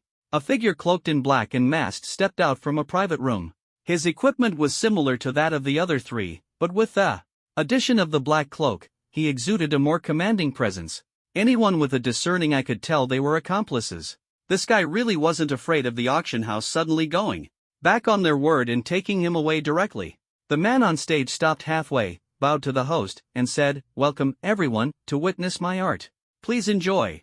Suddenly, the auction item on stage changed his expression, and his body began to swell. In no time, his body doubled in size. Then, the spiritual energy within him erupted. A massive blaze engulfed the entire auction stage. The host on stage couldn't escape the sudden explosion and was consumed by the flames, leaving not even ashes behind. Fortunately, the audience was seated far enough away and remained unharmed. Li Xiaotong was stunned for a moment before snapping back to her senses, and her first reaction was to complain. If someone causes trouble at the auction, they should be dealt with directly to avoid future problems. I've always said treating them as merchandise would eventually lead to trouble. Cheng Feng, who had already stood up and reached the door, heard Li Xiaotong's comment and laughed. "You're really bold." Li Xiaotong saw Cheng Feng preparing to leave and asked, "Where are you going?" Cheng Feng replied seriously, "To help the auction house deal with the enemy." "Didn't you say their troublemaking at the auction affects the interests of us spectators? I absolutely cannot tolerate such things happening." "Oh, you make it sound like you own the auction house." Li Xiaotong looked helplessly at Cheng Feng as he ran out. Amid the chaos, Cheng Feng now had an even better chance to escape unscathed after causing trouble. This time, the ability that man just displayed seemed to be one that could control the explosion of spiritual energy within his body. Such a powerful ability, yet Cheng Feng hadn't heard of it in his previous life. Moreover, if he could freely detonate his spiritual energy, wouldn't everyone present become live targets? Judging by this, the auction house might suffer heavy losses this time. But in his previous life, Cheng Feng hadn't heard of the auction house experiencing any major losses recently. Something was off. Walking down the corridor, Cheng Feng glanced toward the stage on the first floor. Due to the destruction of the large screen and the spiritual energy explosion, many of the private room's electronics were affected. The stage was far from the audience seating, so many people hadn't clearly seen what had happened. However, with his enhanced physique, Cheng Feng's vision far surpassed that of ordinary people. He saw that after the explosion, a cluster of flames continued to gather. Then, the host, who should have been obliterated without a trace, actually walked out of the fire. This guy turned out to be a fire attribute ability user. At the back of the venue, Yi Binglan stepped out, gripping her sword. Yu Bingning Shui, the assassin organization blood demon of the central continent, actually only sent a blood slave like you. It seems our auction is truly underestimated. She continued, "We've recorded your methods. As long as your body isn't eroded by spiritual energy, your spiritual explosion won't occur." "Heh, who said I only know how to perform a human spiritual explosion?" The man sneered coldly. With a wave of his hand, spiritual energy expanded in the air, forming a human-sized energy sphere that flew toward Yi Binglan. She swung her sword, the blade tracing beautiful patterns as the energy sphere exploded, but her figure had already vanished. The blood slave gathered spiritual energy in his hands, firmly catching the incoming sword strike. The two exchanged blows several times, explosions echoing continuously throughout the venue. As the fierce battle raged on, a gunshot suddenly rang out in the hall, followed by someone collapsing to the ground. His companion panicked, shaking the fallen man and shouting anxiously, Wu Kai, wake up, someone's dead." Ingda's deafening cries shocked the entire venue, leaving everyone stunned by the sudden death. This was the first innocent casualty caused by an unexpected incident. The spectators, who had been enjoying the spectacle, were dumbfounded, thinking, "This is bad. Even the audience is getting caught up in this. Am I next?" Before they could react, another gunshot rang out. Ingde, who had just been panicking, instantly fell lifeless to the ground. Panic erupted in the venue. Some people hurriedly left their seats, seeking cover to avoid the sniper's attack. Yi Binglan had anticipated the possibility of an attack from the Blood Demon organization, but she hadn't expected another group to make a move tonight. She said to the host, "Calm everyone down first. I'll handle the situation here immediately." "Understood."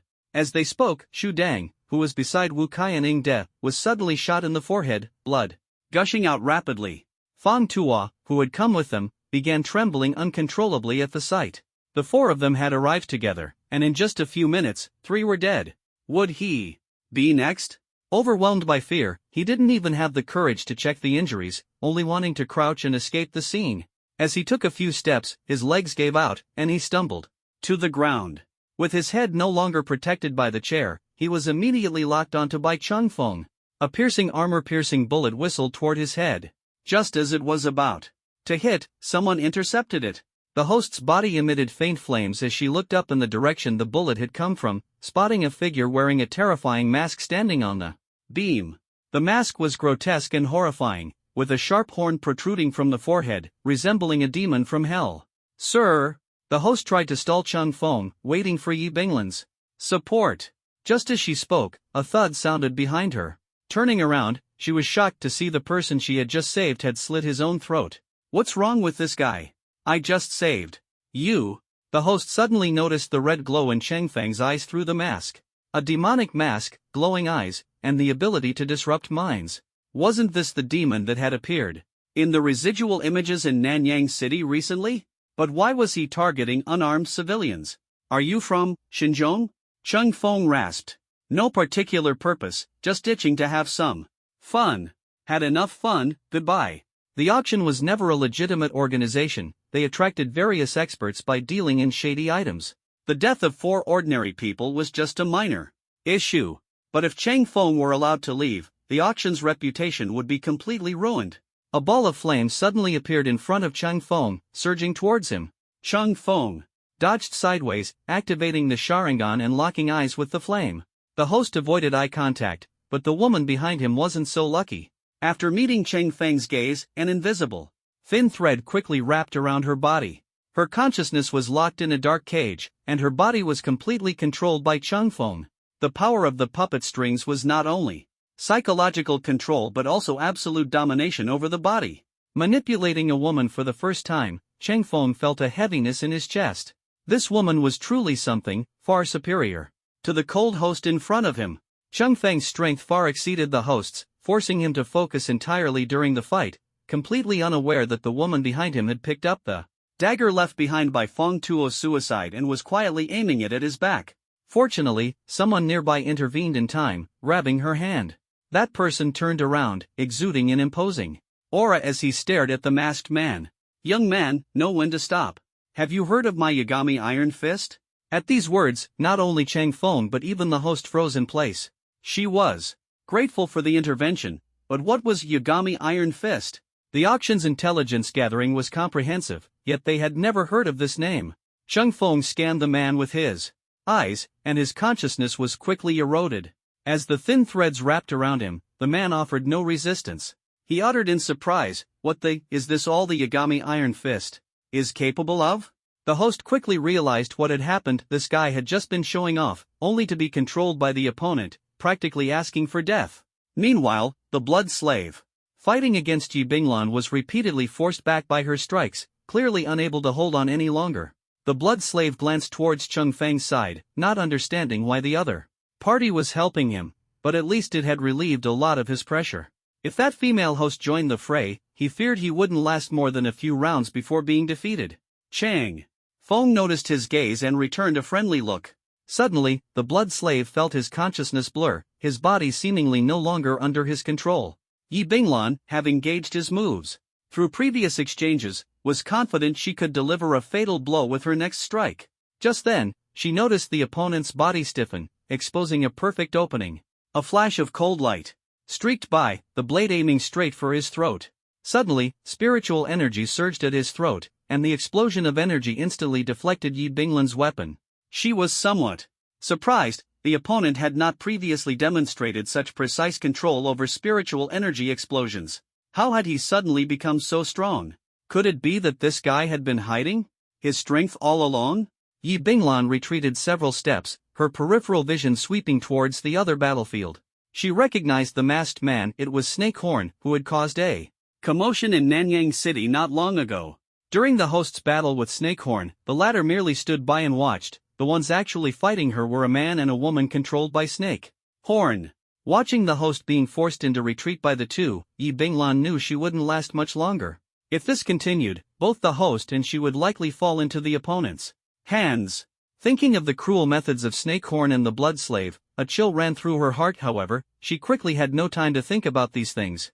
The Blood Slave in front of her attacked more and more fiercely, each move lunging at her as if desperate.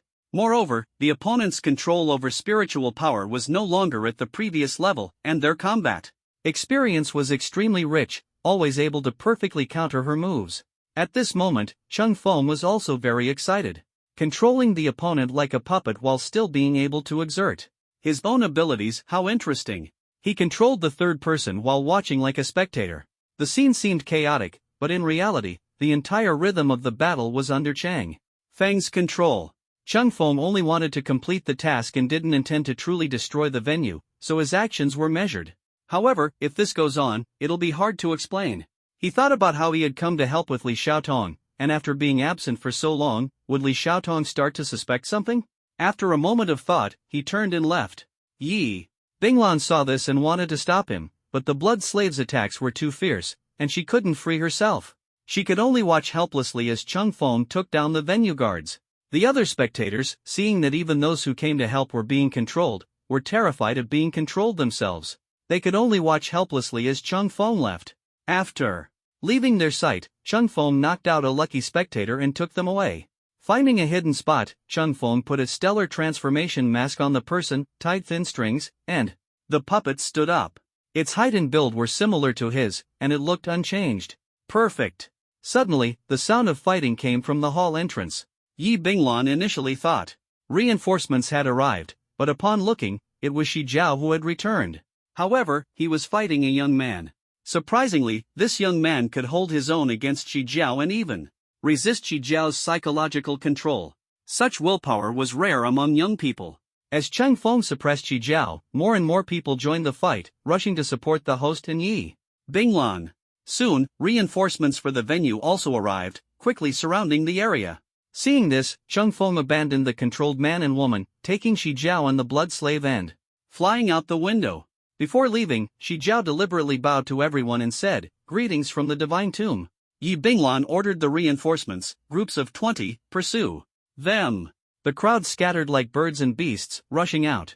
Only then did Yi Binglan breathe a sigh of relief and walk up to Chung Feng. "Thank you for your help." She looked at Chang Feng's face, finding it somewhat familiar but unable to recall where she had seen him before. At that moment, a young girl ran out from the corridor, followed by a little girl. "Chang Feng, are you okay?" Li Xiaotong looked him over and only relaxed after seeing he was unharmed. "Honestly, suddenly running off to help and even confronting Shi Jiao, you had me worried sick." "Worried about what?" Chung Feng smiled.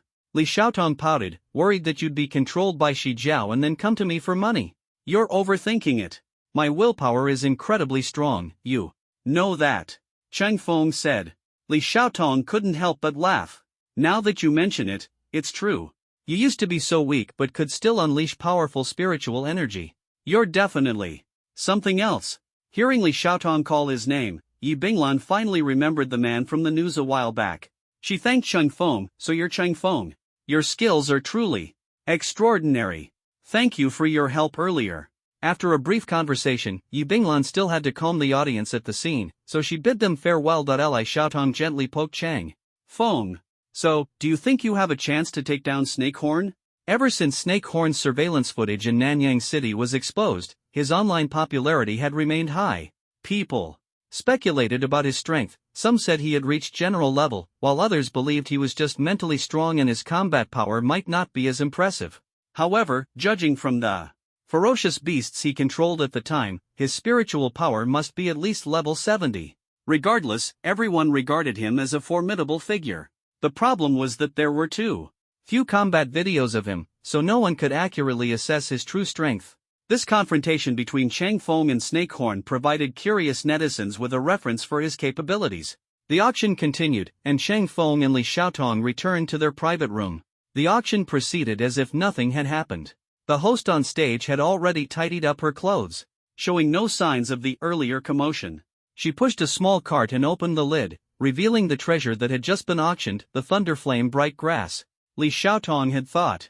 This herb was out of reach, but seeing it reappear immediately lifted her spirits. After several rounds of intense bidding, Li Xiaotong finally succeeded in acquiring the herb. Meanwhile, Cheng Feng immersed his consciousness into the spatial prism. System, how did I perform just now? Perfect. Hearing this, Cheng Feng was overjoyed and looked at the system with great anticipation. Congratulations to the host for completing the task. Rewards are as follows: teleportation anchor point and a perfect level skill learning blueprint of your choice. Teleportation anchor point, no matter the distance, the host can instantly teleport near the anchor point. Perfect level skill learning blueprint, the host can choose any skill to learn, with proficiency. Reaching perfect level. Cheng Feng thought for a moment. He had the Medicine Immortal Guild's treasure, the glazed lamp, which would be a waste to simply store in the spatial prism. It needed to be utilized properly. Moreover, he planned to build his fortune through black market medicine, which would inevitably lead to being ostracized by other pharmacies. At that point, he would need solid strength to back him up. Having figured this out, Cheng Feng said to the system, use the perfect level skill blueprint to learn the alchemy skill. Successfully used. Congratulations to the host for mastering the skill, alchemy, with proficiency reaching perfect level. Cheng Feng felt knowledge continuously pouring into his mind, making him feel smarter. As for the teleportation anchor point, Cheng Feng planned to first set a safe house as the anchor point, so he could instantly teleport home when encountering trouble. He imagined the enemy's bewildered reaction when he suddenly disappeared. It would surely leave them dumbfounded. The auction continued, but perhaps due to the earlier disturbance, the atmosphere on site was noticeably subdued. The bidding voices were sparse. Finally, it was time for the last item. After the host finished the introduction, a cage was brought onto the stage. The host lifted the cover, revealing a peculiar-looking little spirit beast. It resembled a qilin, its body covered in pale yellow scales, with light purple pupils and a pair of delicate light purple wings on its back. Its appearance alone was captivating.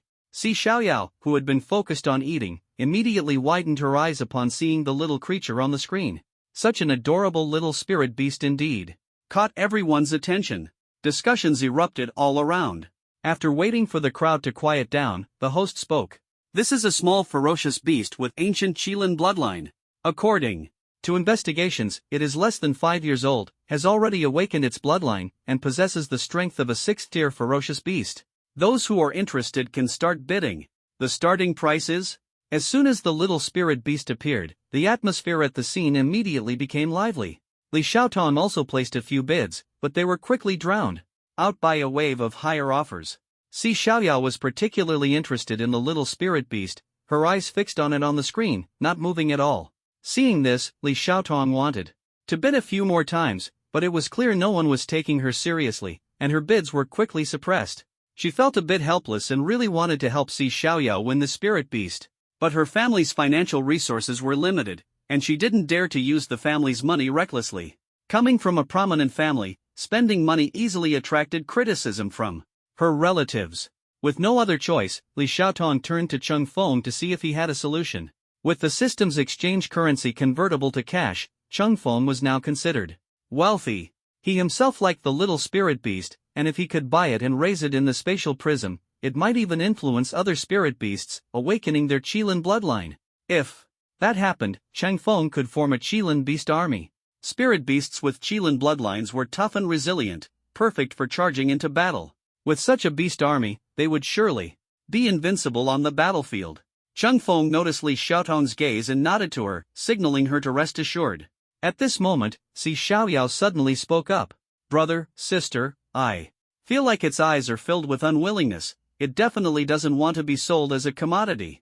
Li Xiaotong asked after hearing this, are you saying it wants to escape? Si Xiaoyao shook her head, unsure herself. Cheng Feng spoke up, no matter what, let's win the bid first and take a closer look. Li Xiaotong was a bit surprised after hearing this. You say that so casually, where do you get so much money? Cheng Feng smiled, showing a guess if you can expression. Li Xiaotong frowned, you didn't go take out a loan, did you? Cheng Feng laughed and said, of course not. You know, in ancient times, prominent families would always stash treasures in advance to prepare for emergencies. Our Cheng family was so powerful back then, leaving some money for future generations isn't unreasonable, right? Li Xiaotong nodded, that's true. But is it worth spending this money to bid on a spirit beast? Chang Feng was full of confidence. You'll understand when you see my spirit beast army. I need a rare bloodline spirit beast to improve their breed. A beast army with Qilin bloodlines is absolutely worth it. Li Xiaotong felt a bit uneasy after hearing this and glanced at Chang Feng. Are you saying you want to use it as a stud? Come on, it's still a child. That's way too cruel. Chang Feng helplessly rubbed his forehead. I didn't say I have to rely on breeding to improve them. I know of a herb that can mix its Qilin blood and then let other spirit beasts consume it. If they have Qilin bloodlines in their bodies, the little spirit beast's bloodline will activate them. Li Xiaotong thought this sounded familiar and asked, the herb you're talking about, is it the soul transformation pill? Chang Feng nodded. You've heard of it? Li Xiaotong nodded as well.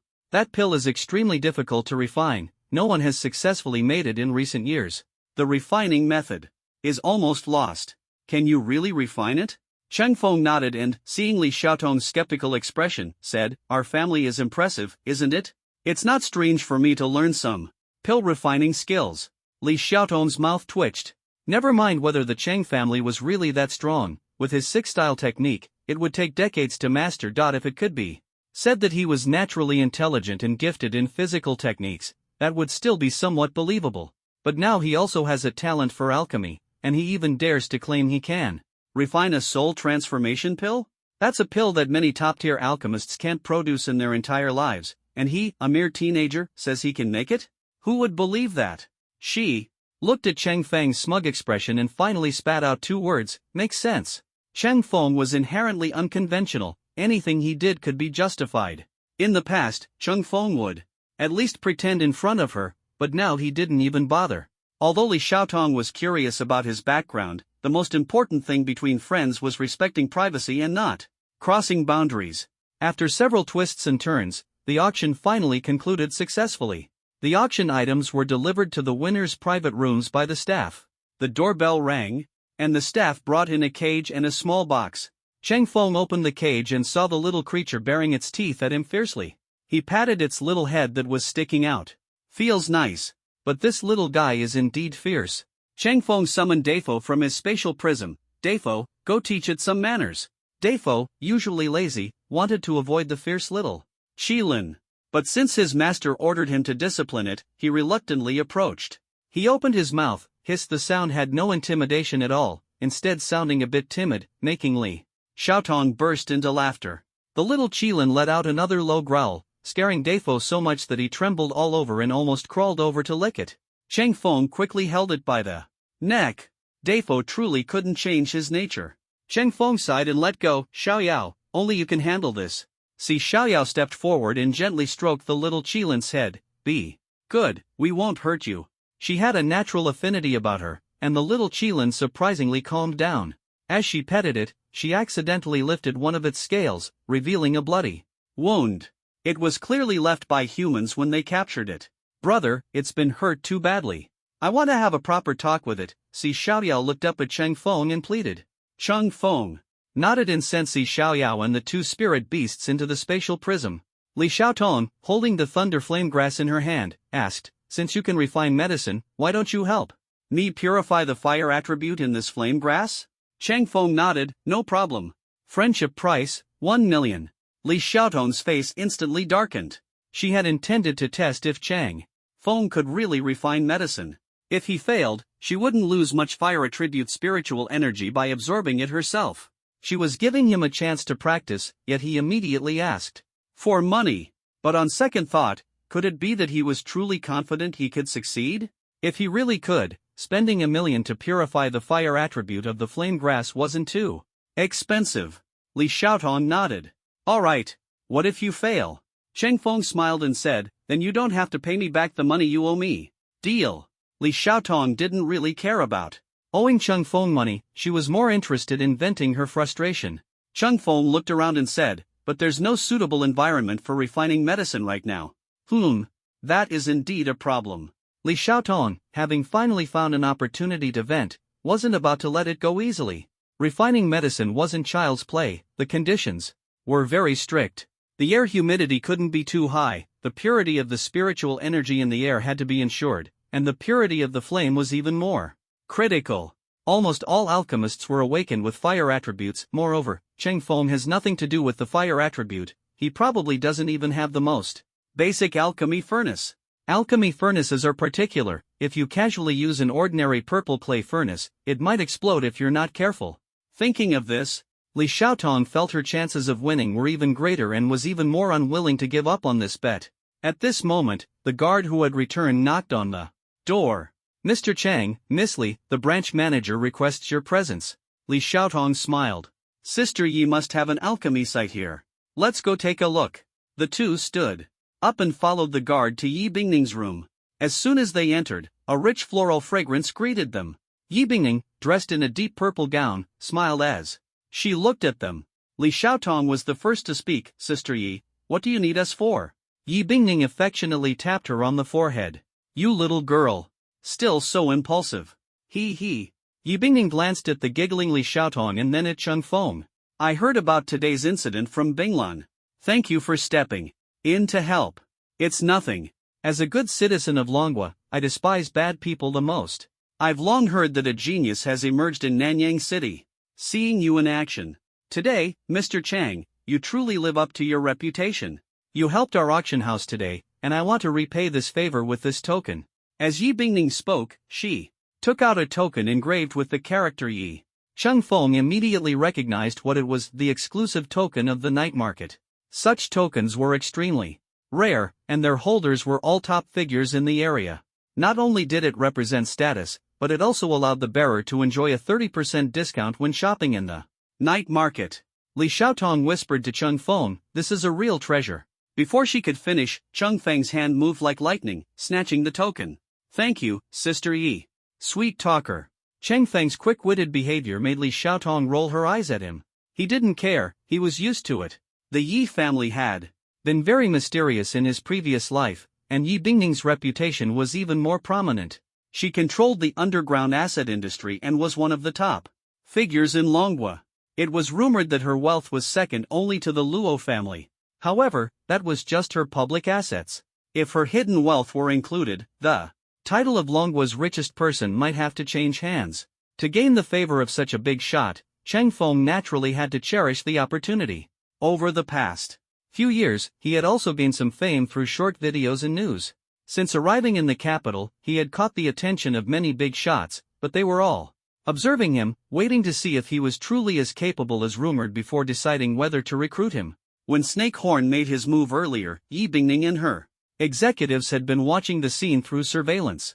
Snake Horn was originally a troublemaker, and logically, they could have intervened immediately, but Yi Bingning stopped them. Unexpectedly, Cheng Feng really saved the day, and his performance was impressive.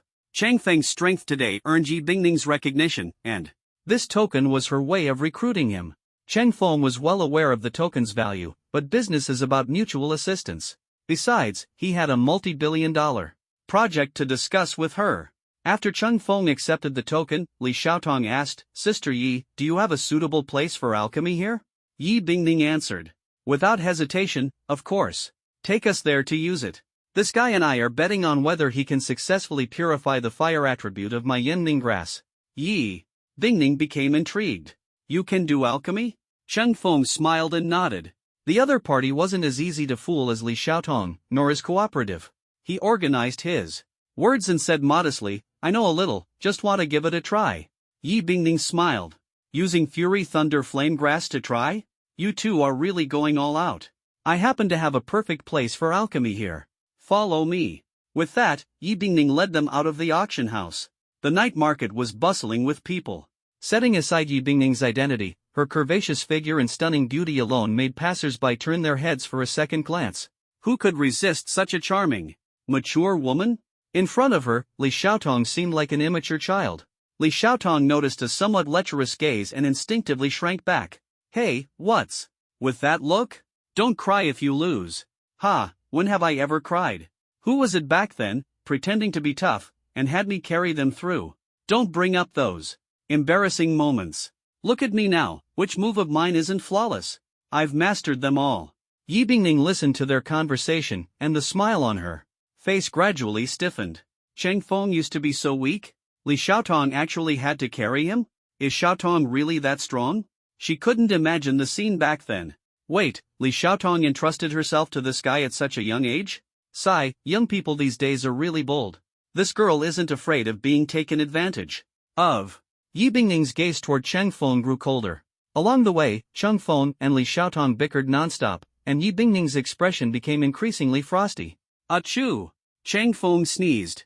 Why do I feel a chill down my spine? Strange, my physique has improved so much, how can I still catch a cold? Li Xiaotong grinned at Cheng Feng. Feeling guilty, aren't you? Ha, scared now? I knew you'd only regret it when it's too late. It's too late to back out now, don't even think about running. The group arrived at the entrance of a massive circular building, with smoke curling in the air above, visible from afar. It looked very much like a large factory. Yi Bingning interrupted their squabbling. This is the Alchemy Hall, a branch registered under the Alchemist Association, funded by me. Although it's a branch, its scale and the concentration of spiritual energy here are no less than the headquarters. You can rest assured and refine your medicine. The Alchemist Association was a group of fanatics solely focused on alchemy. In his previous life, Cheng Feng had no contact with alchemy, so he didn't know much about it. Thank you. Cheng Feng was about to enter when the guards at the door stopped him. Apologies, visiting hours are over. If you wish to enter, please present your Alchemist Association certification. Cheng Feng's face darkened, he didn't have any certification. Yi Bingning looked at Cheng Feng and roughly guessed the situation. He seemed to have no experience with alchemy at all. Without even an alchemist certification, how dare he propose to help Li Xiaotong with purification? And why did that girl trust his words so easily? Is this the power of love? Indeed, love makes people lose their rationality. Yi Bingning spoke up, they are my guests. The guards immediately stepped aside respectfully, allowing Cheng Feng to enter. Inside, the space was divided into several halls, each marked with a number. Yi Bingning explained, these numbers represent the concentration of spiritual energy in each hall. Different pills require different environments. Cheng Feng continued, ordinary flame grass doesn't have high spiritual energy requirements, but Fury Thunder Flame Grass contains lightning power. Thunder is too volatile and requires a large amount of spiritual energy to stabilize. If the spiritual energy is too dense, the thunder gets suppressed, and the refining effect is poor. Level 9 spiritual energy is the most suitable. Yi Bingning was slightly surprised after hearing this. This kid doesn't even have a certification, yet he seems to know quite a lot. Could it be that some fallen expert drifted to Nanyang City and became his master? Yi Bingning didn't know how to refine medicine, but as someone in a high position, she had heard many discussions about advanced medicinal materials.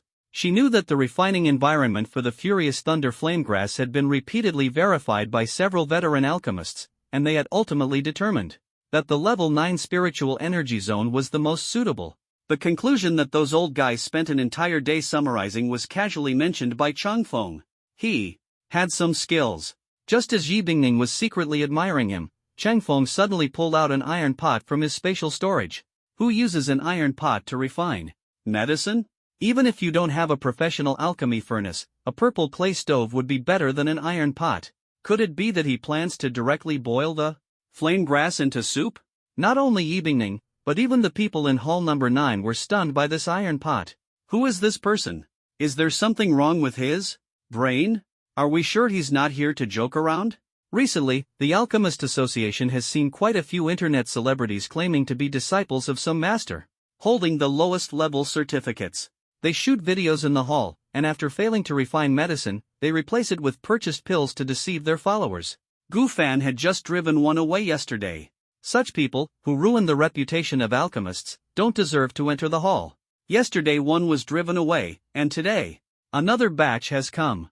Do these people really think this place is unregulated? Gu Fan decided that today he would establish authority and see who else dared to come here to fake and cheat for views. Gu Fan stroked his beard and stepped forward. Cheng Feng was hit hard on the head by Li Xiaotong. You're not joking, are you? Are you really going to use this iron pot to refine for me? It looks like you're just making soup for me. Do you want me to catch a goose for you? Li Xiaotong said angrily. Cheng Feng looked aggrieved. The principle is the same as putting the pot on the fire. As long as it works in the end, isn't that enough? After saying this, he took Li Xiaotong's flame grass and gave her a reassuring look. Gu Fan walked over and happened to hear Cheng Feng refuting Li Xiaotong, his face darkening even More. He also noticed the furious thunder flame grass in Chang Feng's hand, and his expression became even more awkward. This herb is extremely rare, with an exorbitant price, and it's practically impossible to buy. This person is not only a flow-chasing fraud but also a spendthrift. Gu Lao wasn't the only one who noticed Chang Feng pulling out the iron pot. Nearby, Chen Mo, who had a camera hidden in his collar, was also observing the surroundings. Recently, the issue of internet celebrities faking alchemy for views had become increasingly common, and some had even resorted to physical altercations. Chen Mo had come to the alchemy hall specifically to livestream, hoping to catch a fraud in the act. As soon as he arrived, he saw Chang Feng's iron pot and Gu Lao walking over with a serious expression. Chen Mo had been mingling in the black market for years. Although he hadn't met some big shots, he recognized people like Gu Lao, who completely disregarded status. He recognized the level 8 elder badge of the Alchemist Association on Gu Lao's chest. Chen Mo adjusted his camera to focus on the scene. The livestream room started to gain viewers.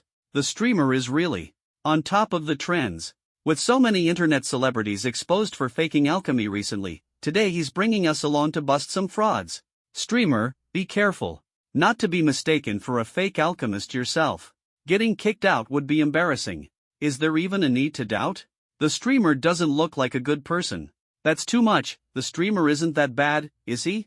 Just got caught as a bad guy a few times, that's all. Chen Mo looked at the comments and shook his head silently. This group of people really knew how to hit where it hurt. Soon, the livestream viewers began to grow suspicious. Who is that guy? Why is he carrying a wok to the alchemy hall? Could he be here to cook? Ha ha ha. Is he planning to use a wok for alchemy? Seriously? Using a wok for alchemy? Is he trying to break the record for the fastest explosion? Something's off. Everyone look, he's actually starting to refine medicine. Chen Mo zoomed in with the camera, and sure enough, Chang Feng had already lit a fire. But his method of lighting the fire was peculiar. He used a lighter to ignite coal. Normally, alchemists could ignite a fire with just a flick of their fingers. This guy was way too weak, right? Just as Chen Mo was muttering to himself, he saw Chang Feng place the wok on the stove. The coal fire beneath the wok emitted black smoke, standing out starkly amidst the white smoke of the surrounding spiritual flames. I'm seriously starting to suspect this guy is making fake medicine. He's probably waiting for the furnace to explode so he can go buy some ready-made pills to pass off as his own. Stop doubting, be more confident. I bet he's going to set the record for the fastest explosion. I bet 1 minute. I bet 30 seconds. I bet it'll explode as soon as I finish typing. But the furnace didn't explode, leaving the livestream audience in shock. What kind of medicine is this guy refining? Host, get a closer look. Following the viewer's advice, Chen Mo moved closer. The ingredients in the wok were now visible to everyone. That herb looks strange, and is that an electric arc in the water? Why is there so much steam? I just remembered that herb is called flame bright grass, which has fire elemental properties. After being tempered by lightning, it transforms into furious thunder flame. Bright grass.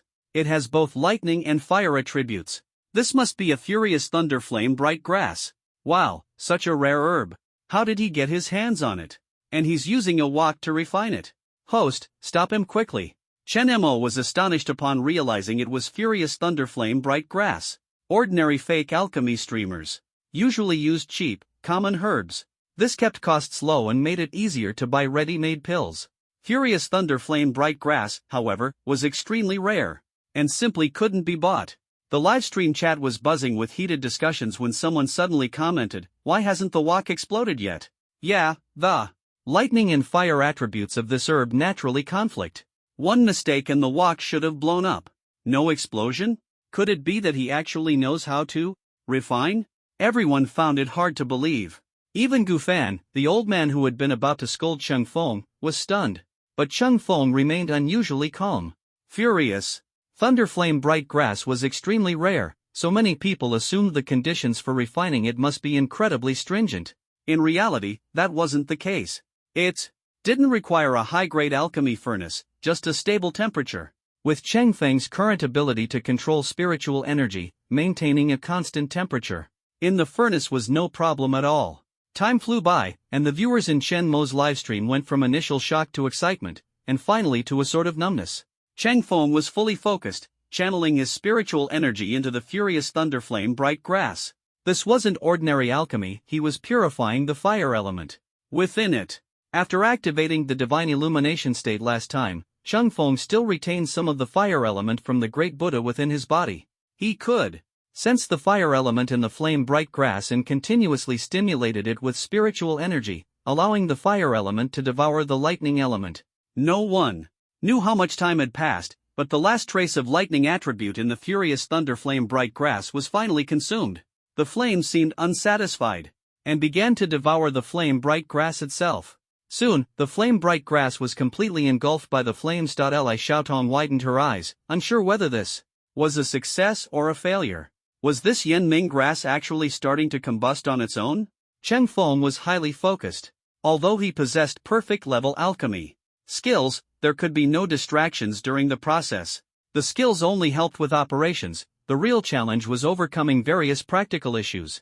This depended on Cheng Feng's physical resilience.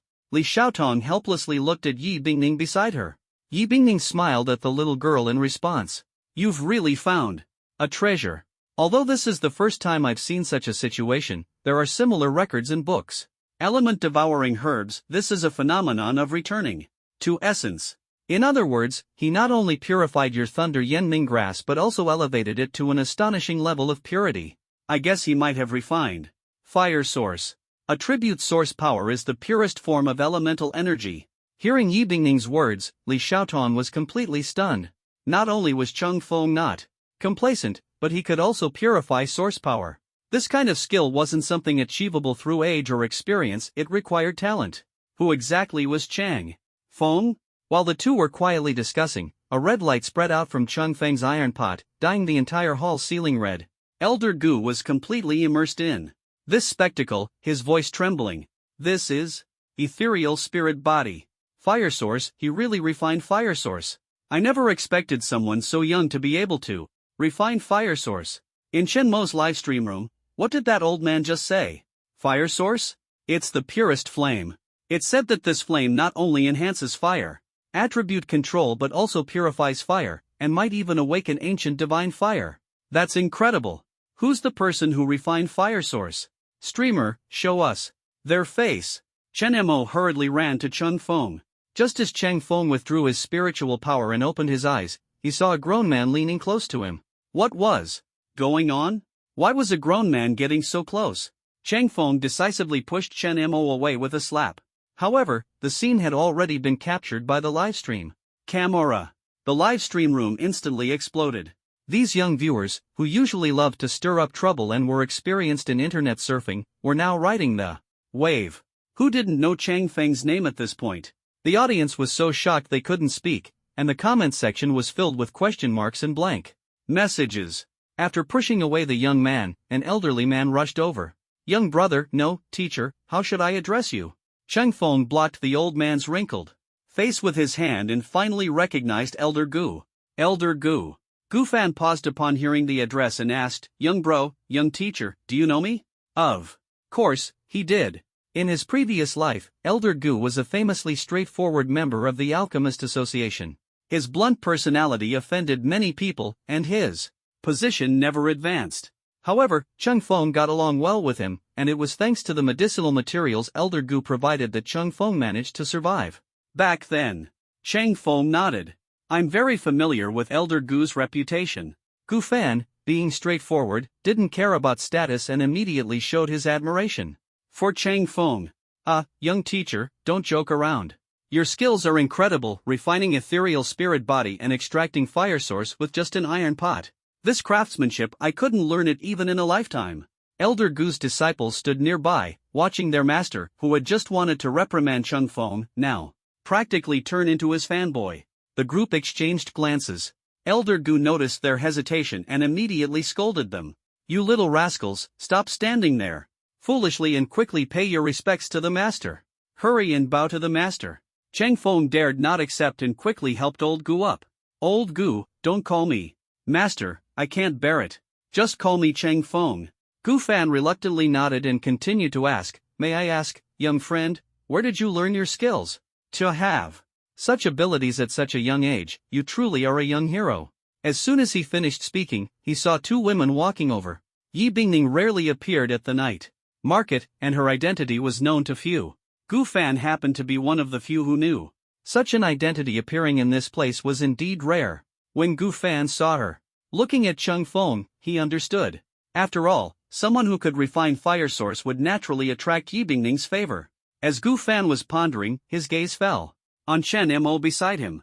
His experienced eyes immediately noticed the live streaming camera on Chen Mo's chest. He snorted coldly, activated his spiritual power, and the camera shattered instantly. Caught red-handed, Chen Mo staggered a few steps, nearly falling. After steadying himself, he awkwardly smiled and quickly slipped away. Cheng Feng handed the refined fire source to Li Xiaotong. Li Xiaotong exclaimed, as expected of the Cheng family, their medicine refining skills are truly top-notch. Cheng Feng knew she was helping him out of the situation and replied with a smile, the Cheng family is a century-old family. Although it fell into decline for a while, the family's secret recipes have been passed down. The Cheng family? Gu Fan had never heard of it, but judging from their conversation, it seemed to be an ancient and low-profile family. One of Gu Fan's disciples leaned in and whispered a few words. Learning that Cheng Feng did not have a pharmacist certification, Gu Fan was even more surprised. He took out a medal and handed it to Cheng Feng. Young friend Chang, this is a level 4 certification medal, the highest level directly issued by the Pharmacist Association. If you're willing, I can arrange for you to directly take the level 8 exam. Thank you for your recognition, old Gu. Not at all. If young friend doesn't mind, I have a lecture in a few days. You're welcome to attend and let my disciples see what a true expert looks like. Coincidentally, I plan to attempt refining the soul transformation pill at that time. Gu Fan was well aware of the difficulty of the soul transformation pill, but since Cheng Feng could refine fire source, the soul transformation pill was not impossible. Gu Fan immediately nodded, rest assured, young friend Chang. When the time comes, I'll make arrangements to provide you with the best environment and all the necessary equipment. He continued, I also have a great treasure called the glazed lamp, which can enhance the spiritual power of herbs. Today, I'll help you place the herbs needed for refining the soul transformation pill inside to nurture them. You can come and collect them directly when the time comes. The Medicine Immortal Society was an organization that split from the Pharmacist Association, and the glazed lamp was also passed down from the association. Cheng Feng had previously obtained a glazed lamp from the Medicine Immortal Society, but its origin was not legitimate, so he didn't mention it. He had originally planned to nurture the herbs first. Now, this saved him the trouble of finding the herbs. Cheng Feng and old Gu chatted a bit more and exchanged contact information before Gu Fan left. Seeing Gu Fan scolding his disciples, Cheng Feng knew Gu Fan was just using the opportunity to teach his disciples a lesson. Yi Bingning's eyes carried a smile. Her earlier resentment toward Cheng Feng had long disappeared. Now, no matter how she looked at Cheng Feng, she felt he was a reliable brother-in-law. It seems I've truly found a treasure. Saying this, she took out a jade talisman and handed it to Cheng Feng. This jade talisman is infused with my spiritual power. Crush it, and it will tell me your location. No matter how far, I will come to help you. Cheng Feng took it without hesitation. Thank you, Sister Yi. You two youngsters. Have fun, I won't disturb you. Goodbye, Sister Yi. After Yi Bingning left, Cheng Feng looked at the fire source in Li Xiaotong's hand. Do you want to absorb it now? Li Xiaotong nodded. Alright, I'll guard you. With that, he directly sent Li Xiaotong into the spatial prism. In terms of safety, nothing was more reliable than the spatial prism. At this moment, the night had not yet faded. Cheng Feng looked at the bustling crowd in the night market and silently put on his mask. Under the moonlight, it's time to earn some points. Dragon Nation border. Outside Wangjiang Pass, the sound of battle shook the heavens. Inside a room, Ziliang toyed with the last chess piece in his hand, then suddenly threw it onto the chessboard. Old Li, I'm counting on you. Old Li stood up, his burly figure showing no signs of age. He waved his hand casually and said, the battlefield is my home, just going home. The edited video quickly went viral across major platforms. In the video, the dome of the alchemy hall was shrouded in a red glow, and a young man stood up, holding a ball of burning flame in his hand. The most eye-catching part was the text in the video. Spiritual body emerges, fire source appears. Instantly, related topics exploded online, and all videos related to this topic were pushed to massive traffic. Dragon Nation. has many alchemists, but true experts above level 8 are extremely rare. As a result, Dragon Nation is often called the talent wasteland for alchemists. Dragon Nation people long to prove themselves, but despite abundant spiritual medicine resources, outstanding talents have always been scarce. This has been a lingering pain point for Dragon Nation over the years. Now, suddenly, a young man has refined a fire source and even condensed spiritual energy during alchemy. This level of skill requires at least a level 6 alchemist. Soon, another video went viral.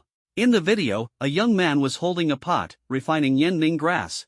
At the end of the video, it connected to the beginning of the first viral video. Is he really using an iron pot to refine medicine? Can it be done like this? Did experts discover that iron pots have a special effect on alchemy? I need to buy an iron pot and try it. To the commenter above, if you don't get blown up, remember to report back. I'll try it too. While netizens were enthusiastically discussing, another viral video topped the charts, this time as a follow-up to the first viral video. Some netizens immediately got excited. What's going on? 3 viral videos are connected in a sequence? They clicked on the author's profile and found that all 3 videos were posted by someone named Silence is Gold. They clicked on more videos and saw the face of the young man in the center of the frame. Netizens became even more excited. Isn't this Chung Feng? Don't say isn't, it's definitely Chang Shen himself. Damn, wasn't there a debunking blogger a few days ago claiming Chung Feng was miserably defeated during the military academy's freshman assessment? How is he now here refining medicine? To the commenter above, don't disrespect my brother Feng. Chang Shen can punch a level 3 fierce beast to death, can you? LOL, people still believe the level 3 spirit beast story? That was definitely staged, actors hired by the military academy for hype. Is this alchemy event also arranged by the military academy to generate traffic? How dare you doubt the gods, you? The online debate quickly split into several factions, arguing fiercely with each other. Hiding behind the screen, Chen Mo quietly watched the barrage of comments, feeling overjoyed. The first thing he did after returning was to edit the video, deliberately dividing it into 3 parts to post online. This not only piqued public curiosity but also helped him gain a lot of popularity. However, he hadn't expected Chung Feng to be so useful. The traffic revenue from just these 3 videos had already made him a fortune. In the future, he could shoot more videos featuring Chung Feng. This was practically a complete turnaround. Thinking of this, a trace of greed flashed in his eyes. At this moment, Chung Feng, who Chen Mo couldn't stop thinking about, was wearing a mask and weaving through the crowd, changing his appearance every so often. Chang Feng had been walking for a long time, but Yan Mo still hadn't started killing anyone. He felt a bit frustrated. There were so many people who had bullied him in his past life, so why couldn't he run into any of them at the night market? Could it be that those guys didn't visit night markets? Just then, the system interjected. 1,000 miles away at Wangjiang Pass, an intense battle is taking place. The enemy soldiers are all your enemies. The host can go there to kill enemies and earn points. 1,000 miles away? By the time I get there, the battle will probably be over. The host can mark a teleportation point there, allowing instant travel in the future. It works like that? Chang Feng initially planned to place the marker in a safe location for easy escape. But after hearing the system's suggestion, he thought placing it on the battlefield might not be a bad idea. First, armies mostly engage in standoffs and rarely fight. Second, if the battlefield were to fall, he could lead a surprise attack from behind enemy lines. Chang Feng was well aware of the strategic importance of Wangjiang Pass, and placing a teleportation point there was definitely worth it. He accepted the system's suggestion. With a thought, a flash of light appeared on an inconspicuous hill outside Wangjiang Pass, and the spiritual form of the teleportation anchor emerged. Chung Feng focused his mind, and his body became ethereal, appearing next to the anchor near Wangjiang Pass within a second. Looking at the Jiang soldiers surging toward Wangjiang Pass, he suddenly remembered that there had indeed been a fierce battle here in the past. During that battle, Jiang soldiers stormed the city 3 times, and countless soldiers died defending Wangjiang Pass, barely holding it. Longhua suffered heavy losses, but strangely, it recovered quickly afterward. Chung Feng had speculated that Longhua might have gained an advantage elsewhere. But now, facing the enemy's frenzied assault, he had no time to think about such things. If his actions caused Wangjiang Pass to fall, it would be a huge problem. Chung Feng put on his mask, transforming into the appearance of an ordinary Longwa soldier, and joined the charge with the troops. The blade in his hand was somewhat dull, but his spiritual power was immense. With spiritual power infused, he could take down an enemy with a single strike. The centurion fighting nearby saw how formidable he was and shouted excitedly, "Brothers, give it your all. We must defend the gate to the death." After saying this, he carried a large stone to the section of the wall Changfeng was defending. From his pocket, he pulled out a dirty steamed bun, revealing a row of white teeth on his soot-covered face. "You're amazing, brother. Swinging a blade and cutting people down is exhausting work. You can't fight on an empty stomach."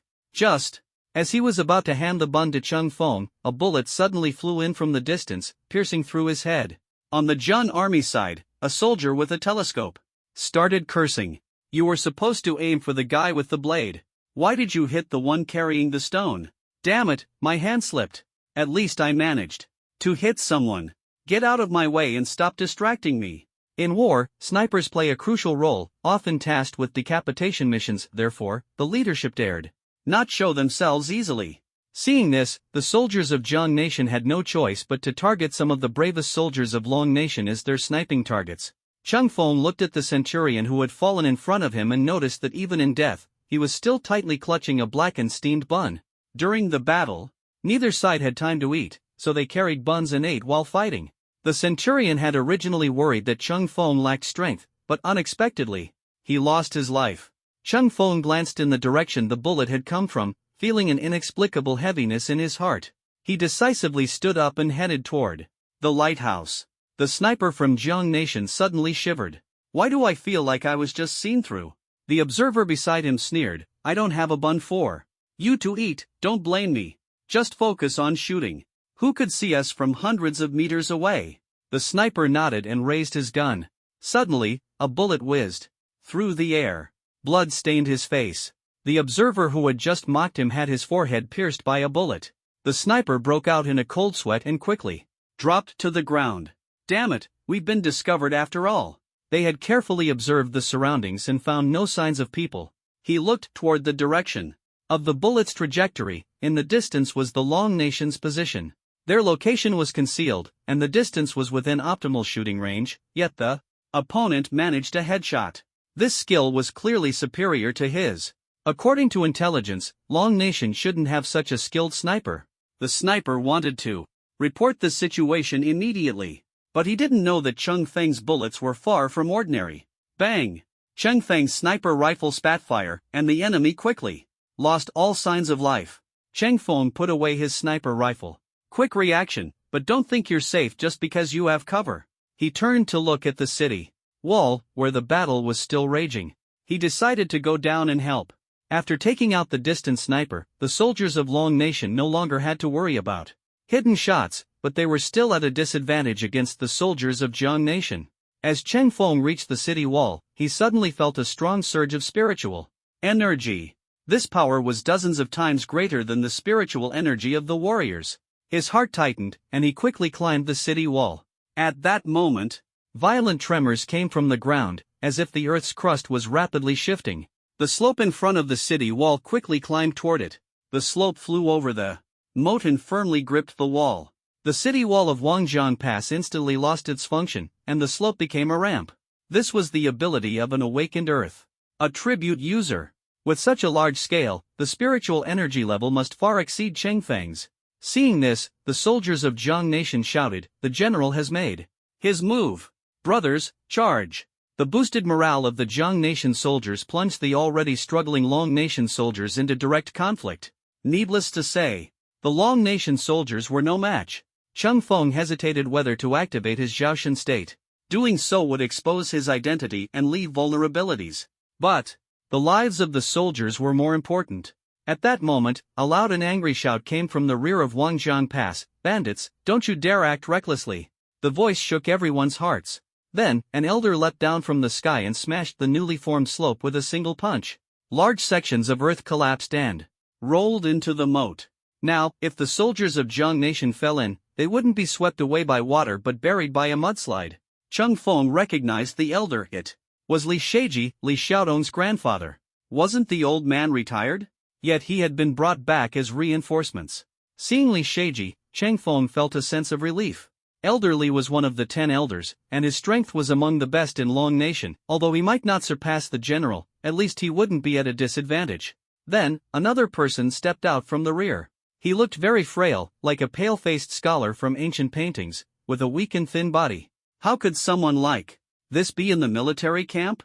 Could he really manage? The sickly one smiled at Chang Feng and said, "There's a group of elite soldiers from Jiang State launching a surprise attack.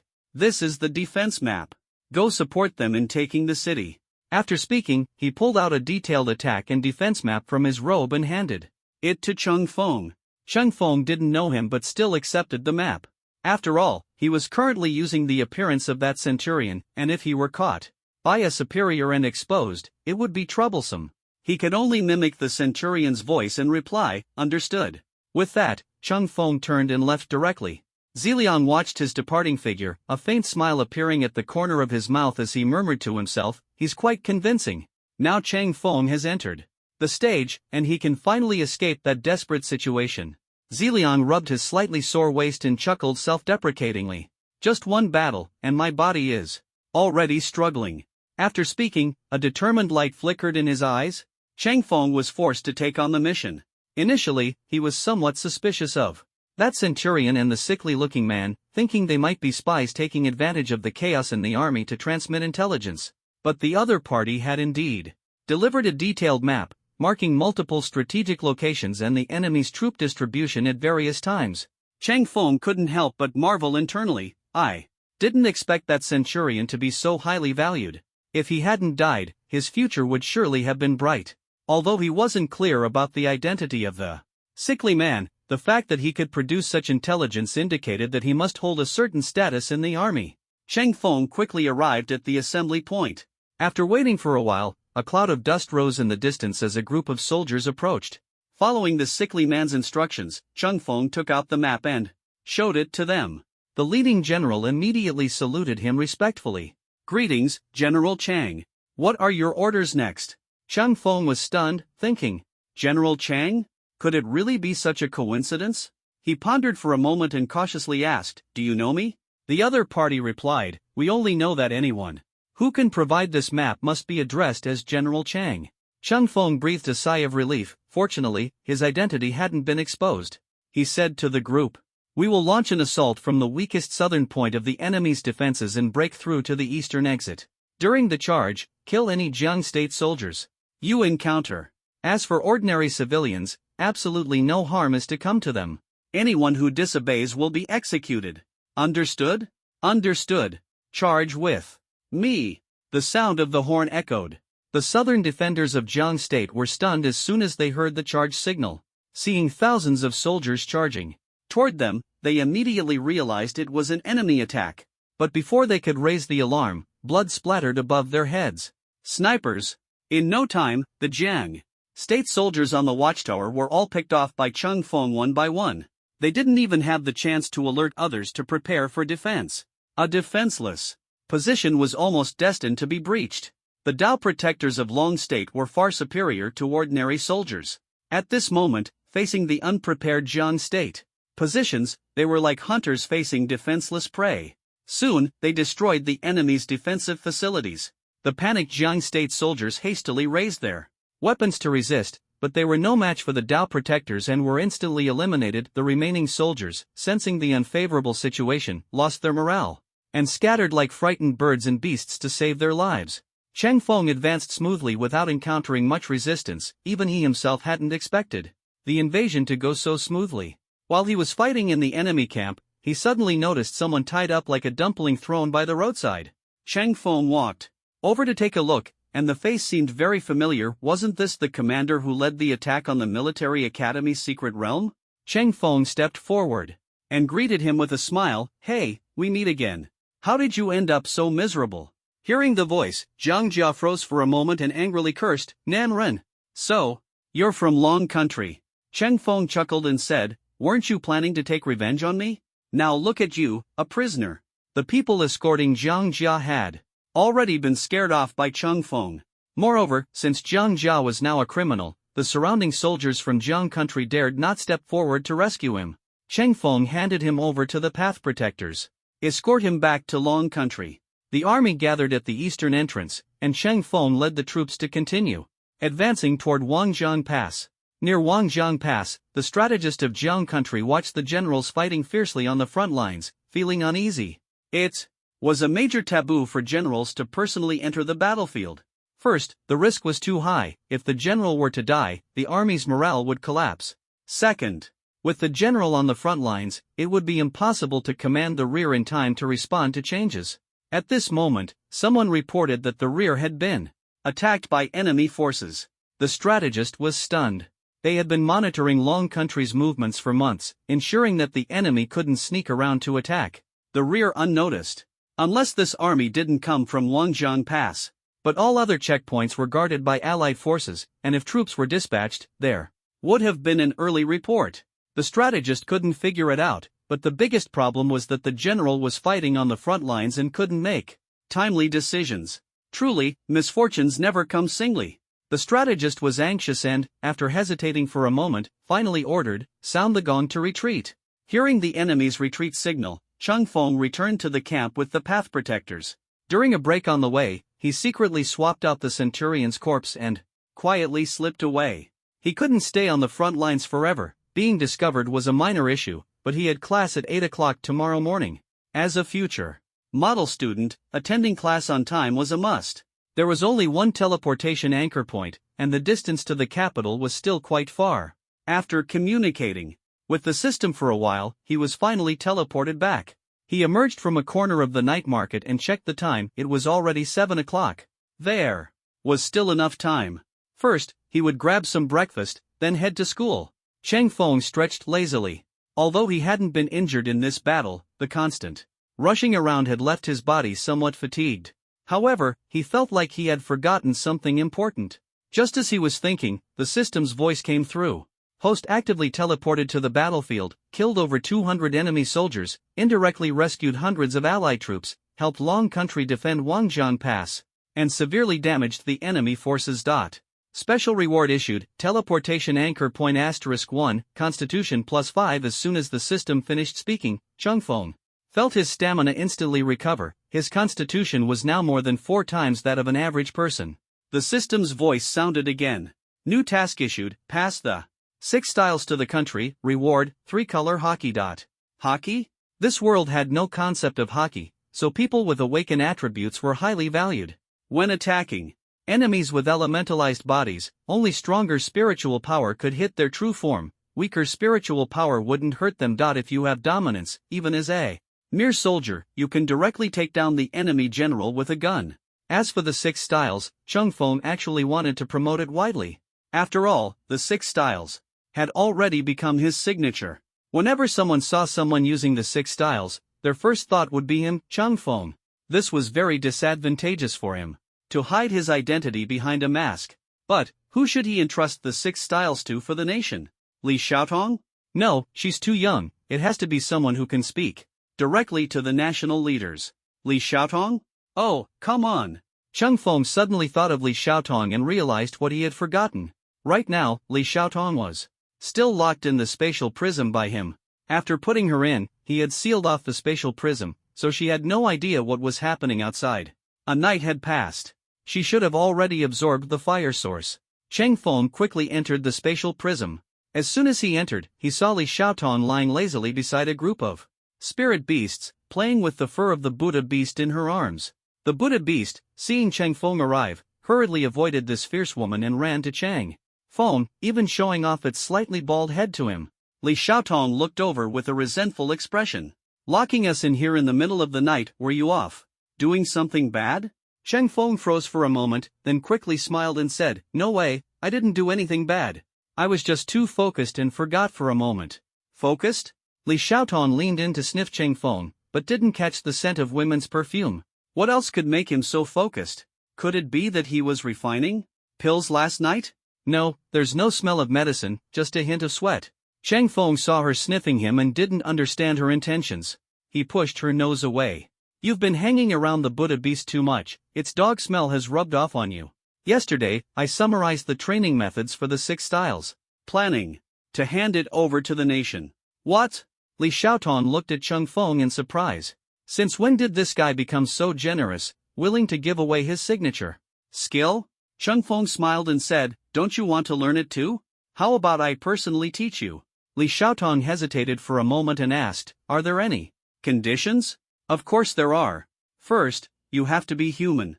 Then there are some physical requirements, which you meet. But you should think carefully about the first condition. Ugh, you're the one who's not human. Li Xiaotong realized what he meant and swung a slap at him. Chang Feng easily dodged.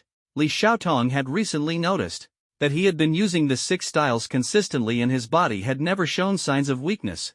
Could it be that he had been improving the 6 styles all along, aiming to hand over a version without side effects to the nation? If that were true, she might have misunderstood him. This guy's sense of responsibility was actually quite high. Chang Feng dodged the slap and said with a smile, actually, there's one more small condition, which is to promote my black medicine market. Chang Feng had previously mentioned the idea of black medicine to Li Zining, who was also helping him figure out ways to implement it. If he could gain national recognition, it would be a huge boost. Li Xiaotong knew he had always wanted to make big money with black medicine. This was a reasonable motive. Chang Feng asked again, so, do you want to learn the 6 styles? Become my first disciple? Disciple? Li Xiaotong found the term a bit awkward for some reason. Does it have no side effects on the body? It does, Chang Feng admitted. The first time will definitely be a bit uncomfortable, but after practicing a few times, your body will adapt and it won't hurt anymore. Hearing this, it sounded a bit strange, but it made sense. Li Xiaotong nodded. All right, I agree. Good, call me master first. Master your head. Li Xiaotong grabbed Chang Feng's ear. Let me out first. Absorbing the fire source drained a lot of energy, and you locked me up all night. I'm starving. The night market's breakfast was much more expensive than outside, but the taste was quite unique. Li Xiaotong immediately ordered 10 baskets of soup dumplings. Watching Li Xiaotong, who looked like a starving ghost coming back to life, Chang Feng couldn't help but tease, is there a hungry ghost stuck to the fire source that followed you? You have no idea how much effort it took me to absorb the fire source. I've lost a whole circle of weight, but luckily my strength is enough, and I wasn't counterattacked by that thing. See Xiaoyao. Also confirmed, sister was in pain and cried for 2 hours last night. Because the fire source's spiritual energy is pure, it nurtures a source spirit. The longer the source spirit exists, the stronger its power and the more resistant it is to being absorbed. Fortunately, this time the fire source had just been refined not long ago, and was absorbed by Li Xiaotong. Li Xiaotong ordered another 5 baskets of soup dumplings and spoke while eating. Chang Feng asked, how do you feel? Li Xiaotong casually conjured a ball of flame. The flame was pure and free of impurities, but it was slightly different in purity compared to what Chang Feng had seen in his previous life. Her flame seemed to have patterns on it. I feel like the chances of successfully refining medicine are much higher now. She curiously looked at Chang Feng. Since Chang Feng refined the fire source yesterday, she had many questions to ask, but he had directly thrown her into the spatial prism and locked her up all night. Now, she could finally ask, that iron pot of yours, it's not a spiritual tool, is it? Chang Feng nodded. Have you ever seen a spiritual tool with rust on it? Li Xiaotong laughed. It's unbelievable. An iron pot heats unevenly, and with ordinary flames, it should have exploded long ago. But not only did you avoid an explosion, you even condensed a spiritual entity. As she spoke, she leaned closer to Chang Feng, grinning mischievously. Can you share some secrets? Of course, you're my disciple. Now, not only martial arts, but I can also help you with your alchemy questions. Call me master first. Master, tell me. Li Xiaotong hugged Chang Feng's arm without hesitation, acting spoiled. The two usually interacted casually, but they had never been this intimate in front of so many people. Li Xiaotong didn't lower her voice, instantly attracting the attention of those around them. Chang Feng silently withdrew his arm. Can you act normal? Actually, you just need to let spiritual energy surround the edge of the pot. This way, you can not only control the water temperature but also monitor the state of the medicine in real time. Li Xiaotong certainly understood this principle, but most alchemists focus their spiritual energy on the flame, with very little in the furnace. Moreover, those who can precisely control the heat are probably fewer than 100 in the entire world. Chang Feng's words were like telling a child under 1 meter tall, want to dunk? Just jump up and dunk the ball into the hoop. Li Xiaotong rolled her eyes at him, thinking, do you think everyone can jump 3 meters high like you? Do your words even sound human? Chang Feng scratched his head. That's why I said you should first practice controlling your spiritual energy. Luckily, my family is powerful and provided me with a good training environment. This guy wouldn't stop talking. Li Xiaotong was too embarrassed to expose him, so she continued eating her soup dumplings. If she couldn't win with words, she'd win by eating. Meanwhile, someone in the bun shop silently put down their phone. On the phone was a freshly taken photo of Cheng Feng and Li Xiaotong being intimate and acting spoiled. He decisively posted it on the school forum, specifically in the topic dedicated to Cheng Feng. He even added a comment, saw them flaunting their relationship while having breakfast this morning, can't stand it. The post quickly gained traction. Netizens got excited upon seeing it and started commenting. One after another, I saw them having dinner together yesterday, didn't expect them to be so close in private. I saw Changshan leaving school with her yesterday. Did they not come back all night? It's possible. Look, they didn't bring the kid today, probably afraid the child would disturb their alone time. The more people speculated, the more outrageous it became. Cheng Feng never expected that just going out for a meal would make him an accomplice to a rumor on the forum. Changshan and the military academy's campus belle were dating, and they even had a child together.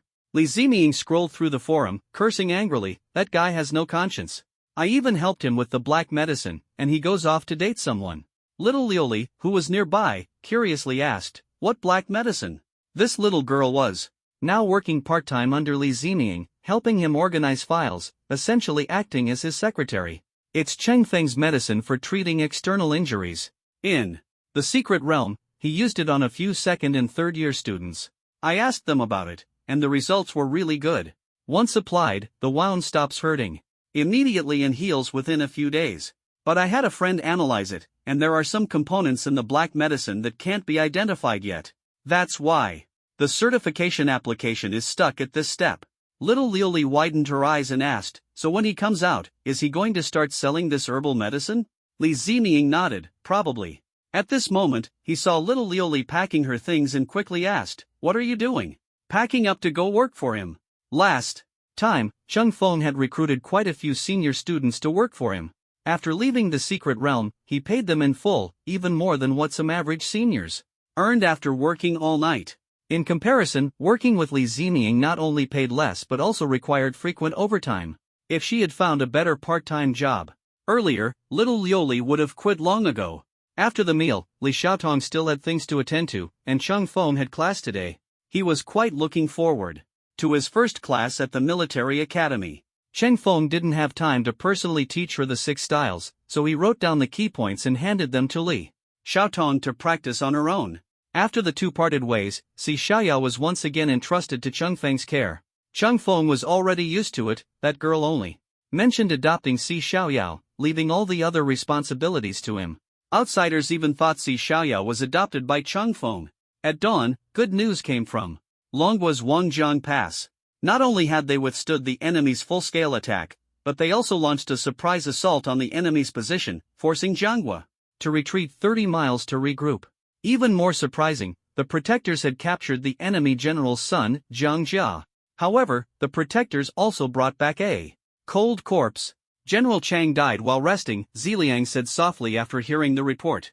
Give him a proper funeral. Li Sheiji, wrapped in bandages, looked at the corpse in confusion.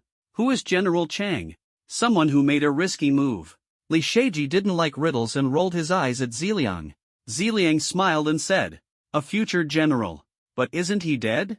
Probably used some kind of feigned death technique. I don't know the specifics. Didn't expect there'd be something you don't know. That's exactly why I think his future is limitless. Ziliang then asked the others, what's the situation with the iceberg secret realm? Old Sun went to negotiate with Lan Country but failed and was ambushed. Old Khan led troops in a surprise attack on Lan Country's territory, catching them off guard. Not only did he push back Lan Country's army, but he also showed other countries an opportunity. Now, 3 countries have already started mobilizing their armies, preparing to crusade against Lan Country. Old Kong has already joined forces with Old Sun and others, launching an attack from the north of Lan Country. It won't be long before they break through. Li Sheiji laughed, those bastards in Lan Country, they relied on us to make money, and afterward, not only were they ungrateful, but they also bit back, accusing us of trying to turn them into a colony. Well, now they've become colonies of other countries themselves. Ziliang looked at the protectors. Today's situation is, thanks to your hard work, you can return now. The leader of the protectors looked at Ziliang, admiring his courage but also finding him hard to read. Unable to resist, he asked, strategist, you've used the identity of the 10 elders to command us. Have you thought about what will happen to you in the future? Ziliang smiled, I can already see that Dragon Country will undoubtedly become strong in the future.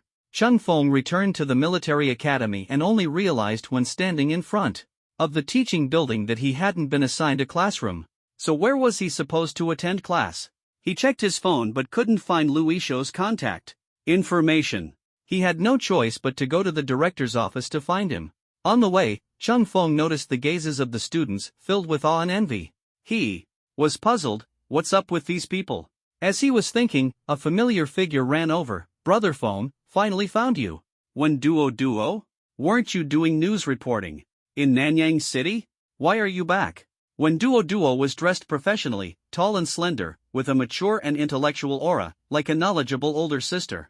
Although she had just graduated, she gave off an impression of being very experienced. My interview video and live broadcast about you unexpectedly went viral.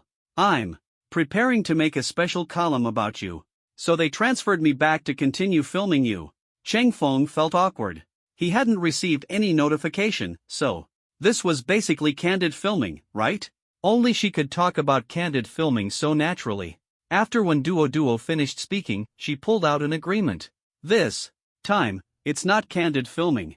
This is an official contract from CCTV. The revenue split is 3-7, you get 7, we get 3. The terms were quite tempting. Cheng Feng asked, what do I need to do? Just allow me to follow and film you. Of course, if we encounter any accidents, while ensuring your safety, you also need to protect me and the equipment. Cheng Feng curiously asked, what was the view count of the video you edited last time? 20 million. In just a few days, the view count had reached such a high number. Although it was posted on an official account, the figure still shocked Cheng Feng. It seemed like a lot of money had been made. Unexpectedly, before opening the black medicine market, he had already achieved financial freedom by becoming an internet celebrity. No, to be precise, he first achieved financial freedom by exploiting Li Xiaotong. Still, earning more money is never a bad thing. Cheng Feng carefully read the contract and signed it. Soon, Cheng Feng's column appeared on the CCTV website. When Duo started a live broadcast, many fans clicked in through the column. The number of viewers in the live broadcast room instantly exceeded 100 and was still rapidly increasing. Wow, it's really Chang Xin. CCTV is amazing, they actually got Chang Xin for an exclusive interview. The host looks so young. Isn't she afraid Chang Xin will eat her? When Cheng Feng saw the comment, he asked in confusion, what? Do I look like someone who eats people? The live chat immediately exploded. Haven't you eaten enough people in the military academy's secret realm? Exactly. I, such a pure girl, was tied up like a dumpling and thrown out by you. It's too much. You've ruined my innocence, now I can only marry you. Many military academy students in the livestream started attacking Cheng Feng. However, as they kept criticizing, they realized that it wasn't Cheng Feng who did it personally, but rather the senior students he had hired from the second and third years. It seemed they had wronged him. As Cheng Feng clarified the situation, the barrage of complaints gradually subsided. When Duo hadn't expected that so much had happened to Cheng Feng in just a few days. He really was a traffic magnet.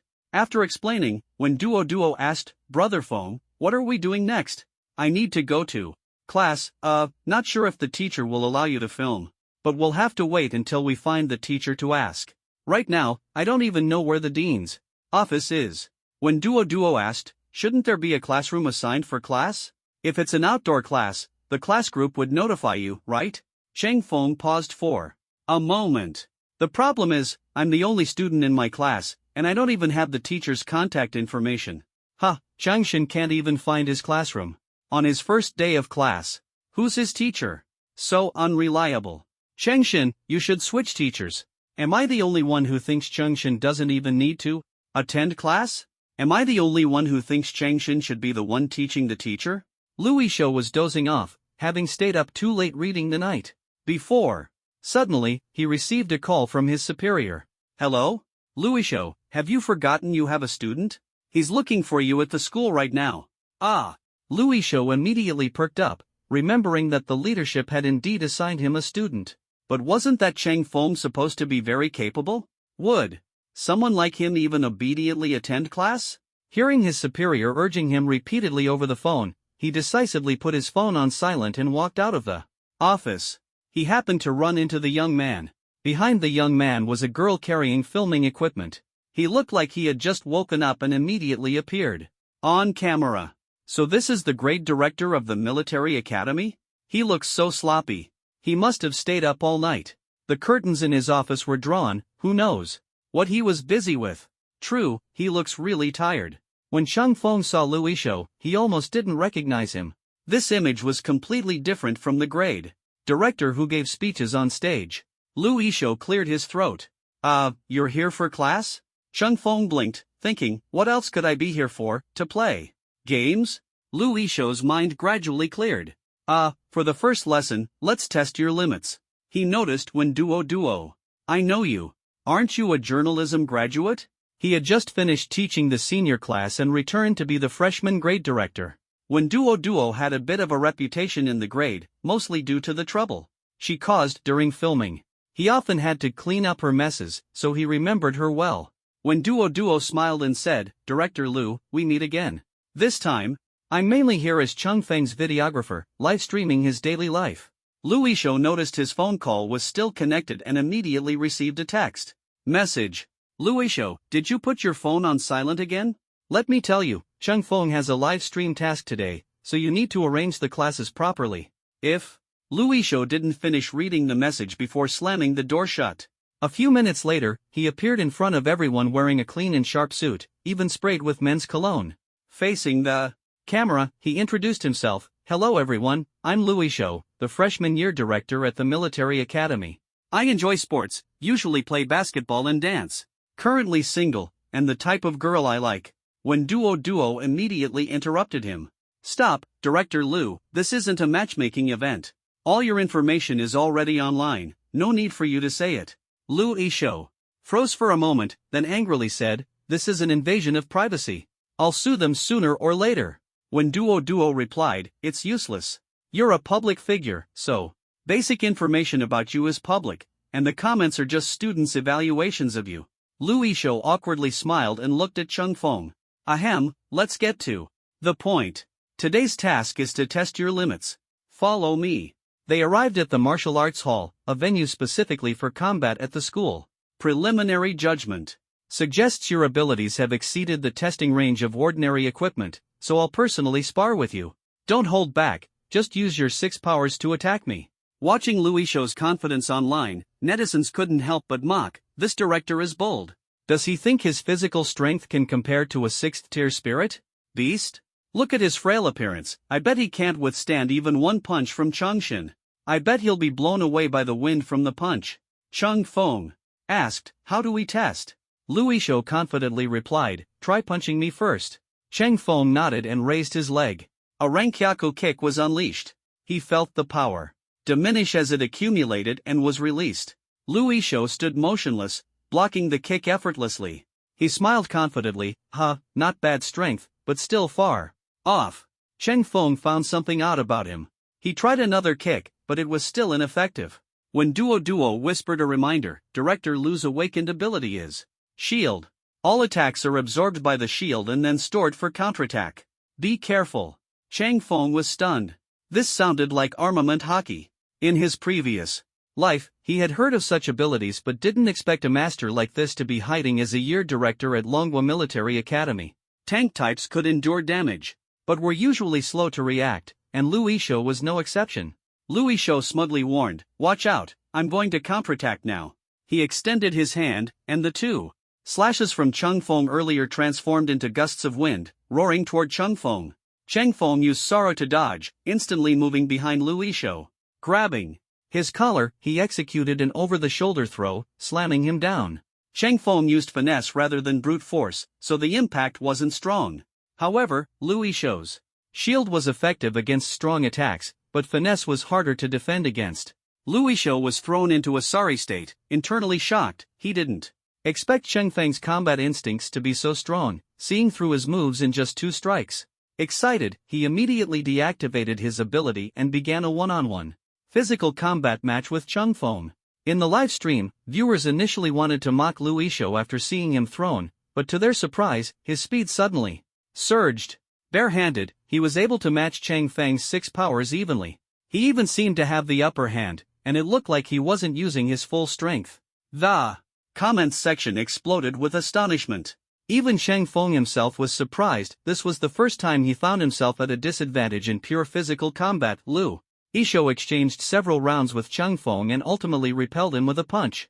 Both sides stopped, and Cheng Feng suffered quite a bit during the fight. Lu Yishou was renowned for his physical techniques in his previous life. Despite Cheng Feng's strong 6 styles and Sharingan support, the gap between them was too vast, leaving Cheng Feng helpless.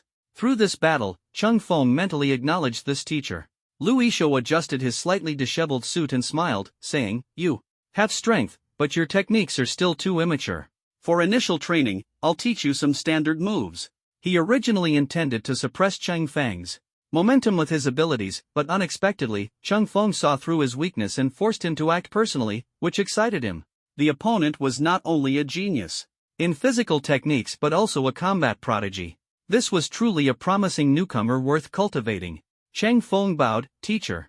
Lu Yishou nodded and glanced smugly at Wen Duo. Cheng Feng's respect for him instantly diminished, silently complaining in his heart, "This guy was so serious just now, but it turns out he just didn't want to lose face in front of everyone, right?" Lu Yishou adjusted his clothes and began to critique Cheng Feng.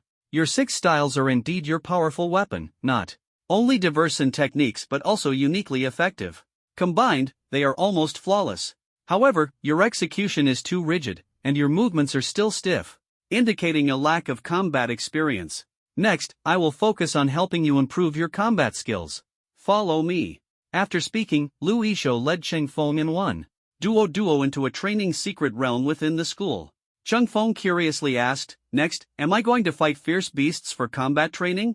Lu Yishou shook his head. "The fierce beasts here are too low level, only 4th or 5th tier. Fighting them would just be a matter of time for you. The most effective training is constantly challenging yourself in desperate situations. Deep within the secret realm, a prisoner is sealed.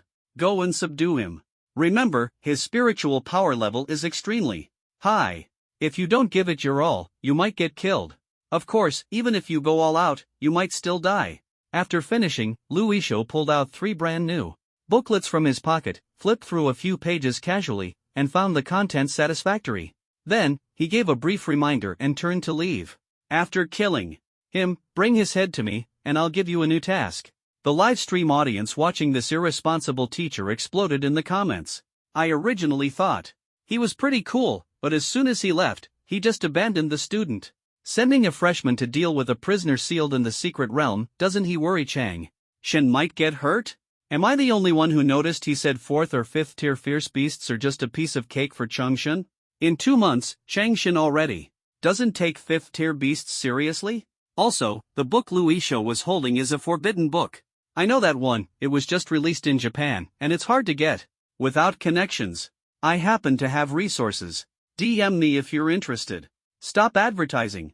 I'll DM you later." After Lu Yishou left, only Cheng Feng and Wen Duo remained. Cheng Feng asked, "Do you know where that prisoner is being held?" Wen Duo looked around. She had been to the school's training secret realm many times but had never heard of anyone being imprisoned here. She shook her head, "I don't know. But deep in the secret realm, there's a pool. Some say they've seen fierce beasts above 6th tier there." Cheng Feng had no clue about this secret realm and could only go with Wen Duo to take a look. The two ventured deep into the secret realm. As Lu Yishou had said, spirit beasts of the 4th and 5th tiers were indeed not a problem for Cheng Feng, and he eliminated all the spirit beasts they encountered. Along the way, he even took the time to dig out the beast cores and store them in his spatial prism. Beast cores were a decent source of income. After all, many people made a living by collecting them. They arrived at the pool when Duo had mentioned. The water was shallow and small, more like a pond, but this pool before them was abnormal in both depth and size. It should be called a lake. Duo had been here before, but it had been almost a year since her last visit, and she hadn't expected it to grow so much. Seeing Cheng Feng staring at the water, Duo asked, "Are you going down there?" "Yeah, I want to take a look." Duo began wrapping waterproof film around the camera equipment. "You're going down too?" "Yes, my task is to follow you and film." As she spoke, her clothes transformed into a black sharkskin swimsuit. She glanced at Cheng Feng, her gaze somewhat intense, and after a pause, she said, "This is my only swimsuit." Cheng Feng clapped his hands. "Lend me your swimsuit, I'll go down, and you wait on the shore." Duo's face turned red, as the swimsuit was form-fitting. Cheng Feng was unfazed. "It looks like it fits well." The upper part of the swimsuit looked no different from men's wear. Duo's face darkened. "No way." As they spoke, they moved away from the recording equipment, so their voices weren't captured. Cheng Feng jokingly pulled out a swimsuit from his spatial prism. The two began their dive. After diving a few meters, Cheng Feng noticed a cluster of water plants swaying near the water wall, with what seemed to be a cave behind them. The water plants varied in length and didn't look naturally grown. More like they had been deliberately planted. Cheng Feng signaled to Duo, and the two swam toward the cave. Sure enough, it was a cave. Cheng Feng entered first. Inside the cave, a spiritual barrier blocked the water flow. The interior was empty, or rather, not entirely empty, as there were unlit wall torches on the walls. Cheng Feng lit the torches and took a look around, muttering to himself, "Why are there snack wrappers here? This doesn't feel like a place to imprison someone, it feels more like a secret base kids would hide in during gym class." Duo, carrying the equipment, continued searching. Suddenly, the camera captured a rusty iron door. The viewers in the livestream were startled by the sudden image. "Whoa, for a second I thought I saw a face. I was eating, and it scared me so much I almost grabbed my roommate's chicken leg with my chopsticks." Duo called Cheng Feng over. Cheng Feng examined the door lock carefully. There is indeed a spiritual energy fluctuation inside. "You step back a bit." Duo retreated to the cave entrance, Cheng Feng used his spiritual energy to break the lock. What came into view were two rusty iron chains wrapped around a man's hands. His hands were bloodied from the restraints, his hair covered half his face, and he was caked in dust, as if he hadn't bathed in years. The lower half of his face, not obscured by hair, revealed a pair of long fangs. The air carried a sickly sweet scent. The moment he saw Cheng Feng, the man lunged at him wildly, the chains creaking under the strain. Blood continued to seep from his face. The livestream chat, which had been discussing how creepy the iron door was, fell silent the moment Cheng Feng opened it. The viewers were so shocked that no one typed a single comment. Not only them, even Cheng Feng was startled by this strange creature. However, he reacted quickly. Cheng Feng immediately used a lawn kick, forcefully kicking the opponent back, then swiftly shut the iron door. "Run!" Cheng Feng shouted to Duo. Duo snapped out of it, carrying the equipment, and quickly surfaced. The creature hadn't expected to be kicked back right after being released. It hesitated for a moment, then immediately broke through the door and charged out. The door lock had been shattered by Cheng Feng, so it didn't hold him back for long. As Cheng Feng broke through the water's surface, the monster followed closely behind. Cheng Feng initially judged that the opponent was likely an experimental subject. The rule here was that animals couldn't become spirits, only demons. This guy was probably subjected to some experiment by the ancient pattern organization, turning him into a half-human, half-demon monster. After breaking through the water, Cheng Feng didn't rush to the shore but instead directly used moonstep, walking a few steps in the air. As the monster emerged from the water, Cheng Feng delivered another lawn kick. This was called fully utilizing the terrain advantage, a special move he learned from Uncle Long. The monster, having been hit twice by Cheng Feng, was visibly irritated. Its immense spiritual power shattered the ice layer on the lake's surface. Its body shot towards Cheng Feng like an arrow, and Cheng Feng couldn't dodge in time, so he had to use iron block for defense.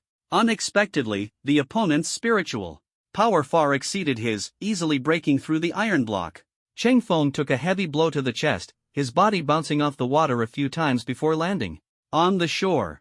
Duo quickly supported him, asking with concern, "Are you okay?" "I'll contact." "I'm fine." Cheng Feng stood up. That punch just now felt very familiar, though his chest indeed hurt badly. He quickly adjusted his state and charged forward again. The monster, seeing Chang Feng's resilience, let out a hissing sound and excitedly continued its attack. Chang Feng activated paper drawing, dodging a few punches, then used shave to quickly move behind it, preparing to kick its neck. But the monster reacted quickly, delivering a backward elbow strike. Chang Feng blocked it with iron block and used moonstep to create distance. He formed his hands into a gun shape and simultaneously activated finger gun. 2 finger gunshots were fired, but the monster surprisingly reached out and caught them, sticking the shots to its hand. With a backhand strike, it rebounded Chang Feng's empty shots back at him. What the heck? What kind of counter is this? Chang Feng exclaimed in surprise, dodging sideways. This guy was truly troublesome. Not only were its moves cunning, but its spiritual power far exceeded his. After several exchanges, Chang Feng was at a disadvantage. He used moon step again, jumping a few steps into the air. Then, he pulled out a bead from the spatial prism. As soon as the bead appeared, the clear sky quickly turned dark, clouds gathered, and thunder roared. The bead in Chang Feng's hand emitted blue-purple electric arcs, connecting to the clouds above. For a moment, it seemed as if the heavens and earth were in his grasp. This scene was captured by Mangekyō. Chang Feng stood in the air with his hands behind his back, surrounded by lightning, exuding an imposing aura like the arrival of a thunder god. Purple thunder immortal bead, descend. As the bead fell, thousands of bolts of lightning struck down in succession. The monster, seeing the lightning, hurriedly used spiritual power for defense. But unexpectedly, the lightning was very weak. Even without defense, with its current physical strength, it could withstand it. This was clearly all bark and no bite. It turned to look at the sky, but the young man who had been standing with his hands behind his back had already disappeared. Then it looked at Mangekyō, who had been filming nearby, and he was gone too. Damn it, tricked again. The purple thunder immortal bead was something Chang Feng had snatched at an auction in Nanyang City. Its power was originally not very strong, at most useful against low-level fierce beasts. However, the effect when condensing lightning was quite cool. Taking advantage of the opponent's focus on dealing with the lightning, Chang Feng successfully escaped with Mangekyō. Mangekyō noticed Chang Feng clutching his chest and couldn't help but worry. Are you okay? No problem. Let's rest for a bit. This cave is hidden, they won't find us anytime soon. As he spoke, Chang Feng applied some black medicine to himself. The viewers in the live chat felt heartbroken for Chang Feng. This criminal is so strong, why isn't that teacher worried at all? Totally irresponsible, I feel like reporting him. He's clearly gambling with Chang Shen's life. Could it be that he's been hiding and observing in secret? Maybe this is a test for Chang Shen. Chang Feng didn't have time to check the chat, he was busy adjusting his condition. Suddenly, footsteps sounded outside. He immediately realized their hiding spot had been discovered. He wondered, we've already escaped so far, how did they track us so quickly? Chang Feng stood up, grabbed a rock, and threw it out. Then, he quickly charged at the opponent, aiming to strike first before they could react. His fist landed squarely on the opponent's mouth corner, and blood from the corner of their mouth smeared onto his fist. Chang Feng noticed the blood's strange color and, upon a light sniff, found it had a sweet scent. Before he could think further, the opponent closed in again. When Mangekyō watched their tense exchange, feeling anxious. With her current strength, she couldn't help at all. After a few moves, Chang Feng reached the cave entrance, unwilling to continue wasting energy. Close the door, release the dog. A fiery ribbon flew out from a spatial rift, wrapping around Chang Feng. Combining his spiritual power with Defo, he narrowed the gap between himself and the opponent. He used Moon Step again, quickly approaching Huohuan from the air. Defo immediately entangled Huohuan, but the opponent quickly tried to break free. Chang Feng rushed forward, narrowly dodging the opponent's swinging fist as they struggled. Using shave and paper drawing techniques, he stuck close to the fist to evade. After dodging the strike, Chang Feng leaned against the opponent and used a clever move to throw them over his shoulder, slamming them to the ground. He then followed up with a close-range Tempest kick. The opponent had a shield similar to Lu Yishou's, which absorbed the Tempest kick. Fortunately, Chang Feng had anticipated this. He sank his kicking foot downward, delivering a slash followed by another Tempest kick to the same spot. This time, the Tempest kick wasn't absorbed, leaving a bloody mark. Chang Feng grinned. As expected, the second stage Tempest kick worked. The shield had a weakness. After several exchanges, Chang Feng became more familiar with the Opponent's fighting style. The combination of shave and paper drawing was extremely effective, allowing him to dodge attacks closely and immediately exploit openings. To counterattack. The only downside was the doubled energy consumption. After engaging in close combat, Chung Feng finally seized an opportunity to bind the opponent's hands. With Hua One. Taking advantage of the moment, he aimed his finger gun at the opponent's Tianyang acupoint, delivering 2 concentrated strikes. Blood holes instantly appeared in the opponent's head, and their body collapsed limply, like a deflated balloon. Success! Cheng Feng wasn't overly excited, instead, he was a bit surprised. He hadn't expected 2 finger guns to cause such significant damage. Normally, people would protect such vital areas, it was impossible to be unguarded.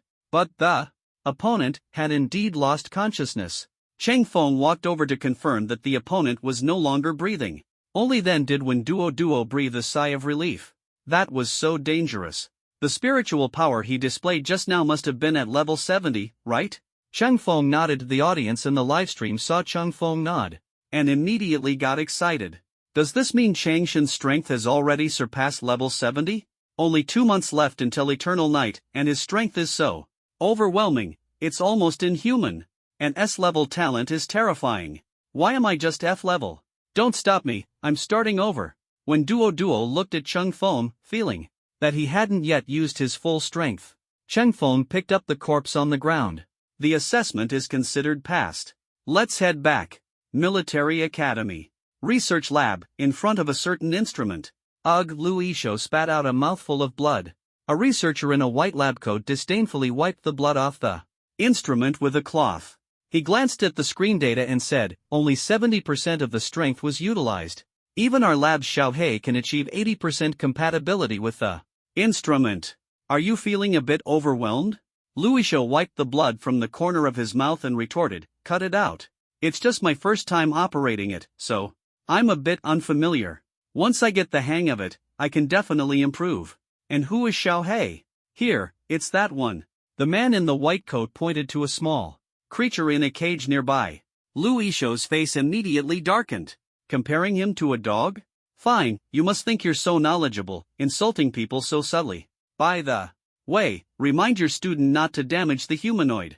If irreparable damage occurs, you'll have to cover the repair costs. After saying this, Lu Yishou decisively slammed the door and left. He thought to himself, didn't Cheng Feng say he would bring the opponent's head to see him? Could it be that Cheng Feng really cut that humanoid apart? The man in the white coat watched Lu Yishou walk away and casually added an extra layer of encryption to the recorded data. The entire lab was built at the bottom level of a secret realm.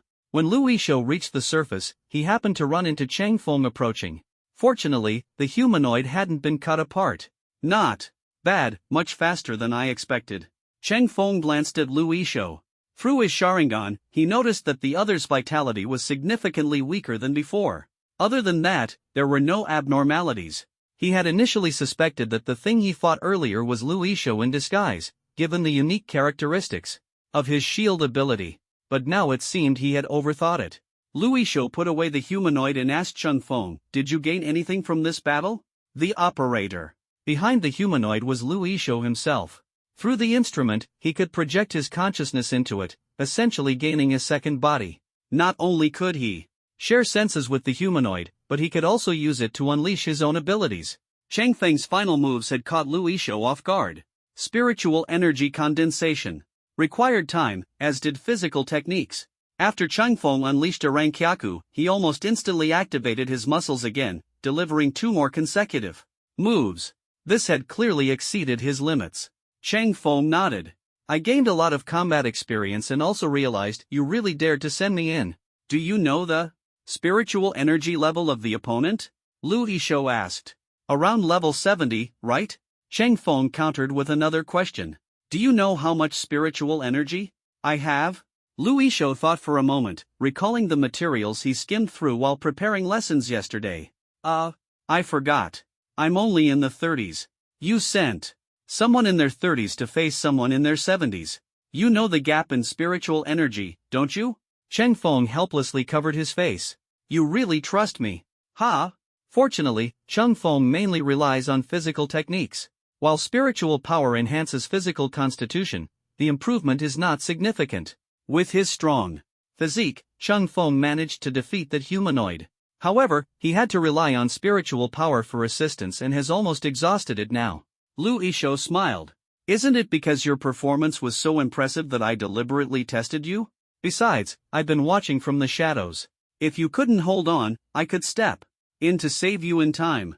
Hearing this, Chung Feng thought to himself, with a level 70 killing move coming so fast and precise, if it were truly a lethal attack, Lu Yishou wouldn't have had the chance to save him. Looking at Lu Yishou's confident demeanor, Chung Feng felt something was off. Something's not right. With a quick thought, Chung Feng suddenly realized this is a military academy, and its technology must be far more advanced than outside. The anti-magnetic camera in Wenduoduo's hand is a product of the military academy. Thinking further, decades later, Longwei could create such powerful humanoids, so they must have succeeded long ago. Although he hadn't fought humanoids in his previous life, the news always praised this invention as groundbreaking. It was said that humanoids could even release their own abilities. Finally, he understood. Lu Yishou's current weakness must be due to the energy drained by Chung Feng during this battle. He had thought it was because he slacked off and went to the woods to read. You performed well today, you can leave class early. For the next training, I'll arrange it based on your situation after I return. There's no data related to the 6 forms here, so I'll have to work overtime to organize it. Not having class tomorrow is reasonable. Lu Yishou sighed as he spoke, as if troubled by the thought of resting tomorrow. Chung Feng took out a stack of papers and said to Lu Yishou, Teacher Lu, you're so dedicated that I feel bad keeping these to myself. This is the 6 forms data I compiled myself. With these, you can understand me better. It'll save you the trouble of gathering it yourself. I heard you're planning to customize a training plan for me, so I'm looking forward to it. See you tomorrow, Teacher Lu. Chung Feng handed over the papers. Lu Yishou's hand trembled slightly as he received them, clearly moved by Chung Feng's gesture. After Chung Feng left, Lu Yishou reluctantly opened the papers. Sigh, injured internally. And not even given time to rest. What a tough life. As he muttered to himself, he was suddenly drawn to the text on the papers. What Chung Feng gave Lu Yishou wasn't ordinary data sheets. At the top of the first page were bold words, Cheng Family Secret Manual, 6 Forms. This was the secret to practicing the 6 forms. Could this kid have made a mistake? But Chung Feng didn't seem like someone who would be so careless.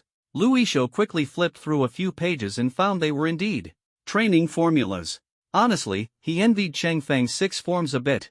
This technique could fly, run, and was balanced in offense and defense. He himself had focused little on physical techniques, but if the 6 forms were in his hands, he was confident he could perform even better than Cheng Feng. Yet now, holding this manual in his hands, he felt a bit uneasy. He quickly flipped to the last page and saw a line of small text, Teacher Lu, please help me report the 6 forms to the nation. My designated contact, Li Ziming, will coordinate with you on the specifics. Lu Yishou felt a bit awkward. So, this manual wasn't meant for him personally. But giving it to the nation was quite visionary. Wow, this kid really has big ambitions.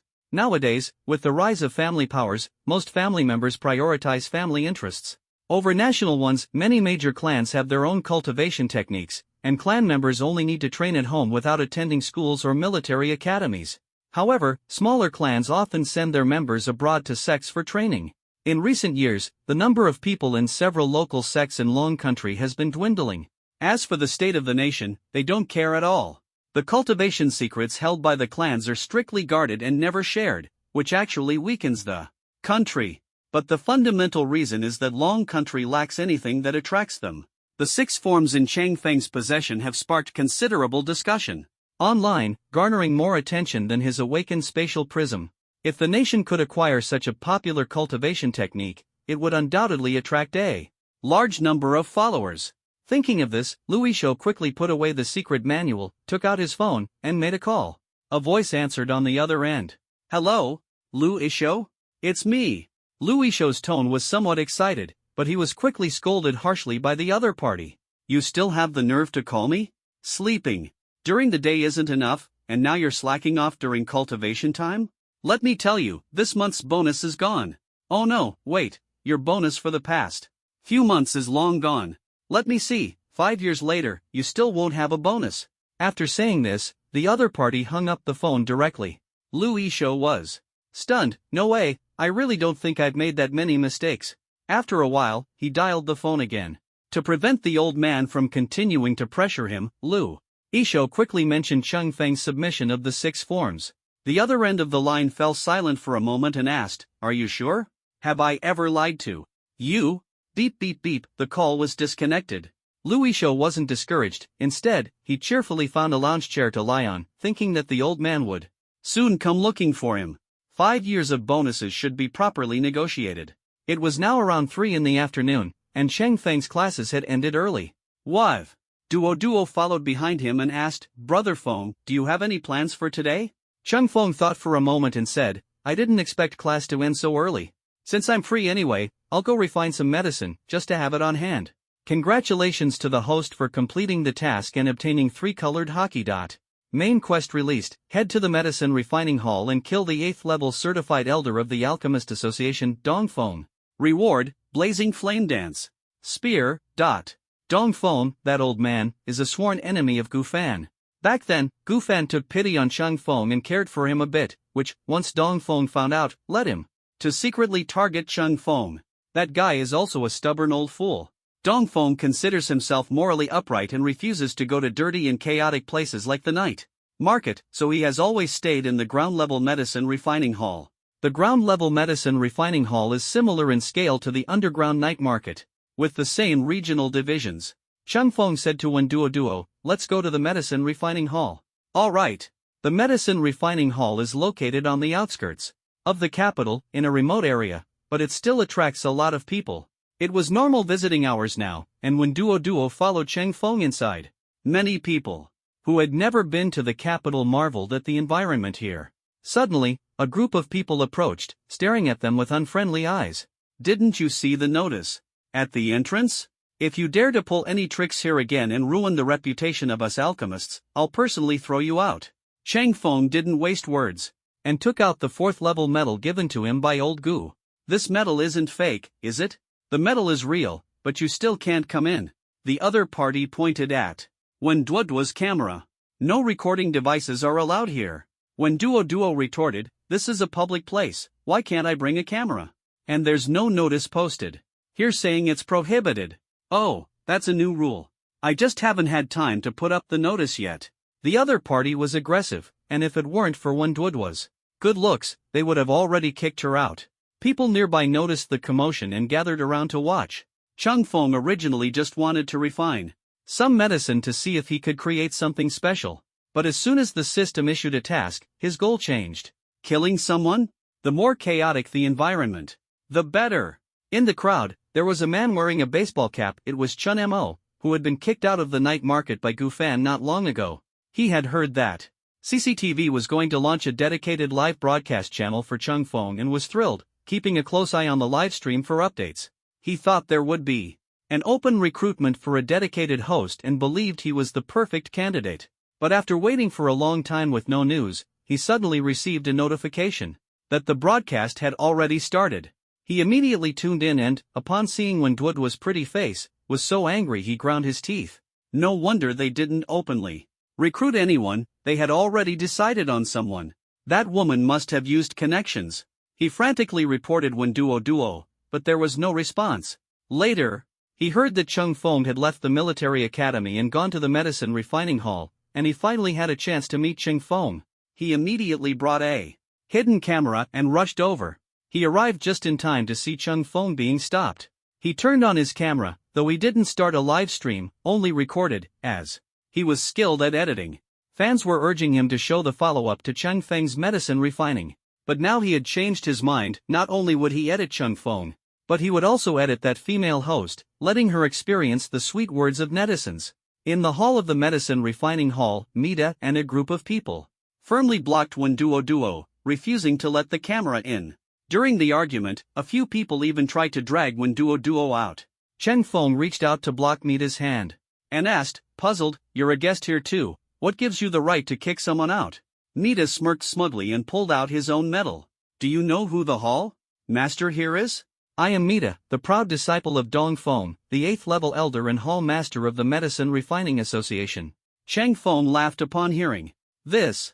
He had been worrying about how to find that old man Dongfeng, and now his disciple had delivered himself right to the door.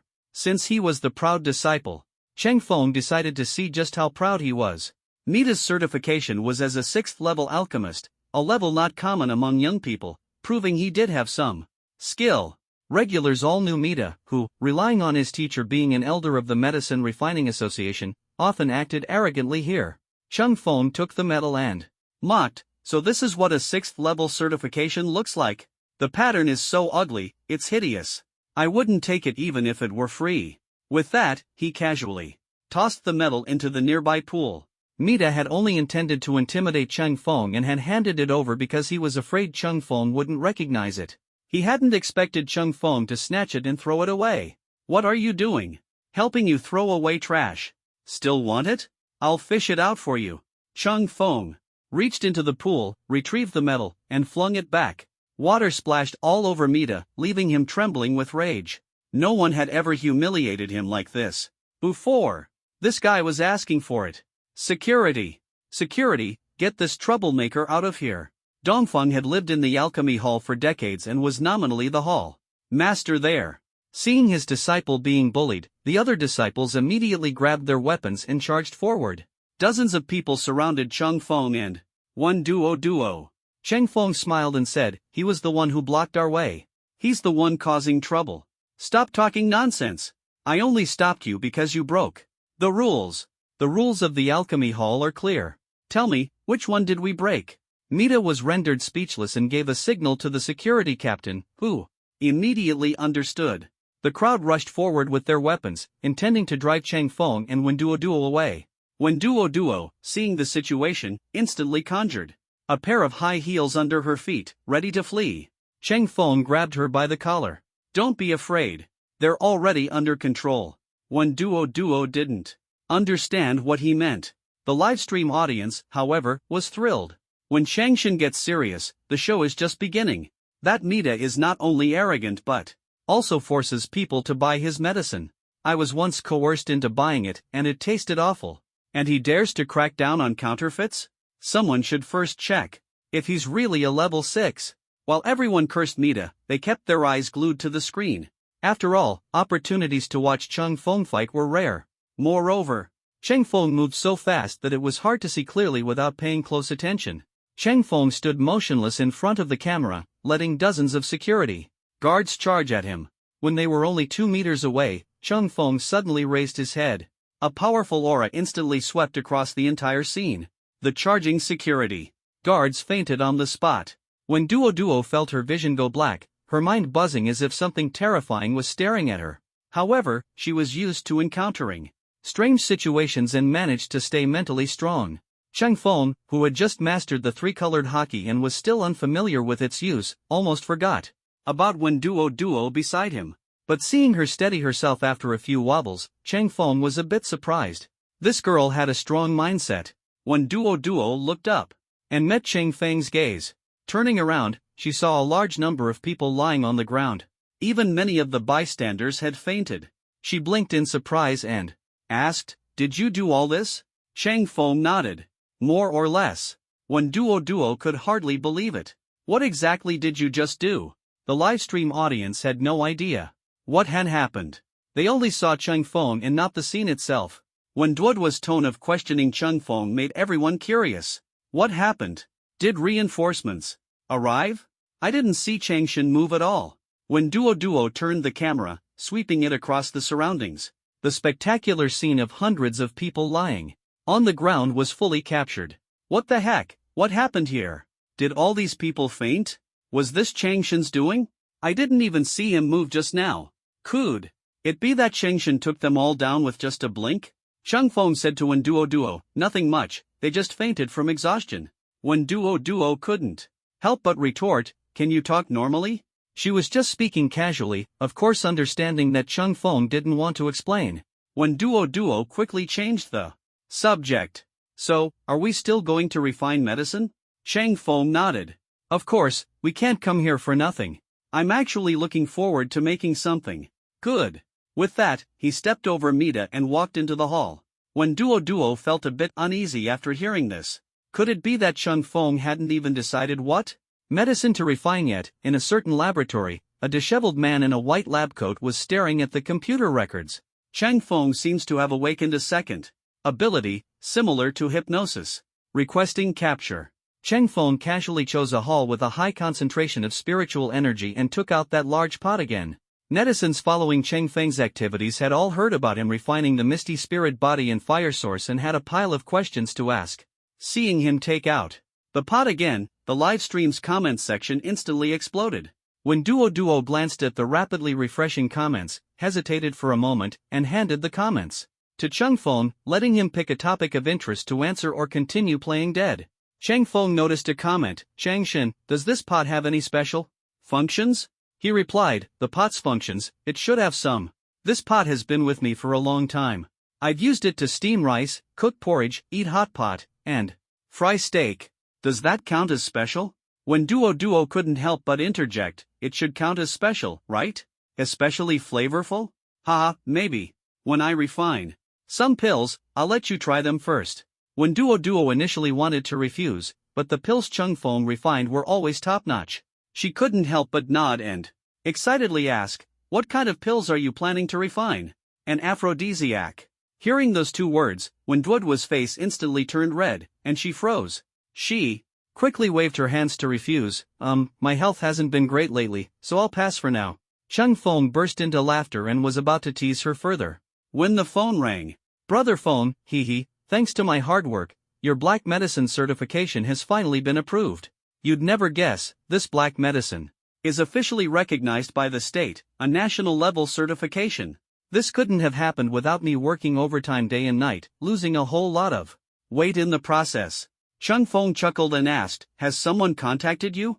There was a brief silence on the other end before Li Ziming cautiously asked, do you know that person? Kind of. I submitted the 6 techniques manual, and the condition was this. Before he could finish, a loud shout came from the other end of the line. What? You submitted the 6 techniques? Doesn't that mean I can learn the 6 techniques too? In theory, yes, but your physique needs some improvement first. Humph, don't underestimate me, Brother Ming. During the physical test, I was one of the top in the academy. As he argued with Chang Feng, Li Ziming's phone was snatched away. Hello, Brother Phone, now that the certification is approved, we can open the shop. I'm mature, responsible, efficient, and have great communication skills. Li Ziming's voice came through the phone. Damn it, Xiaolioli, how can you switch jobs right in front of the boss? It's because you're too stingy. Job hopping is normal. I'll give you a raise, okay? No, you have no future. Give me back the phone. The argument on the other end continued, and it seemed someone accidentally pressed the hang-up button, finally bringing peace to Chang Feng. He thought to himself, how did those two end up together again? Chang Feng looked up and saw Wen Duo's fiery gaze. The live stream's comments section was so flooded it was about to explode. The comments overlapped 4 or 5 layers, making it impossible for Chang Feng to read them clearly. When Duo voiced the question on everyone's mind, did you really submit the 6 techniques to the state? Chang Feng nodded. Enjoying alone is not as good as enjoying together. Everyone can learn the techniques of the 6 styles. If you have any questions, feel free to ask me, and I'll answer them live. When Duo still found it unbelievable. You have to know, the 6 styles are incredibly popular right now. With this reputation, Chang Feng could easily start his own sect. But instead of doing that, he handed everything over completely. It was almost as if he had lost his mind. This move showed that Chang Feng's vision was extraordinarily broad. No one knew what benefits Chang Feng gained after giving up the 6 styles. Not only did he avoid jealousy, but he also received support from the state. Most importantly, he could still use the 6 styles while wearing a mask. This allowed him to completely shed the 6 styles label and live freely. Chang Feng turned off his phone and said to the livestream audience, alright, no more interruptions. Next, I'll teach you the techniques for refining medicine. As he spoke, he placed a large pot on a stand and lit a fire. First, you need to inject spiritual energy into the pot and use it to control the flames, ensuring the fire evenly surrounds the pot. Then, when Duo glanced at the comments and interjected, quick question, how can people precisely control spiritual energy and flames like you mentioned? Chang Feng thought for a moment, that's basic training. Most people can achieve it after practicing for 10 or 20 years. What about geniuses? It took me about 2 months. Strangely, the system didn't reward him for his detailed control of spiritual energy, yet Chung Feng seemed naturally adept, exceptionally skilled. Could it be that the 6 styles enhanced his physical coordination, indirectly improving his control over spiritual energy? When Duo asked, are there techniques suitable for ordinary people to master? Of course, practice makes perfect. Just refine a few batches of medicine, and you'll get the hang of it. When Duo muttered to himself, did you all understand that? Someone in the livestream said, let's go back and talk about how that group of people fainted earlier. Yeah, I want to know too. I didn't see Changshan make a move. When Duo saw the comments and knew Chung Feng didn't want to discuss it, so he didn't bring it up. Dong Feng had just finished refining a batch of pills and stepped out of his private room to relax. After walking a few steps, he saw the hall filled with people lying around in disarray. He noticed that quite a few disciples were among them. Such lazy behavior was unacceptable. The elder frowned, his temper flaring. He raised his cane and struck Mida hard. Mida, still groggy, mumbled, clearly enjoying his sleep. Dong Feng increased the force. You useless disciple, get up. Mida groggily opened his eyes and saw his master's righteous anger almost blowing his beard away. He quickly wiped his drool and called out, Master. Dong Feng pointed at the people lying all over the place and asked, what's going on here? Mida suddenly remembered he had been confronting a reckless young man, but somehow, he inexplicably fainted. He looked at the spot where Cheng Feng had been standing and said, I was ambushed by a young man. After speaking, he nudged the people who had come with him. Seeing their master present, they immediately stood. Respectfully, Dong Feng asked, you said you were ambushed? Don't think I don't know about you lot. You're all scheming behind the scenes. It's good enough that you don't harm others, but now you've been outsmarted? Mida had no choice but to recount his encounter with Cheng Feng to Dong Feng.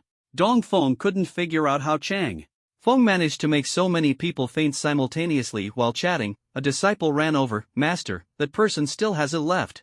I heard from guests in other rooms that he went straight from the hall to the spirit power hall to refine medicine. Mida cursed inwardly, this guy is so arrogant, does he think this place is his home? Master, I'll go drag him out right now. Dong Feng snorted coldly and followed the disciple. The people lying on the ground gradually woke up, intending to greet the elder, but saw Dong Feng storming off angrily, heading straight for the spirit power pill refining room. After asking around, they learned that the one who knocked them out was likely Cheng Feng, who had been driven away by Mida before, and he still hadn't left. Everyone hurriedly followed Dong Feng to the spirit power room. The elder of the Alchemist Association was notorious for being ruthless and extremely protective. Now, let's see how that young man handles this. Inside the pill refining room, Cheng Feng had just finished refining a batch of pills.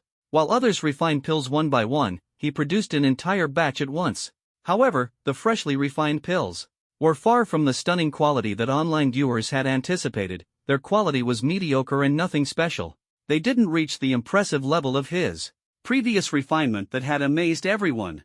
Chung Feng didn't care at all. After all, he had just been messing around, throwing in random ingredients in quantities. The fact that the cauldron hadn't exploded was already lucky. But the online viewers weren't having it. Fans in the livestream began to lash out furiously. At this moment, Dong Feng arrived. He glanced at Chung Feng's pills, snorted coldly, and looked utterly disdainful. Mida, who had followed him, immediately spoke up for his master. Kid, I knew you were just here for show. The pills you refined are not only of poor quality but completely devoid of spiritual energy. I'll give you a chance, apologize to me, then pack up and get out. As he spoke, he glanced smugly at the tools beside Cheng Feng. What the heck, what's that? A wok? Is this guy cooking here? You're outrageous, cooking in such a sacred place. Get out now. Mida was furious and stepped forward to flip the wok. Cheng Feng reached out and pinched a pill. Freshly refined pill, want to try it? I wouldn't eat your poison.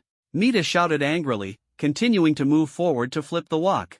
Cheng Feng flicked his fingers. The pill flew over and hit Mida squarely on the forehead. Bang! The pill exploded, and the impact sent Mida stumbling back a few steps before he steadied himself. His face was blackened, clearly marked by the residue of the explosion. Didn't expect the effect to be quite good. This is my newly invented firework pill. You're the first to try it. Consider yourself lucky. So, tell me, how does it taste? Mita spat out a puff of black smoke, nearly exploding with rage. Dongfeng stopped Mita and said, "Pill refining is a sacred practice, and you dare to make a mockery of it by refining such vulgar pills." "Vulgar? Fireworks were originally refined by alchemists. I just made some modifications. How is that vulgar? Pills are meant to nourish and serve humanity, yet you use them to harm people. Don't you think that's a complete reversal of their purpose?" "Nice words.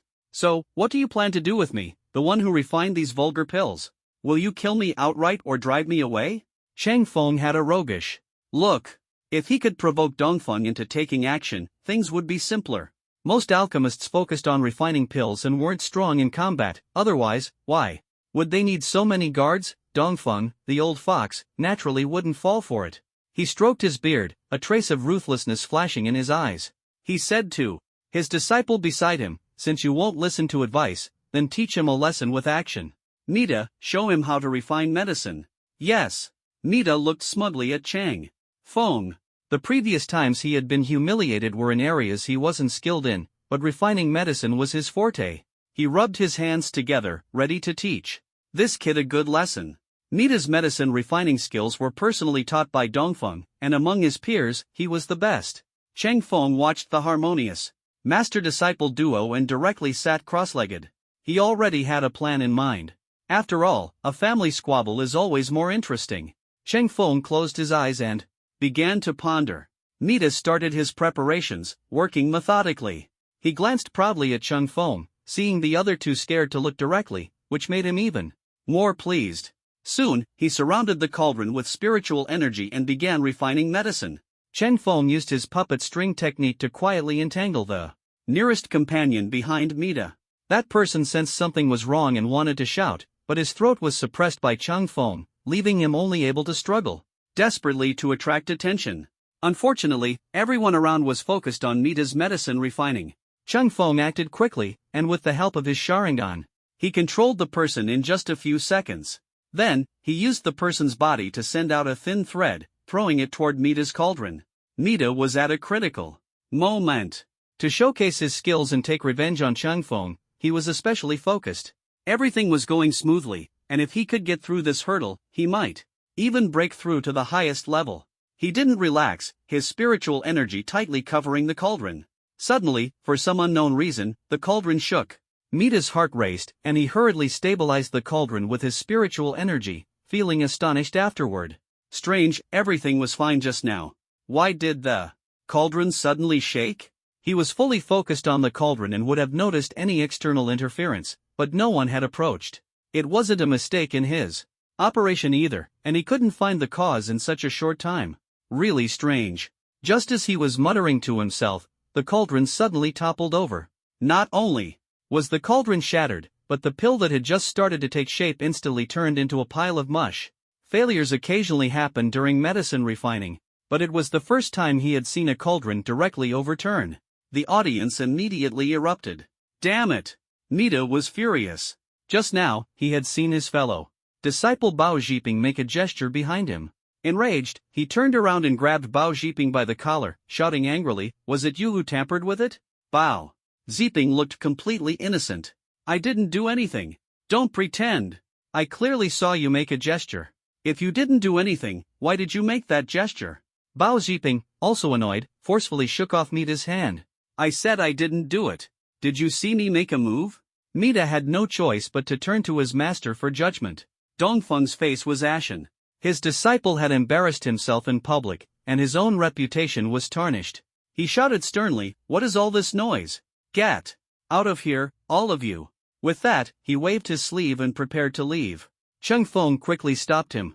"Hey, don't leave. Didn't you say you were going to teach me a lesson? Giving up halfway isn't a good attitude. Surely Elder Dongfeng's reputation isn't that bad, right?" Dongfeng's mouth twitched. If it weren't for his status, he would have personally stepped in to shut Chang Feng up. But if he made a move, an 8th-level medicine refiner bullying a child would only make him a laughingstock. That he stared coldly at Chang Feng, secretly making up his mind, this kid must die on his way home today. Mita, unwilling to back down, retorted to Chang Feng, "If it weren't for this kid secretly sabotaging me out of jealousy, I would definitely have refined a 7th-grade pill today." Bao Zhiping listened to Mita's accusations, gritting his teeth in anger. He swung a punch. Shut the hell up. I already said it wasn't me. Mita didn't expect Bao Zhiping to strike, and unprepared, he stumbled back several steps, tripping over his own cauldron and landing on the liquid-covered ground. When he stood up, liquid was still dripping from his backside. He was furious. You dare hit me? Do you want to live? I hit you because you deserve it.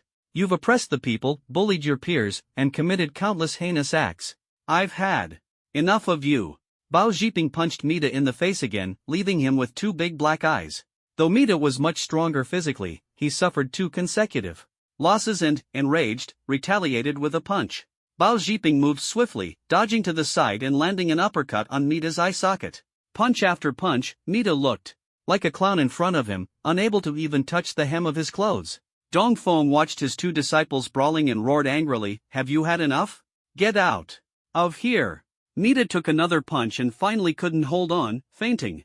Bao Zhiping turned to Dongfeng, his eyes red, clearly worked up from the fight. "Dongfeng, you old scoundrel, don't think your evil deeds can stay hidden." Back then, as he began to speak, Bao Zhiping unleashed a torrent of accusations, exposing Dongfeng's misdeeds of embezzling wages and harassing women. "How dare you!"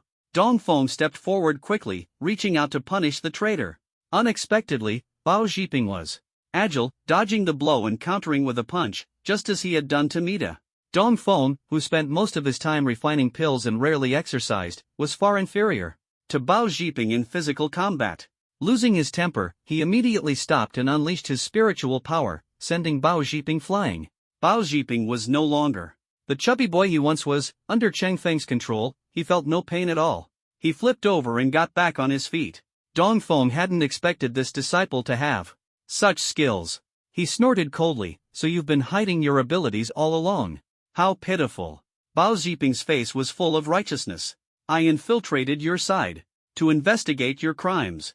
The things you've embezzled have cost lives. Today, you'll face public judgment." With that, Cheng Feng controlled him to draw a sharp blade and charge forward to fight.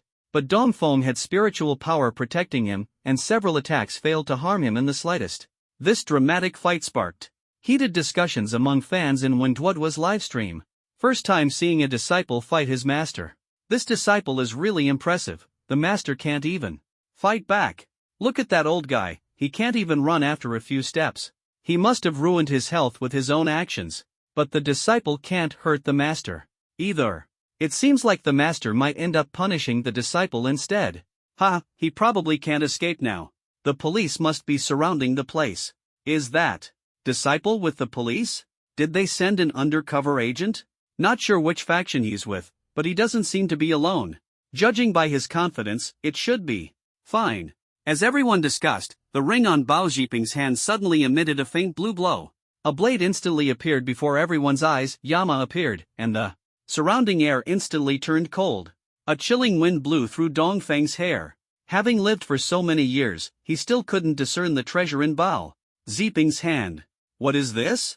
A blade that can pierce your body. As soon as the words fell, Bao Zhiping gathered his strength and slashed at Dongfeng. Dongfeng felt the murderous intent of the blade and quickly dodged. But Bao Zhiping immediately followed up with another strike. Seeing that he couldn't evade, Dongfeng had no choice but to activate his spiritual defense. Unexpectedly, the spiritual shield on his body lasted only a few seconds before being shattered by Yamaziri flames. Dongfeng spat out a mouthful of old blood. Bao Zhiping truly intended to kill him. Feeling the intense killing intent from the opponent, Dongfeng disregarded his image and desperately ran forward. Before fleeing, he threw out a spiritual weapon. A beam of sword-like shot straight at Bao Zhiping. Bao Zhiping raised Yama to block it, and the sword light dispersed, transforming into countless fine needles that pierced into his flesh. Cheng Feng sensed Bao Zhiping's movements pause momentarily. This is a method to destroy muscle tissue. Unfortunately, he's just a puppet. Cheng Feng thought to himself as he quickly controlled Bao Zhiping to continue moving. Dongfeng saw that Bao Zhiping, despite being hit by his spiritual weapon, could still move freely, and his panic grew. Impossible. A human's physical constitution couldn't be this strong. No, his muscles were clearly cut, so how could he still move? Still exert force? Seeing this inhuman Bao Zhiping, Dongfeng's doubts turned into fear. He only wanted to run, to escape back to his room where he'd be safe. Not to mention the sturdiness of his private room, it housed the treasures he'd collected throughout his life. Most importantly, there were countless high-grade medicines. The alchemy hall was his domain, and he usually relaxed his guard, carrying only a few spiritual weapons. The light sword he had just used was gone, and the other artifacts couldn't possibly withstand Bao Zhiping's Yama. He deeply regretted it now, this body was too fragile. Even running fast couldn't outpace Bao Zhiping. Just as he was about to reach the door, Bao Zhiping charged from the side and slashed at Dongfeng's neck. Boom! A flying sword shot out from the room, blocking Yama's blade just in time. Although it was quickly cut in half, it bought precious time. Dongfeng hurriedly grabbed the storage ring on the table. A bottle of potion appeared, and he tilted his head back to drink it. His complexion became much younger, and his full head of white hair quickly turned black, reverting to a middle-aged appearance. Reversing aging? Cheng Feng was somewhat shocked. This was a forbidden drug. This old man was truly bold, violating the nation's alchemy regulations. No matter what happens today, he won't be able to stay in Long Country. Holding the potion and spiritual weapon, Dongfeng's confidence immediately returned. He pulled out a short sword from the ring and flicked it lightly. The short sword emitted a hum, and its blade began to split and extend. In no time, several sharp blades surrounded Bao Zhiping and began attacking.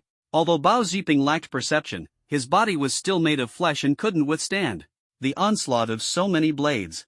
Cheng Feng felt a bit regretful. Looks like killing this old man today will be difficult. As he was thinking, chaos suddenly erupted. Outside the building, the noise was quickly replaced by the sound of police sirens. Law enforcement personnel had arrived. When Duo leaned closer to Cheng Feng and whispered, "Brother Feng, the leader just informed me that someone called the police. The authorities learned about the commotion here through a live broadcast and sent people to intervene. But it seems they're here to arrest Dongfeng. The higher-ups instructed us to just observe and not get involved. Can we do that?" Cheng Feng smiled and nodded. "Of course. Do I look like someone who enjoys causing trouble?" When Duo carefully watched Cheng Feng and nodded. Very similar. People automatically made way. Police officers arrived at the scene and saw Bao Zhiping and Dongfeng engaged in a private fight. They shouted loudly, "Private fights are prohibited in public places, stop immediately." Dongfeng, aware of the consequences, naturally did not stop.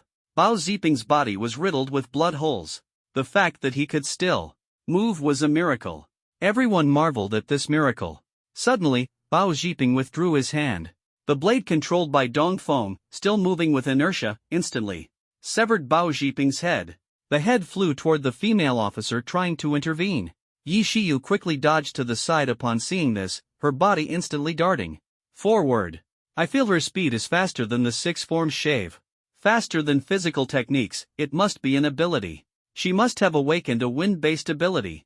Cheng Feng and Wen Duo commented from the side. As for Bao Zhiping, he was the same type as Nita. Dongfeng had just killed him, and Cheng Feng even received exchange coins. Now that someone else had taken over the fight, Cheng Feng naturally no longer needed to waste energy controlling the puppet. Although Yi Shiyu was fast, she still couldn't suppress the numerous treasures Dongfeng had collected. The surrounding police officers immediately formed a line and moved forward to block him. The badges on their sleeves bore the insignia of the Night Hawk Squad.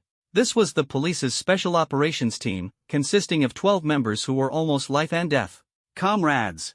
They often appeared in dangerous remote areas and rarely showed up in the capital. Cheng Feng curiously asked, "What is the badge on their sleeves?" "What?" Duo replied, "It's the insignia of the special operations team, called Nighthawk. I don't know when they came to the capital. They must have just happened to pass by and coincidentally encountered the incident here, so they came to help, right?" Nighthawk, was that the squad that tragically died in the previous life? Cheng Feng remembered they were here because, for what reason again? Cheng Feng suddenly realized his memory was a bit blurry. Could it be that refining medicine had muddled his brain? He quickly called the system. "System, why do I feel like I can't remember much from my previous life?" This system was born from the host's regret. Each time a revenge is completed, the regret in your heart decreases. Thus, the memories left behind due to obsession in the previous life will gradually fade. So, if I let go of all my hatred, I won't remember anything from my previous life? Correct. After understanding, Chang Feng sighed, it seems developing the habit of writing a diary is still useful. Reminder, the host's diary will also disappear at that time. Oh no, won't there be any trace left at all? Chang Feng was a bit angry but quickly let it go. Forget it, anyway, there's still a long way to go before completing revenge. I won't forget the things that have already happened, right? You will. Only remember the hatred you have for them, but the details of what they did to you in the previous life will be forgotten. Chang Feng sighed, feeling somewhat relieved. The previous life was already painful enough, there was no need to keep dwelling on it. Forgetting might be better. While Chang Feng was conversing with the system, Yi Shiyu was fiercely battling Dong Feng. When Duo whispered to Chang Feng, the captain of the Nighthawk squad is Yi Shiyu. She's only in her 20s, and her spiritual power level has already surpassed 60. Dongfeng's spiritual power level is close to 70, but he's older, and his spiritual power has somewhat declined. Moreover, he's obsessed with refining medicine, making his use of spiritual power more limited.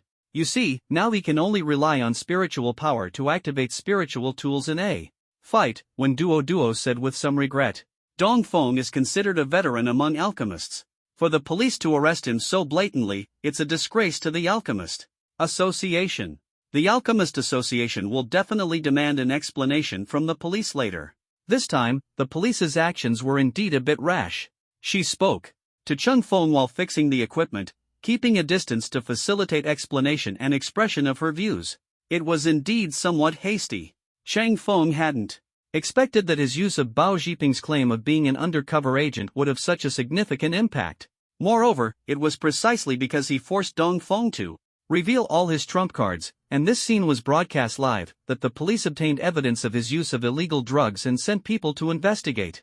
The Nighthawk squad had indeed returned to the capital to report, and they just happened to encounter this incident. Dongfeng's special status and fierce resistance made it impossible for an ordinary team to handle him, so they were temporarily assigned the task. All of this seemed dramatic, but to outsiders, it appeared reasonable. After all, Dong Feng had killed that undercover agent, and a life for a life. No matter if you're a veteran of the Alchemist Association, everyone is equal before the law. Dong Feng and Yi Shiyu each took a few steps back. Blood seeped from the corner of Dong Feng's mouth, and Yi Shiyu was also injured.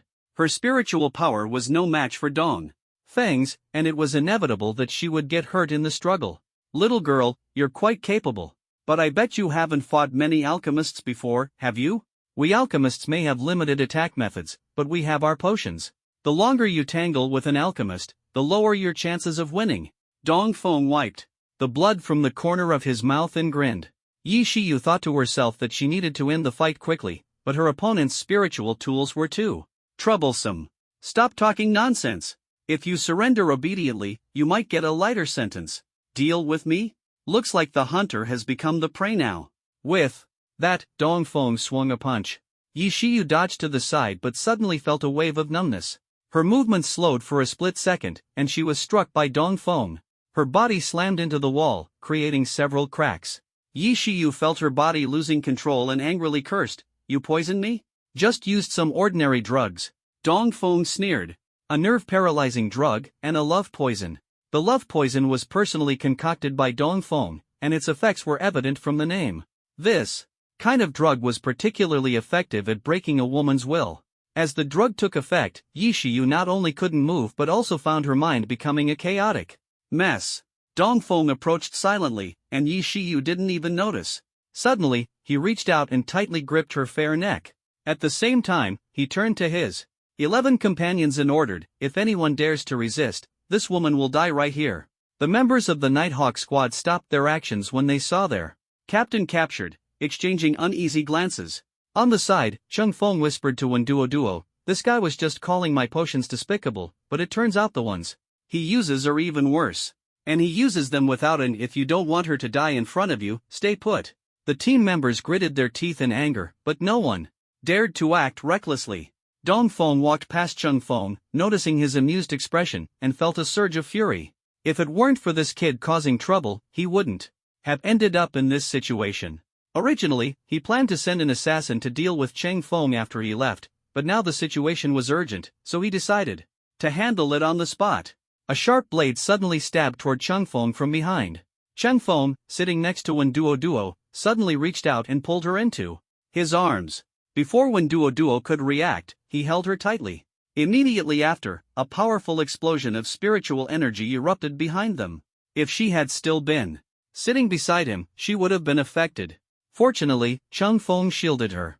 The blade stabbed into Chang Feng's back but couldn't penetrate. As the aftermath of the explosion dissipated, Dong Feng was shocked to find Chang Feng completely unharmed. Someone nearby whispered, "Is this the legendary iron block? Iron block? 6 styles?" Dong Feng didn't understand, but from the murmurs, he realized this kid clearly had some skills. Dong Feng had originally planned to eliminate him casually while leaving, but he hadn't expected him to be such a tough opponent. As the aftermath settled, Chang Feng released Wen Duo and smiled, saying, "I wasn't the one looking for trouble." He made the first move. With that, he pointed his finger at the void, and space cracked open. A black blade emerged from the rift, drawn by him. Even if Dong Feng didn't know Chang Feng, he recognized this ability. Spatial edge. He had recently heard about a spatial edge user emerging in Long Country, and this kid was that person? But he had just graduated high school?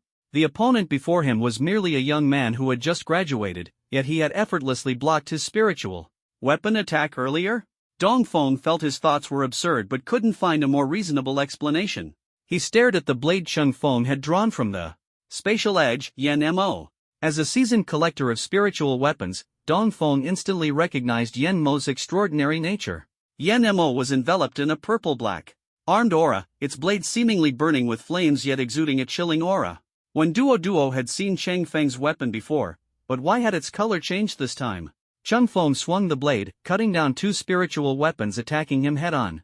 He stepped closer to Dong Feng, one step at a time. "Couldn't you just leave quietly? Why did you have to stir up trouble?" Dong Feng sighed helplessly. "The contract was just signed. I have to cooperate with them and can't disobey orders." Sigh. For some reason, Dong Feng suddenly felt fear toward this kid. He even opened his mouth to seek peace. "I was wrong earlier, let's." "Are you kidding? Your voice is trembling. Dong Feng, you old thief, where's the grandeur you usually put on? Look at you now. Pathetic like a sleazy old man. Arrogant." Dong Feng was enraged by the humiliation and summoned multiple spiritual weapons to defend himself again. But no matter what weapon he summoned, as soon as it touched Chang Feng's Yen Mo, it was instantly cut down. This blade was too sharp. Chang Feng's current strength clearly surpassed Yi Shiyu by a significant margin. Dong Feng pressed a dagger against Yi Shiyu's neck and warned harshly, "If you dare come any closer, this woman will die." Chang Feng chuckled, "I don't even know her. Kill her if you want." He wasn't part of the police force, which would prioritize the safety of hostages due to their duties. He was here to kill. Besides, even if Yi Shiyu's neck was cut, as long as she wasn't dead, he could still save her with black medicine. It's just that the wound is too deep, and when the black medicine comes into contact with flesh and blood, it might make the effect stronger. But with Yi Shiyu in this state, a stronger effect doesn't matter. Thinking this, Chang Feng raised Yen Mo, used the shave technique, and quickly charged toward Dong Feng. Dong Feng saw that the hostage couldn't threaten Chang Feng, so he dragged Yi Shiyu toward Chang Feng while trying to escape himself. Chang Feng paused, then threw the already mangled Yi Shiyu to Wen Duo and continued using shave to chase. The two were separated by a few body lengths when Chang Feng directly threw Yen Mo from his hand. Dong Feng, seeing this, quickly pulled out a defensive spiritual tool to block it. Unexpectedly, the tool couldn't stop it at all. Yen Mo sliced through the air and directly struck his right arm, severing it completely. Dong Feng lost his balance, endured the intense pain, and ran a few more steps. Chang Feng had already picked up Yen Mo and was closing in. He reached out and chopped off one of Dong Feng's legs. "Alright, now it's time for your last words. You Dong." Feng had just opened his mouth when Chang Feng stuffed several pills into it. Then he pushed his jaw shut. Boom! The freshly refined explosive pills detonated in his stomach. Dong Feng immediately passed out. With his arm and leg severed, no spiritual power to protect him, and blood flowing uncontrollably, he was doomed. This guy should collapse from blood loss soon, right? This is my first time killing someone on the street. Although I've forgotten how you treated me in my past life, these days, everyone gets their turn to rise. Chang Feng turned and left, leaving the rest to the police outside. He returned to the medicine refining hall and saw the 11 members of the Nighthawk team gathered in a circle. with Wenduo holding Yi Shiyu in the center. Yi Shiyu was in bad shape, her body already trembling. Chang Feng said to Wenduo, help her take off her clothes. Ah! Wenduo and the other 11 were all shocked and stared at him. Wenduo whispered, it's not appropriate. With so many people watching. How about we go to a private room? Chang Feng nodded, you're thoughtful. All right. No way. One of the 11 stepped forward and said, even though you saved the captain, that doesn't mean you can openly take advantage of her. Chang Feng asked, then you do it? The man was immediately stared down by 10 pairs of eyes and said nothing more. In the livestream, viewers saw Wenduo carrying Yi Shiyu into a small room, and the chat exploded. Wow, Feng bro. No. Li Xiaohua will get jealous. This woman's looks rival Li Xiaohua's. Changshan really isn't losing out. Damn, Feng bro is treating us like an audience, live. Broadcasting this? Is this a free benefit I get to watch? Covering face, you guys still call him Changshan? He should be Chang teacher. Hello, teacher Chang. What? Duo laid Yi Shiyu flat on the bed and then picked up some equipment. The 11 were dumbfounded. Wasn't it agreed that you'd handle the medicine yourself? Why are you live broadcasting now? Just because we can't beat you doesn't mean you can act recklessly. If the captain finds out, how will she face this? They were about to stop one. Duo when Chang Feng said, turn off the visuals, leave only the audio. The 11 were shocked. Are you a pervert? Playing it this way? The livestream chat had the opposite reaction. That makes sense, broadcasting visuals would definitely get banned. Audio is already good enough. Teacher Chang really treats us like family. Hurry up, I can't wait anymore. The 11 stared at Chang Feng, wanting to stop him. They approached and saw Chang Feng take out a needle box from his space. He reached out, conjured a flame, and sterilized the needle. What are you doing? Doing what? Young man, watch your words. I'm live streaming right now. Saying doing might make my fans misunderstand me. The 11 people were speechless and rephrased their question. What are you planning to do? Sterilizing. That old fox Dong Feng is too cunning. The love poison he used is so strong that it will take at least an hour of acupuncture to neutralize it. The live stream had no visuals, so the audience couldn't understand Chang Feng's actions and kept guessing. An hour? Teacher Chang is so skilled. I have to do it 20 times to catch up. Teacher Chang truly deserves to be our role model. As the netizens chatted enthusiastically, Chang Feng continued, this acupuncture point can dispel toxins in the body, but it needs to be combined with a few other points to be effective. Acupuncture points? Aren't those just a few spots? How do they work together? Brothers, I don't understand either. Could it be that Changshan is really helping her detoxify with acupuncture? The netizens finally understood. Ahem, I always thought this was a proper detoxification method. This generation of netizens really has wild imaginations. Heh, I'm not saying who misunderstood. When Duo initially misunderstood Chang Feng as well, thinking he was using conventional methods to cure the love poison. She knew that love poison could only be treated with specific methods, and if not resolved in time, the damage would be even greater. So, she didn't stop Chang Feng. When he said he would only turn off the visuals while keeping the stream on, she was a bit confused. It wasn't until she saw him take out the needles that she understood his plan. As an alchemist, Chang Feng was well versed in the functions of potions and naturally had a way to detoxify. About an hour later, Yi Shiyu's consciousness gradually cleared. Although she had been a bit muddled earlier, she still knew what had happened outside. Seeing Chang Feng, she felt a bit hurt but was more grateful. If it weren't for him, she would have been in big trouble today. Don't move. It'll be over soon, Chang Feng said as he pulled out a few more needles. As the black blood flowed out, Yi Shiyu finally felt much better. She got up to thank him but realized she was only wearing a slightly transparent thin garment. In other words, this man had just seen everything. Pervert. Yi Shiyu, burning with anger, slapped Chang Feng hard across the face. Chang Feng was dumbfounded. Women are terrifying. She was fine just now, and now she's flipping out. Yi Shiyu quickly put on her clothes, threw on a coat, and rushed out.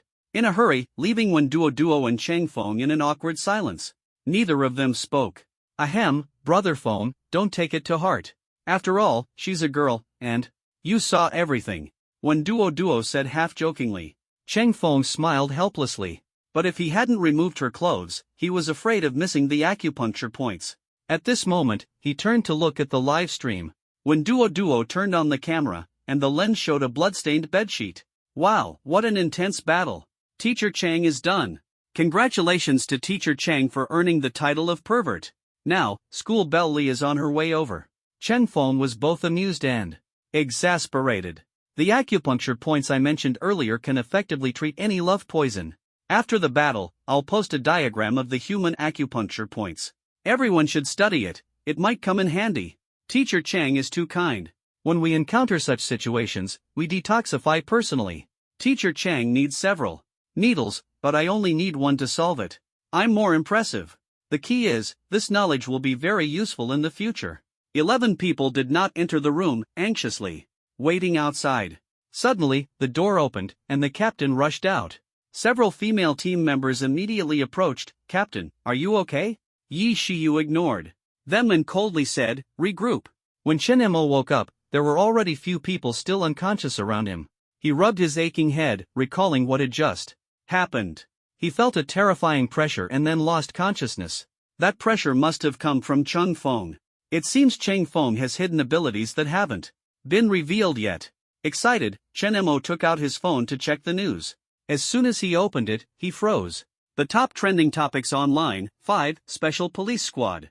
Nighthawk takes action at the Alchemist Association.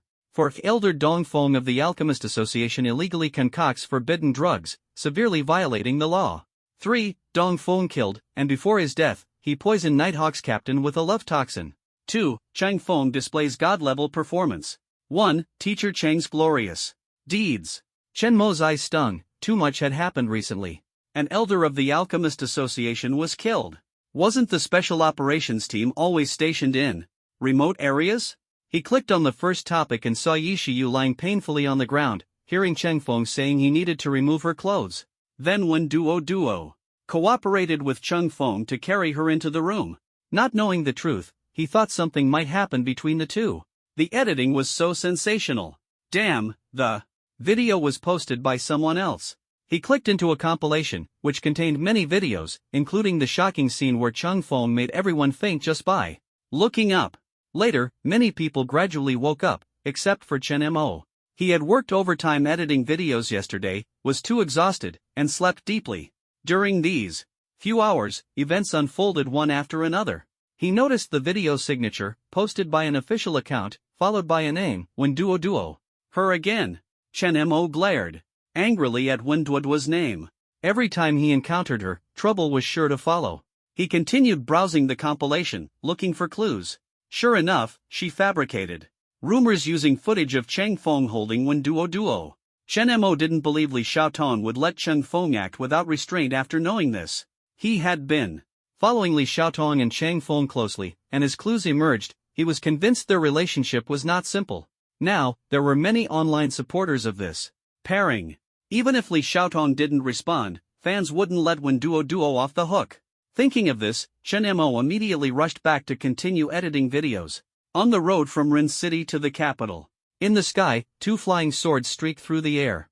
On the swords stood an elder and a young man, both with their hands behind their backs. The young man asked, "Master, why did we suddenly come to this remote Zhengzhou continent?" The elder replied, "Recently, I performed a divination and found that someone carrying great fortune is hidden nearby. If we find him, he can help our sect return to its peak. By then, no one will look down on our origins anymore."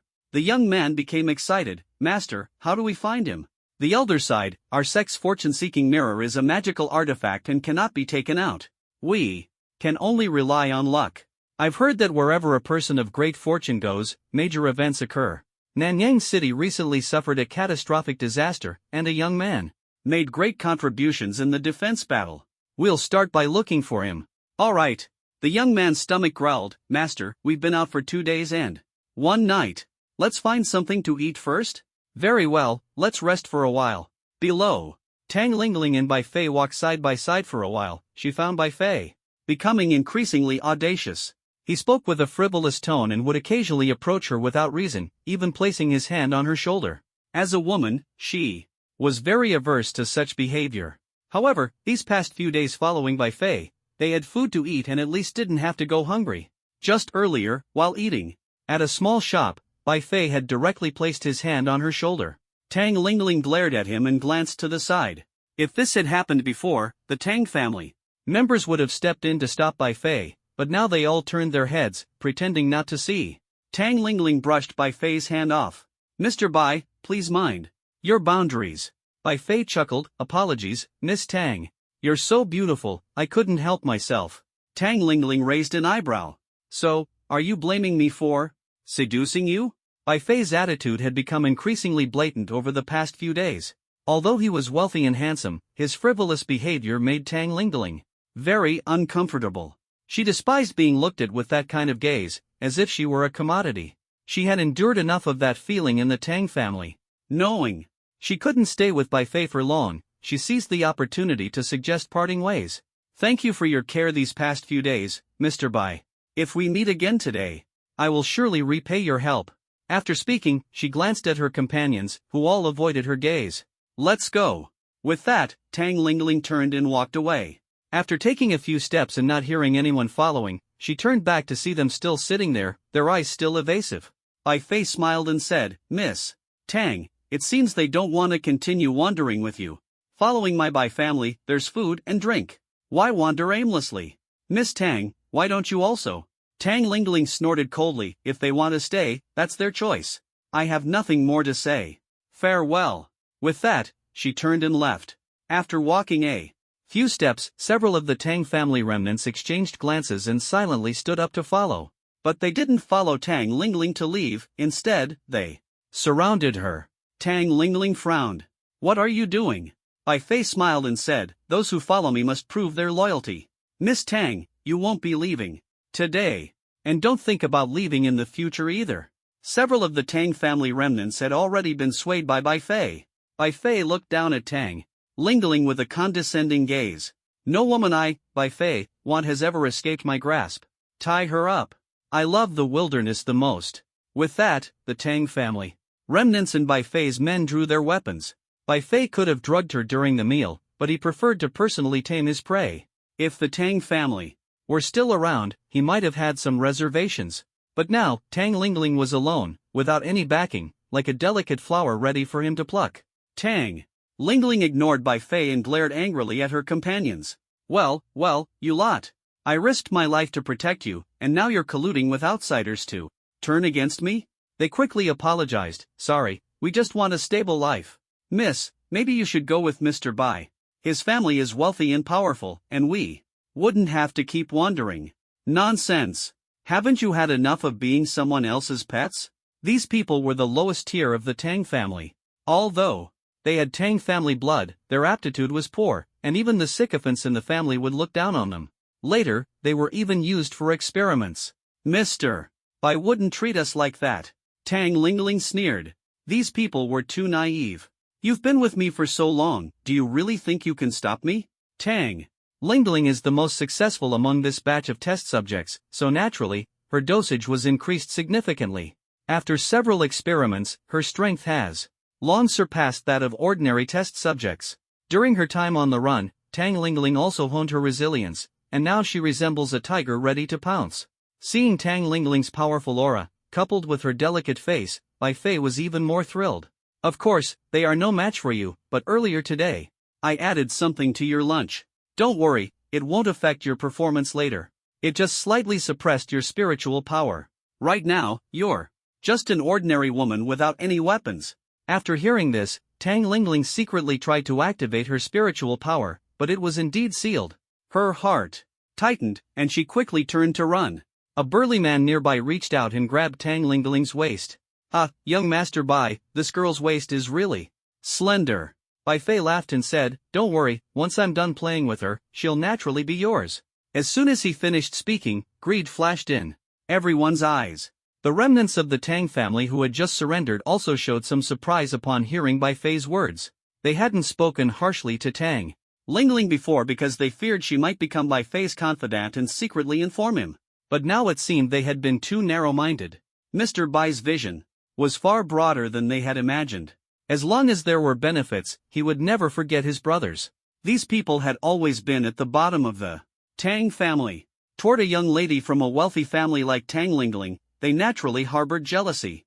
They never expected that one day she would completely fall from grace. Master, eating these fruits won't fill our stomachs, we still need some coarse grains. You brat, in this desolate wilderness, where would you find coarse grains to eat? I just smelled something. There's a tavern over there. Right there, master, hurry. The young man followed the scent and ran, still asking incessantly, Master, if they find out we're demonic cultivators, will they refuse us? Ha, such things, if you don't say it and I don't say it, who would? No? After saying this, the young man suddenly dashed out of a patch of grass, colliding directly with Bai Fei's group. Bai Fei was in the middle of tying Tang Lingling to a tree when he heard the noise and looked over, locking eyes with the young man who had burst out. The master saw his disciple frozen in place and quickly walked over, only to see a large group of people. Disciple, what did we just talk about? The disciple answered softly, demonic cultivators. Master, do you think they heard us? I don't know, but what you just said, they definitely heard. The elder and the disciple exchanged glances. In that case, we can't leave any witnesses. Demonic cultivators. Bai Fei was startled upon hearing this conversation. Hadn't the Dragon Kingdom already eradicated demonic cultivators? There shouldn't be any within the borders. Were these people foreigners? Regardless of who they were, Bai Fei only knew he was in big trouble. Demonic cultivators were notoriously ruthless and cruel. It was possible that soon he would be tied to a tree and dismembered. No, he couldn't sit idly by. Bai Fei's mind raced, and he quickly greeted the two. So, you two are also demonic cultivators. Also? You are too, young friend, the disciple asked in surprise. Bai Fei nodded. I was originally a demonic cultivator from abroad, recently traveling to the Dragon Kingdom to explore and train myself. Master Dongbu nodded. I could tell at a glance that the yin energy on you is too heavy. Heh, young man, your cultivation is insufficient, yet you want to use yin to replenish yang. If you don't refine the yin energy in your body, over time, you might be ruined. Bai Fei didn't expect the other party to see through him at a glance. He had indeed been feeling weak recently, which was why he decided to venture out for training. He quickly sought guidance from Dongbu as senior. Please advise me. Your cultivation method is similar to ours. Perhaps our sect can help you adjust. Bai Fei was delighted and quickly asked, Senior, what cultivation method does your sect practice? The dual cultivation method. While the master and Bai Fei were talking, the disciple Lu Zhuan noticed someone tied to a tree. He walked over to take a look and was immediately stunned by Tang Lingling's beauty. He had never seen such an enchanting woman. Despite being tied up, Tang Lingling's face showed no sign of submission. Seeing Lu Zhua's lustful gaze, she even glared back at him, which only made Lu Zhua more infatuated. He immediately shouted, Master, I found my partner. Dong Bu walked over and knocked Lu Zhua on the head. What partner? Call her your mistress. Lu Zhua innocently held his head in protest. Master, that's not fair. I saw her first. Heh, just because you saw her doesn't mean she's yours. Speaking of which, this should be up to our friend Bai here, right? Bai Fei broke into a cold sweat as the two turned their attention to him. Both were demonic cultivators, and he dared not offend them. But if he had to choose, he would definitely side with the master. He bowed to the master. This is the eldest daughter of the old Tang family, Tang Lingling. Recently, Nanyang City was hit by a beast tide, and the Tang family fought desperately to resist. She was one of the outstanding ones, with remarkable achievements in battle. There aren't many surviving descendants of the Tang family now. Luckily, I happened to capture her. It was well known that demonic cultivators love to take advantage of others' misfortunes, especially those from fallen noble families. So Bai Fei deliberately portrayed the Tang family as a prestigious clan and Tang Lingling as a noble descendant to pique their interest. Of course, even without saying this, Tang Lingling's beauty alone had already made their eyes light up. Sure enough, after hearing Bai Fei's words, their gazes became even more fervent. Bai Fei seized the opportunity and said, Earlier, Master Dong mentioned my yin energy is too heavy, so it seems I lack the fortune to enjoy her. Since Master Dong has been so kind to guide me, how about I gift this woman to you? To my knowledge, she is still untouched and will surely help Master Dong's dual cultivation method reach new heights. Dongbu laughed heartily upon hearing this. Disciple, since Bai has gifted her, don't fight me for her. I promise to find you someone even better in the future. Dongbu then turned to Bai Fei and asked, You said she is from the Tang family of Nanyang City? Yes. She achieved significant feats resisting the beast tide? Correct. Ha, heaven truly has eyes, making it so easy to find her. Dong Bu laughed so hard he bent over, leaving Bai Fei puzzled. Could this old man have come to the Dragon Kingdom specifically to find a descendant of a fallen noble family to use as a cultivation furnace? Bai Fei smiled to conceal his thoughts. Congratulations, Master Dong. Ah, Bai, you have done a great favor to our sect. Why not visit our sect? It would also give me a chance to repay your kindness. Coincidentally, Bai Fei wanted to ask how to resolve the yin energy in his body, so he readily agreed.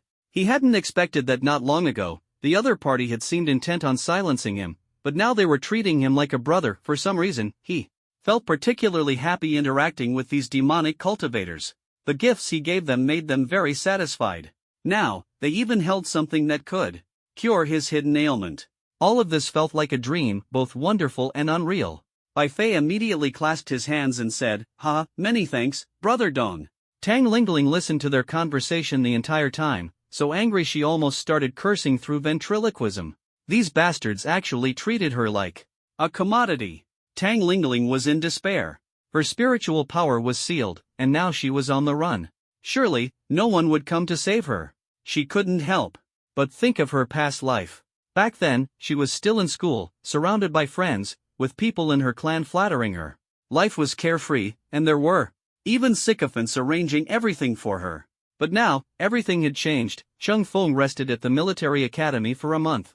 During this time, he mainly cooperated with Wenduoduo's livestreams and had to endure Lu Yishou's dull experience lessons. Ever since Lu Yishou tested Chung Feng's abilities, he rarely arranged combat training for him. Most of the time, they just sat in the classroom listening to lectures. But Chung Feng was restless and couldn't sit through the lessons properly. He often got sleepy as soon as the lecture started and would just fall asleep on the spot. When Duoduo's live streams of Chung Feng sleeping weren't very interesting, so after discussing with Lu Yishou, they added a split-screen view of the podium. A device was installed next to the podium, allowing Lu Yishou to see the live stream comments while teaching. Then, something strange happened. Every time class started, a large number of fans would flood into the livestream, using the comments to ask Lu Yishou questions. Lu Yishou would respond promptly upon seeing them. Over time, the livestream turned into Lu Yishou's lecture series. Cheng Feng was kicked out of the livestream frame, not even getting a single shot. However, he still got a share of the livestream earnings. Today, Cheng Feng looked at the money credited to his account and was overjoyed. I didn't expect live streaming to be so profitable. Should I start selling products next? When Duo immediately raised a hand to stop him. You're strictly prohibited from selling products with your current status. It's explicitly stated in the contract. Cheng Feng felt a bit disappointed. Gaining popularity and then selling products was the standard routine in his previous life, wasn't it? But he didn't dwell on it too much. His black market pharmacy was also in preparation. The shop's operations were handed over to Li Ziming, who had fought hard for the manager position and finally agreed. The shop was located near the school, close to the martial arts hall. If students got injured during sparring, they could quickly buy black market medicine either in-store or via delivery. The shop was still under renovation, and the opening day was drawing closer. The shop assistant, Xiao Lioli, looked gloomy. She had changed bosses only to end up with her old boss again, her superior. And this superior held grudges, dumping all the cleaning tasks onto her alone. In class today, Chung Feng surprisingly didn't fall asleep. Instead, he was staring at the credited amount, pondering how to manage his finances. While he was deep in thought, a phone call came in. The number was unmarked. Hello? Hello, Mr. Chang. I'm a dispatcher from the Special Operations Unit of the Police Department. What do you need from me?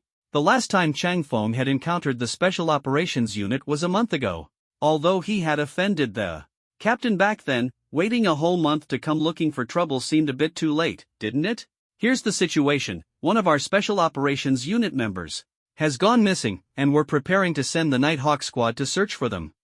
Go ahead, Chang Feng replied, about to hang up with the other party.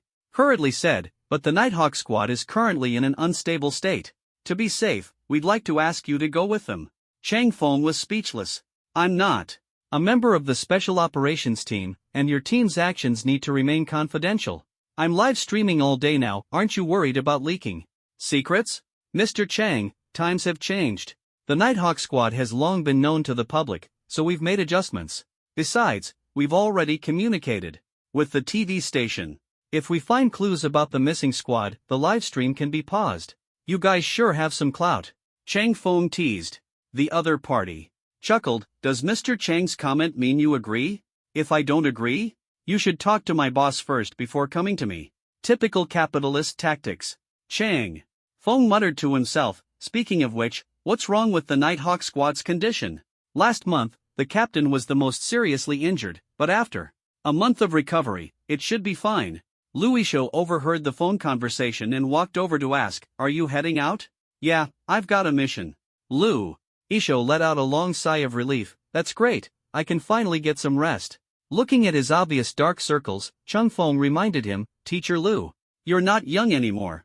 You need to take care of your health and not overwork yourself. Yeah, thanks. Bah. What do you take your teacher for? Lu Yishou leaned closer to Chung Feng and whispered, I've been practicing your 6 styles overnight recently, almost worked myself to death. Do you have any tips? Quickly, tell your teacher. Chang Feng nodded, of course I do. Lu Yishou leaned in, and Chang Feng whispered, people can unleash their potential in dangerous situations. Teacher Lu, why not try a secret realm where criminals are imprisoned?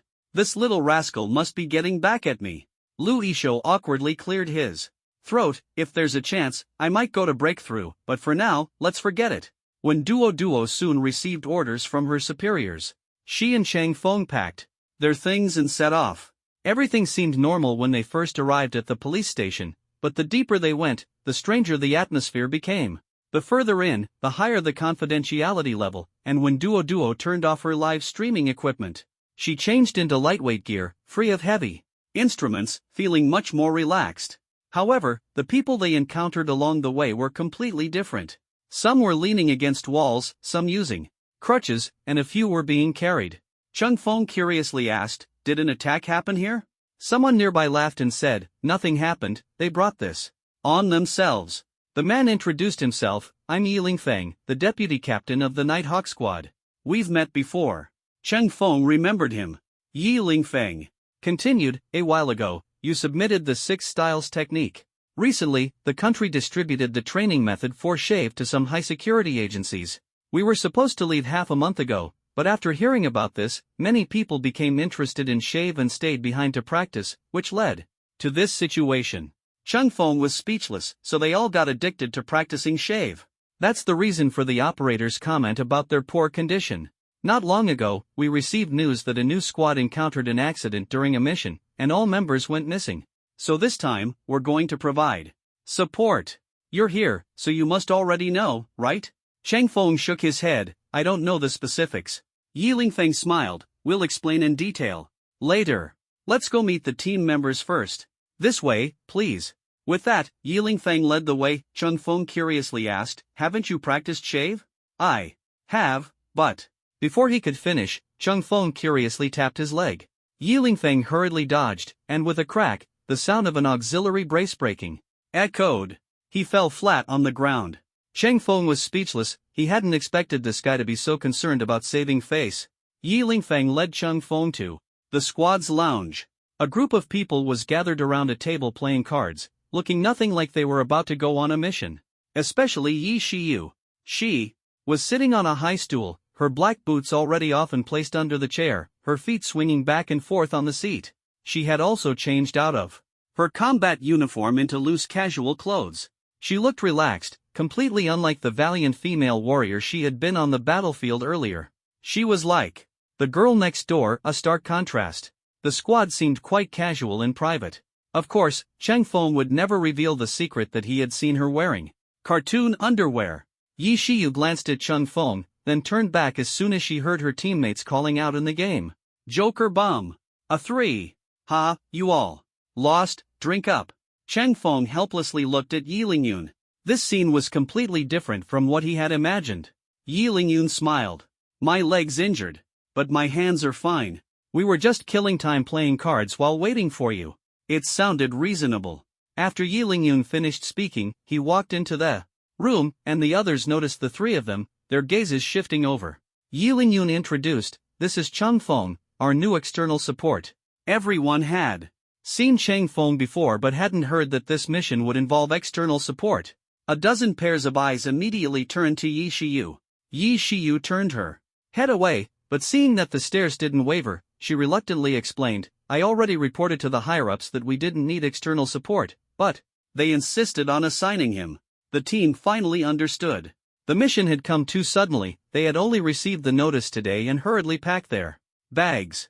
The captain, however, hadn't immediately ordered action but instead led them to play cards. It was already unreasonable, and now seeing Chang Feng and Yi Shiyu, they immediately understood the reason. The captain was still sulking. "Everyone's here, stop dawdling, let's move out." Chang Feng asked, "Are you all in good condition right now?" "Humph, we've all been tempered on the battlefield, the 6 powers are nothing."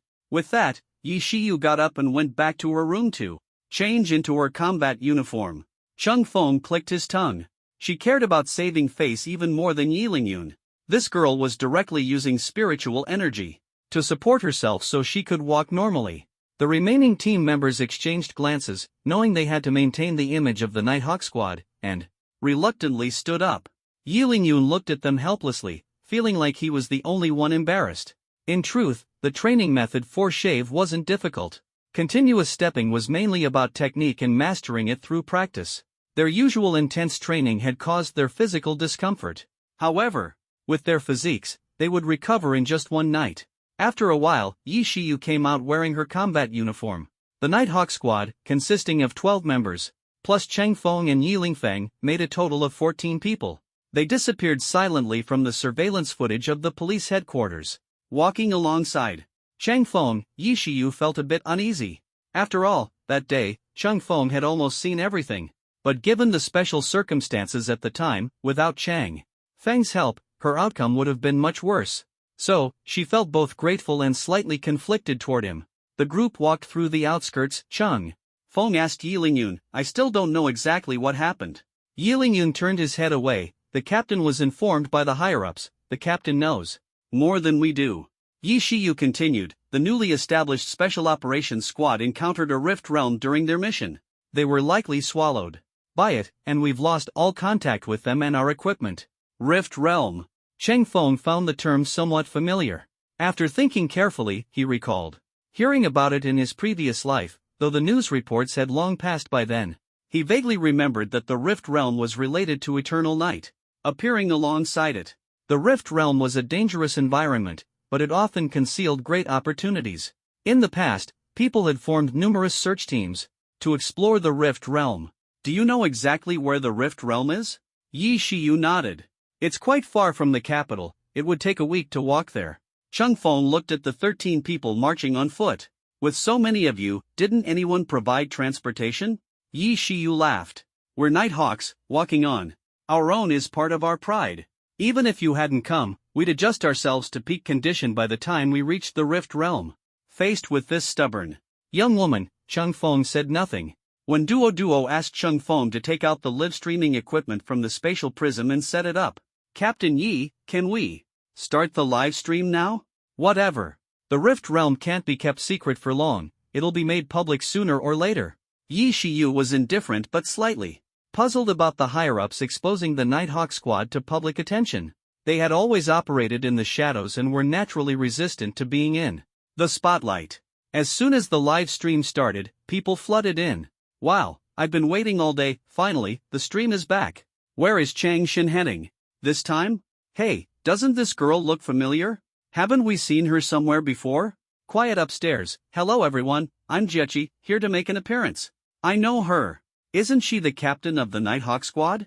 Their information was just made public today. They were the ones who caused a commotion at the alchemy hall before. "Now that you mention it, I remember. The woman who was poisoned by the love toxin and locked in a small darkroom by Changshin for an hour must be her, right? What was going on?" Yi Shiyu had indeed been poisoned by the love toxin, but being locked in a small darkroom for an hour? This sounded like something secret had happened between the two. Yi Shiyu stared coldly at the screen. Her fiery temper made her want to trace the internet cables and personally teach these netizens a lesson. Yi Lingyun quietly reminded her, "Sis, I heard this equipment costs millions. Don't break it in a fit of rage. Something so expensive? Yi Shiyu held back her temper, turned away, and ignored them. Humph, not worth arguing with them. I like her tsundere attitude. Upstairs, hurry up, whoever dares to take her, I'll fight them. Count me in, I'm a die-hard fan of Captain Yi Shiyu. When Duo saw the chaotic comments and quickly redirected the viewers' attention. The leadership had already communicated with her. This mission couldn't reveal the secret of the special squad and could only be described as outdoor training. Everyone, our main purpose this time is to learn some wilderness survival skills from the Nighthawk squad. As the sky gradually darkened, Yi Shiyu asked Cheng Feng and the others after sunset, do any of you get motion sickness? Cheng Feng shook his head. No. That's great, we're ready to move. After speaking, Yi Shiyu whistled. A massive flying beast descended from the sky, resembling an eagle but much larger than an ordinary fierce eagle. It's called Night Eagle, our pet. Hop on. Yi Shiyu leapt first, landing on Night Eagle's broad back. The space on its back was incredibly spacious, enough for 14 people to sit comfortably, or even lie down to rest. Both stylish and practical. Cheng Feng felt a bit envious, glancing at others' beast pets and then at his own big Buddha, thinking, can't you step up your game? When will I be able to show you off? Night Eagle flew swiftly, using spiritual energy to block the wind during flight. Yi Shiyu reminded everyone, we'll be flying for about 8 hours, so adjust yourselves. Understood. Everyone entered a meditative state. When Duo turned off the live stream, preparing to take a nap, only Cheng Feng admired the scenery along the way. Yi Shiyu couldn't help but tease, it's pitch black outside, what exactly are you looking at? Just casually looking around. This direction seems to lead to Nanyang City? Yes, but we won't pass through there. Cheng Feng asked again. Aren't you resting? I already adjusted my state while walking earlier. If it weren't for receiving this task right after an all-night cultivation session, I wouldn't be this exhausted. Cheng Feng smiled and said, actually, there are techniques to practicing shave. Swish. Cheng Feng immediately felt a dozen pairs of eyes staring at him. Even when Duo, who had just lain down, raised his head. Everyone surrounded him, faces full of anticipation. Cheng Feng smiled helplessly and shared his experience. Eventually, they rested for 2 hours. At dawn, Night Eagle began descending, and everyone woke up. Yi Shiyu reminded everyone, stay focused and maintain formation. Got it. They were in the wilderness, surrounded by grass taller than a person. Standing on Night Eagle's back, they stared below. Cheng Feng asked, this place doesn't seem special, and there's no spatial disturbance. The Rift Realm's activation has conditions. Fortunately, we know one of the rules. Yi Shiyu said, tossing an item from her hand. Cheng Feng felt the spiritual energy surging from the object, clearly a valuable spiritual artifact. Yi Shiyu continued, the Rift Realm likes collecting spiritual artifacts. The stronger the spiritual energy, the more it attracts it. What I just threw was armor made from an 8th tier beast core. If the intel is correct and there's a Rift Realm here, it should appear. The spiritual artifact drew a perfect arc as it flew out. But nothing unusual happened along the way. Cheng Feng didn't sense any spatial fluctuations either. It seems there's nothing here. As the spiritual artifact fell, Cheng Feng was about to use Moonstep to retrieve it when a sudden gust of wind blew from below, lifting the artifact back to Yi Shiyu's hand. Wow, are you fishing? Yi Shiyu instructed Night Eagle to move to another location. There are 2 more spots, let's try them all. Wait. Cheng Feng suddenly stopped everyone, pointing to where the artifact had fallen. There seems to be something there. Using his Sharingan, he sensed a faint trace of spiritual energy below. However, the distance was too far, and the ground was covered in dense grass, making it hard to see clearly. Is there really something? Yi Shiyu hesitated for a moment, then directed Night Eagle to lower its flight altitude. Finally, they discovered a tattered piece of clothing hidden among the grass. Yi Shiyu keenly observed, a battle just took place here. Judging by the traces, it must have happened recently. Cheng Feng said, there's no rift here. Could it be that they moved to another location after fighting someone? That's possible. Cheng Feng summoned Defo from the spatial prism. As soon as Yi Shiyu saw the fluffy Defo, she immediately wanted to pet it, her heart melting. It was just too adorable. If only Yiying could be this cute, then she could cuddle and play with it every day. Unfortunately, Yiying was too large, so she could only secretly envy Cheng Feng. Defo, we're counting on you this time. Cheng Feng handed a piece of clothing to Defo. Defo sniffed it, then raised its head and barked furiously in a certain direction. The group followed the direction Defo indicated and continued forward. After walking for quite a while, Defo suddenly stopped barking, sat down, and looked at Cheng Feng. Cheng Feng immediately understood it wanted to return to the spatial prism. The sentence here, Yi Shiyu nodded and threw out the spiritual artifact from earlier.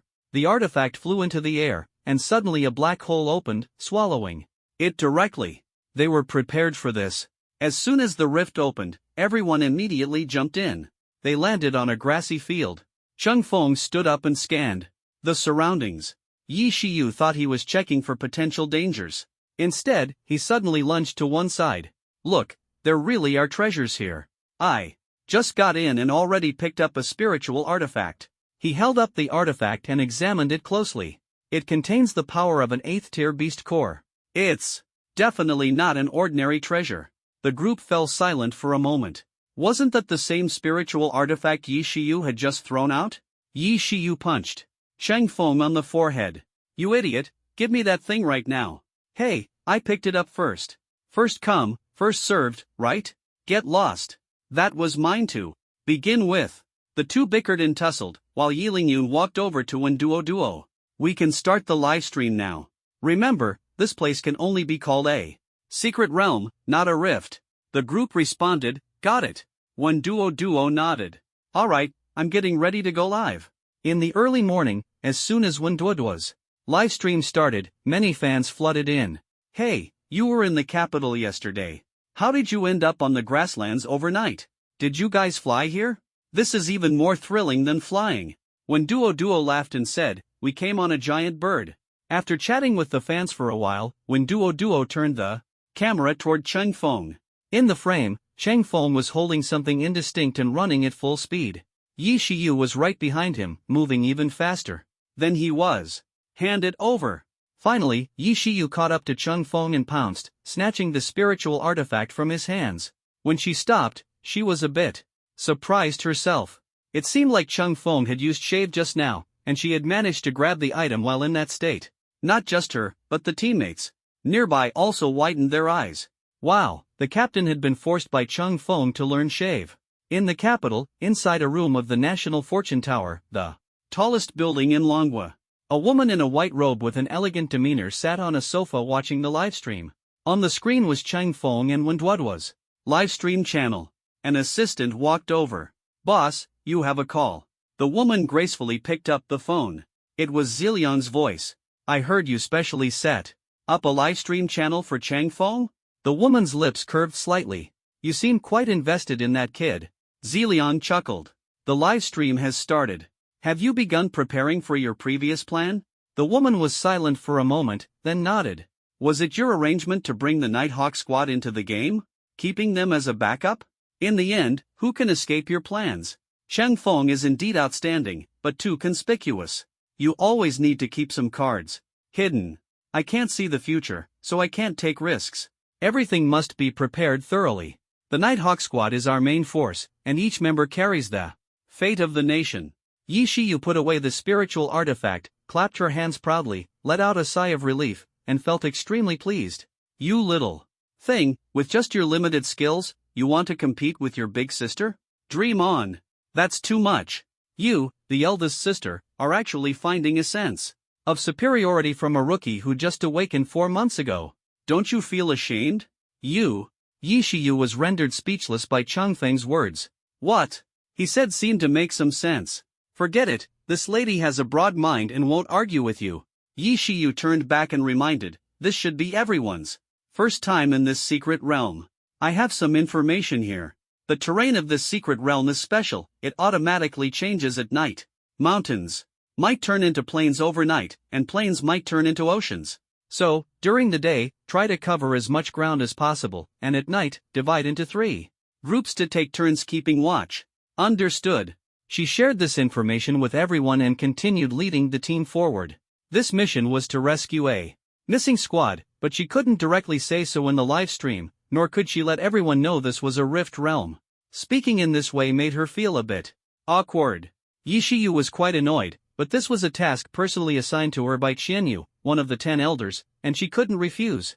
As for Qianyu, that big shot was now a pillar of CCTV, and there were even rumors that her abilities were related to live streaming. Yi Shiyu even speculated whether Qianyu's ability might be to make people stronger while live streaming. It sounded a bit unreliable, and she hadn't seen such a strange ability until now. After walking for a while, Chung Feng suddenly squatted down. When Duo quickly asked, "What's wrong?" "Found bloodstains." Hearing this, Yi Shiyu quickly walked over. At first, she couldn't see anything, but under Chang Feng's guidance, she noticed a drop of blood on the soil near the grass roots. This bloodstain could actually be seen with the naked eye? Yi Shiyu found it strange. Chang Feng's vision had been particularly sharp since entering the Rift Realm. Now it was so good it didn't seem human. Chung Feng continued analyzing. "Do you remember the piece of clothing we found outside the secret realm? It also had bloodstains, indicating the owner was injured." Before entering, he scanned the surroundings and found another drop of blood not far away. Yi Shiyu was so shocked by Chung Feng's ability that she couldn't speak. Had he truly awakened spatial prism? Could there be other abilities? His eyesight was so sharp. Following the bloodstains, the group found a pool. Scattered around the pool were a pile of white bones and torn clothing. Drag marks were also visible around the pool. Yi Shiyu speculated he might have been attacked by a fierce beast and dragged here to be devoured. That's possible. Judging by the clothing, they should have entered the secret realm a day ago, and the fierce beast might not have left yet. Hearing this, everyone became alert and looked around, feeling the wind growing airier. Yi Shiyu couldn't help but complain, "Chang Feng, you're truly a bad news generator. Everyone, be careful. Over a dozen spirit beasts are coming. Judging by their size, they're at least 7th tier or higher." 7th tier, the ferocious beasts in the Rift Realm are different from those in the secret realms. To survive in such a harsh environment, they must possess unique abilities or skills. They are not only powerful attackers but also clever opponents. As Yi Shiyu finished speaking, the commotion from the beasts grew louder, and their massive figures gradually emerged. Yi Shiyu silently retrieved a weapon from her storage space, a wind scythe larger than herself. She hoisted the scythe and charged head-on at a flying beast. A strand of spiritual energy surged on the giant scythe, slicing through the beast's armored hide and leaving a shallow wound. So tough. Yi Shiyu turned away, while Yi Lingfang stepped forward, ready to face the beast. Everyone, maintain formation. Yi Shiyu led the charge, opening a path for her teammates. Chung Feng interjected, "Leave this to me." As he spoke, the space before him split open, and a flaming spear flew out.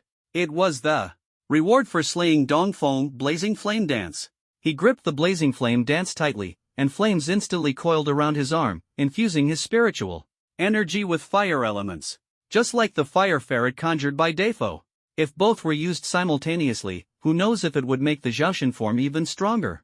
Chang Feng lifted the spear tip and executed a stunning sweep, carving a gash in the beast's shell, larger than the one made by Yi Shiyu's scythe. Yi Shiyu's weapon was custom-made at great expense, crafted by national-level forging masters with countless spiritual tools invested. Special attention was given to its cutting ability during production. As a result, her scythe ranked among the top 20 in the nation upon its debut. But now, a weapon she had never seen before easily pierced the shell of a 7th-tier beast. Moreover, the weapon was engulfed in flames. It was a weapon with special attributes. So far, no one had been able to forge a weapon imbued with spiritual energy. However, this wasn't the most astonishing part. Chang Feng clearly lacked fire elemental abilities, yet when he held this weapon, the spiritual energy emanating from him ignited. Only those who had awakened fire attributes could achieve this. This guy, even after falling, still had so many surprises hidden, it was truly unbelievable. Chang Feng broke through the hard shells of 2 beasts and then swept toward a third. The beast suddenly turned its head and opened its mouth, releasing a torrent of water. Chang Feng had just made his move and couldn't dodge in time, getting drenched by the slimy stream. Yi Shiyu quickly shouted, "Be careful, its water projectiles are corrosive." A sizzling sound arose. Smoke began to rise from Chung Feng's body, and before long, his skin was visibly corroded and discolored. A perfectly fine young man suddenly had blackened skin. Yi Shiyu hurried over and asked, "Are you okay?" Chung Feng smiled and replied, "Of course, I have iron block protection." Seeing that he was completely unharmed, Yi Shiyu was stunned. Iron block's defense is that strong? It depends on the user. Chung Feng grinned smugly, retracting his armament haki, while the flames on the blazing flame dance burned even brighter.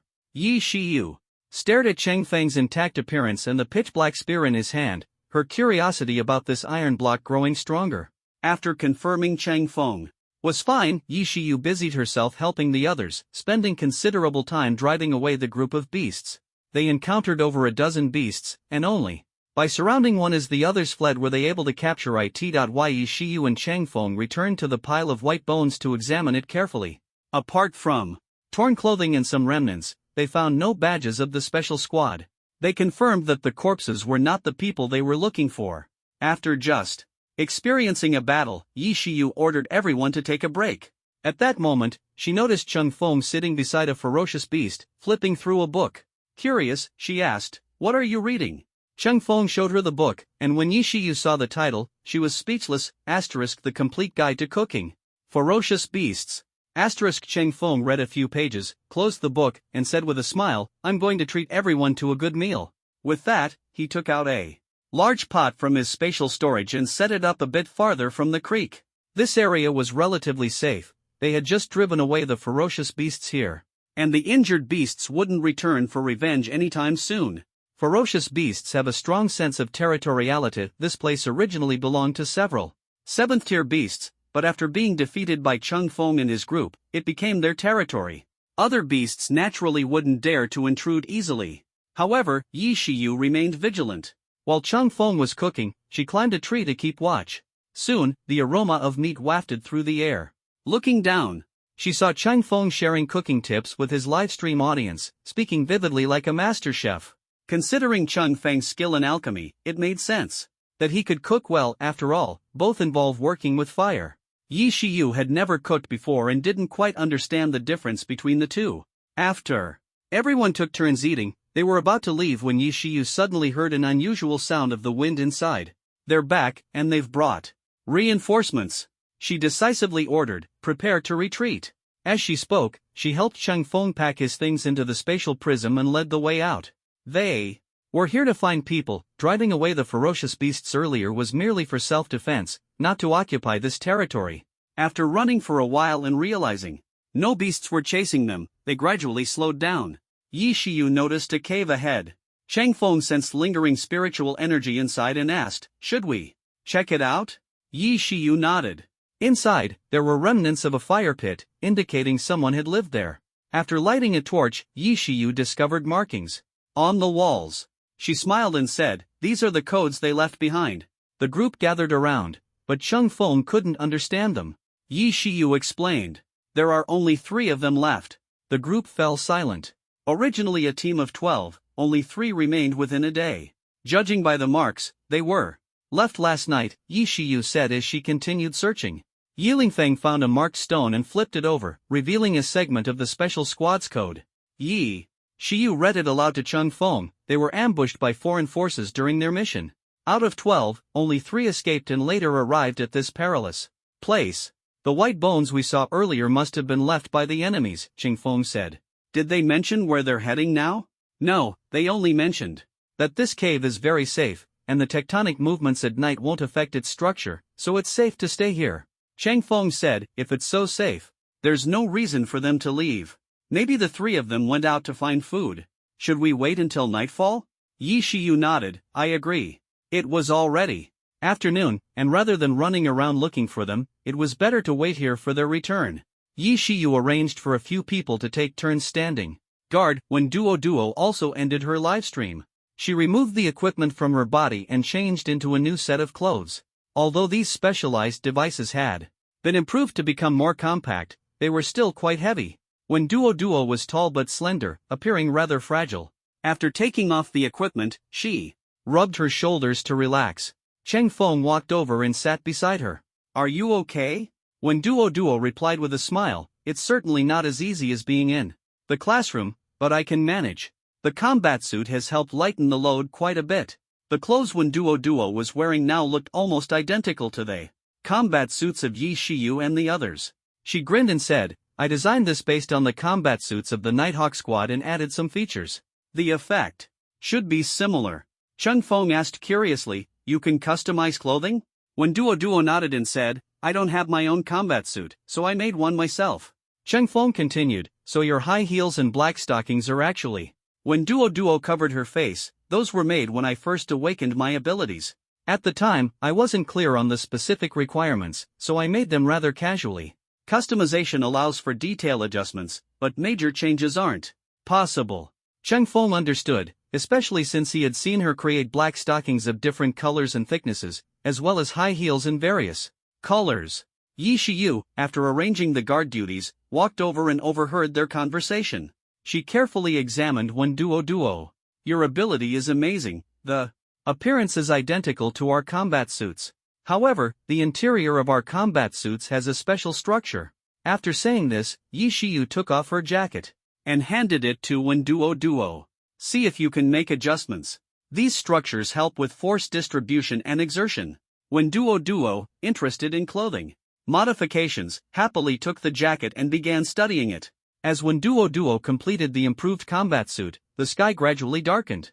Cheng Feng and the other two sat at the entrance of the cave, watching the sunset swallowed by the distant mountains as night quickly fell. Meanwhile, faint vibrations came from the ground, as if the earth was shifting. Yi Shiyu warned, the crust is starting to move. When Duo returned the combat suit to Yi Shiyu, while she herself wore a black combat suit identical to the Nighthawk Squad's, suitable for night operations. The Nighthawk Squad excelled in nighttime combat. Cheng Feng, dressed in casual clothes, looked somewhat out of place. He silently took out dark clothing from his spatial prism and changed into it. Yi Shiyu ordered, extinguish the torches first. The sound of crustal movement temporarily stopped, only to resume after about 10 minutes. They gradually noticed a pattern, movement for 30 minutes, pause for 15 minutes, a rhythm of 2:1. The ratio of inhaling to exhaling during breathing was also 2:1. Could this be a coincidence? Cheng Feng didn't think so. Yi Shiyu mentioned that the Rift Realm seeks out spiritual artifacts to devour, indicating that the Rift Realm has its own consciousness. Could it be that this consciousness breathes every night? If so, it should be able to sense their presence. What actions would it take against them, these outsiders? Additionally, Cheng Feng noticed that the environment had changed drastically. Even if the Special Operations Team was familiar with the area, the altered terrain would make it difficult for them to find their way back. Cheng Feng exchanged glances with Yi Shiyu and the others, clearly all thinking of the same possibility. Cheng Feng shared his speculation with the group, and Yi Shiyu and the others also voiced their opinions. They all agreed that the special team was likely unable to return. The surrounding terrain has changed significantly. The cave that was originally halfway up the mountain is now at the summit, surrounded by cliffs, making it impossible to descend without tools. After some consideration, Yi Shiyu decided to prioritize the safety of her team. Keep taking shifts, we'll look for people after dawn. Everyone dispersed, and Yi Lingfeng greeted Yi Shiyu before heading off for his shift. Cheng Feng took out a few quilts from the spatial prism and covered everyone. Yi Shiyu smiled and said, thank you. Don't mention it, Cheng Feng replied. He wasn't sleepy, and Yi Shiyu clearly wasn't either. She asked, don't you find it strange? They said, this place was safe, so why did they leave during the day? I don't think they went out to look for food. The special team undergoes rigorous training, they can go 3 or 4 days without eating. Exactly. They said the night is safe, so does that mean something happens here during the day? We arrived here in the afternoon and didn't encounter any danger. If there is, it should be during dawn. Yi Shiyu asked, do you have any guesses? Cheng Feng smiled and asked, your experience in this area far exceeds mine. Yi Shiyu smiled back. I did notice some anomalies. From the wind direction around here, the wind speed is particularly fast, and every so often, the wind outside gathers and then gets released. Cheng Feng asked, are you suggesting that if we compare the Rift Realm to a person, this cave is its nose? Yi Shiyu shook her head and said, a nose should have 2 nostrils, but when we patrolled the area during the day, we didn't find any other similar caves. Although its body is massive, and 2 nostrils separated by dozens of kilometers would make sense, I don't quite agree with that idea. I think this place is more like its heart. The wind here flows into the heart like blood, and then this pump pushes it back out. Cheng Feng closed his eyes, activated his Sharingan, and sensed the spiritual energy around them. Indeed, this place felt like an eye of the wind, with dense spiritual energy constantly flowing around the cave. Yi Shiyu saw him open his eyes and asked, did you discover anything? The spiritual energy is very dense, layer upon layer, as if it's truly converging toward this cave. Cheng Feng then added, now is the perfect time for cultivation. Yi Shiyu was speechless. This guy really knows how to think ahead. He's still considering cultivation at a time like this. But he wasn't wrong. Cheng Feng continued, rest until 5, then watch the sunrise? Alright. Yi Shiyu arranged her teammates and adjusted the shift schedule. Cheng Feng didn't sleep because his spiritual energy level was too low. Although his physical skills were decent, his spiritual energy was his weak point, which was dangerous. To his surprise, Duo also didn't sleep. When Duo noticed Cheng Feng's gaze, snapped out of her cultivation, and smiled as she lifted her blanket. My sleepwear enhances mental strength and restores physical energy. Wearing it is almost like having slept. When Duo was the weakest in the team, she understood the risks and held herself to stricter standards to avoid dragging everyone down. Cheng Feng sighed, your determination, it's really impressive. Speaking of which, she had already shown this level of determination back in Nanyang City. When Duo giggled, the shift change time arrived, and Yi Shiyu woke up as well. She looked at Cheng Feng and when Duo, you two didn't rest? Cheng Feng replied, meditation is also rest. Night Shiyu's last shift was arranged with only her, Cheng Feng, and when Duo. She crawled out of her blanket, put on her coat, and said, you two rest first. I can monitor the surrounding anomalies through the wind field, so I can handle the shift alone. The two quickly got dressed, saying, not tired. The three of them sat by the cave. Cheng Feng silently activated his Sharingan, while the spiritual energy around them continued to flow in and out. The three chatted and laughed together. Click. The mechanical watch on Night Shiyu's wrist stopped at 5 a.m. She turned around and found her teammates already awake, quickly putting on their combat uniforms and entering a state of alert. In the distance, the horizon glowed red as the sun was about to rise. Cheng Feng and Night Shiyu became particularly vigilant about any anomalies around them. As the first ray of sunlight hit the ground, they simultaneously widened their eyes. Something's wrong. Night Shiyu immediately summoned her wind scythe, cutting through the spiritual energy wind field in front of her. Cheng Feng gripped his blazing flame dance tightly, flames wrapping around his body. The others felt an oppressive force descending from the sky, like divine punishment. Run! Night Shiyu broke through the spiritual energy wind field surrounding her companions, grabbed one person, and threw them out of the cave. Cheng Feng and Night Lingfeng rushed to help, and the 14 people quickly jumped out of the cave. The cave was at the mountain's peak, and the surrounding scenery had changed, clouds and mist enveloped the area, resembling a fairyland. This indicated that the mountain they were on was extremely high. As they fell, Night Shiyu used the wind field to pull them into a circle, holding hands to slow their descent as much as possible. Cheng Feng noticed a pond below. He nudged Night Shiyu, who understood and adjusted their direction. As they approached the water, a gust of wind blew upward, slowing their fall. After entering the pond, the 14 immediately went on alert.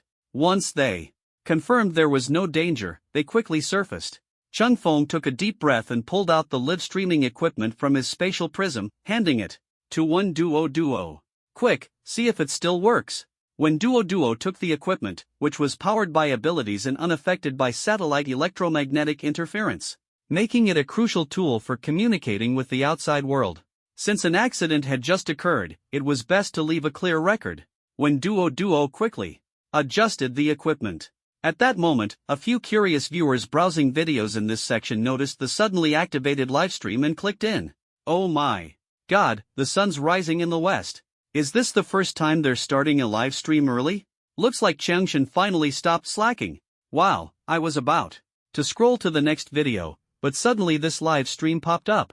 Wait, a pond? Isn't Changshan exploring a secret realm?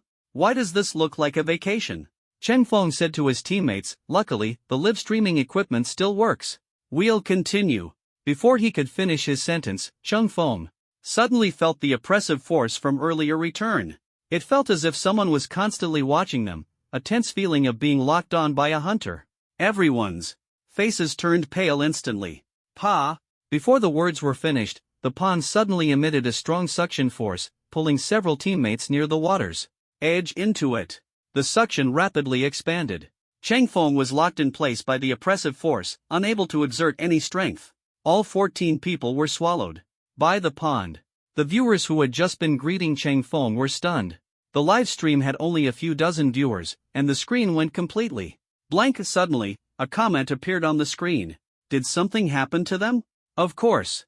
Call the police quickly. Shortly after, a news story quickly became a trending topic. Clips from the livestream spread rapidly across the internet. The newly popular influencer Chang Shen, along with the entire Nighthawk Special Operations Squad, had been swallowed by a pool. Xian Yu was in the middle of a meeting with the 10 elders when he suddenly received the news. He casually projected the footage onto the screen. The meeting fell into silence. Sun Lao, wrapped in bandages, spoke up. The Rift Realm, they were swallowed? Could they have entered the abyss of frost? Lao Li, say something. Li Kong, wearing floral shorts, appeared in the video conference. It's the abyss of frost. But the Rift Realm unconsciously breathes every night, spending most of its time in a dormant state and rarely waking up. Could these kids have been causing trouble in its heart and accidentally woke it up? Upon hearing Abyss of Frost, everyone's expressions turned serious. Li Kong asked, "Can we still contact them now?" As soon as he finished speaking, an avatar without a camera popped up with 3 words, "Lost love." It was immediately corrected to, "Lost contact." The elders fell silent. For a moment, Ziliang smiled and said, "Young people must go through trials to grow. This is their test, and also their stepping stone to becoming stronger. All we can do is pray for their safety." The usually talkative Li Sheiji stared at the livestream footage, unusually quiet. In Wen Duoduo's livestream room, the camera remained fixed on the pool. The pool wasn't large, a few breaths would be enough to dive to the bottom and resurface in just a few seconds. Yet, in this shallow water, an hour had passed, and not a single one of the 14 people had surfaced. Could they have drowned? What kind of joke is that? That's Chang Shen we're talking about.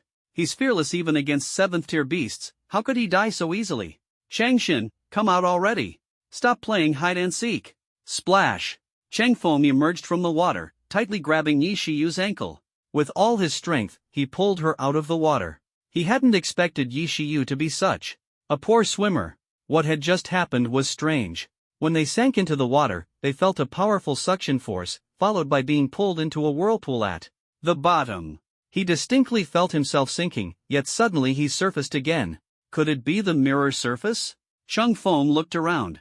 Fortunately, a few members of the Nighthawk squad had also fainted, but with the help of their teammates, they eventually surfaced. Chang Feng helped Yi Shiyu clear the water from her lungs. She coughed twice before regaining consciousness. Yi Shiyu broke free from Chang Feng and urgently asked, "Is the area safe now? I don't feel that oppressive force anymore. It's temporarily safe." Chang Feng scanned the surroundings. The environment here was completely different from before. Moreover, Wen Duoduo's livestream equipment was nowhere to be seen. "Let's check the surroundings first," Yi Shiyu said, her expression suddenly changing as she looked into the distance. Based on the feedback from the wind, there was a living creature approaching them. Its lower body was that of a beast, while its upper body was that of a child. Yi Shiyu shared her perception with the group, and everyone quickly became alert. The beastman soon appeared. It turned out to be a child lying on the back of a large green ox. He rested his head on his hands, a stalk of horsetail grass in his mouth, softly humming a nursery rhyme while swinging his legs in rhythm with the ox's steps. The child suddenly noticed the dozen armed individuals and was so startled that he nearly fell off the ox's back. He hurriedly made the green ox stop. Finally, he muttered, "Oh no, another batch of outsiders. Can life even go on like this?" Yi Shiyu looked at the child, thinking about the beastman she had just sensed. Forget it, the wind field could only detect general situations. Adding the child and the green ox together, wasn't that a beastman? Then, she keenly caught the information in the child's words. Another batch? She hadn't expected there to be humans in the Rift Realm, and this child, upon seeing people dressed differently from him, wasn't surprised at all. Yi Shiyu waved her hand. "Little brother, come here. I have some questions to ask you." The child sneered. "Humph. Outsider, don't think you can fool me. Green ox, teach them a lesson." The child patted the green ox sitting beside him. The green ox suddenly charged fiercely at Yi Shiyu. Seeing this, Yi Shiyu raised her scythe and slashed down. The green ox was split in half with one strike. But something felt off. Yi Shiyu realized she hadn't encountered any substantial resistance. She turned around and saw a wisp of ghostly green gas quickly gathering, transforming back into the green ox in an instant. The green ox roared angrily and charged at Yi Shiyu again. Yi Shiyu swung her scythe, and the green ox turned into a stream of spiritual energy that pierced through her body. This strike missed, but she felt unusually fatigued. Cheng Feng explained, "It's a spirit body, not a physical entity. Your physical attacks won't work on it." Yi Shiyu also realized this and infused spiritual energy into her scythe, continuing her attack.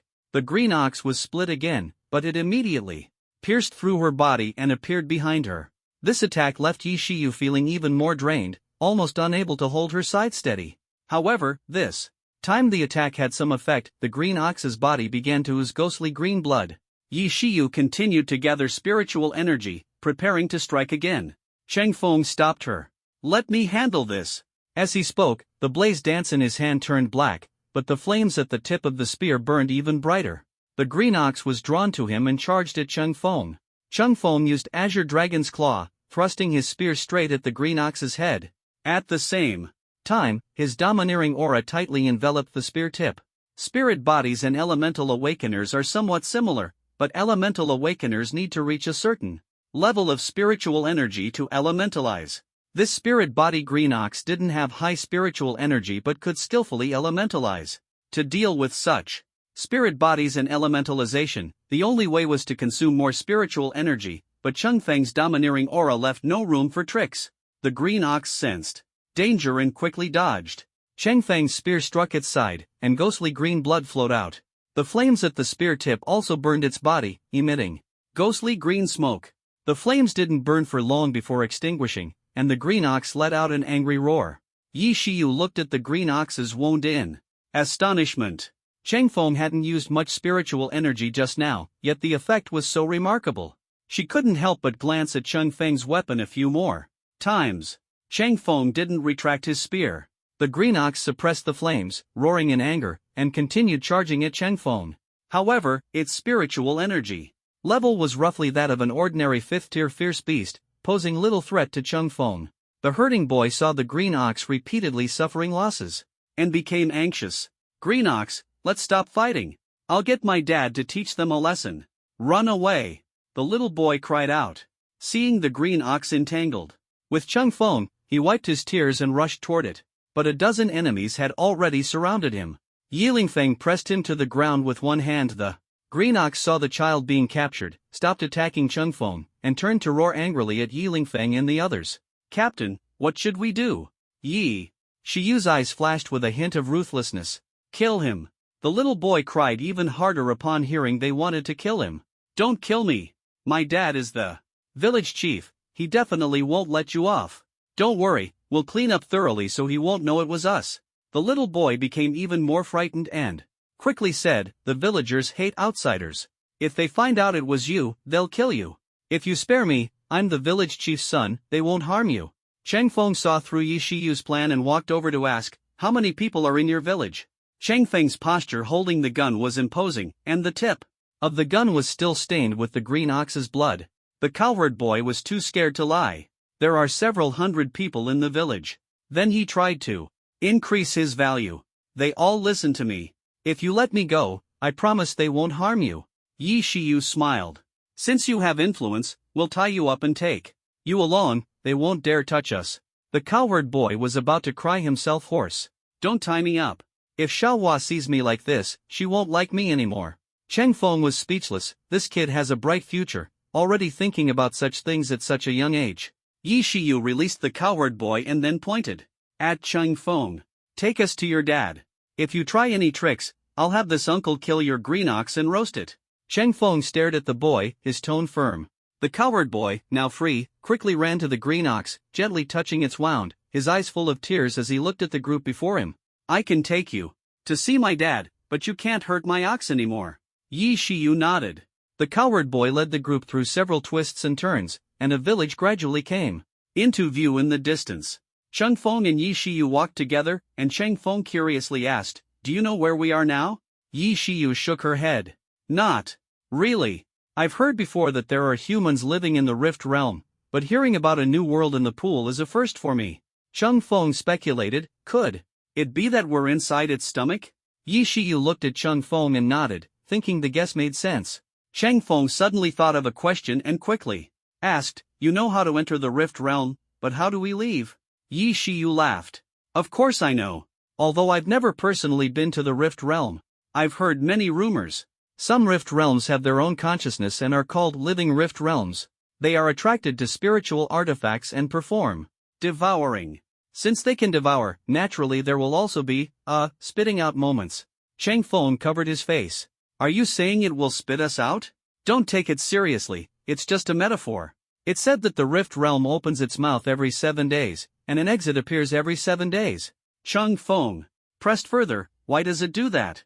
Yi Shiyu explained, "It's like venting.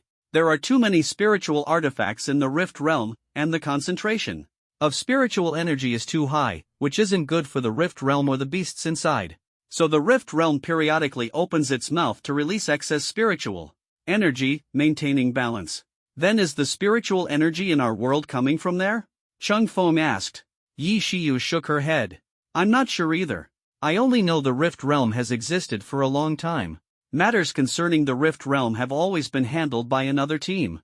They went in and out dozens of times, far more experienced than us," Chang Feng said helplessly. He felt like his group was being forcibly dragged into this, especially when Duo, who was also brought along. It was quite strange. He knew this was arranged by the TV station but couldn't understand the purpose. Could live streaming in the Rift Realm attract more viewers? What he didn't know was that when Duo's livestream had already broken the record for the highest number of viewers and comments in history. "See? With me here, they won't dare touch you." The group walked along the village road, and the cowherd boy spoke confidently, pointing around with a hint of pride on his face. "Why would they want to harm us? Do you have a grudge against outsiders?" The cowherd boy snorted, "Those outsiders always treat us like monsters and keep coming to capture us." "Capture you? Are there many of them?" "Not many, but they're very powerful. They came a year ago and took away many villagers from our village." "A year ago?" Chang Feng's heart stirred. He felt this group of outsiders might not be the ones he was looking for. "And they also took away many livestock. My calf was killed back then." Chang Feng and the others weren't surprised. Spiritual entities are formed by condensed spiritual energy. After death, spiritual energy disperses. Some powerful creatures' spiritual energy doesn't dissipate immediately but instead gathers into a cluster. However, this is only temporary, as the spiritual energy will gradually merge into the air. Spiritual entities lack consciousness. But this cowherd boy's calf was clearly different. It would get angry when injured and panic when children were captured. Moreover, the group of people killed the green ox a year ago, yet its spiritual entity hadn't dissipated at all. Chang Feng asked, "What do those people look like?" The cowherd boy thought for a moment and said, "They always wear white lab coats." "White lab coats." Yi Shiyu immediately thought of archaic mark. Chang Feng continued to ask, "A group of outsiders came here not long ago, right?" "Yes." The cowherd boy replied, "The villagers drove them away, and we haven't seen them since. If archaic mark came here a year ago, and the recent trio also arrived, they were likely captured by archaic mark for experiments." The news wasn't entirely bad or good. At least being captured by archaic mark meant there was no immediate danger to their lives. The cowherd boy pointed to a house ahead. "That's my home, my dad is inside." Hearing the commotion outside, a middle-aged man opened the door and saw his child standing at the entrance with a group of outsiders dressed in strange clothes. He was terrified and quickly pulled his son inside. Noticing the group was wearing black clothes, the man finally breathed a sigh of relief. After carefully checking his son and confirming he wasn't hurt, he completely relaxed. "You must be outsiders who accidentally entered Lin Yuan. Outsiders are not welcome here. But, since you didn't harm my son, I'll give you some advice. Leave here quickly before those lunatics target you. No, you can't escape Lin Yuan. Anyway, stay as far away from this village as possible." Lin Yuan, another name they'd never heard before. Chang Feng asked, "We're here looking for someone. Have you seen people wearing the same uniform as us?" Hearing this, the village chief's expression changed, and he stared coldly at Chang Feng and his group. "Are you with them? Those fools actually went looking for those people, dragging us into trouble too. Quickly leave, you're not welcome here," the village chief said, pulling the green ox to block them outside the door. Chang Feng and Yi Shiyu exchanged a glance, ignoring the strange looks around them, and began analyzing the clues they had just obtained. First, those people in white lab coats are very likely from the archaic pattern group. Second, the place we're in now is called Lin Yuan, and the people here haven't found a way to leave. Third, these people seem to be natives, yet they know a lot about us, Chung Feng added. Fourth, the young people here seem to lack spiritual power, while only the older ones show signs of having it. Yi Shiyu knew Chang Feng had a special method to determine whether someone had spiritual power. She asked, "Are you sure?" Chang Feng nodded firmly. Yi Shiyu pondered for a moment and shared her thoughts with the group. There is no eternal night here, so naturally, those without awakening abilities lack spiritual power.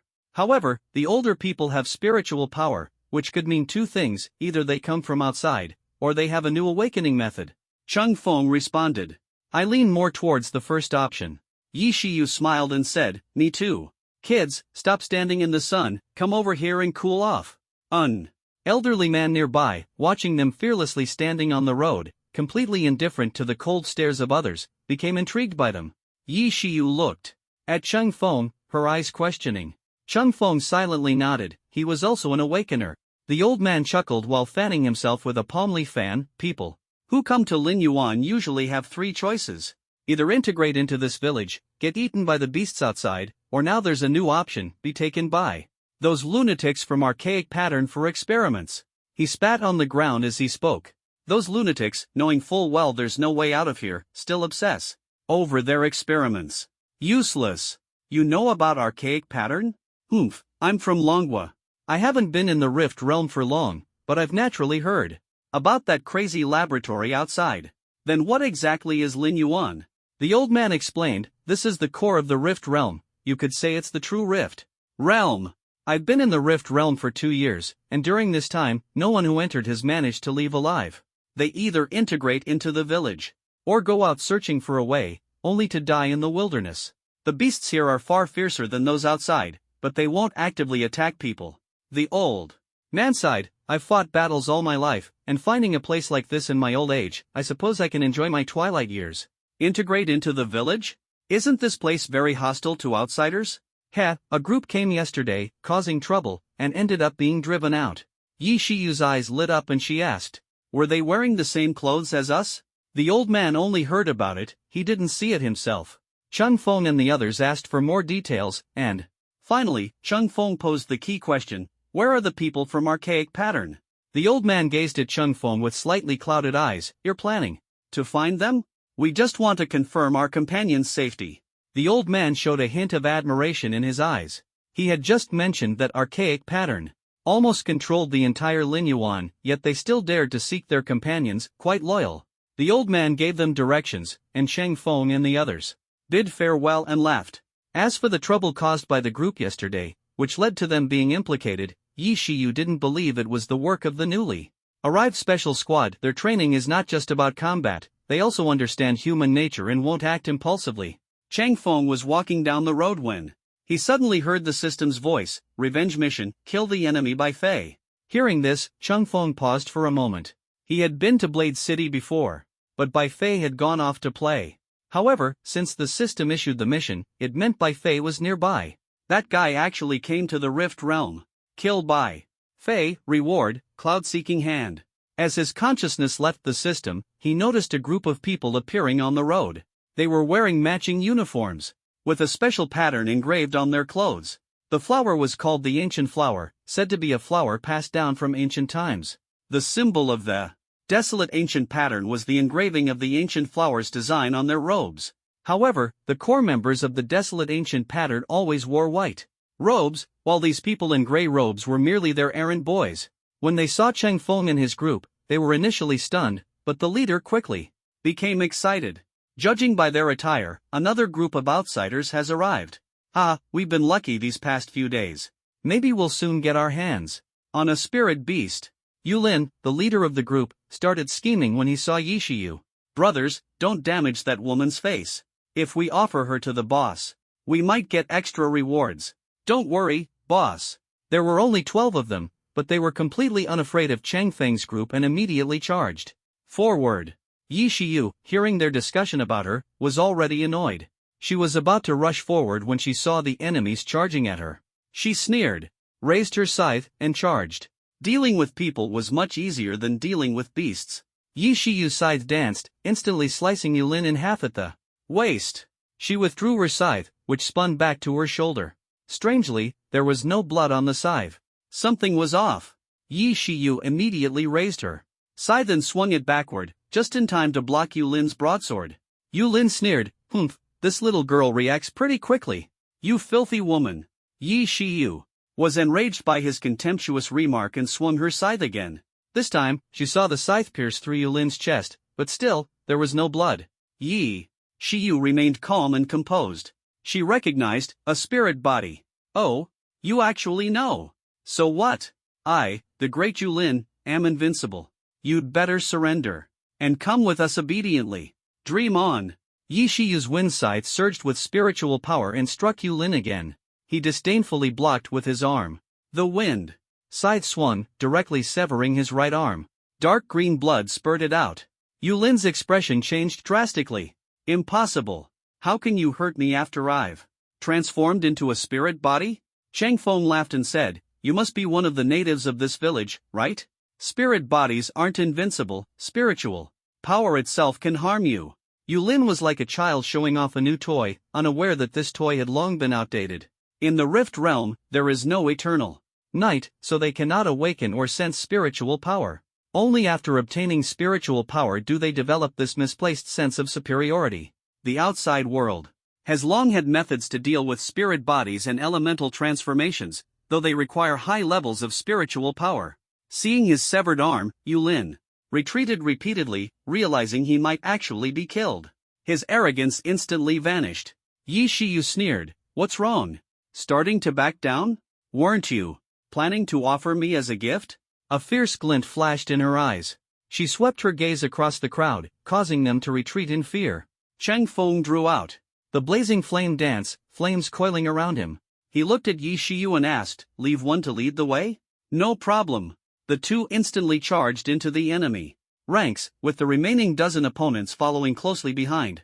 The difference in spiritual power between the two sides was immense. After expending a large amount of spiritual energy, they killed all but one of the enemies. That person was pinned to a tree by Chang Feng's spear, which pierced through his right shoulder. He struggled desperately to free himself but couldn't escape the spear. Seeing this, Yi Shiyu became even more certain that Chang Feng's weapon was extraordinary. Not only could it attack spiritual entities, but it also nullified their spiritual transformation. Chang Feng approached the man. "Have you captured a group of people recently?" The man's shoulder throbbed with pain as he looked at Chang Feng in fear. "Yes, we caught 3 people yesterday, but they've already been taken by the Spirit Lord for experiments." Chang Feng and Yi Shiyu exchanged a glance. "Take us to that Spirit Lord." The territory of the ancient mark was not close to the village. After walking for half an hour, they arrived at a cave entrance. The entrance appeared ordinary, but as they ventured inside, the view widened. The deeper they went, the more surprising it became. Brick houses began to appear. Where did these things come from in this place? As they approached, someone immediately came out. "Old you, why is your patrol so slow this time?" Upon closer inspection, they realized these people were not Yulin and his group. Seeing their own people captured, they instantly understood. Intruders! At the shout, chaos erupted around them. Dozens of people quickly surrounded Chang Feng and Yi Shiyu. Chang Feng noticed that some of these individuals didn't even have spiritual energy emanating from their bodies. The absence of spiritual energy in a body could mean one of two things: either they had no spiritual energy at all, or their control over it was so refined that they could suppress it at will. Clearly, these people were the former. Chang Feng speculated that this group was likely local natives, while those with spiritual energy were probably modified spiritual entities. By the ancient mark, Chang Feng said to Yi Shiyu, "I'll take the lead, you cover me." "Got it." Yi Shiyu understood the uniqueness of Chang Feng's weapon. Letting him take the lead would save the team a significant amount of spiritual energy. The shaft of Chang Feng's blazing flame dance emitted flames, instantly turning black. He immersed himself in the system. "System, can I attach the Hellfire of Yen-Mo to the blazing flame dance?" "Yes, each use costs 100 exchange coins." Exchange. As soon as the words fell, the Hellfire trait of Yen-Mo was copied onto the blazing flame dance. The weapon not only gained hellfire but also doubled in sharpness. Cheng Feng swept his spear horizontally, instantly cutting down 5 spiritual entities in front of him. They fell silently to the ground, their bodies slowly dissipating. Yi Shiyu stood behind Cheng Feng, ready to provide support at any moment. Seeing this scene, her grip on the wind scythe involuntarily relaxed. Cheng Feng cut through spiritual entities as if he were chopping vegetables, not needing any help from the team at all. The spiritual entities were engulfed in fear, staring in terror at Cheng Feng's weapon. Impossible. We clearly can't dodge the attacks, so how can this guy kill them? Cheng Feng stepped forward, sneering. The term spiritual entity usually refers to creatures that have already died. My flames come from hell, they are purgatory flames. You trash, can you withstand them? Don't be so arrogant. Brothers, take out the spiritual weapons. At the command, dozens of people drew their spiritual weapons, standing in formation, and simultaneously activating their weapons. Yi Shiyu stepped forward to warn, the trapped city formation is an illusion. I'll break it. Cheng Feng spoke, his eyes spinning like a kaleidoscope, scanning the crowd. Several spirits with weak wills fell into his illusion, mistakenly directing their spiritual weapons in the wrong direction. The trapping formation was not fully set up, so it naturally failed to take effect. Seeing this, several spirits angrily rebuked their misguided companions, who lowered their heads in silence, unable to understand what had happened. Cheng Feng seized the opportunity, raised his spear, and charged in, followed closely by Yi Shiyu and the others. Not a single one of the dozens of spirits could withstand a single move from Cheng Feng's spear and were quickly defeated. The inner layer had no spirit guards, only a heavy blast-proof door. Cheng Feng approached. Boom! An explosion sounded from inside the door, which then opened, revealing a dust-covered man stepping out. Cough, cough, the experiment failed again. Who are you? Cheng Feng asked. Looking for someone. Where are the people captured yesterday? Oh, looking for someone? The ones captured yesterday are in Lab 5. From here, go past 2 intersections, turn right, then left, and the experimenter directly pointed out the route. He seemed preoccupied with recording experimental data and hurriedly left. Cheng Feng chased after him for a few steps but could no longer see him. They felt puzzled, sensing he wasn't lying, but dared not fully trust him. Unfamiliar with the structure here, they decided to check it out first. Cheng Feng arrived at the indicated room and opened the door. Inside, 3 people were indeed tied up. By the way, these 3 have already been injected with sea serum, and the effects will soon kick in, a voice suddenly said. It was the experimenter, emerging from the back room. Yi Shiyu curiously asked, We've killed so many spirits, aren't you afraid we'll target you? The experimenter continued taking notes as he replied, Death will come sooner or later, why worry too much? Besides, they were already dead. Killing them again doesn't count as death, does it?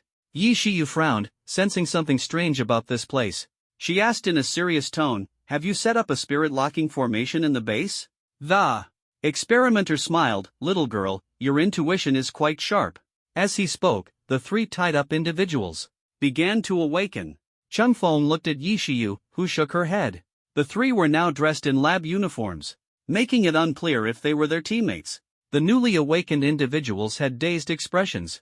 Upon seeing Cheng Feng and the others, a glimmer of light flashed in their eyes, quickly replaced by ferocity. The experimenter gestured, and they immediately charged at Cheng Feng and his group. Cheng Feng's side, they've already lost their self-awareness and are completely controlled. Although they're still alive, they've become spirits. Yi Shiyu nodded. The dead should rest in peace. Let's free them. Cheng Feng nodded. Flames burst forth from his weapon, blazing flame dance, sending them off. Their bodies transformed into spiritual energy, lingering in the air for a long time.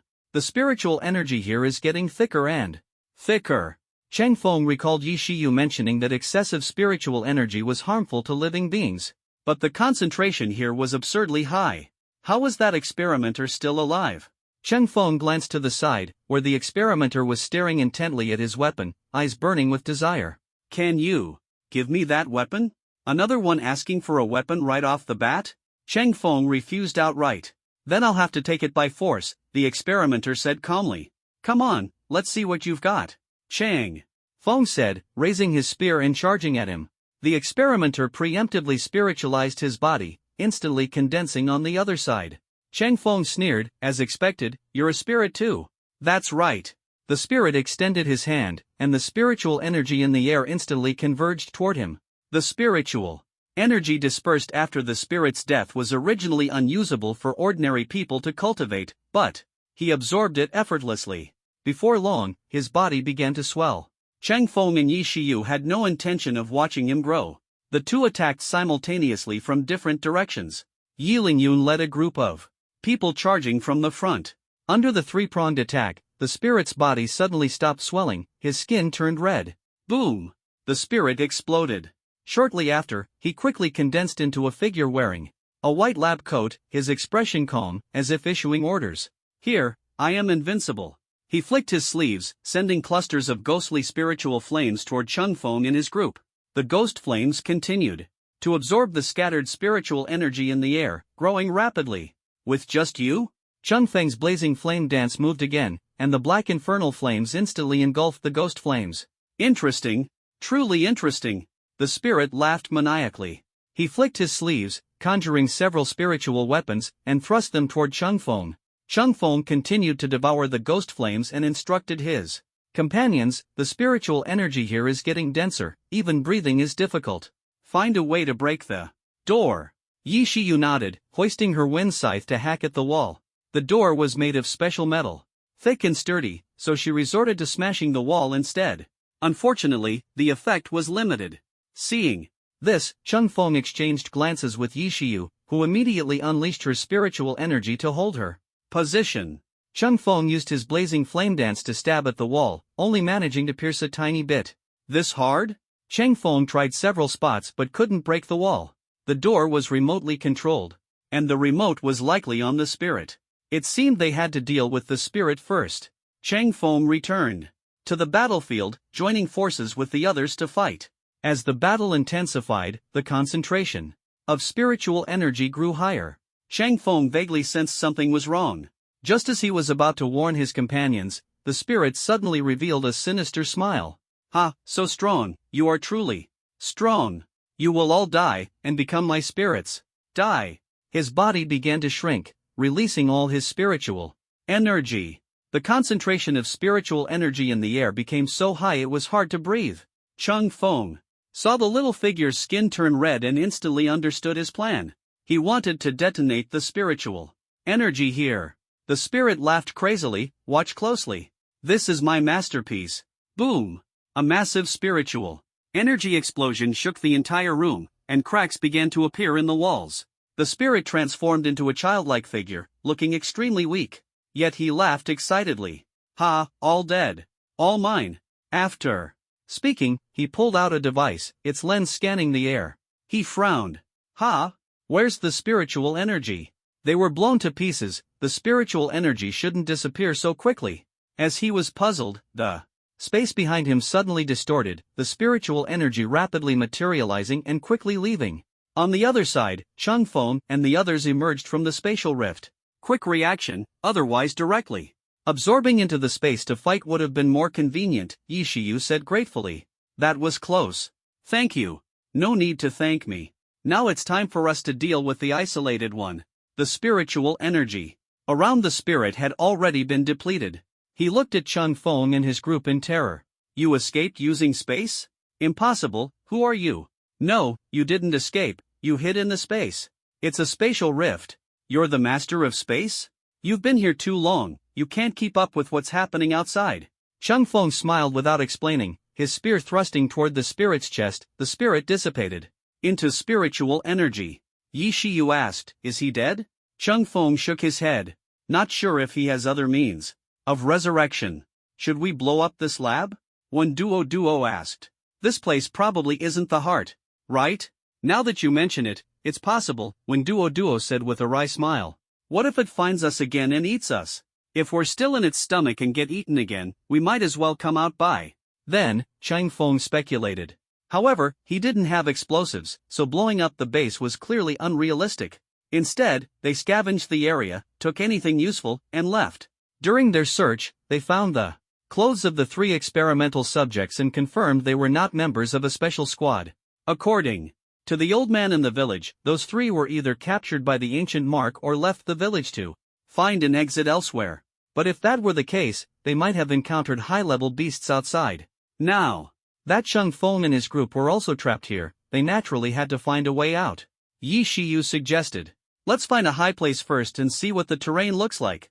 The group exited the cave, climbed to the top of a hill, and looked down from above. The village houses were arranged in a very orderly manner. From the outside, the entire village resembled a perfect circular pattern. Cheng Feng asked Yi Shiyu. Yi Shiyu lowered her voice and said, "This shape looks like a formation. Someone probably used it to conceal human presence and avoid beast attacks. Anyone capable of setting up such a formation isn't simple. But it also means those who set it up couldn't escape and had to settle here," Cheng Feng continued. "Judging by the villagers' reactions, outsiders all seem to enter from one place. I wonder if that entrance can also be an exit. But they clearly don't welcome us. Let's investigate the surroundings first." No one objected. As they passed the outskirts of the village, they saw a little girl being chased by a beast. The beast wasn't high level, but it was still dangerous for the defenseless girl. The girl slipped and fell, and the beast immediately lunged at her. Yi Shiyu quickly drew the pistol from her waist and took down the beast with one shot. Against low-level beasts, firearms were more efficient. The beast fell, and the girl, frightened by its ferocious appearance, burst into tears. Cheng Feng and the others dragged the beast away and approached the girl. "Why are you out here alone?" The girl cried, "I came to find my dad." "Where's your dad?" "He went hunting and hasn't come back for a week. It's too dangerous for you to be out here alone. Go back first, and we'll help you find your dad, okay?" "Thank you, big brother and sister." The girl stopped crying. Cheng Feng and the others escorted her to the village entrance, asked about the direction her father had gone, and continued along that path. After walking for a while, they heard voices, several people talking. "Fatty, tell us, where's that girl?" "Try me. I'd rather die than betray my friends." "Such guts. Take him down." The chubby boy looked defiant. Suddenly, he felt someone pulling down his pants. The boy panicked. "What are you doing?" The leader sneered. "What do you think we're doing? You're a pervert. Cut the crap. Are you going to talk or not?" "Fine, I'll talk. They're right behind you. Don't mess with me. Keep pulling. Seriously, they're right behind you." The chubby boy was dumbfounded, but no one paid him any attention.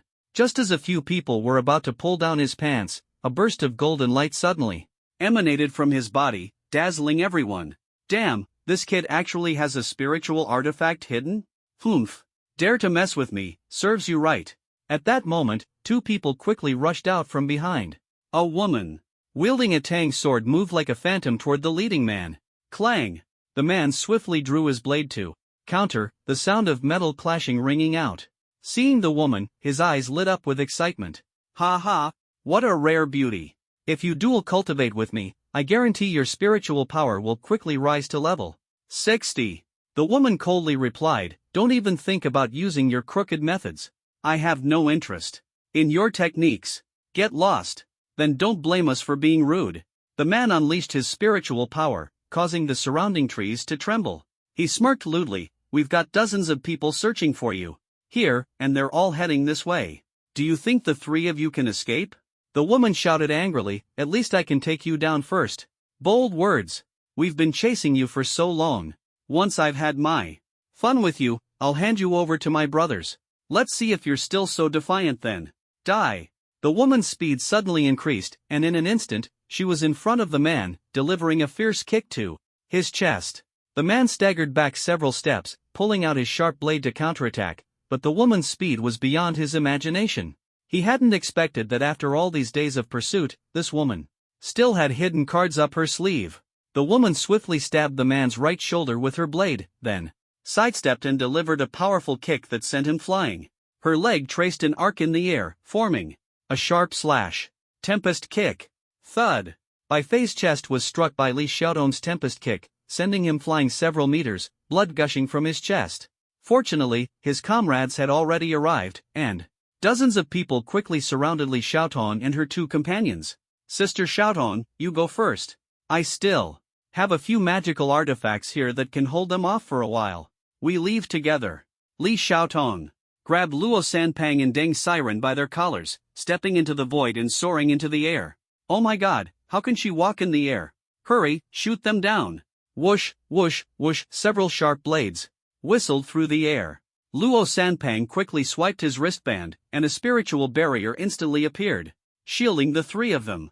Luo Sanpang made a face at the people below, then suddenly noticed something, and urgently said, Sister Xiaotong, wait, isn't that Feng Jie down there? Cheng Feng? Li Xiaotong paused, turning to see Cheng Feng standing behind Bai Fei, waving at them. Bai Fei was completely unaware. He pulled out a vial of potion and applied it to his wound, easing the pain in his chest.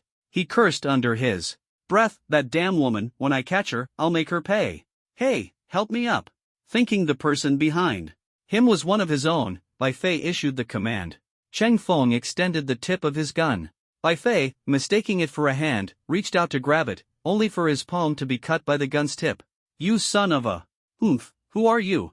Cheng Feng revealed a sinister smile. You just said you wanted to kill my disciple? Your disciple. Bai Fei froze, immediately realizing something. He turned to see Li Xiaotong flying toward them. In an instant, everything became clear to him. He turned back in terror, only to find that Cheng Feng had already disappeared, or rather, he couldn't see anything anymore. Because his head had already been severed, task completed. Ability acquired, Cloud-Seeking Hand. Hey, Cheng Feng. Li Xiaotong landed and immediately hugged Cheng Feng tightly. Cheng Feng was taller than her, and as she hugged his head, his body involuntarily leaned downward. Li Xiaotong was completely unaware, burying his head into her chest. Luo Sanpang and Deng Siren silently turned away, while Yi Shiyu looked at the emblem on their clothes to confirm their identity. But the danger was not yet over. Everyone, prepare to face the enemy. Yes. Yi Lingfeng immediately assumed a combat stance. Cheng Feng, struggling to breathe, quickly pulled his head out. He praised, not bad, you've mastered the 6 styles so well in just over a month. Of course. I'm naturally gifted. Cheng Feng, why did you come to the Rift Realm? No manners, call me master. I won't. Dozens of people, seeing the corpse beside them, asked in horror, did you kill Elder Bai? Cheng Feng looked puzzled. Elder? You dare provoke the people of Blackwood Cliff? You're doomed. Cheng Feng asked Li Xiaotong, what's Blackwood Cliff? It should be a demonic cultivation organization. I've heard they control the secrets of spiritual power. Cultivation but use dual cultivation methods. Cheng Feng understood the situation and patted Li Xiaotong's head. This girl hadn't been seen for over a month. Although there wasn't much change when they touched. Earlier, she had clearly lost weight. You've worked hard. Rest for now, I'll handle the rest. I'm hungry, I want to eat. Alright, go find Xiaoyao first. As soon as Cheng Feng finished speaking, the space behind Li Xiaotong began to ripple, and she turned to walk into it. Brother Feng, we're hungry too. Let us go in and rest for a bit. Hungry? Want to taste my fist? Just say the word, and I'll let you try a hot punch right away. I think solving the current trouble before eating is a better idea. Luo Sanpang rubbed his head and instinctively took a few steps back. This little chubby guy also seemed to have lost weight, with less flesh on his face and a slightly darkened complexion. Deng Siren was already thin, so there wasn't much change. Yi Shiyu, seeing that Cheng Feng knew the 3 members of the special squad, didn't intend to interrupt them and stood at the front with 12 others. Cheng Feng had many questions to ask but knew now wasn't the time. He walked to Yi Shiyu's side, while Luo Sanpang pulled out a spiritual weapon to provide support. Bai Fei had already been killed by Cheng Feng, and though there were many people left, they were all Bai Fei's subordinates. Cheng Feng estimated Bai Fei's level to be over 50. Falling into demonic cultivation could rapidly enhance spiritual power, but he wasn't sure about the average level of the people in front of him. Moreover, they had taken spiritual weapons out of their backpacks. As soon as Luo Sanpang saw this, he shouted loudly, it's a sword formation. The more people use this formation, the stronger its power. This is where we suffered before. Cheng Feng nodded. The kaleidoscope activated, and he suddenly felt a spiritual power barrier in the air blocking his pupil power. This sword formation was definitely not simple. Dozens of people instantly summoned spiritual weapons, channeling spiritual power, blocking out the sunlight, and a rain of swords descended from the sky. Yi Shiyu saw this and exchanged a glance with Yi Lingyun. Spiritual power erupted from their bodies instantly. 2 illusory figures appeared in the air. Yi Lingyun held a wind scythe in his hand. Behind them, a massive figure carried a giant scythe. Is this Kamaitashi? That's right. Both Ling Yun and I awakened the ability of Kamaitashi, which allows us to control wind elements. This ability comes from Kamaitashi. My rank is S level, while Ling Yun's is A level. Yi Shiyu briefly explained. And the Kamaitashi behind her immediately charged into the rain of swords. Their special awakening didn't transform them into Kamaitashi but instead summoned one. The Kamaitashi swung its wind scythe in the air, the fierce wind resisting the rain of swords. Most of the sword rain was suppressed, but quite a few stray swords still fell through. Yi Shiyu exchanged a glance with Chung Feng, and he immediately understood. The opponent was deliberately trying to break their formation. The simplest way to break the formation was using Conqueror's Haki. With so many people on the opposing side, there would inevitably be someone with a weak will. As long as one link failed, the sword formation would collapse. Another method was to forcibly charge through the formation. The first method was simple and effective. The opponent would instantly lose consciousness, not even feeling pain. As for charging through, once the formation broke, they would suffer backlash, and their bodies would experience intense pain. Chang Feng sneered. These people had been hunting his disciple for so long, he wouldn't let them die quietly. Earlier, he killed Bai Fei because he couldn't hold back, after hearing him insult Li Xiaotong. Now, he intended to savor their fear.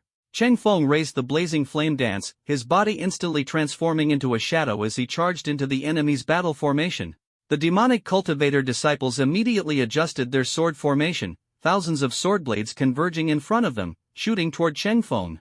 Chang Feng activated his armament haki all over his body, enduring dozens of swords before his figure flashed and disappeared in front of the enemy. The demonic cultivator disciples looked around in terror, suddenly spotting a young man holding a long spear, hanging upside down in the air. The spear tip burned with fierce flames, and a fiery red silk cloth draped over his shoulder was also ablaze. Chang Feng performed a dazzling mid-air maneuver, concentrating all his spiritual energy at the tip of the blazing flame dance. Then, the spear tip struck downward with a loud explosion. The demonic cultivators were blasted away by the intense explosion. The sword formation was broken, and the people on the scene had no chance to use other spiritual weapons. Chang Feng led his team to charge in instantly. As the smoke cleared, more than 10 people sat resting on the battlefield. Chang Feng pulled Li Xiaotong out of the spatial prism. Si Xiaoyao, who had just cooked a bowl of noodles for Li Xiaotong, was now clinging to her and acting spoiled, having come along with her. Everyone saw Li Xiaotong holding a small child in her arms and looked at Chang Feng in surprise. Chang Feng introduced, "This is Si Xiaoyao, who can be considered one of our companions." Si Xiaoyao greeted with a smile, "Hello, brothers and sisters, I'm Si Xiaoyao." Everyone nodded without asking further questions. Li Xiaotong was about to eat her noodles when Chang Feng pulled her out. She scanned the surroundings. "Is it all over? The noodles are still hot, do you want some?" "You eat first," Chang Feng replied expressionlessly. After a while, Li Xiaotong explained the situation to Chang Feng. Chang Feng understood that during their mission, they encountered demonic cultivators, leading to a conflict of interest. Initially, the demonic cultivators couldn't defeat the special squad. But coincidentally, a newly appointed elder arrived here, and Bai Fei, upon learning of the situation, led the demonic cultivators back to pursue them, using the sword formation to ambush and severely injure them. The special squad was ambushed, suffering heavy casualties, and had no choice but to abandon the mission site. While escaping, Bai Fei saw Li Xiaotong and became infatuated, thus chasing after her relentlessly. Chang Feng asked, "Isn't the first rule for special squad selection that you must graduate from the military academy? Like Chang Feng, Luo Sanpang, and Deng Siren are all freshmen." Li Xiaotong replied, "The strategy has changed, so it's called the new special squad. I heard that quite a few people have been selected for the new special squad recently. I heard that 3 teams were finalized." Chang Feng was puzzled. "Strange, why didn't I receive any news?" Li Xiaotong rolled her eyes at him. "Don't you know your own situation, old man? Do you even need an assessment?" Chang Feng scratched his head. This statement made sense. Back then, Chang Feng wasn't selected for the team because he was too strong. Besides, Chang Feng had live streaming tasks, and they didn't dare to compete with the 10 elders for people. Yi Shiyu looked at Chang Feng expressionlessly and directly asked, "Are you her master?" "Yes, come here, disciple, let me introduce you to the Nighthawk Squad." Li Xiaotong walked over and said to Yi Shiyu, "We are a temporary special action squad, currently named Fire Phoenix. I am the vice captain, Li Xiaotong, and these two are Luo Sanpang and Deng Siren. We were originally surrounded by the demonic cultivator organization Blackwood Cliff, and only the three of us survived. Thanks to your rescue. Yi Shiyu nodded and introduced the members of the Nighthawk squad. Then she asked, did you accidentally enter this fractured realm while fleeing? Yes. The three of us were surrounded and had no choice but to fight back. The opponent forced us to use spiritual tools, and then the space cracked, sucking in the spiritual tools and us. Fortunately, after entering, the demonic cultivators were injured by the sword formation's backlash, giving us a chance to escape. By the way, did you see the message I left for you in the cave? Yi Shiyu nodded. You said the cave was safe. Deng Siren smiled awkwardly and continued, based on how we felt at the time, it was indeed safe. But at dawn, something unusual happened in the cave. We kept feeling like a pair of eyes were watching us, so we had to escape. As a result, we were sucked into this place. Cheng Feng asked, were you also sucked into a pool? Yes. When we escaped the cave, that feeling of being watched never disappeared. We fled desperately and reached a pool, where that feeling suddenly vanished. Then we saw the demonic cultivators by the pool. They tried to attack us again, but that feeling of being watched returned, and we were all sucked in together. And then you ended up here, outside the village? Li Xiaotong nodded. Yes, the demonic cultivators were behind us. We wanted to escape into the village but thought it was too obvious, so we turned into the wilderness instead of entering the village. Now Cheng Feng and the others understood. Li Xiaotong curiously asked, which village did you enter? Cheng Feng nodded. It should be the demonic cultivators causing trouble in the village. They're not welcoming us now. Li Xiaotong sighed. Wow, people can actually survive in the fractured realm. Could the way out be there? Although they had temporarily escaped danger, they were still trapped in the fractured realm.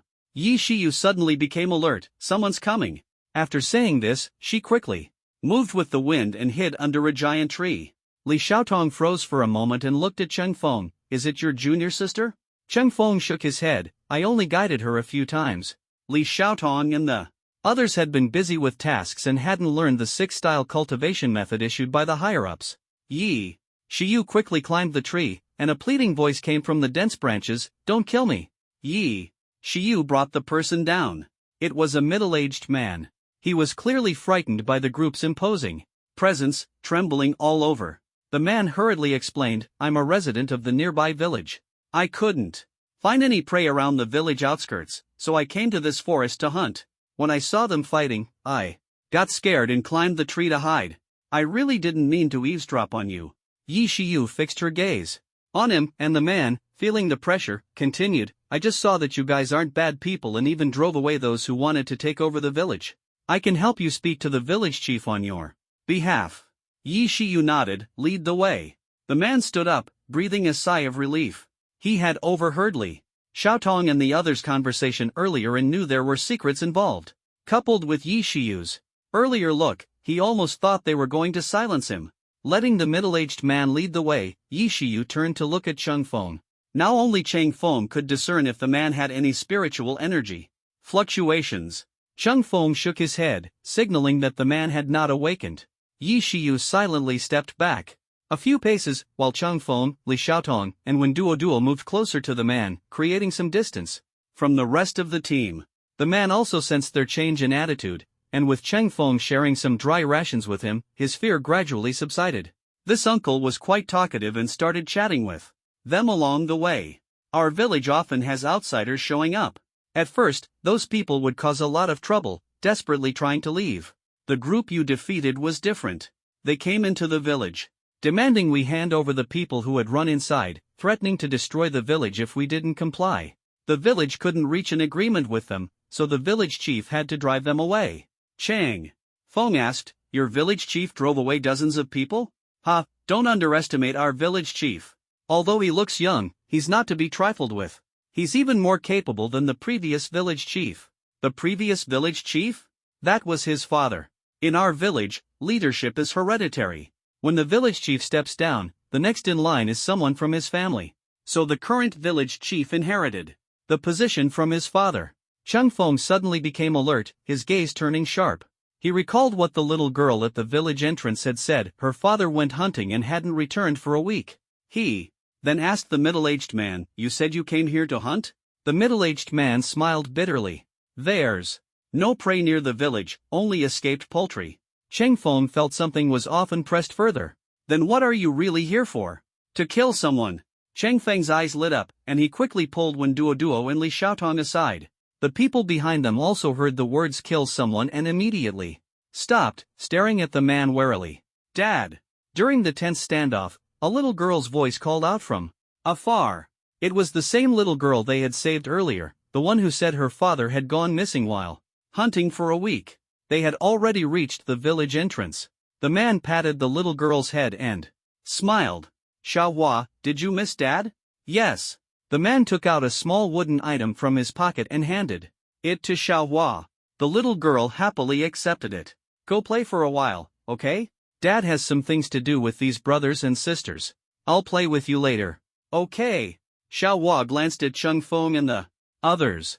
"Thank you, brothers and sisters, for finding my dad." Cheng Feng and the others nodded in response. After Xiaohua walked away, the man turned to look at the dozen or so people preparing to act. His expression was calm, completely different from the fear he showed earlier, as if he were a different person. Cheng Feng drew out the blazing flame dance, the flames flickering around him. "That little girl said her dad has been missing for a week. How do you know about the village's affairs?" The man touched his face and smiled meaningfully. "Because I am the village chief." Then he added, "You can also call me Hunter of the Ancient Mark." According to the village elders, the people of the ancient mark arrived a year ago. The spirit Cheng Feng and the others dealt with earlier wasn't very strong. What was strange was how it managed to capture people from the village. If there was an insider in the village, it would all make sense. "So you've been pretending to be Xiaohua's dad and the village chief all along?" "That's right." Yi Shiyu had encountered the ancient mark several times and knew a bit about their organization. "Your ability is replica mask, isn't it? Seems like you know quite a lot." The replica mask could completely replicate a person, not just their appearance and height, but even their spiritual power. Yi Shiyu didn't know the specific conditions, but judging by the other's demeanor, it was highly likely he had already controlled Xiaohua's real father. In other words, the village chief's entire family was under his control. Hunter pointed to a nearby house. "You've come at the perfect time. This experiment is just short of a little energy to start. Everyone, you are his nourishment." With that, he snapped his fingers, and the surrounding environment began to distort, the ground trembling slightly. Yi Shiyu shouted, "What are you doing?" Hunter revealed a crazed smile. "Please, contribute some energy to help me extract the core of the abyss." As soon as he finished speaking, a tightly shut grass hut suddenly exploded. Inside was a device Cheng Feng had never seen before. The spiritual energy flowing through the air turned into visible beams of light, gathering above the device. The sources of the spiritual energy included the village, the distant cave of the ancient Mark's laboratory, and the forest. Many villagers were drawn over, curiously staring at the scene. Seeing the village chief and a few bold young people, someone shouted, "Village chief, are you performing magic?" "Ha ha!" As soon as the words were spoken, the young man's body transformed into a beam of spiritual light, merging into the energy sphere above Hunter. The surrounding villagers panicked. Some were frantic, some were so weak in the knees they couldn't stand. Others, with strong willpower, stumbled and tried to escape. But after running just a few steps, their bodies turned into streams of spiritual energy, flying toward the space above the village chief.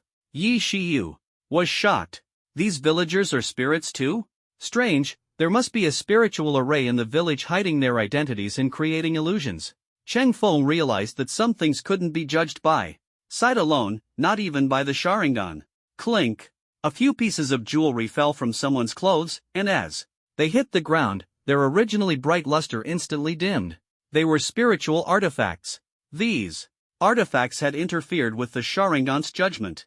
Cheng Feng finally understood why those fierce beasts didn't dare attack the village. It was because the village was almost entirely made up of spirits, all dead, with an overwhelming presence of Yin energy. To the beasts, this place was a dangerous zone. The device behind Hunter not only affected spirits but also had an impact on Cheng Feng and his fellow awakened. Cheng Feng felt a strong pull, as if his body was being compressed. His companions around him clearly felt the same. Suddenly, one of the companions couldn't withstand the pressure, and with a cracking sound, his body shattered. A stream of spiritual energy floated out from the top of his head and gathered above the instrument. Yi Shiyu witnessed this scene and wanted to say something, but the immense pressure made it impossible for her to open her mouth. Cheng Feng's mind suddenly echoed with the system's voice. Mission: compete for the relic of Lin Yuan. Revenge mission: kill the archaic pattern hunter. Not long after, another member of the Nighthawk squad couldn't hold on and was torn apart, their spiritual energy drifting toward the space above Hunter. Cheng Feng watched as two streams of spiritual energy floated toward Hunter, and a sense of foreboding filled his heart. He turned around with difficulty, meeting the gaze of Yi Shiyu and the others, his eyes suddenly turning blood red. From a distance, they couldn't see the change in his pupils. Divine might activated, Cheng Feng swiftly absorbed several people into the space prism. With fewer people, the pressure lessened, and Cheng Feng regained control of his body, standing up. Hunter smiled as he looked at him. Impressive ability, space prism, Cheng Feng, right? I watched your video not long ago. Cheng Feng had previously speculated that Hunter might have appeared earlier than the spiritual entity, so logically, he shouldn't know him. But Hunter seemed very interested in Cheng Feng. I have an old friend who's quite interested in your body. I'll give you a choice: merge into the energy of the instrument or become part of the archaic pattern. Dream on. Cheng Feng spat out the two words with difficulty. Then, he erupted with even stronger spiritual energy, resisting the oppression brought by the instrument. Ugh! He spat out a mouthful of blood. Earlier, he had tried to use divine might to devour the instrument, but the space around the instrument was severely distorted. He failed as soon as he tried and suffered a backlash. His body was gradually being pulled toward the instrument. Cheng Feng stabbed the tip of the blazing flame dance gun into the ground, attempting to slow his approach. Woof! Defo had just been summoned from the space prism, but was immediately sent flying. Cheng Feng quickly transformed it into a firecloth and grabbed it in his hand. Two streams of flame merged within his body. Powerful spiritual energy erupted once again. Hunter saw this and laughed excitedly. Ha, kid, you have quite a few tricks up your sleeve. Perfect, I'm just short of some abilities. I'll use you as a sacrifice. Your body will become part of the soul. Never! Flames engulfed Cheng Feng's entire body, igniting the tips of his hair and instantly consuming the pressure. Cheng Feng stood upright in front of Hunter. Without saying much, he directly thrust his gun toward Hunter. But soon, he felt something was wrong. His spiritual energy was rapidly draining. Hunter laughed and said, "My Lin Yuan instrument doesn't just absorb the spiritual energy of the dead. As long as you're within its range, your spiritual energy will continuously be drained. Conveniently, its range covers the entire Lin Yuan." Cheng Feng felt his spiritual energy depleting rapidly, and his heart tightened. The closer he got to the instrument, the faster his spiritual energy drained. He initially planned to retreat into the space prism temporarily, but just as he was about to act, the pulling force suddenly disappeared.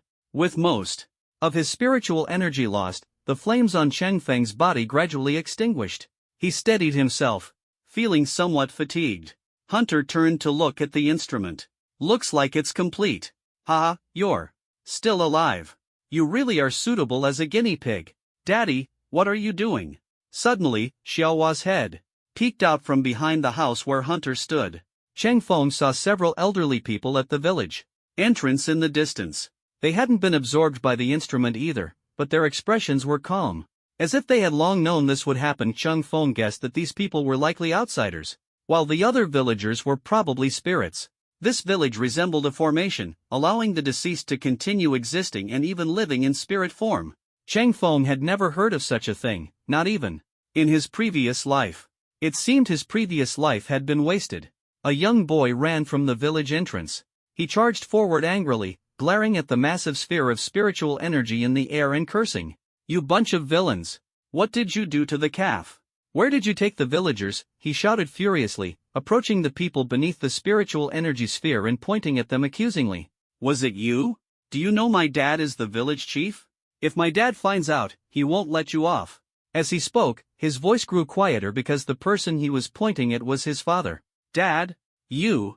Then the boy turned to look at Xiaohua. "Xiaohua, are you okay?"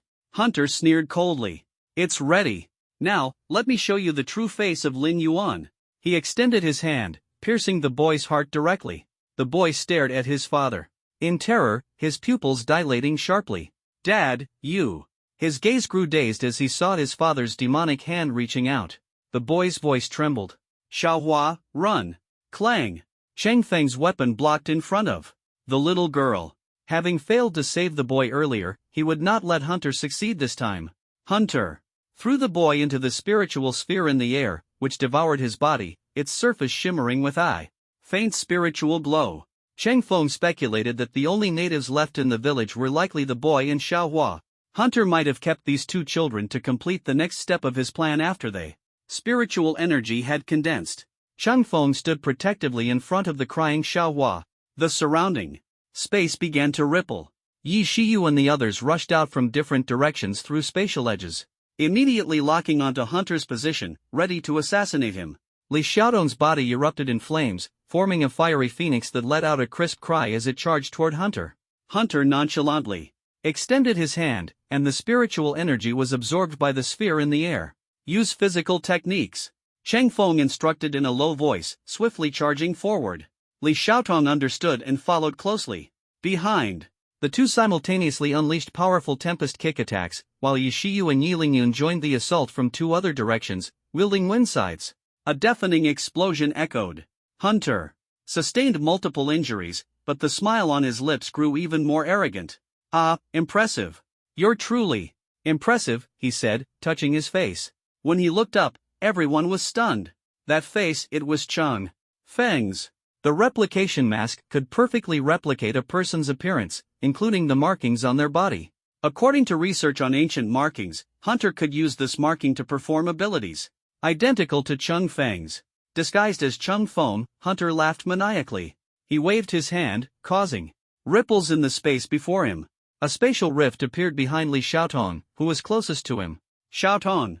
Cheng Feng quickly followed, but it was too late. Li Xiaotong was sucked into the spatial edge. Before Cheng Feng could even feel anger, he immediately realized he had fallen into a trap. Hunter swiftly executed the technique shave, instantly appearing in front of Xiaohua, his hand already piercing the little girl's chest. Papa. Xiaohua clutched the small gift Hunter had given her with both hands. After her heart was pierced, her hand fell weakly, and the gift dropped to the ground, crushed under Hunter's foot. Without hesitation, Hunter directly threw Xiaohua's body into the spirit orb. Click. The sound of mechanical rotation was clearly heard. Cheng Feng felt a surge of spiritual energy about to erupt from within the orb. He quickly retreated, and Yi Shiyu and the others also sensed it, withdrawing from the battle area. A beam of light shot out from the center of the orb. Accompanying the beam, the surrounding space shook violently. Immediately after, the sound of space shattering echoed. With his acute spatial perception, Cheng Feng clearly felt that this space was collapsing. At the same time, he heard a certain agonizing wail. Cheng Feng questioned sharply, "What exactly did you do? Do you know about Lin Yuan?" Without waiting for his response, Hunter continued, "Lin Yuan is like the heart of this fractured realm, the core that supports the existence of a new space. You could say it is the key to maintaining another Earth. Can you imagine how powerful such an ability is?" Ha ha ha. Hunter let out a piercing laugh, his tone sounding as if he were declaring a fact. "Now, this heart belongs to me. I am the creator of this Earth." As he spoke, the instrument suddenly shattered, and a fist-sized orb fell from above the beam of light. Hunter reached out to catch it with a look of obsession on his face. The orb emitted powerful spiritual energy, which Cheng Feng's spatial edges and divine power could not affect. However, Xiaotong. Cheng Feng opened a spatial edge near the orb. Li Xiaotong jumped out from the torn space, wings of fire and wind forming behind her. Accompanied by rapid movement using moon steps, her speed was astonishing. She intercepted the spirit orb mid-flight, the powerful spiritual energy almost making it impossible for her to hold it steady. Courting death.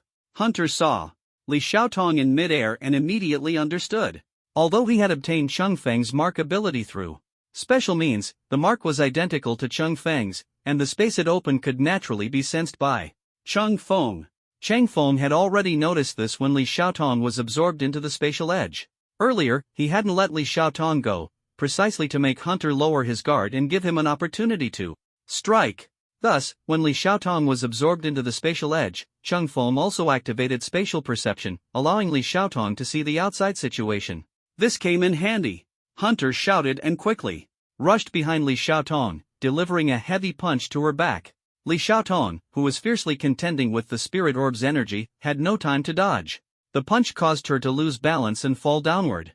Seeing Hunter still in pursuit, Li Xiaotong gritted her teeth, threw the spirit orb away, and shouted loudly, "Duo Duo!" When Duo Duo happened to be nearby and reached out to catch the orb. Whether it was because Li Xiaotong threw it too forcefully or due to interference from the orb's energy, when Duo Duo failed to catch it, and fell to the ground. But strangely, at the moment she fell, her clothes transformed into a soft, fluffy coat. As soon as she touched the ground, the coat immediately bounced up, lifting her back to her feet. Hunter, who was lunging from the air, didn't expect when Duo Duo to recover so quickly and missed his target. After when Duo Duo got up, the coat disappeared, replaced by at least 15-centimeter high heels and sheer black stockings. Her upper body was dressed in a sharp professional outfit, looking like a high-powered executive who had just finished a business meeting at an upscale cafe, but in the next second, this female executive suddenly burst into full speed, running so fast that even after images appeared, Cheng Feng understood. This girl had been forced to learn shape by the hunter, and her acceleration equipment made her speed almost twice as fast as Cheng Feng's. Yi Shiyu and Yi Lingyun exchanged glances. Could she really avoid twisting her ankle? When Duo Duo charged toward Cheng Feng, and he immediately understood her intention. The hunter watched when Duo's high-speed movement, his face showing surprise, but he quickly noticed the weapon in Chang Feng's spatial prism. Cheng Feng had taken the weapon out of the system and placed it in the spatial prism, not hidden, just sitting on the shelf in his main space. The hunter copied Cheng Feng's ability and could also sense the treasure trove in his main space. Thus, the hunter immediately summoned Enma. Boom! As soon as Enma was grasped, it ignited with raging black flames, which quickly wrapped around him. But these flames did not grant him power, instead, they burned him. Cheng Feng smiled. "You thief, you really don't see yourself as an outsider." He reached out to control the flames, letting the blaze envelop himself. Fire dance. The flames instantly consumed the hunter's body. The hunter flung his hand, throwing away the scorching Enma. "Your companion seems to like this weapon a lot, but it looks like you're not very skilled with it." Before the hunter could finish speaking, the mask on his face began to change. It seemed the copying time was up. Cheng Feng speculated, this copying ability requires contact with the target, and the duration varies depending on the target's strength. Earlier, when he transformed into Xiaohua's father, he could maintain it for dozens of minutes, but transforming into Cheng Feng lasted less than 3 minutes. "What?" Duo Duo ran up to Cheng Feng, panting heavily, and handed him the spirit orb. Cheng Feng took it and suddenly felt his spiritual energy being tugged. No, the sensation wasn't just spiritual energy, it seemed his soul was being drawn to this orb. This orb seemed to want to absorb Cheng Feng's soul. Cheng Feng exclaimed in surprise, "Is this the core of the Rift Realm? The soul?" It turned out that the village's barrier and the villager's ability to remain in spiritual form were all reliant on this soul. Naturally, the research on ancient patterns was also connected to it.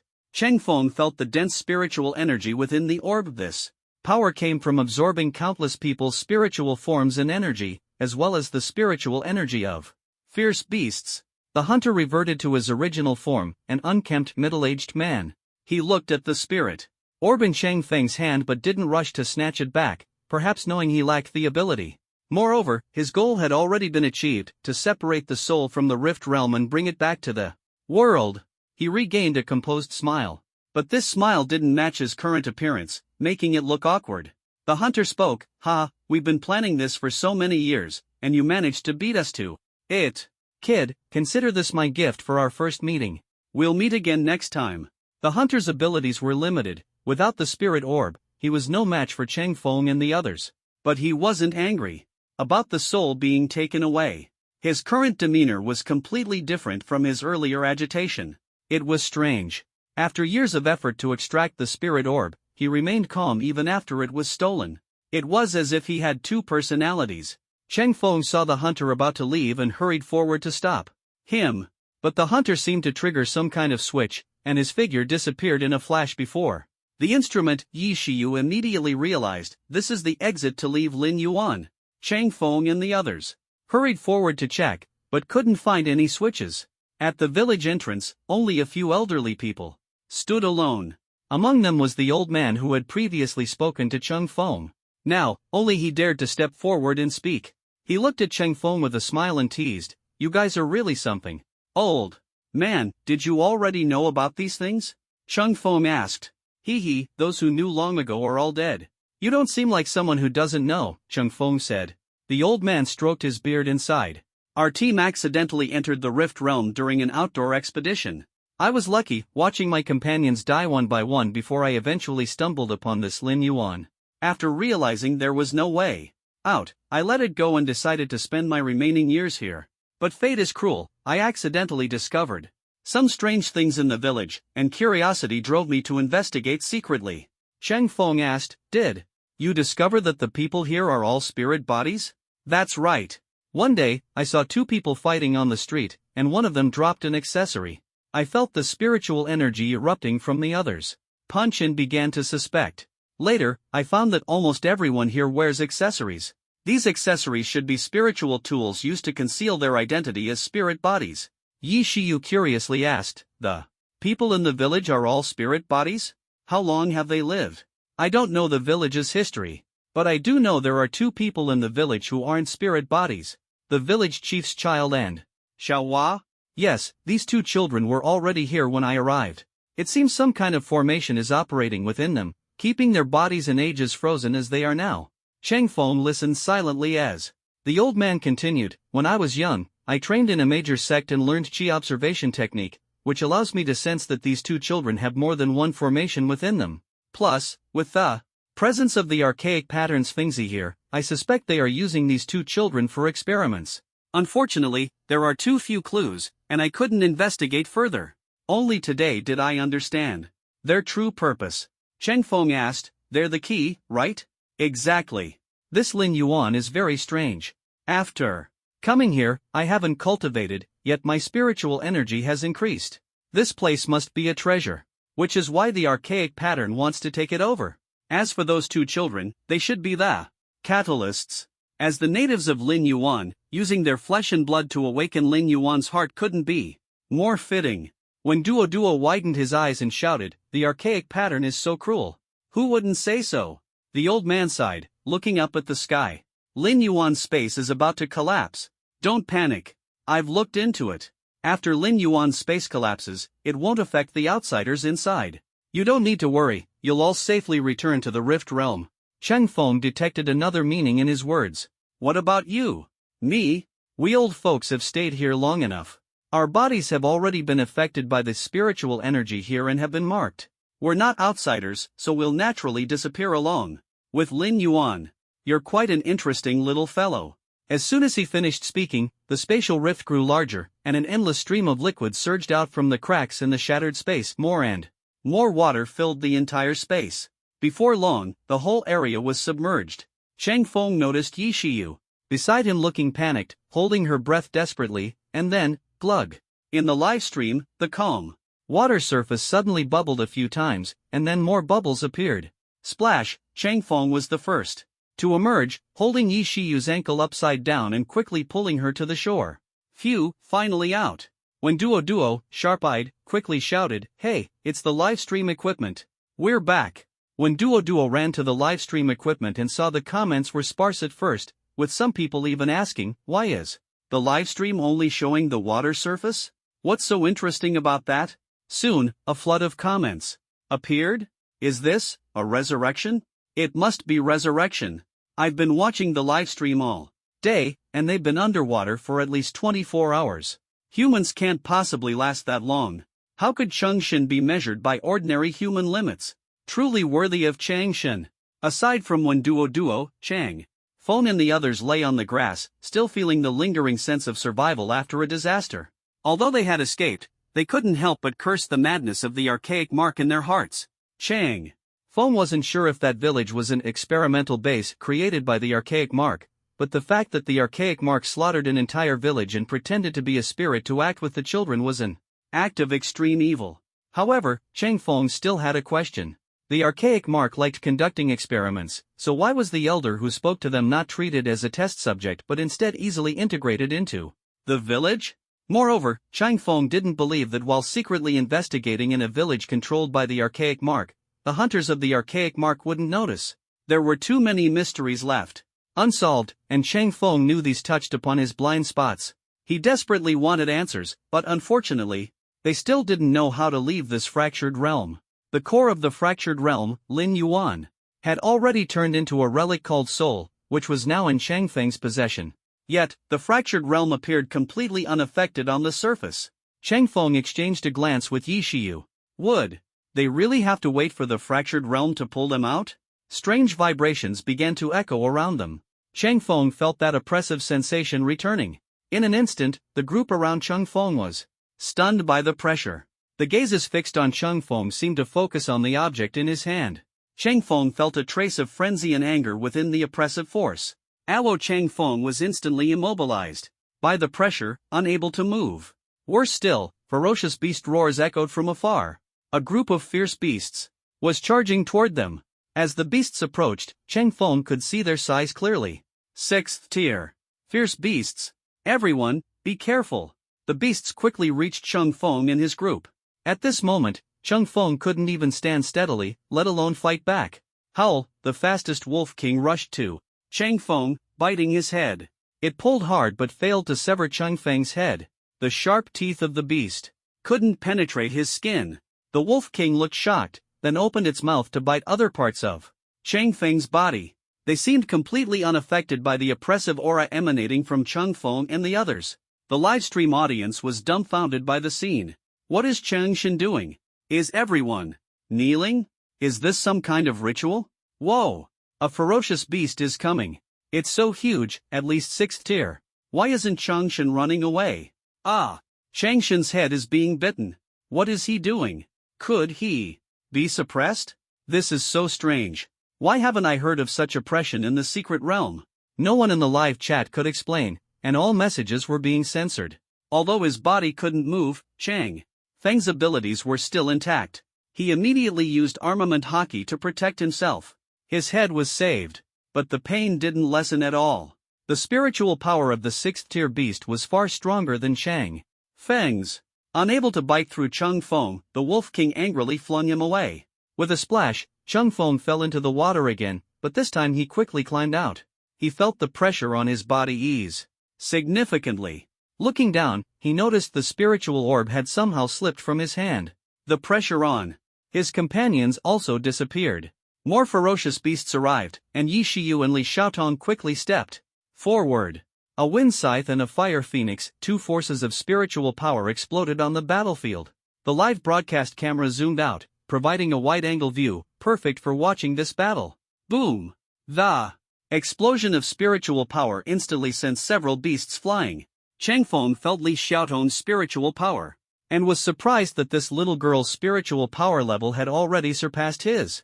She could even rival Yi Shiyu. Li Xiaotong's rapid spiritual power growth was entirely due to absorbing the fire source, which made her fire element's spiritual power incredibly pure. Li Xiaotong walked up to Chang Feng, looked at his soaked appearance, and smiled. Still up for a fight? Of course. Chang Feng glanced at the soul spiritual orb on the ground but didn't touch it again. He pulled out a long spear from his spatial prism. The blazing flames of scorching fire dance immediately enveloped him. Let's go together. The group launched a full-scale attack, and the dozen 6th-tier beasts were no match at all. Chang Feng killed the last beast and returned his weapon to the spatial prism. Everyone gathered around him and quickly noticed the spiritual orb at his feet. Li Xiaotong guessed what had just happened. Are these beasts summoned by the Rift Realm? Probably. It doesn't want us to leave with the spiritual orb, Chang Feng said with a smile. After all, that's its heart. No wonder it got angry when we took its most important thing right away. By the way, how are we supposed to leave here? Chang Feng pointed to the instrument in front of Duo. Ask it. The live chat audience heard Chang Feng's words and started offering suggestions. However, most messages were censored due to sensitive words, making the live stream much quieter. Before long, Duo received an encrypted message. She left the live stream and walked over to Chang Feng to inform everyone. He said to wait here For now. Also, if we can take the spiritual orb, we should try. Chang Feng nodded. I have an idea for taking it, but I don't know if it'll work. First, we need to figure out how to leave. Soon, when Duo received another message. Exit method, wait for the space to complete ventilation. Chang Feng read the message and couldn't help but feel speechless. He doesn't seriously want to pull us out, does he? Yi Shiyu said. Helplessly, it seems like that's the only way now. Chang Feng pondered for a moment and continued, if that's really the case, Hunter should still be in the Rift Realm, right? Did he give up on fighting for the spiritual orb because he already knew the situation here? Chang Feng suddenly looked at Wen Duo. Duo, go and ask if anyone else has ever come out of the pool before us. Got it. Wen Duo immediately sent a private message to the other party. In fact, when Duo wasn't sure who she was contacting, it was her first time communicating with this mysterious person. She only knew that the number showed it was from the place where their organization was located. The other party quickly replied. No one had ever come out of this lake before. Hunter left Lin Yuan voluntarily. Could there really be a mistake with our passive entry and exit? So, he mastered the way to leave, coming and going as he pleased? This also explains why he knows Chang Feng's name. Chang Feng's side was still not safe. Although no one touched the spirit pearl again, its ability to summon ferocious beasts hadn't diminished at all. Wave after wave of spirit beasts were drawn by the pearl's powerful spiritual energy, charging at them madly. Chang Feng and the others killed several waves of beasts, but they felt that if this continued, their stamina would eventually run out. So, they used the corpses of the beasts to form a circle, warning other beasts eyeing the spirit pearl, this place is not to be messed with. Sure enough, this tactic worked. The beasts were intimidated and stopped charging, but they didn't leave either, staying at a distance. When Duo looked up at these ferocious beasts and felt a bit scared, but Chang Feng was bold. At night, he took out a barbecue set it up next to the spirit pearl, and everyone sat around it. He cut the juiciest parts from the beasts' bodies, prepared them, and started grilling. When Duo realized what he was planning to do, her eyes widening in shock. Oh my god, eating the meat of their companions right in front of the beasts, was Brother Feng provoking them, daring them to come closer? The livestream audience burst into laughter at this scene. Brother Feng is using psychological warfare. So bold, I'm impressed by Changshin. Aren't you afraid they'll ambush you while you sleep? By the way, with so many beasts around, why not move to another place? Yeah, same question. Good point, the beasts' reactions are really strange. The livestream chat buzzed with discussion for a while, before quieting down again. Many viewers noticed that they were constantly guarding the spirit pearl on the ground. At first, Chang Feng held it, but then something strange happened, the emerging from the water and kneeling incident. After the pearl was thrown away, they were finally able to move freely. The live stream attracted all kinds of people. Some recognized the spirit pearl and immediately sent a wave of private messages. Others tried to speculate and draw attention to themselves, only to be blocked. They quickly realized their guesses were correct. So, they turned to social media and discussed with their group chats, but were still blocked. Persistent individuals directly invited friends to watch the live stream together while reasoning things out, enjoying the shocked expressions of their companions with smug faces. In a video conference, Xianyu's avatar became the main screen, showing the footage from Chang Feng's side.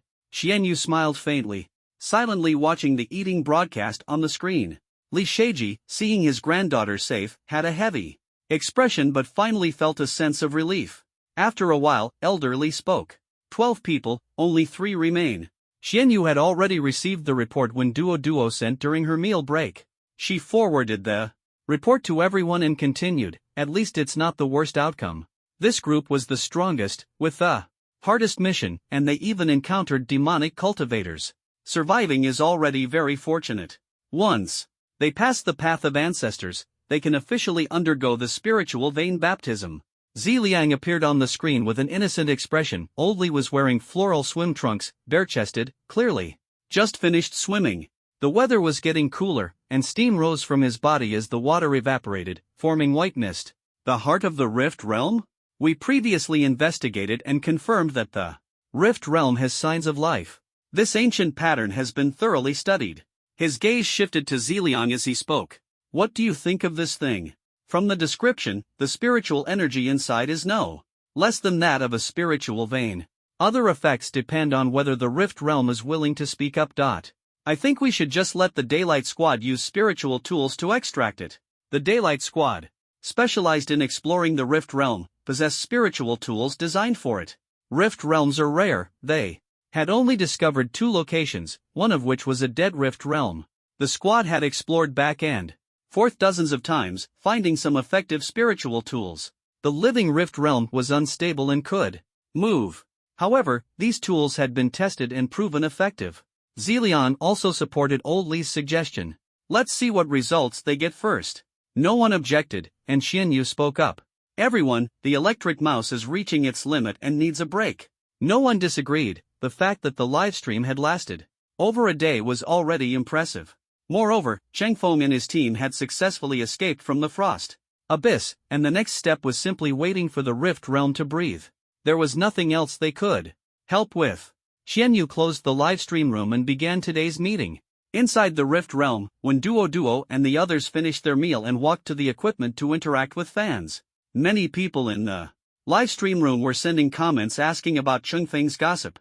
When Duo had no choice but to pull Cheng Feng over and let him pick a few questions to answer. Cheng Feng looked at the densely packed comments.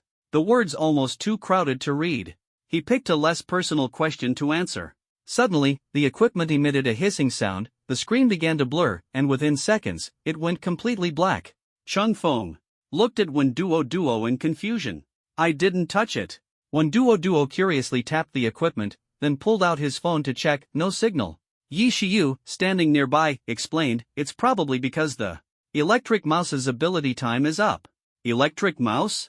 Cheng Feng found the name somewhat familiar. He seemed to have heard of it in his previous life but had never really encountered it or understood it. Yi Shiyu explained, he awakened an S-level signal ability, which allows equipment to have signal anywhere within a designated range. But once outside this range, the equipment signal can only last for 30 hours. That's a powerful ability.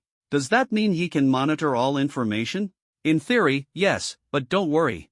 He's a trusted aide of the 10 elders and has always been by their side. Cheng Feng thought to himself, if he hadn't sided with the nation, he would have been eliminated immediately upon awakening.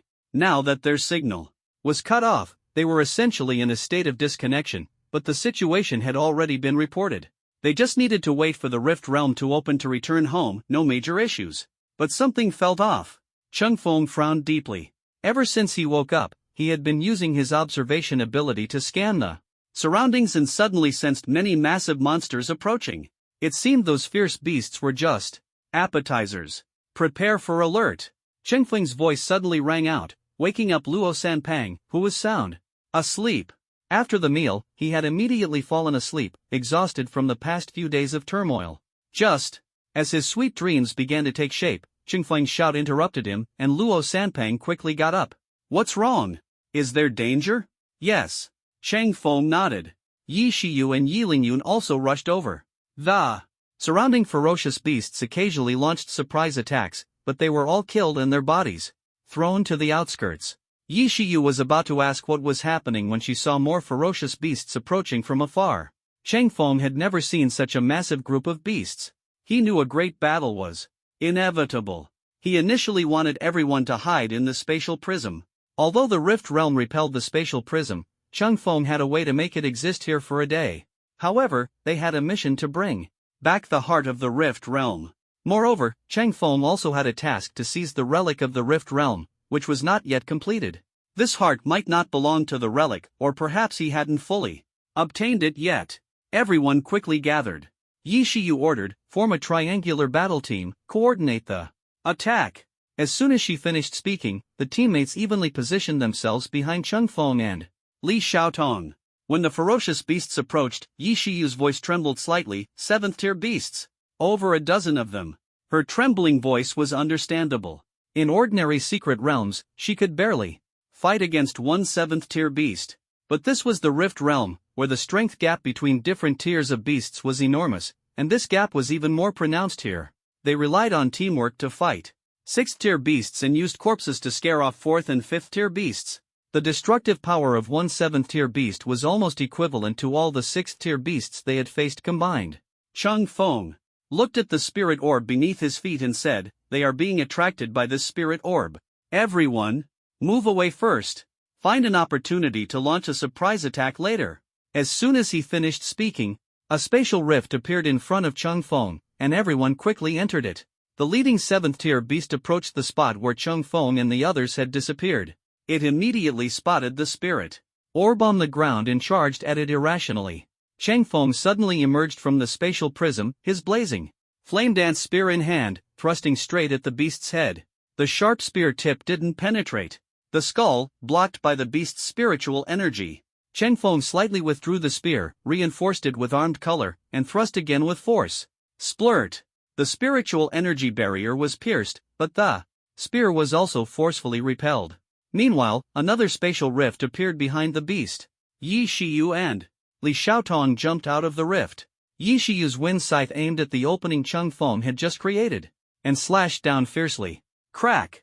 Yi Shiyu's hands were numbed from the shock, and her wind scythe was almost knocked out of her grip. However, the attack was still effective. The crack in the beast's spiritual energy barrier widened, but her attack also enraged the beast.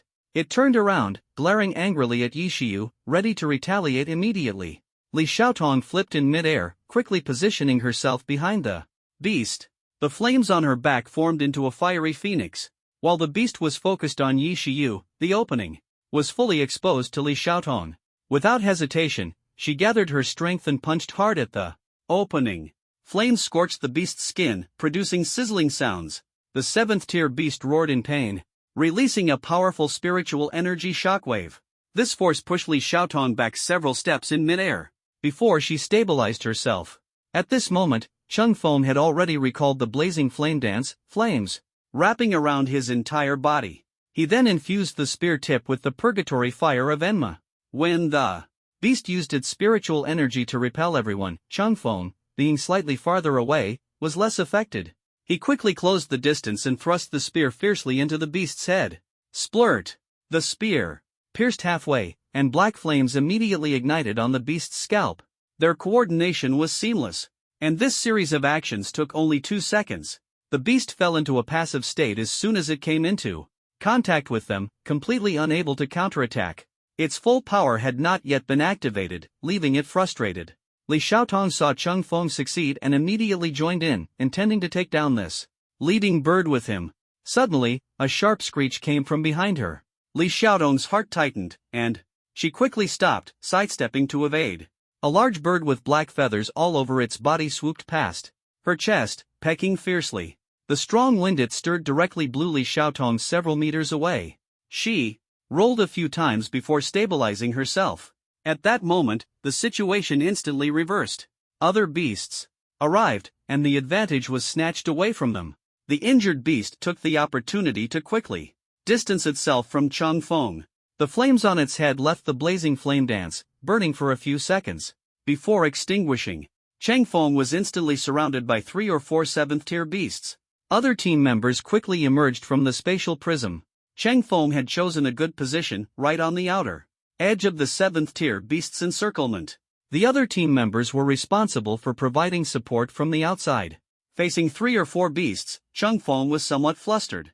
The beast's protective spiritual energy clashed with Chang Feng, causing a rebound. Although he had a good spear, he lacked his own set of spear techniques. As he fought, his hands became numb from the shock. However, he managed to break through the protective spiritual energy of a few beasts. It would take the opponents considerable time to reassemble their shields. Defo! Chang Feng shouted, and the spatial prism opened, releasing Defo, who charged out. A small head peeked out curiously from the spatial prism but was quickly pulled back by Si Xiaoyao. The beast's presence seemed to sense something, as if suppressed by a bloodline power, but their bodies resisted it. In that brief moment of hesitation, Defo transformed into a fiery form, wrapping around Chang Feng. Chang Feng felt Defo's spiritual energy grow stronger. He sensed that his chances of victory had significantly increased. These 7th tier beasts were powerful, but if I reveal my new form, Jiaoshan, what will they do? However, unless absolutely necessary, Chang Feng was not prepared to use this trump card lightly. The Beasts lunged at Chang Feng again, attempting to tear him apart, but he broke through space and directly entered the spatial prism. On Yi Shiyu's side, she summoned a Kamaitashi. The massive Kamaitashi guarded her, barely fending off the attacks of 3 7th-tier beasts. Li Xiaotong, facing the combined assault of 3 beasts, struggled to hold her ground from the start. One beast's front claw directly pierced her abdomen. Fortunately, she had the ability of the undying phoenix, and her wound quickly stopped bleeding, with the blood drying rapidly.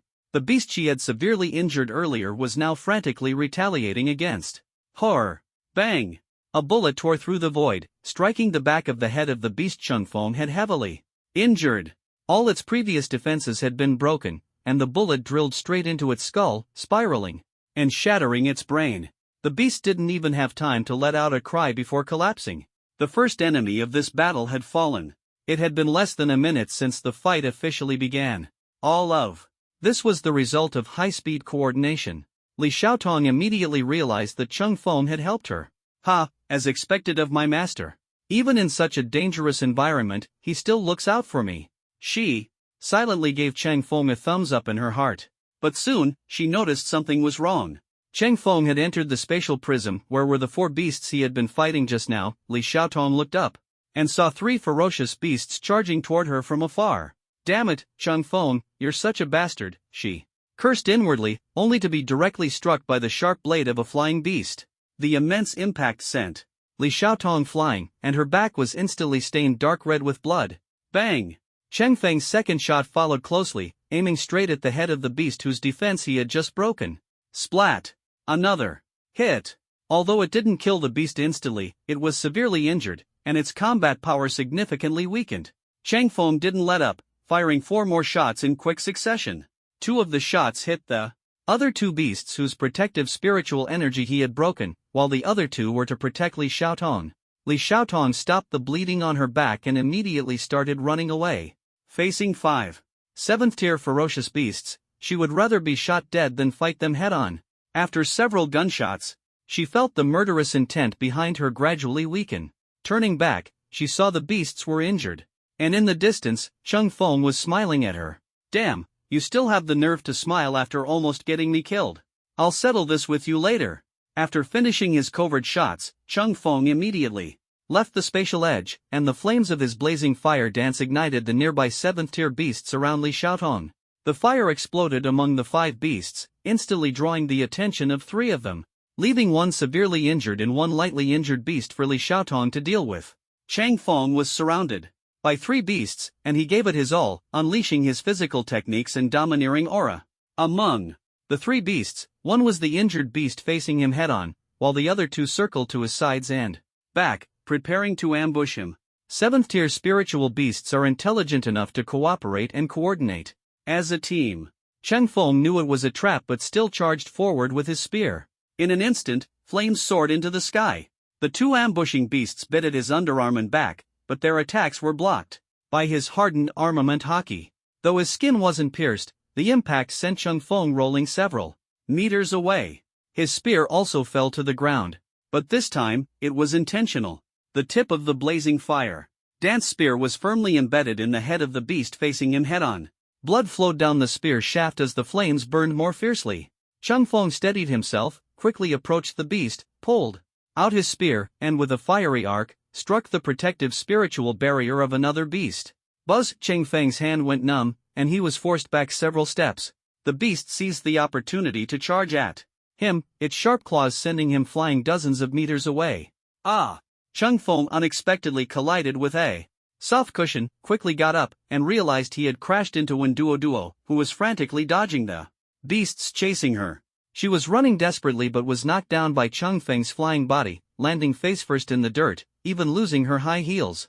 The beast chasing Wenduo immediately shifted its attention to Chang Feng. Chang Feng hurriedly helped Wenduo up. Are you okay? I'm fine. There are too many beasts here, and it's hard to guard against their mutual ambushes.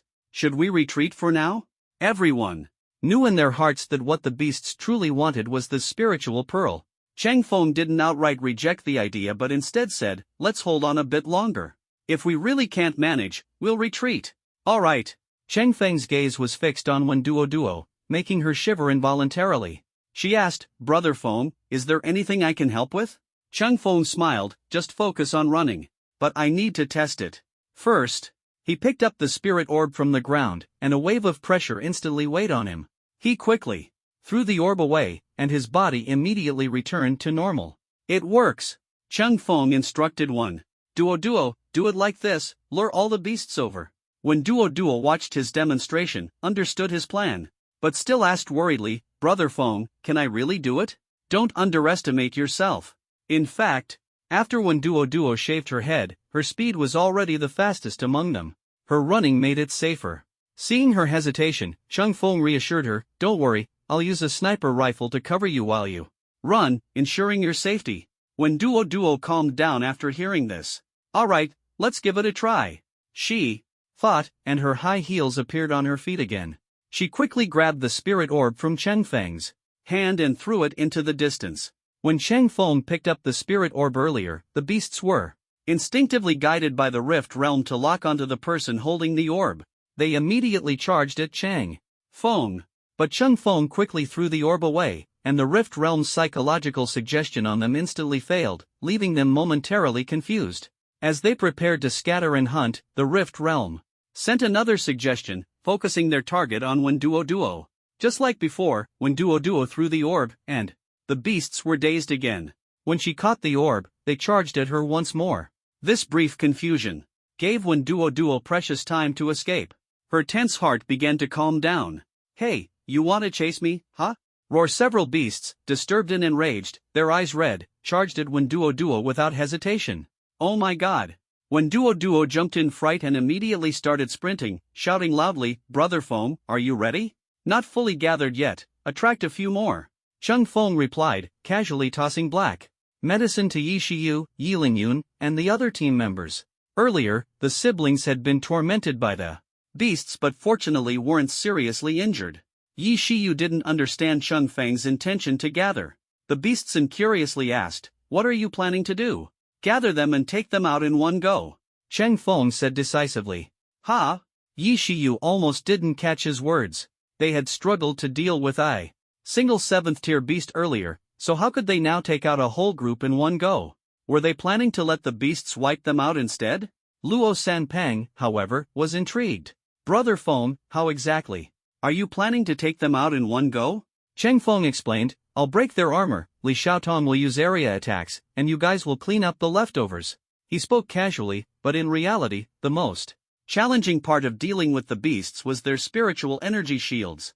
Without breaking through this layer of protection, it was impossible to harm their bodies. Yi Shiyu neither opposed nor agreed, but she was somewhat expectant. Cheng Feng had given her too many surprises along the way, and she wanted to see just how capable he was. When Duo ran desperately for 5 minutes, finally gathering most of the beasts. But these beasts were already furious, clearly enraged by when Duo's repeated actions of throwing the spirit orb. When Duo didn't dare to relax, her shoe soles were almost worn out. Cheng Feng shouted, "When Duo, over here!" When Duo immediately turned and charged toward Cheng Feng was already surrounded by raging flames. He had tested it, the sharpness of the blazing flame dance spear tip was enough to pierce through spiritual shields, and the black flames of Yin Mo could also break shields. Breaking through individually was too slow, so he decided to use a fiery mix all at once. Cheng Feng raised his spear, and within the flames, it seemed like a fire dragon was rolling and coiling around the spear tip. Suddenly, a spatial rift opened in front of when Duo, and she was sucked in without hesitation. The spiritual orb fell to the ground, causing the beasts to lose their suggestion and target, leaving them momentarily confused. At that instant, Cheng Feng unleashed a monstrous wave of fire, sweeping across the entire beast horde. His conquerors' haki erupted simultaneously. The beasts sensed Cheng Feng's attack and tried to flee, but a powerful pressure descended upon them, freezing their movements. Although they resisted the pressure, they couldn't evade the direct attack. The attack was highly successful. Cheng Feng used his conqueror's haki in combination with the Sharingan to suppress the beasts for 1 second, allowing the flames to instantly consume their spiritual shields. Some beasts even had blackened, charred patches appearing on their skin. This charged attack consumed a significant amount of Cheng Feng's spiritual energy, leaving his hands trembling so much that he could barely hold the spear. But now it was Li Xiaotong's turn to take the stage. She leapt from behind Cheng Feng, grabbing the blazing flame dance. A fiery phoenix rose behind her, followed by black infernal flames wrapping around the phoenix like a curse. The blazing flame dance, Yan Mo's hellfire, and Li Xiaotong's awakened fire phoenix fused perfectly. A crisp phoenix cry echoed, and the fire phoenix dove downward. The beast sensed the overwhelming attack and tried to escape, but where could they go? The fire phoenix died, the horizon red, and the beast's screams echoed one after another. When Li Xiaotong released the fire phoenix, her spiritual energy was already depleted, leaving the remaining battle to her teammates. The beasts on the ground were burned to the point of having their skin torn apart, and the air was filled with the smell of roasted meat. Yi Shiyu saw this and shouted, "Now's the time, charge with me." Everyone immediately launched their attack, with Luo Sanpang and Deng Si wielding spiritual weapons and sharp blades, closely following Yi Shiyu to charge forward. The beast's screams gradually faded. About 10 people collapsed to the ground, utterly exhausted. Around 4 hours later, when Duo suddenly discovered her phone had a signal, she opened the live stream. As the screen switched on, the livestream audience immediately saw the carnage on the ground. "Wow, did you guys just fight a big battle? Is this Rift Realm doomed? I wasn't there, but I can smell the blood from your place." When Duo smiled and said, "We were just ambushed by a few 7th-tier beasts. But we're fine." "Are you kidding? 7th-tier beasts are high-intelligence monsters. It's hard for a group to hunt even one, and you guys fought a whole bunch? Even gods couldn't do that." Cheng Feng, who was also watching the livestream, calmly responded, "You're right, I couldn't do it alone, so we worked together to defeat them." Unbelievable. The livestream audience was still somewhat skeptical. They asked one Duo to show some evidence. When Duo had no choice but to take out the beast's beast cores. Each tier of beast has a different colored beast core. 7th-tier beast cores are purple, and the deeper the color, the stronger the power. When Duo took out several beast cores, all of them deep purple.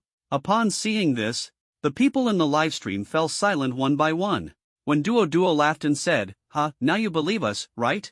We managed to defeat 7th-tier beasts, and I contributed a lot." When Duo, finally able to help, felt a bit proud, no longer considering herself useless. Host, you say you're watching me from the side, I might believe that, but if you claim you fought a 7th-tier fierce beast, I wouldn't believe it even if it killed me. I don't believe it either. Who fights seriously wearing black stockings and high heels, right? When Duo explained helplessly that her high heels and black stockings were acceleration equipment created by her costume change ability. Sigh, this audience is really hard to handle. When Duo joked with the audience in the live stream room for a while, as the sun was about to set, she ended the stream. Cheng Feng and the others needed rest but couldn't let their guard down. After driving away the fierce beasts, the spirit pearl was still lying on the ground. Although there were no sneak attacks from fierce beasts, the gaze of the Rift Realm remained.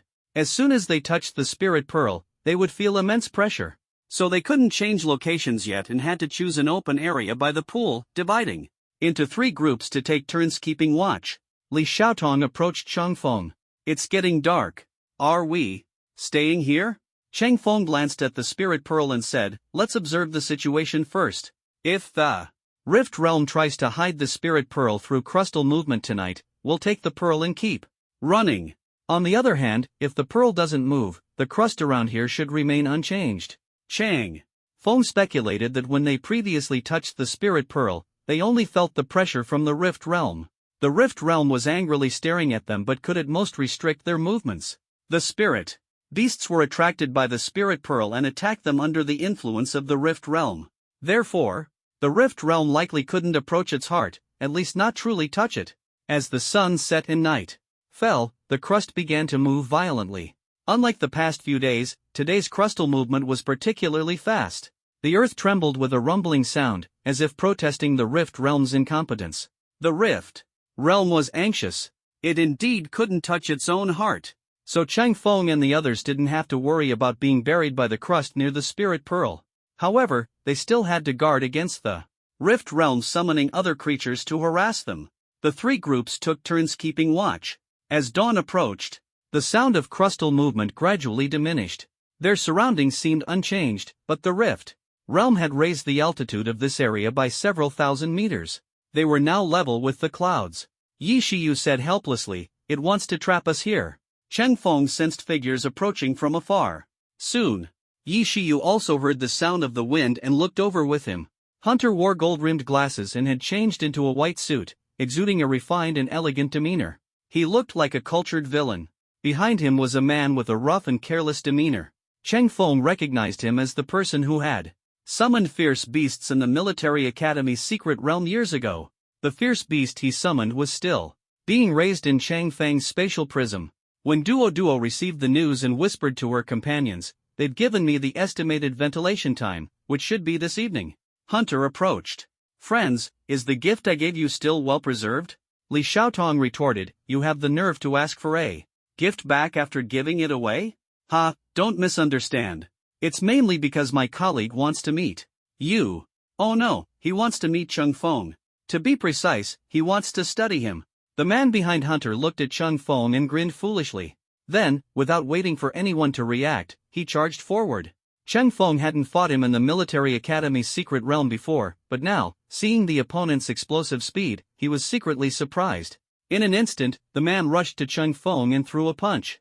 Cheng Feng felt the strong force of the punch and instinctively dodged to the side, but that was just a feint. The opponent sidestepped and kicked towards Cheng Feng's chest. Cheng Feng blocked with his elbow and countered with a hand chop. However, the hand chop missed the vital point. Seeing his hand pass through the opponent's body, Cheng Feng immediately became alert. Armament hockey enveloped his entire body. Clang! The opponent struck with a claw hook, forcing Cheng Feng back several meters. Feeling the sensation of the attack just now, he became excited. As expected, not ordinary. Hee, interesting, Hunter said with a laugh. Lingren, don't forget Yi Huang's orders. Leave an intact corpse. Hee, got it. Yi Shiyu and Li Xiaotong stepped forward. Are you okay? Cheng Feng nodded and reminded, the opponent is also a spirit body. Preliminary judgment, his spiritual power is at least level 70. The two's expressions changed. If the opponent was a spirit body and had stronger spiritual power than them, their attacks would be completely ineffective. Come here. Cheng Feng gripped the blazing flame dance tightly, his entire body enveloped in flames. Yi Shiyu and Li Xiaotong touched his shoulder. Surprisingly, the flames on Cheng Feng's body were not hot at all. Instead, they instantly spread to their bodies through their touch. Li Xiaotong felt nothing, but Yi Shiyu immediately sensed her wind attribute spiritual power being consumed by the flames. Even her wind scythe transformed into a flame scythe. Yi Shiyu exclaimed in shock, this is fire attribute forced substitution. Forced substitution meant her original attribute was overridden, and now she could only use fire attribute spiritual power. Cheng Feng nodded and said, purgatory fire can burn spirit bodies. I'll charge in first to draw the enemy's attention. You two find an opportunity for a one-hit kill. No problem, the two women agreed. Cheng Feng charged forward with his spear once again. In the distance, Lingren whistled, and dozens of ferocious beasts came charging. Leading them was a beast with a massive cleaver on its head. It leaped to Lingren's side, and Lingren jumped onto its back, grabbing the cleaver and slashing towards Cheng Feng's rear. His intent was clear, eliminate the others first, then duel Cheng Feng one-on-one. Cheng Feng, of course, wouldn't let him succeed. He used Shave, instantly appearing beside Lingren, grabbing him and pulling him off the wolf beast's back. Li Xiaotong and Yi Shiyu saw this and immediately drew their weapons, slicing the charging 6th-tier wolf beast in two. Lingren was thrown far away by Cheng Feng but quickly got up, his face not angry, but full of curiosity. Huh, you can actually grab me? He was puzzled. Had his spirit transformation not activated? Lingren picked up a dagger and stabbed himself in the chest. The dagger easily pierced through. He looked at Cheng Feng with a face full of confusion, as if waiting for an explanation. This time, Cheng Feng's attack carried an air of dominance, but he had no time to explain. Taking advantage of Lingren's moment of distraction, Cheng Feng thrust his spear forward. Lingren sidestepped to dodge. Yi Shiyu and Li Xiaotong stepped forward. Are you okay? Cheng Feng nodded and reminded, the opponent is also a spirit body. Preliminary judgment, his spiritual power is at least level 70. The two's expressions turned serious. If the opponent was a spirit body and had a higher spiritual power level than them, their attacks would hardly be effective. Come here. Chung Feng gripped the blazing flame dance tightly, flames swirling around his body. Yi Shiyu and Li Xiaotong gently touched Chung Feng's shoulder. The flames were not hot to the touch. Instead, the moment they made contact, the flames quickly spread to their bodies. Li Xiaotong felt nothing, but Yi Shiyu noticed that her wind attribute's spiritual power was being consumed by flames. Even her wind scythe had turned into a fire scythe. Yi Shiyu exclaimed in shock, "This is a forced fire attribute replacement." Forced replacement meant her original attribute was forcibly changed to fire. Now, Yi Shiyu could only use fire attribute spiritual power. Cheng Feng nodded. Purgatory flames can cause burning effects on spiritual bodies. I'll go up and block them first. You two find an opportunity for a one-hit kill. No problem. The two agreed, and Cheng Feng charged into the enemy formation with his spear again. The spiritual being whistled, and dozens of ferocious beasts rushed over from afar. The leading beast had a large cleaver on its head. It leapt to the spiritual being's side, and the spiritual being mounted it, grabbing the cleaver and swinging it towards Cheng Feng's rear. His plan was obvious: eliminate the others first, then duel Chung Feng one-on-one. Chung Feng certainly wouldn't let him succeed. He used his shaving step technique to quickly approach the spiritual being, grabbing him off the wolf beast's back. Seeing this, Li Xiaotong and Yi Shiyu immediately drew their weapons and sliced the charging 6th-tier wolf beast into two. The spiritual being was thrown far away by Chung Feng but quickly got up, his face not showing anger but rather curiosity. "Ha? You actually managed to grab me?" He was puzzled, wondering if his spiritualization hadn't fully activated. He picked up a dagger and stabbed it into his chest, the blade passing through without resistance. He looked at Cheng Feng in confusion, as if waiting for an answer. Cheng Feng had used his domineering aura in this exchange but had no intention of explaining. Taking advantage of the opponent's distraction, Cheng Feng raised his spear and thrust it fiercely. The spiritual being dodged sideways, lightly touching the spear with his fingertips. With a loud explosion, the spear was blasted away. Cheng Feng asked the system in surprise, "System, what is this ability?" Detected, the opponent is an experimental subject, status, deceased. Ability: awakened during life, S-level explosion. Fusion ability, not triggered? What is a fusion ability? Detected. The experimental subject has multiple imprints fused on their body, but whether they can be activated is uncertain. Cheng Feng had long known that the archaic mark research on awakening abilities involved imprints. He hadn't expected to encounter an experimental subject today. The opponent was merely a spiritual body, possibly due to a failed experiment that destroyed their physical form, but their soul form could still use abilities from their life, and might even activate other imprint abilities. As Cheng Feng thought about this, a flash of insight struck him. At this point in time, no humans had ever tamed ferocious beasts. Yet the spiritual being could easily control spirit beasts. His control didn't resemble taming but seemed more like mental manipulation, similar to how Cheng Feng had used suggestion in Nanyang City years ago. Back then, he had used the Sharingan. Could the spiritual being be using a similar ability now? Just as Cheng Feng thought of this, the spiritual being confirmed it for him. The opponent clasped his hands together, chanting under his breath. When Duo, who understood lip reading, immediately translated, "Heaven and Earth." Thunder. Burial. Not good, he's summoning lightning. When Duo shouted in warning, and as soon as he finished speaking, the sky was suddenly shrouded in thick smoke clouds. Blue-purple lightning crackled within the black clouds. They were on high ground, only a few dozen meters away from the thunderclouds. Cheng Feng's heart tightened. He quickly opened the spatial prism, and everyone hurriedly entered his space. The next moment, the thunderclouds roared, and massive lightning pillars descended like a heavenly tribulation. Several large craters appeared where Cheng Feng and his group had been. When Duo looked outside through the spatial prism, still shaken. "If I hadn't dodged quickly, I would have been struck by that lightning and chilled to the bone." Li Xiaotong nodded in agreement and added, "When he touched Cheng Feng's spear earlier, it triggered an explosion. I've heard of this ability, S-level detonation, which can turn anything he touches into his explosives. The longer the contact, the greater the explosive power. Now, the thunderstorm he's unleashed is another ability. Our mission is to investigate a stronghold of an ancient pattern relic. Although the important data has already been moved away, we found some murals and discarded drafts. The ancient pattern is working hard to study experiments on fusion pattern imprints. And it seems they succeeded once. Yi Shiyu asked, is this spirit person the experimental subject from back then? Very likely. Yi Shiyu sighed. One person possessing multiple abilities, with a spirit power level exceeding 70, and classified as a special spirit body, the enemy is truly formidable. When Duo couldn't help but feel fear. He's so powerful, why don't we just hand over the spirit orb to them? Survival is the most important. Yi Shiyu shook her head. That won't work. Hunter had already given up on the spirit orb, but now they've returned, clearly with a new purpose. Her gaze shifted to Chang Feng. Chang Feng nodded.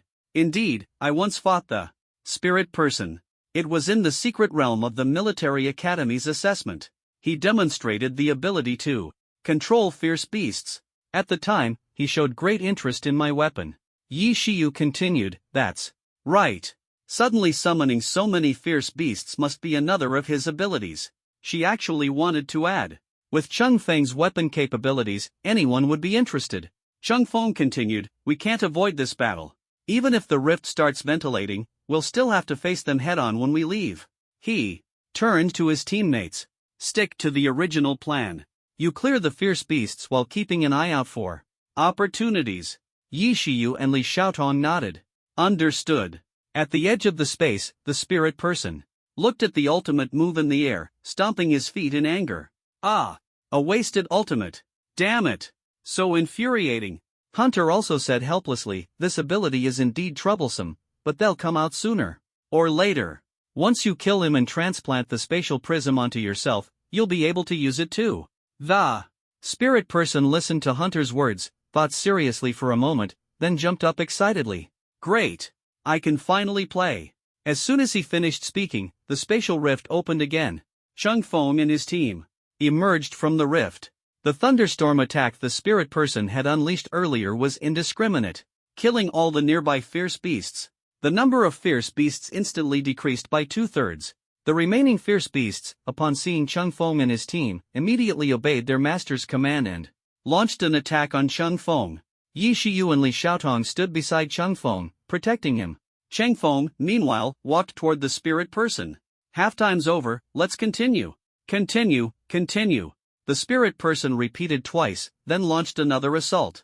This time, the spirit person's speed was much faster, and Chang Feng could barely see his figure. He immediately recognized it. Wind tree-shaped ability? Chang Feng cursed inwardly, how many types of pattern imprint abilities has this guy fused? In a one-on-one fight, the spirit power level gap was too vast, and Chang Feng now seemed like a mere novice in front of the spirit person. In terms of physical techniques, Chang Feng's speed was slightly inferior, with Ling Ren's numerous unknown abilities. Attacking Chang Feng felt like child's play. Realizing the disparity, Chang Feng held nothing back. He brought out Yen Mo, with a great Buddha coiled around his shoulder, his gaze sharp as a torch. Zhao Shen. Instantly, Chang Feng's spiritual power and speed increased significantly, and the surrounding aura grew stronger. Li Xiaotong stared at the familiar scene, suddenly speechless. Wasn't this the exact scene she had witnessed in Nanyang City before? That person wasn't Li Lao, but Chang Feng? Yi Shiyu frowned deeply. She had long suspected Chang Feng was extraordinary, but she hadn't expected him to instantly amplify his spiritual power and aura several times over. In the Zhaoshan state, Chang Feng could barely contend with Ling Ren, but only barely. During the battle, Chang Feng not only had to guard against Ling Ren's explosions and thunderstorms but also had to be wary of other moves he hadn't yet used. However, what reassured him was that, despite Ling Ren's strong abilities, his combat skills were poor.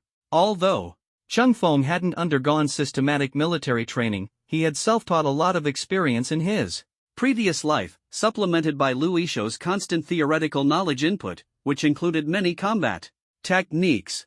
In his spare time, Chang Feng kept exploring and practicing. Thus, in close combat, Chang Feng's punches left Ling Ren flustered and overwhelmed. Ling Ren's body suffered numerous wounds from the force of Chang Feng's punches. Chang Feng's fists not only struck his body but landed solidly, causing Ling Ren so much pain he wanted to cry. Ling Ren, with a childlike mentality, couldn't help but burst into tears from the beating. Chang Feng pulled back, and Ling Ren finally erupted, his cries echoing through the air. Suddenly, a powerful pressure swept over. Chang Feng felt his head about to split. Another ability. This guy was truly defying the heavens. Ling Ren unleashed a soundwave-type ability, not of a high level but capable of disrupting the brain. One moment, Chang Feng was raising Yen Mo to strike him, the next, his mind was distracted, wondering what to eat tonight. After being mentally disrupted 2 or 3 times, Chang Feng finally adapted.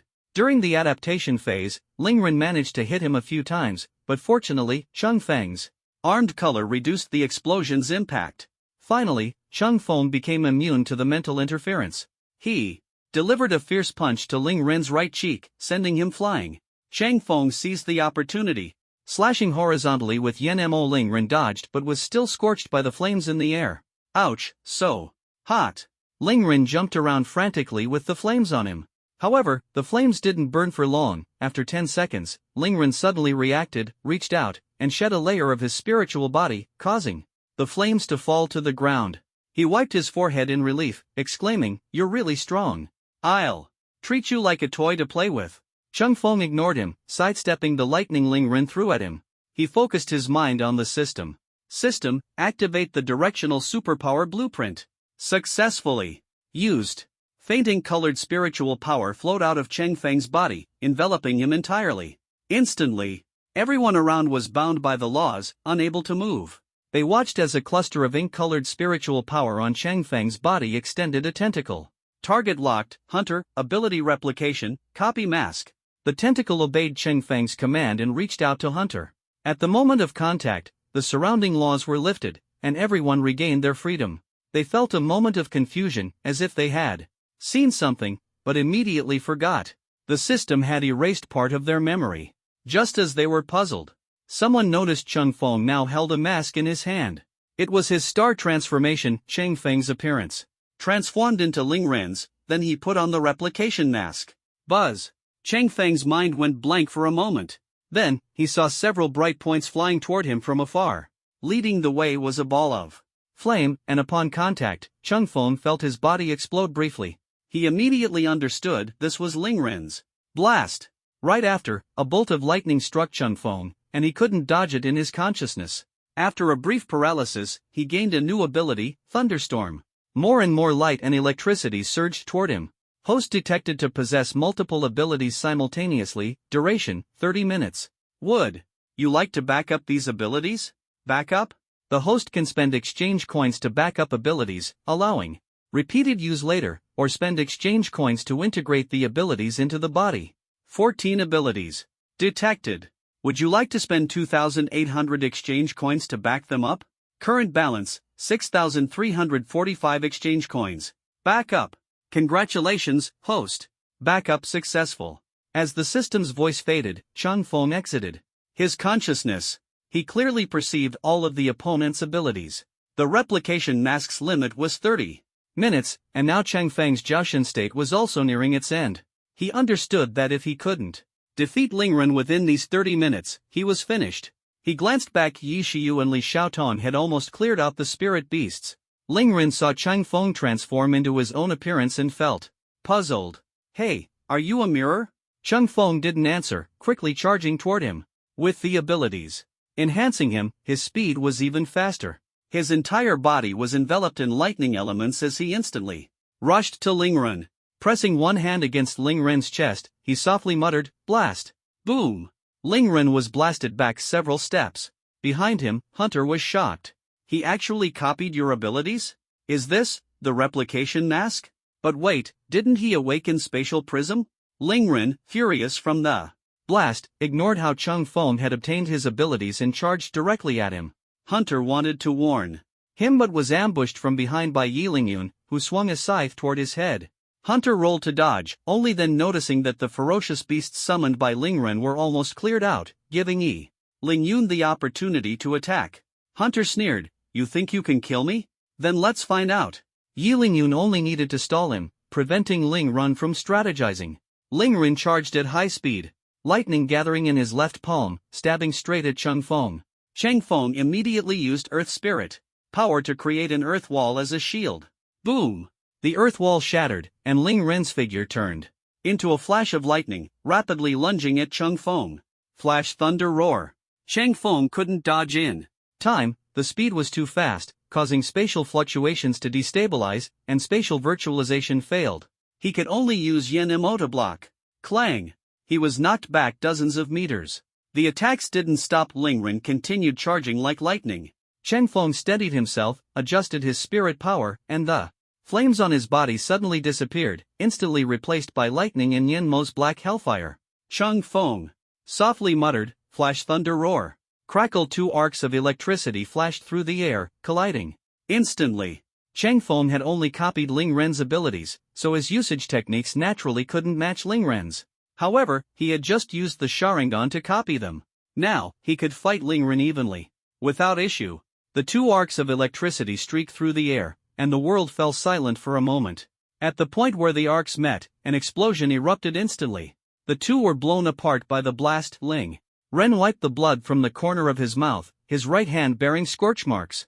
Yet his face was full of excitement. Ah, it really is mirror ability. So thrilling. After speaking, several elemental powers gathered on his body again. Cheng Feng had no intention of giving him a chance to catch his breath. He launched Flash Thunder again and charged forward.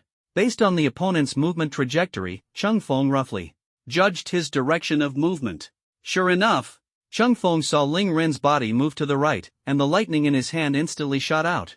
Ah! Ling Ren was struck on his right arm by the lightning. His entire arm, even his whole body, was paralyzed. Taking advantage of his stiffness, Cheng Feng pulled out Yen Mo and slashed at him. Ling Ren, completely unguarded, couldn't possibly withstand the razor-sharp Yen Mo. Splat! His right arm was severed by Cheng Feng. Ling Ren screamed in pain, hurriedly propping himself up with his left arm. My arm can't recover? Yen Mo's curse prevented his arm from regenerating. So painful. Damn it, so painful. He was forced to retreat repeatedly by Cheng Feng's attacks, trying to find an opportunity to counterattack, but with only one arm, he was no match. Before long, he was injured in multiple places, and his wounds couldn't heal.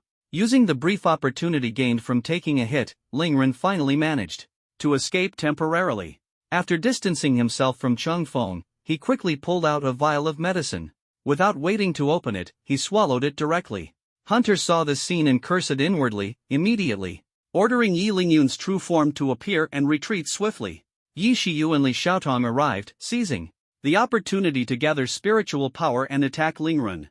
Even with Cheng Feng joining in, the combined attacks of the three couldn't stop Ling Ren from swallowing the medicine. Buzz! The moment Ling Ren bit through the glass vial, his entire brain went blank. Hunter cursed while retreating. That Yi Huang guy, how dare he let Ling Ren carry this medicine? If he goes berserk, don't drag me into it. Ling Ren's mind was blank, and now he had only one thought: kill everyone. His expression turned vacant as he stared at Cheng Feng. Then, he suddenly disappeared. Cheng Feng's eyes widened, hearing the sound of wind rushing from his right side. He raised Yen Mo to block. But the punch didn't land. Ling Ren adjusted his move in time, delivering an upward kick that knocked Yen Mo away from Cheng Feng. Even without consciousness, he instinctively avoided Yen Mo, having been injured by it before. However, Yen Mo's curse was gradually weakening, and his arm had already started to regenerate. It would fully recover in less than 10 seconds. Taking advantage of Cheng Feng and Ling Ren's battle, Li Xiaotong quickly rushed forward, her body transforming into a fiery phoenix, catching the blazing flame dance thrown by Cheng Feng from the spatial prism. It was also imbued with infernal fire. Squelch! The spear pierced into Ling Ren's head. Ling Ren curiously tilted his head to glance at Li Xiaotong, and his left fist instantly vanished. A punch landed on Li Xiaotong's abdomen, sending her flying dozens of meters. Yi Shiyu caught the spear mid-air. She had never used a spear before. Her spear technique was adapted from her side skills. She swung the spear horizontally, aiming for Ling Ren's neck. This time, Ling Ren gave her no chance. He kicked her away directly. The spear paused in mid-air for a moment before appearing in Ling Ren's hand. Cheng Feng understood. He must still have spatial ability imprints on him, just not activated before. Now, through the medicine, the abilities were triggered. Not just one, possibly several abilities. Cheng Feng could no longer replicate those abilities now. The duration of the divine summoning was nearing its end, and the time for copying the mask had been reduced from the initial 30 minutes to just a few minutes due to the intense battle. Now, it was almost unsustainable. He felt exhausted, his spiritual energy continuously draining. Meanwhile, Ling Ren's state was surging. Lingren toyed with the blazing flame dance, attempting to break the spear, but failed. Frustrated, he simply hurled the spear at Chung Feng. The spear aimed straight for Chung Feng's heart. Fortunately, Chung Feng was able to use the system to deactivate the blazing flame dance state. Just before the spear struck him, it vanished into thin air, entering the system's weapon inventory and going into cooldown. However, Chang Feng was still blown away by the force. He noticed the spiritual orb nearby, gritted his teeth, and grabbed it. The oppressive force of the Rift Realm descended instantly. Enduring the pressure, Chung Feng gripped the spiritual orb tightly with both hands. Hunter noticed and urgently warned Lingren, "He's absorbing the spiritual energy of the orb, stop him quickly." Upon hearing this, Lingren immediately turned and fixed his gaze on Hunter. Hunter felt a chill in his heart, realizing the dire situation. He wanted to get up and flee immediately. But Lingren was too fast. As Hunter turned, Lingren's hand had already pierced through his chest. Although Hunter had spiritual artifacts for protection, he hadn't expected that these artifacts would be completely ineffective under the combined abilities of Lingren. His breathing grew weaker, and his body stiffened as he collapsed. Ha ha ha. Lingren laughed maniacally, holding his spoils of war, then scanned his surroundings. He first charged at Yi Lingyun, the deputy leader of the Nighthawk Squad. Yi Lingyun only managed to take a step back before Lingren brutally pierced his body in the same manner. Lingren leaped and waved his arms in excitement, reveling in the thrill. He then turned and locked onto Deng Siren. Seeing this, Luo Sanpang quickly pulled out the death capsule and sucked Deng Siren into it. The death capsule, a divine artifact capable of trapping someone inside indefinitely unless opened.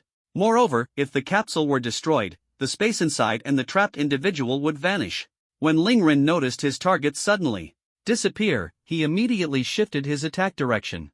Luo Sanpang, seeing him charge at Wenduo, hurriedly pulled out the death capsule again and sucked Wenduo into it as well. Lingren grew agitated as his targets kept disappearing and swiftly charged at the remaining survivors. Soon, fewer than 5 people were left alive. Luo Sanpang's chest was pierced, rendering him immobile as he collapsed unconscious. Yi Shiyu and Li Xiaotong managed to withstand one of Lingren's attacks but were both severely injured. Finally, Ling Ren noticed Chung Feng in the corner, still absorbing the spiritual orb. He lunged at Chung Feng. Chang Feng, restricted by the Rift Realm's suppression, couldn't move and could only place the spiritual orb in front of him. Bang! A crisp sound echoed. The spiritual orb was shattered directly by Lingren. The oppressive force on Chang Feng vanished instantly, but the pressure rebounded onto Lingren. Yet Lingren appeared completely unharmed. No, his current state was beyond human comprehension. The spiritual orb was destroyed, and the heart of the Rift Realm was shattered by a punch from Lingren. The one who suffered the most was, of course, the Rift Realm itself. They felt the ground begin to tremble incessantly. The ground cracked open. The land beneath Chung Feng and the others crumbled, and everyone started to fall. Lingren, completely unfazed by the sensation of weightlessness, continued to pursue Chung Feng. Chang Feng forced himself to familiarize himself with Lingren's movement patterns, and the Enma blade in his hand suddenly extended. Suddenly, he saw his own head pierced by a figure appearing from the right. All or nothing, Chung Feng forcefully thrust Yen Mo to the right. Squelch! Yen Mo pierced through the spirit man's head. Chung Feng immediately activated spatial prism, sealing the surrounding space. The spirit man was trapped in a small dark space, but this was only temporary for him. Chang Feng gave it his all, utilizing the cursed power of Yen Mo to fuse multiple abilities into the sealed space. His gaze shifted downward, complete darkness. The feeling from the spatial prism indicated there was a spatial rift here. Chung Feng released Yen Mo, pressed his hand against the sealed dark chamber, and hurled it fiercely. The spirit man was thrown into the spatial rift. He quickly adjusted his body, stepping on a stone and pushing off with force, using the remnants of wind attribute power to swiftly locate Li Xiaotong and catch her. Yi Shiyu, whose injuries were not severe, also adjusted her body, using wind attributes, and leapt to Chung Feng's side. The two exchanged a glance and began jumping upward.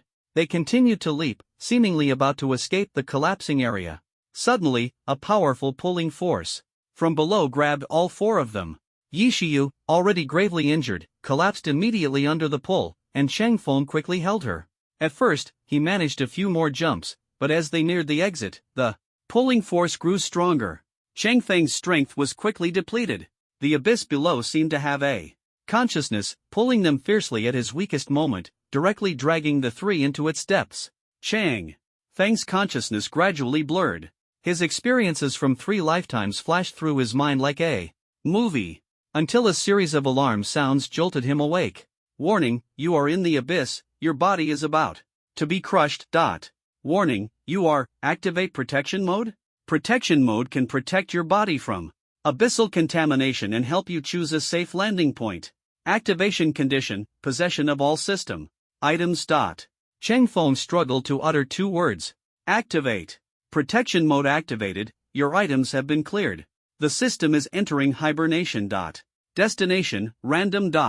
A surge of energy enveloped Chang Feng, along with Li Xiaotong and Yi Shiyu. The 3 huddled tightly together, traversing the abyss of the universe. In the high-level meeting room of the Dragon Nation, Ziliang was presenting his opinion. Suddenly, his expression changed, and he spat out a mouthful of blood. The other 10 elders immediately became tense. Ziliang, what's wrong? Ziliang was supported by his assistant. He wiped the corner of his mouth, his face pale, lips trembling as he said, the chessboard I laid with my ability script, the general has shattered. The group fell silent upon hearing this. They all understood Ziliang's ability and knew who the general he referred to was. Could he be in danger? Beside Qianyu, a man approached. Boss, I just pinpointed residual signals from the Rift Squad and have contacted them. But just now, the signal cut off again. Qianyu asked, can you still reach them now? I'll try. After a while, he said, I can't sense the signal from the live broadcast equipment, but I can detect signals from a few phones. Alright, I understand. Everyone in the live broadcast room exchanged glances. Finally, Li Sheiji spoke up, I'm nearby, I'll go check. Be careful. Shortly after, Li Sheiji's footage appeared in the live broadcast of the 10 elders meeting. His voice carried exhaustion, clearly from rushing over. This Rift Squad is already dead. The crowd fell silent. The dead Rift realm had few restrictions, and there was no need to use spiritual tools to lure the door open, one could enter directly. After Li Sheiji went in, he searched with a detector and discovered a massive cave entrance. I'll go in and take a look. Someone tried to dissuade him, the Daylight Squad is almost here, and you don't have professional spiritual tools. Don't take the risk. Li Sheiji ignored the advice and insisted on going in. The cave was very deep, but there was nothing below except rocks. Li Lao, unwilling to give up, punched into the cave a few times, but there was no response. He had no choice but to come back up and continue searching nearby. Soon after, the detector revealed 2 capsules. When opened, Duo and Deng Siren emerged from inside, their expressions blank. Li Sheiji hurriedly asked, where are the others? When Duo trembled all over, pointing to the giant pit in the distance, they were swallowed by the abyss. She looked at the now closed giant pit and said softly, they can't come back. In the abyss. Chang Feng's body had been falling for an unknown amount of time when a blinding light suddenly appeared ahead. In the light, he saw his home from before he crossed over, his parents chatting in the yard, and himself lying in the side room. Chang Feng suddenly sat up, and the memories in his mind began to blur. He remembered experiencing a long stretch of time. During that time, he had been abandoned, betrayed, and had also once been high-spirited. But those memories gradually faded away, and all he knew now was that he was home.